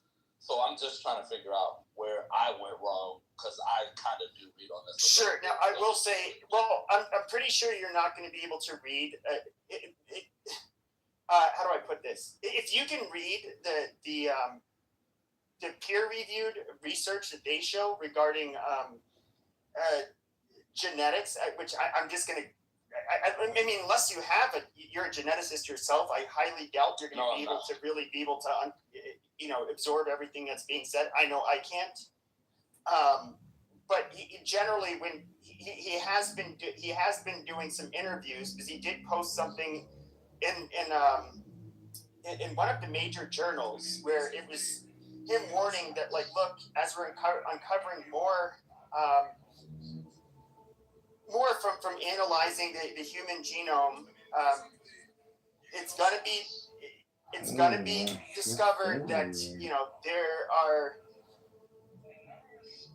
there's not going to be really how do you put it? There's going to be disparities between different groups of people in good ways and bad ways. Basically, kind of giving a warning that some people might be offended or upset by the research. Now, he's been going and doing the rounds, and he was saying how and most of it is in the term of interviews and basically interviews where he's saying he doubts the out of Africa theory. And that was the theory that he originally actually, that was his guiding theory. That's what he Does it really matter whether it's out of Africa or out of the Middle East? Hello? If you don't mind, bro. Hello? I think some other people in the room also said they're willing to let me and Pepe. This is okay. This is a one-on-one. I understand, Hollow. Please proceed, Doctor. And it's no disrespect. So you want to go to a private room with Pepe? Are you gay or something? You see, you're being too emotional right now. Well, I mean, why are you making a room full of people listen to your bitch ass talk back and forth with one other person? Dude, you're just saying drunk, retarded bullshit. Pepe doesn't seem emotional. I'm not emotional. Aim doesn't seem emotional. You're the only person that seems emotional. I thought dude, it really is a back and forth between Pepe and Alan right now. Hang on a second. Okay, so I'm going to give Hello? you 5 minutes Hello? to hash out whatever the fuck you guys are hashing out. You, Hollow, and Pepe, just go at it for 5 minutes, and then we'll move on after that, okay? Go have breakfast, come back. Cool. Yeah, we don't gotta beat the dead horse or go crazy. Look, man, we ain't gotta get crazy with it. I'm just saying. At this point, you're the person that's made a claim, and the claim that I understand you to make originally was that the out of Africa theory isn't it's not mainstream, or it's not like the consensus. And you quote it. Hold on, just let me, because I promise this is gonna make sense. I promise I'm making a coherent point. The example that you gave is this guy. I forget the name that you said. So forgive me on that. But you said this guy, and you're saying that this particular person has expressed that they have contradictions, I guess, to the out of Africa theory. Okay, cool. We can work with that. Like, we got a place we can start with. All I'm saying is, bro, just show us what you're talking about, because you can be a very good talker, and you can be very, very intelligent. I think you're an intelligent person. I disagree with most of what you say. I don't think that you're exactly dumb, though. I just think that you have the ability, if you're going to make this claim, that you should be able to kind of share something that we could look at, and then, maybe we agree, maybe we don't agree, but if not, then it gets to be, what I'm saying? Like, if you're scared to even share this shit, if you're not even willing to just provide some shit, that just starts to look kind of sketchy, because it's like, bro. I get what you're saying. And so I just to be clear, the claim I made is that that there are geneticists, and particularly David Wright. Now, the reason I brought him up, and I posted a link to one of his interviews where it was about this topic in particular, and it's only like 4 minutes. I claim that he runs the genetics department there at Harvard, so he's not just some random guy. He's considered an authority on this, and he's questioning it. I claim that was the only claim I made. I don't have I pretty much have to defer to the experts when it comes to genetics, because that's not my field. I can't, there's nothing I can really do to determine anything on my own. That was it. And of course, that was, the out of Africa theory. I don't, he didn't say that it's not possible or anything. He's saying that they're running across, they're doubting it more and more. Well, can we cut, like, maybe if I ask this, we could probably cut a large amount of time out of the conversation. Do we agree that the out of Africa theory is a very strong majority consensus and like among anybody that has the fucking qualifications to say they know what they're talking about? Like, can we agree on that? I don't know if it is now, but I would say for the majority of since I've been on this planet up until I would say at least the last few years, that appeared to be the majority consensus amongst the experts. Okay, so no. Okay, so he provided a YouTube link. So what we need to do is we need to have Hollow go watch that video and see if it makes sense, and then have him come back here and you know what I mean? Because that's fair. I think that's the best way to go about this. Can I now that is fair? Can I just ask one thing? Look, I'll get out the way, bro. Like, y'all ask me to come up, I'm perfectly fine with falling back. It's cool. But would it be fair for me to say, okay, what is the part of the video I should be looking at? You know what I'm saying? Is there a kind of a time span I can be looking at? And what's the specific thing that he's saying that, like, challenges the out of African theory? Because, if I watch the whole fucking video, by the time I come back, everybody's going to be talking about different shit. Like, it's, you know what I'm saying? It's hard to look at a whole ass YouTube video. Well, no worries. I'm gonna rewatch it too, so I'm not gonna like. So, and Hollow, it's totally up to you how you want to spend your life here. Nobody here will judge you on what you decide to do when you leave the room and you continue to engage with content in other places. That's a you problem, Hollow. But don't be hollow, okay? Try to, realize that life is mostly opinion, and the universe is transformation. It's not important. I just brought this up as a bait to bait Pepe about genetic mutation, because I was trying to wonder how we actually got a Pepe in the year 2026 through evolution. The important thing about evolution is that right now, as we talk, we are the furthest level of evolution in human history, and I'm just worried that many of us are R-worded out and brain rotted, and thus we have a genetic failure, that the mutation isn't advocating for more intelligence. Unfortunately, I'm afraid we actually end up with R-worded, brain-rotted people like yourself or perhaps Pepe.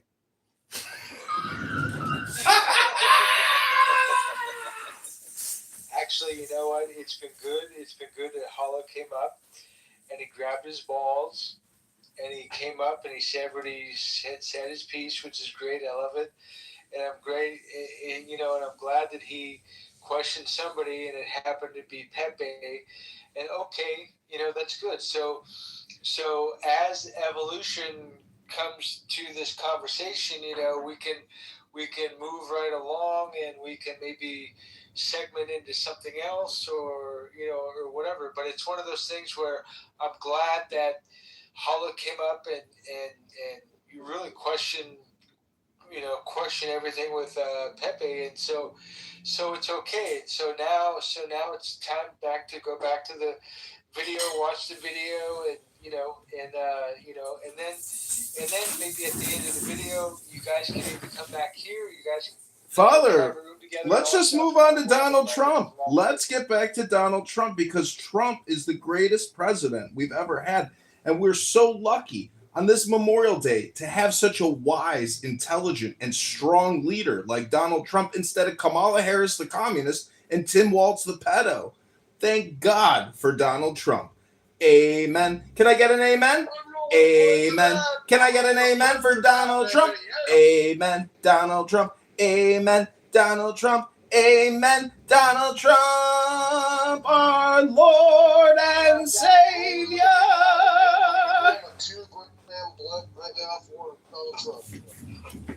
Holy shit, are you trying to get higher? Amen, Donald Trump. It's gonna be nice. Hi, how are you? Nice. What's going on, man? Well, guys, how you doing? How's your Memorial weekend and all that? I had to work. So. It was good, though. So. Well, I've watched about 50 porn videos today, so yeah, I'm doing good. Oh, I see. Dude, your dick must be sore. Yeah, no kidding. No, my dick can't even get up, so fuck. What do they call that? Gooning? They call that gooning or something. No. It's called having fucking erectile dysfunction, asshole. Ah, gosh. Fuck. Wow. It sucks. So, you ever watch a video of a dude fucking a donkey in order to get excited? No, I don't. Fuck. Unfortunately, that's kind of a good thing. I don't have to watch that shit. Anyway, guys, so how's everything? Besides ED and stuff. How's everything going? Everything's going good, man. I haven't been on here I haven't been on here frequently lately, but yeah, that's cool, man. You guys doing all good, man? I really haven't been paying attention too much. Looks like there might be some sort of peace deal. I'm skeptical about that, of course. Yeah. I think we all are. It's where the mole is, right? Actually, I've been talking with some people that I know within the ZipperNet, and honestly, we're at like 99% there. As far as what? The reason we started this to begin with. As far as the nuclear shit, right? Dude, I was fighting these same stupid fucking Jaish al-Mahdi back in fucking 2007. That was 20 fucking years ago. It's the same fucking people. But they're our friends. Just kidding. No, it's pretty wild, man. A lot of those. I'm being sarcastic about it. But no, a lot of those IEDs that were destroying like armored vehicles they were copper plated or copper lined. They were from the IRGC. Specifically designed to defeat. Yeah, it's called an EFP, explosively formed projectile. Yes. Yeah, you make a bowl. You make a bowl that's like 1 inch thick out of copper, and you take a steel pipe that's like 8 inches in diameter, and then you shove that bowl on top of all the explosives, and pack it down like it's a cannon, and then you throw it at a vehicle. And the path of least resistance is through the copper, but when it throws it at like an Abrams tank, the liquid copper goes through the reactive armor. See, now, how the fuck did they figure that out?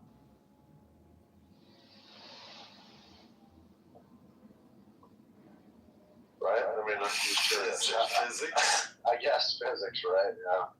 That's wild, dude. It really is.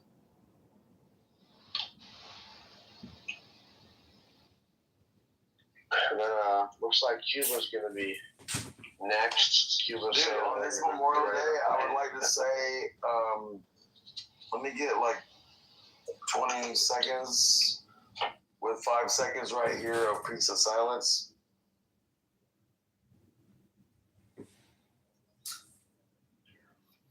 Okay, in 2008, Corporal Mixon He was from Louisiana. He was a 19-year-old kid. He was driving a striker.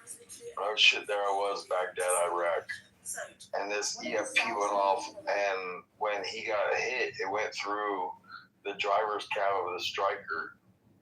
And when I finally got up to where he was, the whole back of his head was knocked the fuck off. Like, there's no saving this. Like, and then he was 19, and he'd gone home on like R&R, like the rest of relaxation.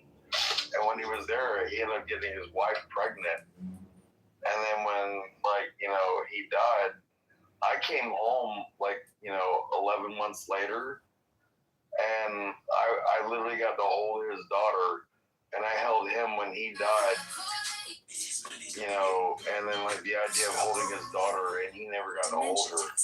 Like, that's what Memorial Day is about. To remember those that, like, you know, because all gave some, but some gave fucking all.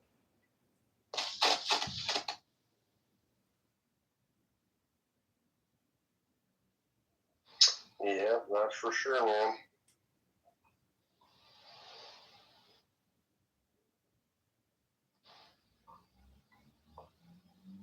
I've wanted to ask a few people today because I know there's a lot of people that don't like our military. They don't like, I mean, our government, which is understandable, right? I mean, the government thing is understandable. You don't have to love your government, but you should love your country, and you should respect the fighting men and women, just the people who put it all in the line. Because literally the reason why they're able to talk that way is because of the sacrifices, you know, the men and women have made for us to be able to have this luxury that we have, you know. And so I just, you know, that's really what offended me so much about this whole, you know, during this Iran thing, it just seemed like we had so many Americans rooting against us, you know, and that's a real fucking shame. You gotta really check yourself. You're rooting against your own country, and, you know, we just do our job, right? I mean, it's not, there's military men and women, they just do their fucking job, and they go, well, they're sent, right? But shitting on them is not cool, so. Bro, dude, I was a medic, and they shit on me all the time on this app. Nice. Should we change the topic? You know, no, it's Memorial Day. Why would we change the topic on Memorial Day? You're not listening to me again. There's a title. I hear you, Rafi. But what's the title? Palestina? It's not a real place. Oh, we know that. The question is, it's the Ottoman Empire. Do you want to go back, you know, 500 years? I'd be okay with like the Ottoman Empire controlling Palestina? I'd be alright with changing the title, bro. I mean, this whole Palestine fucking Israel conflict to me is pretty. It's just a dead fucking horse. I mean, on this app especially. You do whatever you want. What are you going to fix the title today? You guys want something American? It's not my fault you don't know how to fight.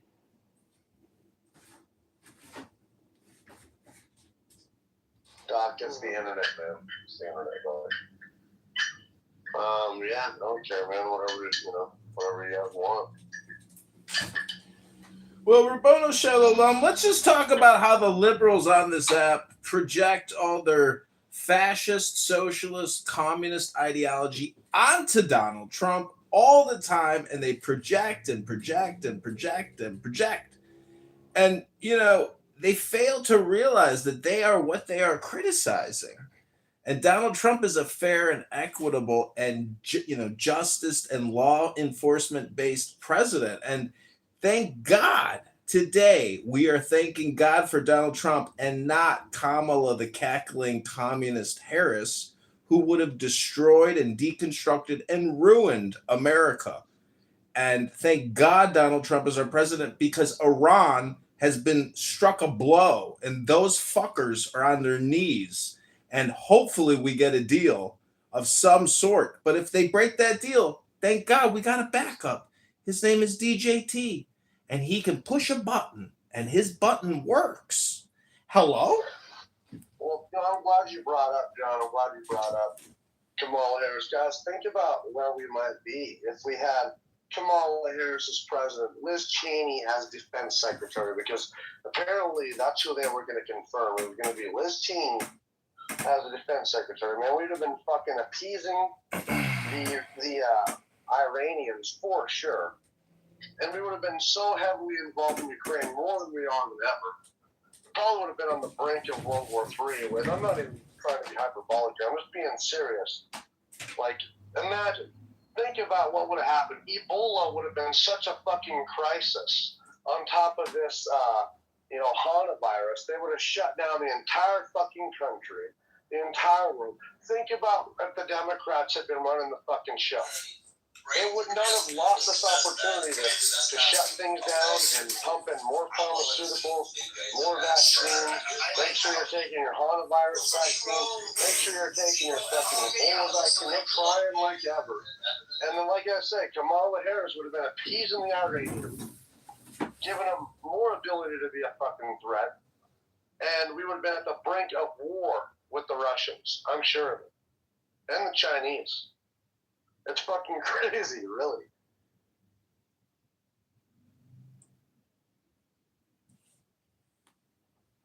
It's worse than that, because with COVID-19 and the platform censorship lockdown, we would have been in a communication disaster where all criticism of the COVID-19 ZAV, the federal response, etc., total censorship. But a lot of that is Elon Musk buying X. But if Kamala and Waltz would have gotten in, guess what they would have done? They would have shut X down. They would have shut Elon Musk down, and we would have total censorship gridlock, and we would be in a war against our own government, which is trying to censor us. And they would have mass vaccinated everybody and made everybody go on a digital vax card. Oh, yeah. So they wanted total big pharma tyranny in this country and total censorship tyranny. They wanted to strip all your constitutional rights away from you, and they would have terrorized us and the world because Kamala is that fucking stupid and Tim Waltz is that fucking demented. These would have been national traitors. It is pure destiny and providence that Donald John Trump is our president. It really is. I mean, if you don't believe in the Bible, folks, then, I mean, the Christians are fucking, we believe in this shit, but this is like surreal what's happening. I mean, it's really, that's surreal what's happening. It's all part of the plan, it seems. But yeah, man, it's just crazy what would have happened if we would have had Kamala. You know, would have been really sick. But trust me, if these Democrats get power back, they're really going to be fucking shit up. They're going to be so mad.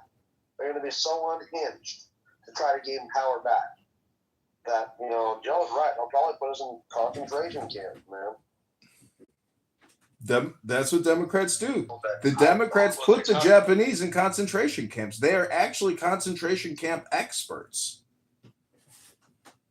Well, they're talking about hacking the court, hacking the Supreme Court, making Puerto Rico and DC a state, just so that they can anything they can do to get power back, man. Of course. Yeah, exactly. Well, think about it. They don't want IDs. Why? Because they want to count on illegal votes, and you know they don't want. They want to let every Tom, Dick, and Harry in the fucking country. They want us all vaccinated, yet they'll let how many millions of unvaccinated into the country, all for votes. So you're fucking right, man. As soon as they get power back, and it's inevitable, eventually they probably will get their power back in some capacity. And yeah, it's going to be a Democrat revenge tour, bro. And people like me are going to be a threat to democracy, or we're going to be fucking. You know, I mean, it's going to be wild what's going to happen to those guys. I would straight up put you, if I was in power, I'd put you in a fucking concentration. Oh gosh, I don't know what I don't want to even see what you're going to do, Pepe, because you know you're kind of fruity, bro. So you worry me. You know, you probably have a weird crush on me anyway, Pepe. So I don't want to hear what you got to say, buddy, about that. Okay, that would earn you a stay in the black part of the concentration. Yeah.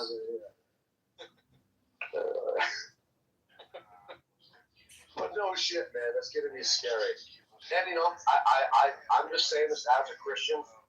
I don't think we're gonna be here in the end times, folks. I mean, not even vaguely mentioned in the Bible. You know, and what's stopping Israel from being marched on? America alone, pretty much.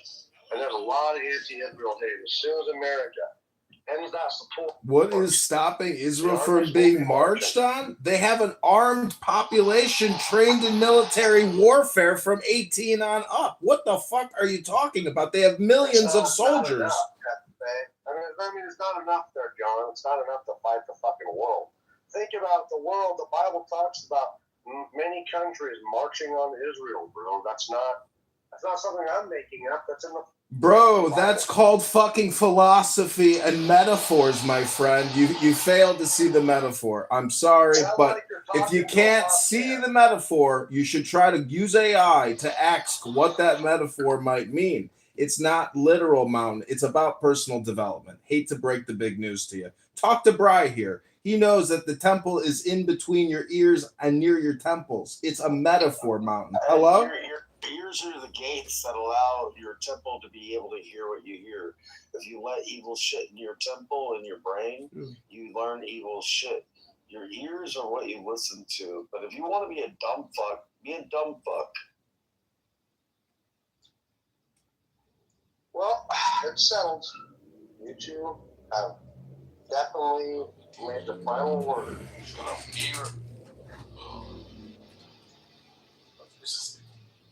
Well, Jason, what's up? Americans. You been smoking crackers up there or what? Hey, enlightened people. Oh my God, you can't deal with intelligent people. Are you okay, little guy? Are you going to be okay, little guy? This is AI. Fuck yeah, it is. Scotch do you drink? Like, what's going on? It's fucking No, I'm laying in bed talking to your bitch ass. Hey, Jason, say bottle of water. Jason, say bottle of water. Bottle of water. Bad. I'm less than 160 pounds. How fat do you think I am? Bottle of water. Why do you sound like Helen Keller when you say it like that? Oh, you're not even smart enough to keep up with the conversation. Listen, alright, go. Let's talk. Roll your blunts if you got them, folks. Bro, I'm laying in bed. I'm about to go to sleep. Y'all bitches are stupid. Oh, you're right, Don. You can go and speak English. Yeah, I mean, let's just get back again to the difference between a metaphor and something literal, as if there's something new under the sun. You know, whoever's been living in the Middle East, well, a lot of those people, their families have been there a very long time. If you live here in America, we just hit 250 years. That's nothing compared to some families and some, ethnicities. They've been there for thousands of years. So the point is, 2026, this is the now. And just listen to what people say, and you can see how intelligent they are, what knowledge they have, or lack thereof. Hello? So the one thing is Iran is actually there was a thing. It was the oldest civilization. Iran, yeah, crazy, yeah. No, Iran's pretty cool. Persia, have you seen their wells? Their hand-dug wells? Fuck Iran, look, I'm Muslim, bro. And man, we don't care. If you're gonna be retarded, bro, mute up. People think Iran and Islam is America's trying to push that narrative. Iran is not Islam. Bro, you're dumb. What are you Iranian? Are you Persian? You said that. Am I Persian? What are you up to tonight? I run so far away. Doc, I thought you said you were muting up. Ooh, good. It was fun though. Try to get away. Wish we were spoon. Not me. Not me. This guy's a veteran, fam. I thought it was a veteran. This is a real nigga veteran. Jason, how much crack did you smoke? Bro, I won't sell that to your march, bro. To your whole G. How much crack? How much did you smoke? Nigga, I only served that to your moms. Oh yeah.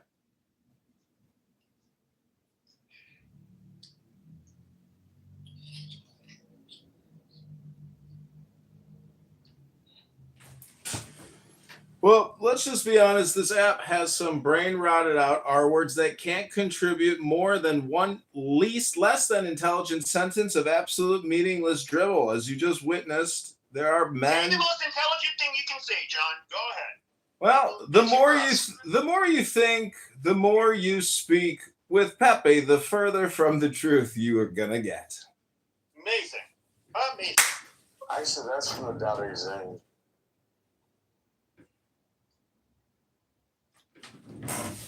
But I will just remind everyone that 13% of the U.S. population is responsible for 50% of all the heinous murders. And that 13% population happens to be... Oh, it's over 50%. It's over 50%.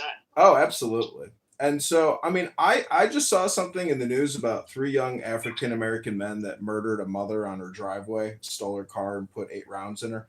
And all I got to say is until we have capital execution in this country, we will never, ever, ever save America because real value requires capital execution. Real values. Hello? Bro, you wouldn't want to know what I would do with the Christmas tree in Rockefeller Center. I'd have a whole bunch of Christmas ornaments that were different. In other words, a bunch of dead black people hanging from each fucking branch. Uh-oh. Well, pedophiles and everything in between. Oh, okay. So you got to mix some white and brown people in with the blacks hanging. I got it. Well, I mean, equal lefts, equal rights, right? That is total virtue signaling right there. I'm sure Jesus would love that on a Christmas tree dedicated for him. You'd slap just a bunch of what did Jesus mean when he said, like, if you get slapped, turn the other cheek? Well, I think, like, when you celebrate his birthday. I asked you a question. Why are you moving the goalpost? People on a Christmas tree. Why are you moving the goalpost? How about you read your maybe question? Dumb rednecks like you from I asked you a specific question and you didn't answer it. Georgia still didn't answer it. Oh, boy. I said when Jesus said, you get slapped, you turn the other cheek. What did he mean by that? Yeah, and you stick your tongue in between men's cheeks, you fucking faggot. Shut up, son. Oh, you don't know what he meant by that, so that's why you can't answer. No gayness, bro. You don't even understand what turning the other cheek means. I don't know what you did with your sister or your mom did with her brother when she had you. What? I had brilliant conversation and ramen noodles because we were poor. Sure. I'm so mad that I had a brother baby with you. How we can afford his ramen noodles. Pepe, you're a dick, bro. Is you insulting me make you smarter than me because you couldn't answer the question? Fuck both you rednecks. Fuck both of you. Suck my fucking dick. Pepe, what's crazy is you are such a flaming homosexual, and then you say like gay and shit. It's just like crazy, bro. Stop with the projection. You're fucking sick. Now suck my dick. Yeah, okay, man. That's what he wants a man to do. I don't really care if you're gay. I really don't. Come on. You guys are a bunch of... Both of you are just redneck sodomites. I am a redneck. I'm not a sodomite. Ricky Bobby. Don't put that on me, Ricky Bobby.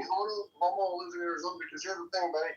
You couldn't even survive if you didn't have air conditioning up there. You couldn't even survive if you didn't have fucking water being... And your fat ass couldn't survive if you didn't have fucking processed food. That's okay. Pepe, what's just crazy, bro, the projection with you is off the charts. You gotta stop this shit, man. Stop with the projection. I fuck with you, dude, but you gotta stop. Anybody who lives in Arizona doesn't... That's where retirees go, snowbirds, bro. You don't know what hard is, motherfucker.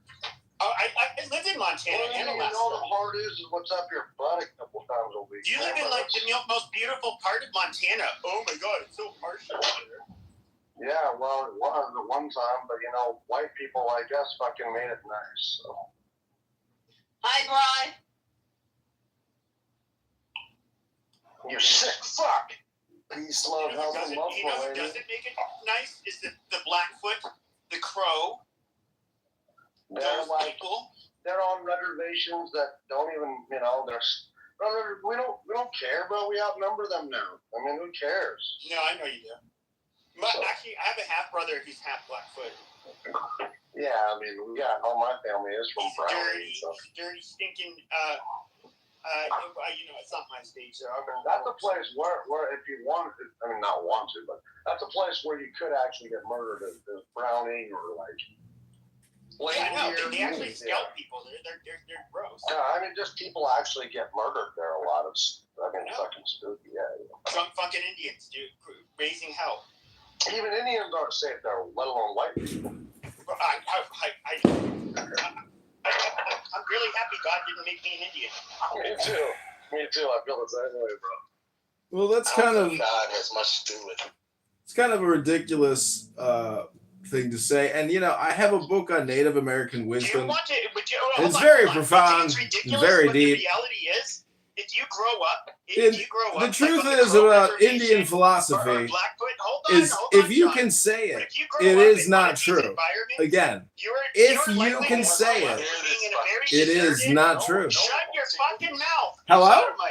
Hello? You're literally like, hello? No one wants to hear you speak on this bullshit. Hello? You are going to be. Hello? No one wants to hear this dumb shit. Hello? Shut your fucking black mouth, you pussy. Hello?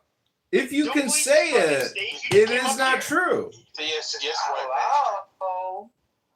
But no, you literally are going to be on unlikely. What is it? Dirt board. Shut your fucking. Look, Indians don't like black people. Okay. Listen, there's a Native American saying that says, if you can say it, it is not true. And that's why you hear projection on this app all the time. No, it's not projection. The reality is, if you grow up... The reality is that no one's... Shut your black-triggered mouth, you fucking whiny bitch. Like, if you grow up... No one wants to hear this shit. Shut your black whiny mouth. Holy shit. It's true, though. I mean, all my cousins who live on the reservation, they all had to join the military to even have an opportunity because there's nothing there, bro. Yeah, there's nothing. You're in the middle of nowhere. It's dirt poor. There's no industries there. There's nothing to fucking do. I mean, the sad reality is the only way you can generally really make it is to get off the fucking reservation, and that's one of the biggest complaints they have. They don't want to leave home, but there's no opportunity for them. Like, it's a really fucked up place to grow up. Yeah, well, welcome to America, where guess what? Uncle Samite can save your ass if you live in a trench somewhere in Dakota or Montana or even Alabama or Louisiana. To be fair, all it requires is for you to be disciplined, to live the life of a soldier. Many of you, like Pepe here, have never stood at attention and saluted or listened to taps at night before going to bed. Do you know who has a higher enlistment rate per capita than white people? Native Americans.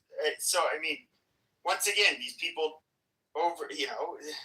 they definitely put a lot of them step up and they serve for their country. Isn't that amazing? A Native American from a Dust Bowl little shit town Pueblo is more patriotic than Dr. Pee-Pee, a 1990s self-proclaimed Democrat. Pee-Pee here, a 1990s Democrat. No, I've been a Republican my whole life. No, you're not a Republican, and you admitted that you're a 1990s Democrat. If you were going to put me next to fucking Bill Clinton in the 1990s, or Joe Biden in 1990, or a lot of these, dude, they are literally further to the right than almost all of MAGA today. You can sit here and say, oh, that's bullshit, but it's absolutely fucking true. No, it's not true because you say it. And the fact that you say it makes it not true. Trump is a goddamn... The fact that you say it makes it 100% not true. Exactly.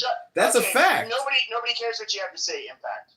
The fact is, what you said, Pepe, is incorrect, and your opinion is 100% wrong. Tell me how Trump the fuck up is further to the right. Shut your fucking Negro mouth. I don't need to actually respond to you. I just want to let everybody here know that what Pepe said is 100% incorrect. 100%. Okay, tell me how Trump is further to the right than, for example, Joe Biden in 1990. In what issue? In what issue? Hey, look, you zesty little Negro. You have the calm list down. of a cocksucker. No, okay, you can just shut your zesty sodomite Negro mouth. Like, seriously. Negro. Repeat after me. Negro. Changuito. Impact, bro. We're all trying to. Changuito, pinche mayate. Like 50 monkeys, you know? So, as we were saying, please let the white man talk. We don't need you just like. Are you a white man or are you a spick? Okay, you keep on using your shrimp sucking lips to just like blurt out like random bullshit when I'm talking, but you're not actually. Please. I'll tell you what. Go ahead and say something. Go ahead, say something smart. Say something smart. Equals MC squared. No, Negro. Regarding the conversation, say something smart. Say something that would entertain us, and we'd be like, "Oh my god, that is a good point." Just go ahead. Besides the one on top of your head. We're waiting. You can't do it. I'm waiting for good content. You're an ankle biter. You're an ankle biter. That's what you do in a conversation. You ankle bite, but you don't actually have something to say or a fucking point. Okay, that's it. For sure. Well, I mean, you weren't saying shit that was entertaining. Okay, all you're doing is personally attacking people. So Yeah. you're being the ankle biter. I'm not personally. Yeah, saying it's all you're not projection. saying anything. You're just personally attacking people, not their points. It's all projection all the time. All projection all the time. All projection all the time. All projection all the time. All projection all the time.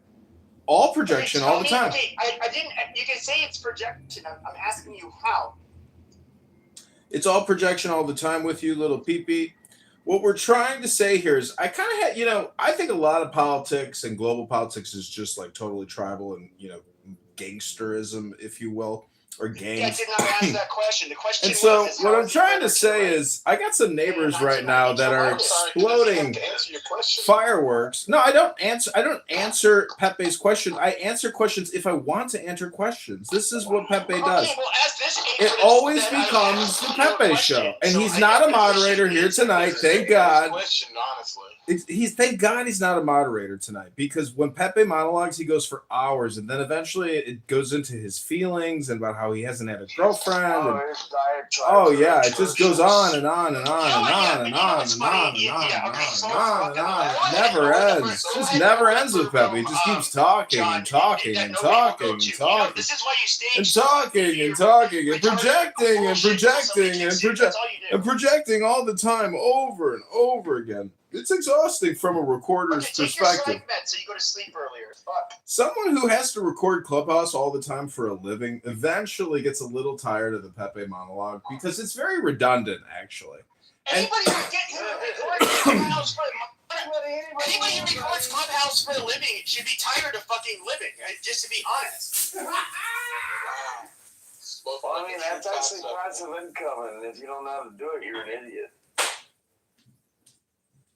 Well, he only gets like 100 shut the fuck up already. views at most, and so he's obviously not really getting paid doing this. So I mean, Are you sure about that? yeah. See, we all know his fucking YouTube channels. Which ones? They're actually useful. Yeah, exactly. He has like 10 of them.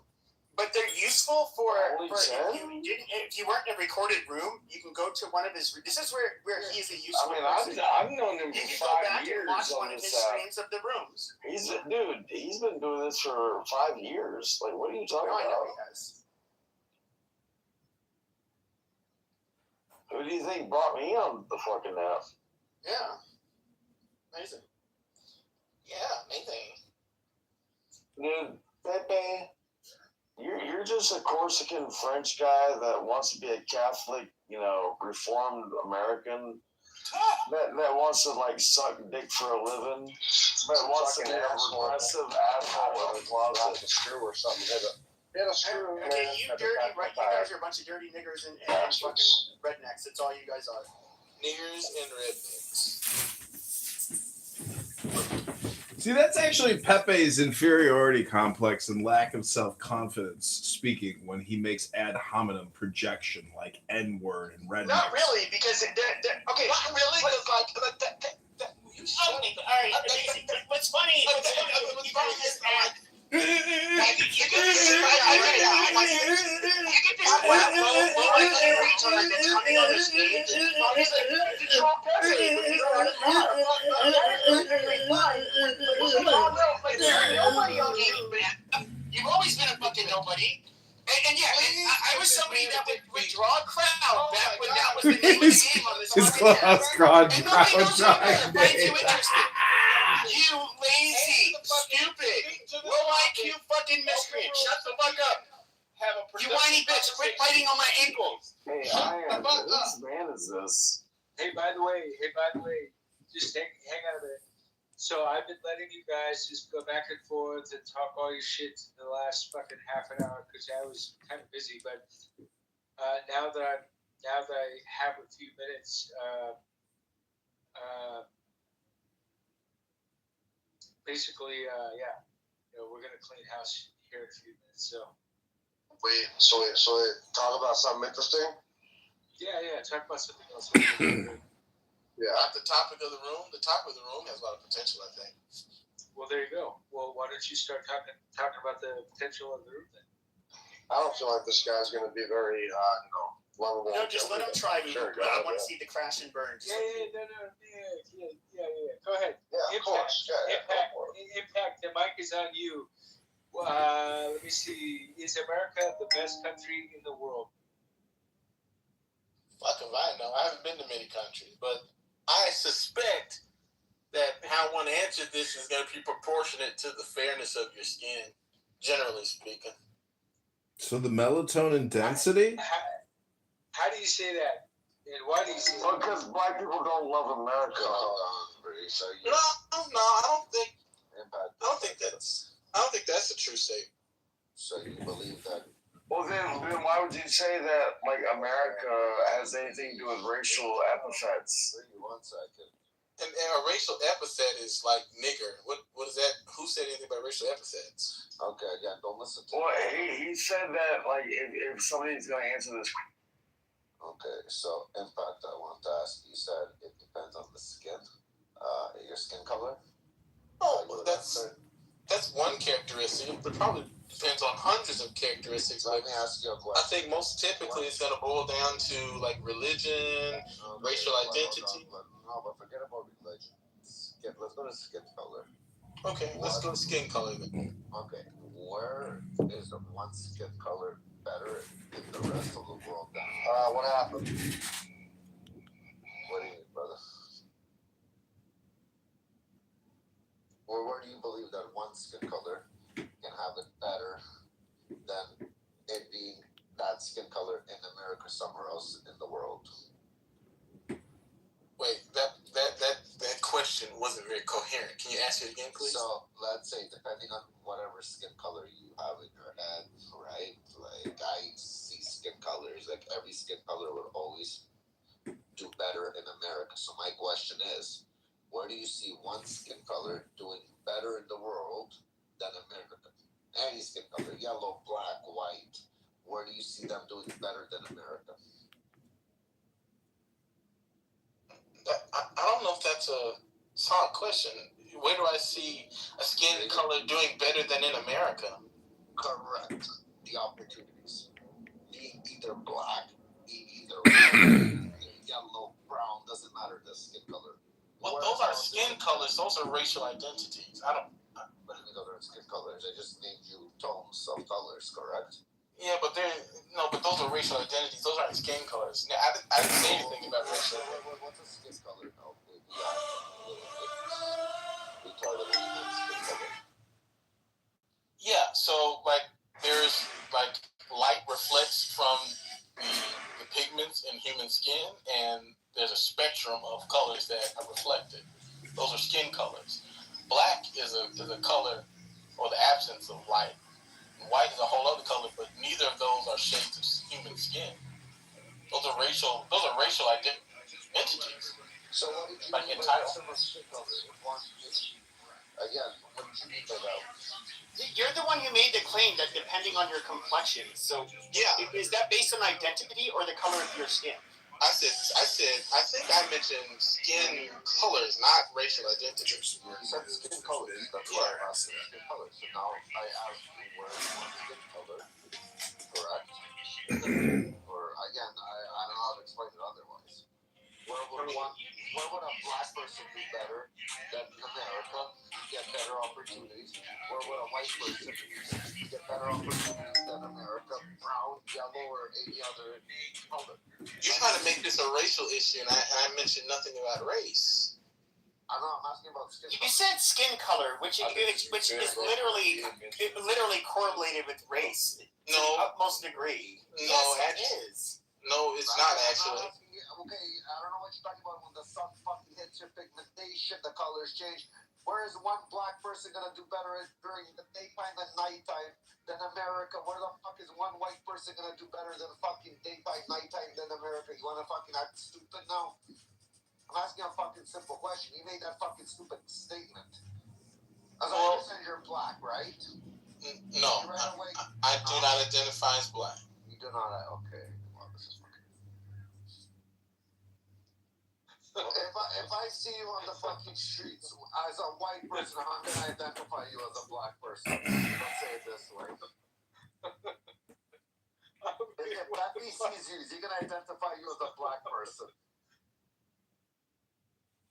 Love it how they all come back to skin color, right? Defense mechanism. It's fucking weird. Well, what do you think chameleons do? That's what chameleons do to survive and thrive in the jungle. Well, that's why this guy wanted to attack me, and he wanted to like fucking he wanted to center it. And you're gonna get this. I'm sure you guys have noticed this in the whole like Palestine versus Israel debate. You get African Americans that somehow like they implant their internal politics in the USA, which has nothing to do with Israel and Palestine, literally nothing. And they just kind of they'll hear some like narratives and like buzzwords like apartheid, racist, colonizers, and then they automatically are just gonna like apply that narrative. Those are terms. That's not narrative. No, but they give a narrative. Okay, the pro-Palestinian side gives a narrative using those terms. They're trying to paint a picture. That's how propaganda works. And then you get black people who automatically side with them. The funny part is that white supremacists don't side with Israel. That's the ironic part. We could go back to the topic of the room. I'd appreciate it because I think the topic is interesting. I think what Impact said could have been broken down, but I don't think Impact you were as honest as maybe you should have been, because I think what you said was an actual observation. You should have stood on it. You know what I'm saying? Like what you were saying is that white people probably have a different opinion about the topic than does the average black person for XYZ reasons, which you did not explain. So if you want to, you could explain those reasons, or you could pass it to somebody else. But why would I'm just curious? Because white nationalists and white supremacists have never been fans of the Jews. Like, this is weird. I got a question for you. Can you picture? You're trying to make this a racial issue. Is that I mentioned nothing about race. Yes, it is. It is, yeah. That's what You said skin color, which is literally correlated with race. I get this crazy childhood stories about me and my family, Big Gregory. So, and that's me and Lil Koofy. But I don't use terms like white supremacy, and black. They're mostly bullshit terms. They're really not well defined, and they don't make for good conversation. So I very willfully said like a tone of one's skin, because as you know, I would assume that Meta, you identify as being a black person. Is this a true statement? Yes, I identify as a black man. I like the way you said it. You sound like Cleveland Brown. Meta? My fault, bro. I was washing my hands, but yeah. Okay. So Meta identifies as a black man. Now, watch this. Meta, have you ever heard the term passing? Yeah.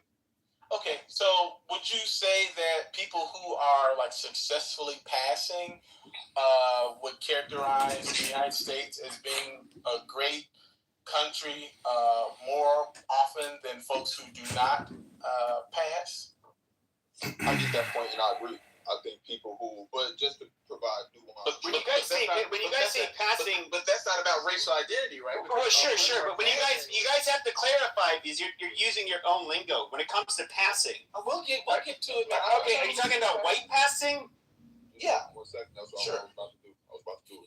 I think that what you said, Impact, is true, but we have to take into account the people who are ethnically black but can pass for white because they're phenotypically ambiguous are doing so because they want proximity to power, right? Like who? Who would we allow to pass?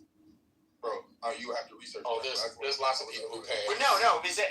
I'm being dead serious. I've spent a lot of time around white nationalists. I would say you guys can say, even like, she's somebody who used to be in my rooms all the time, Amber Rose.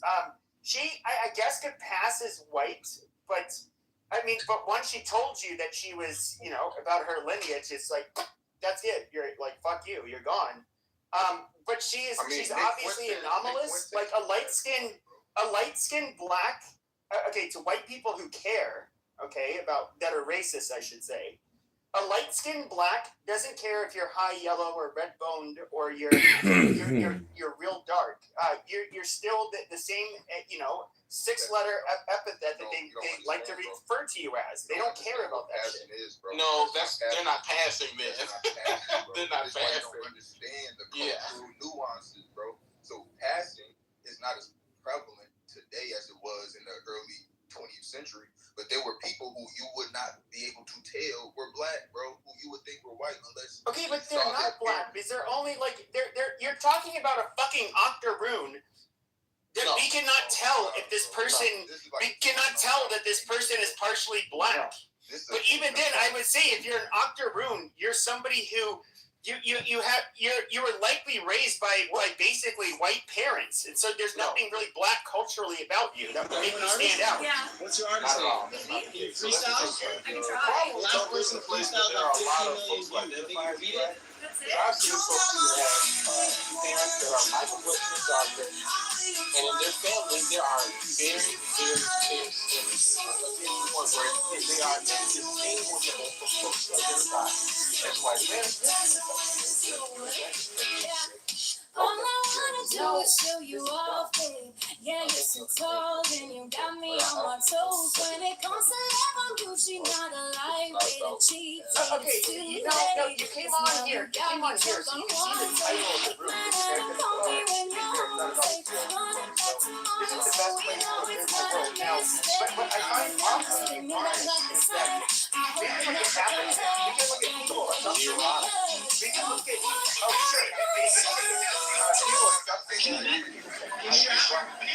There's one country where they do better than anywhere else in the world, including in countries where they rule themselves. Like we can look at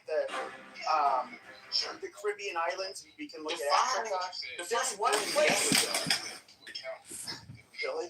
Life expectancy, how healthy they are, the level of starvation, by every fucking metric, economically, how educated they are. They do best here. In fact, the smartest people from Africa, like the Nigerians, for example, Yoruba, or no, I think it's the Igbo. I forget which one.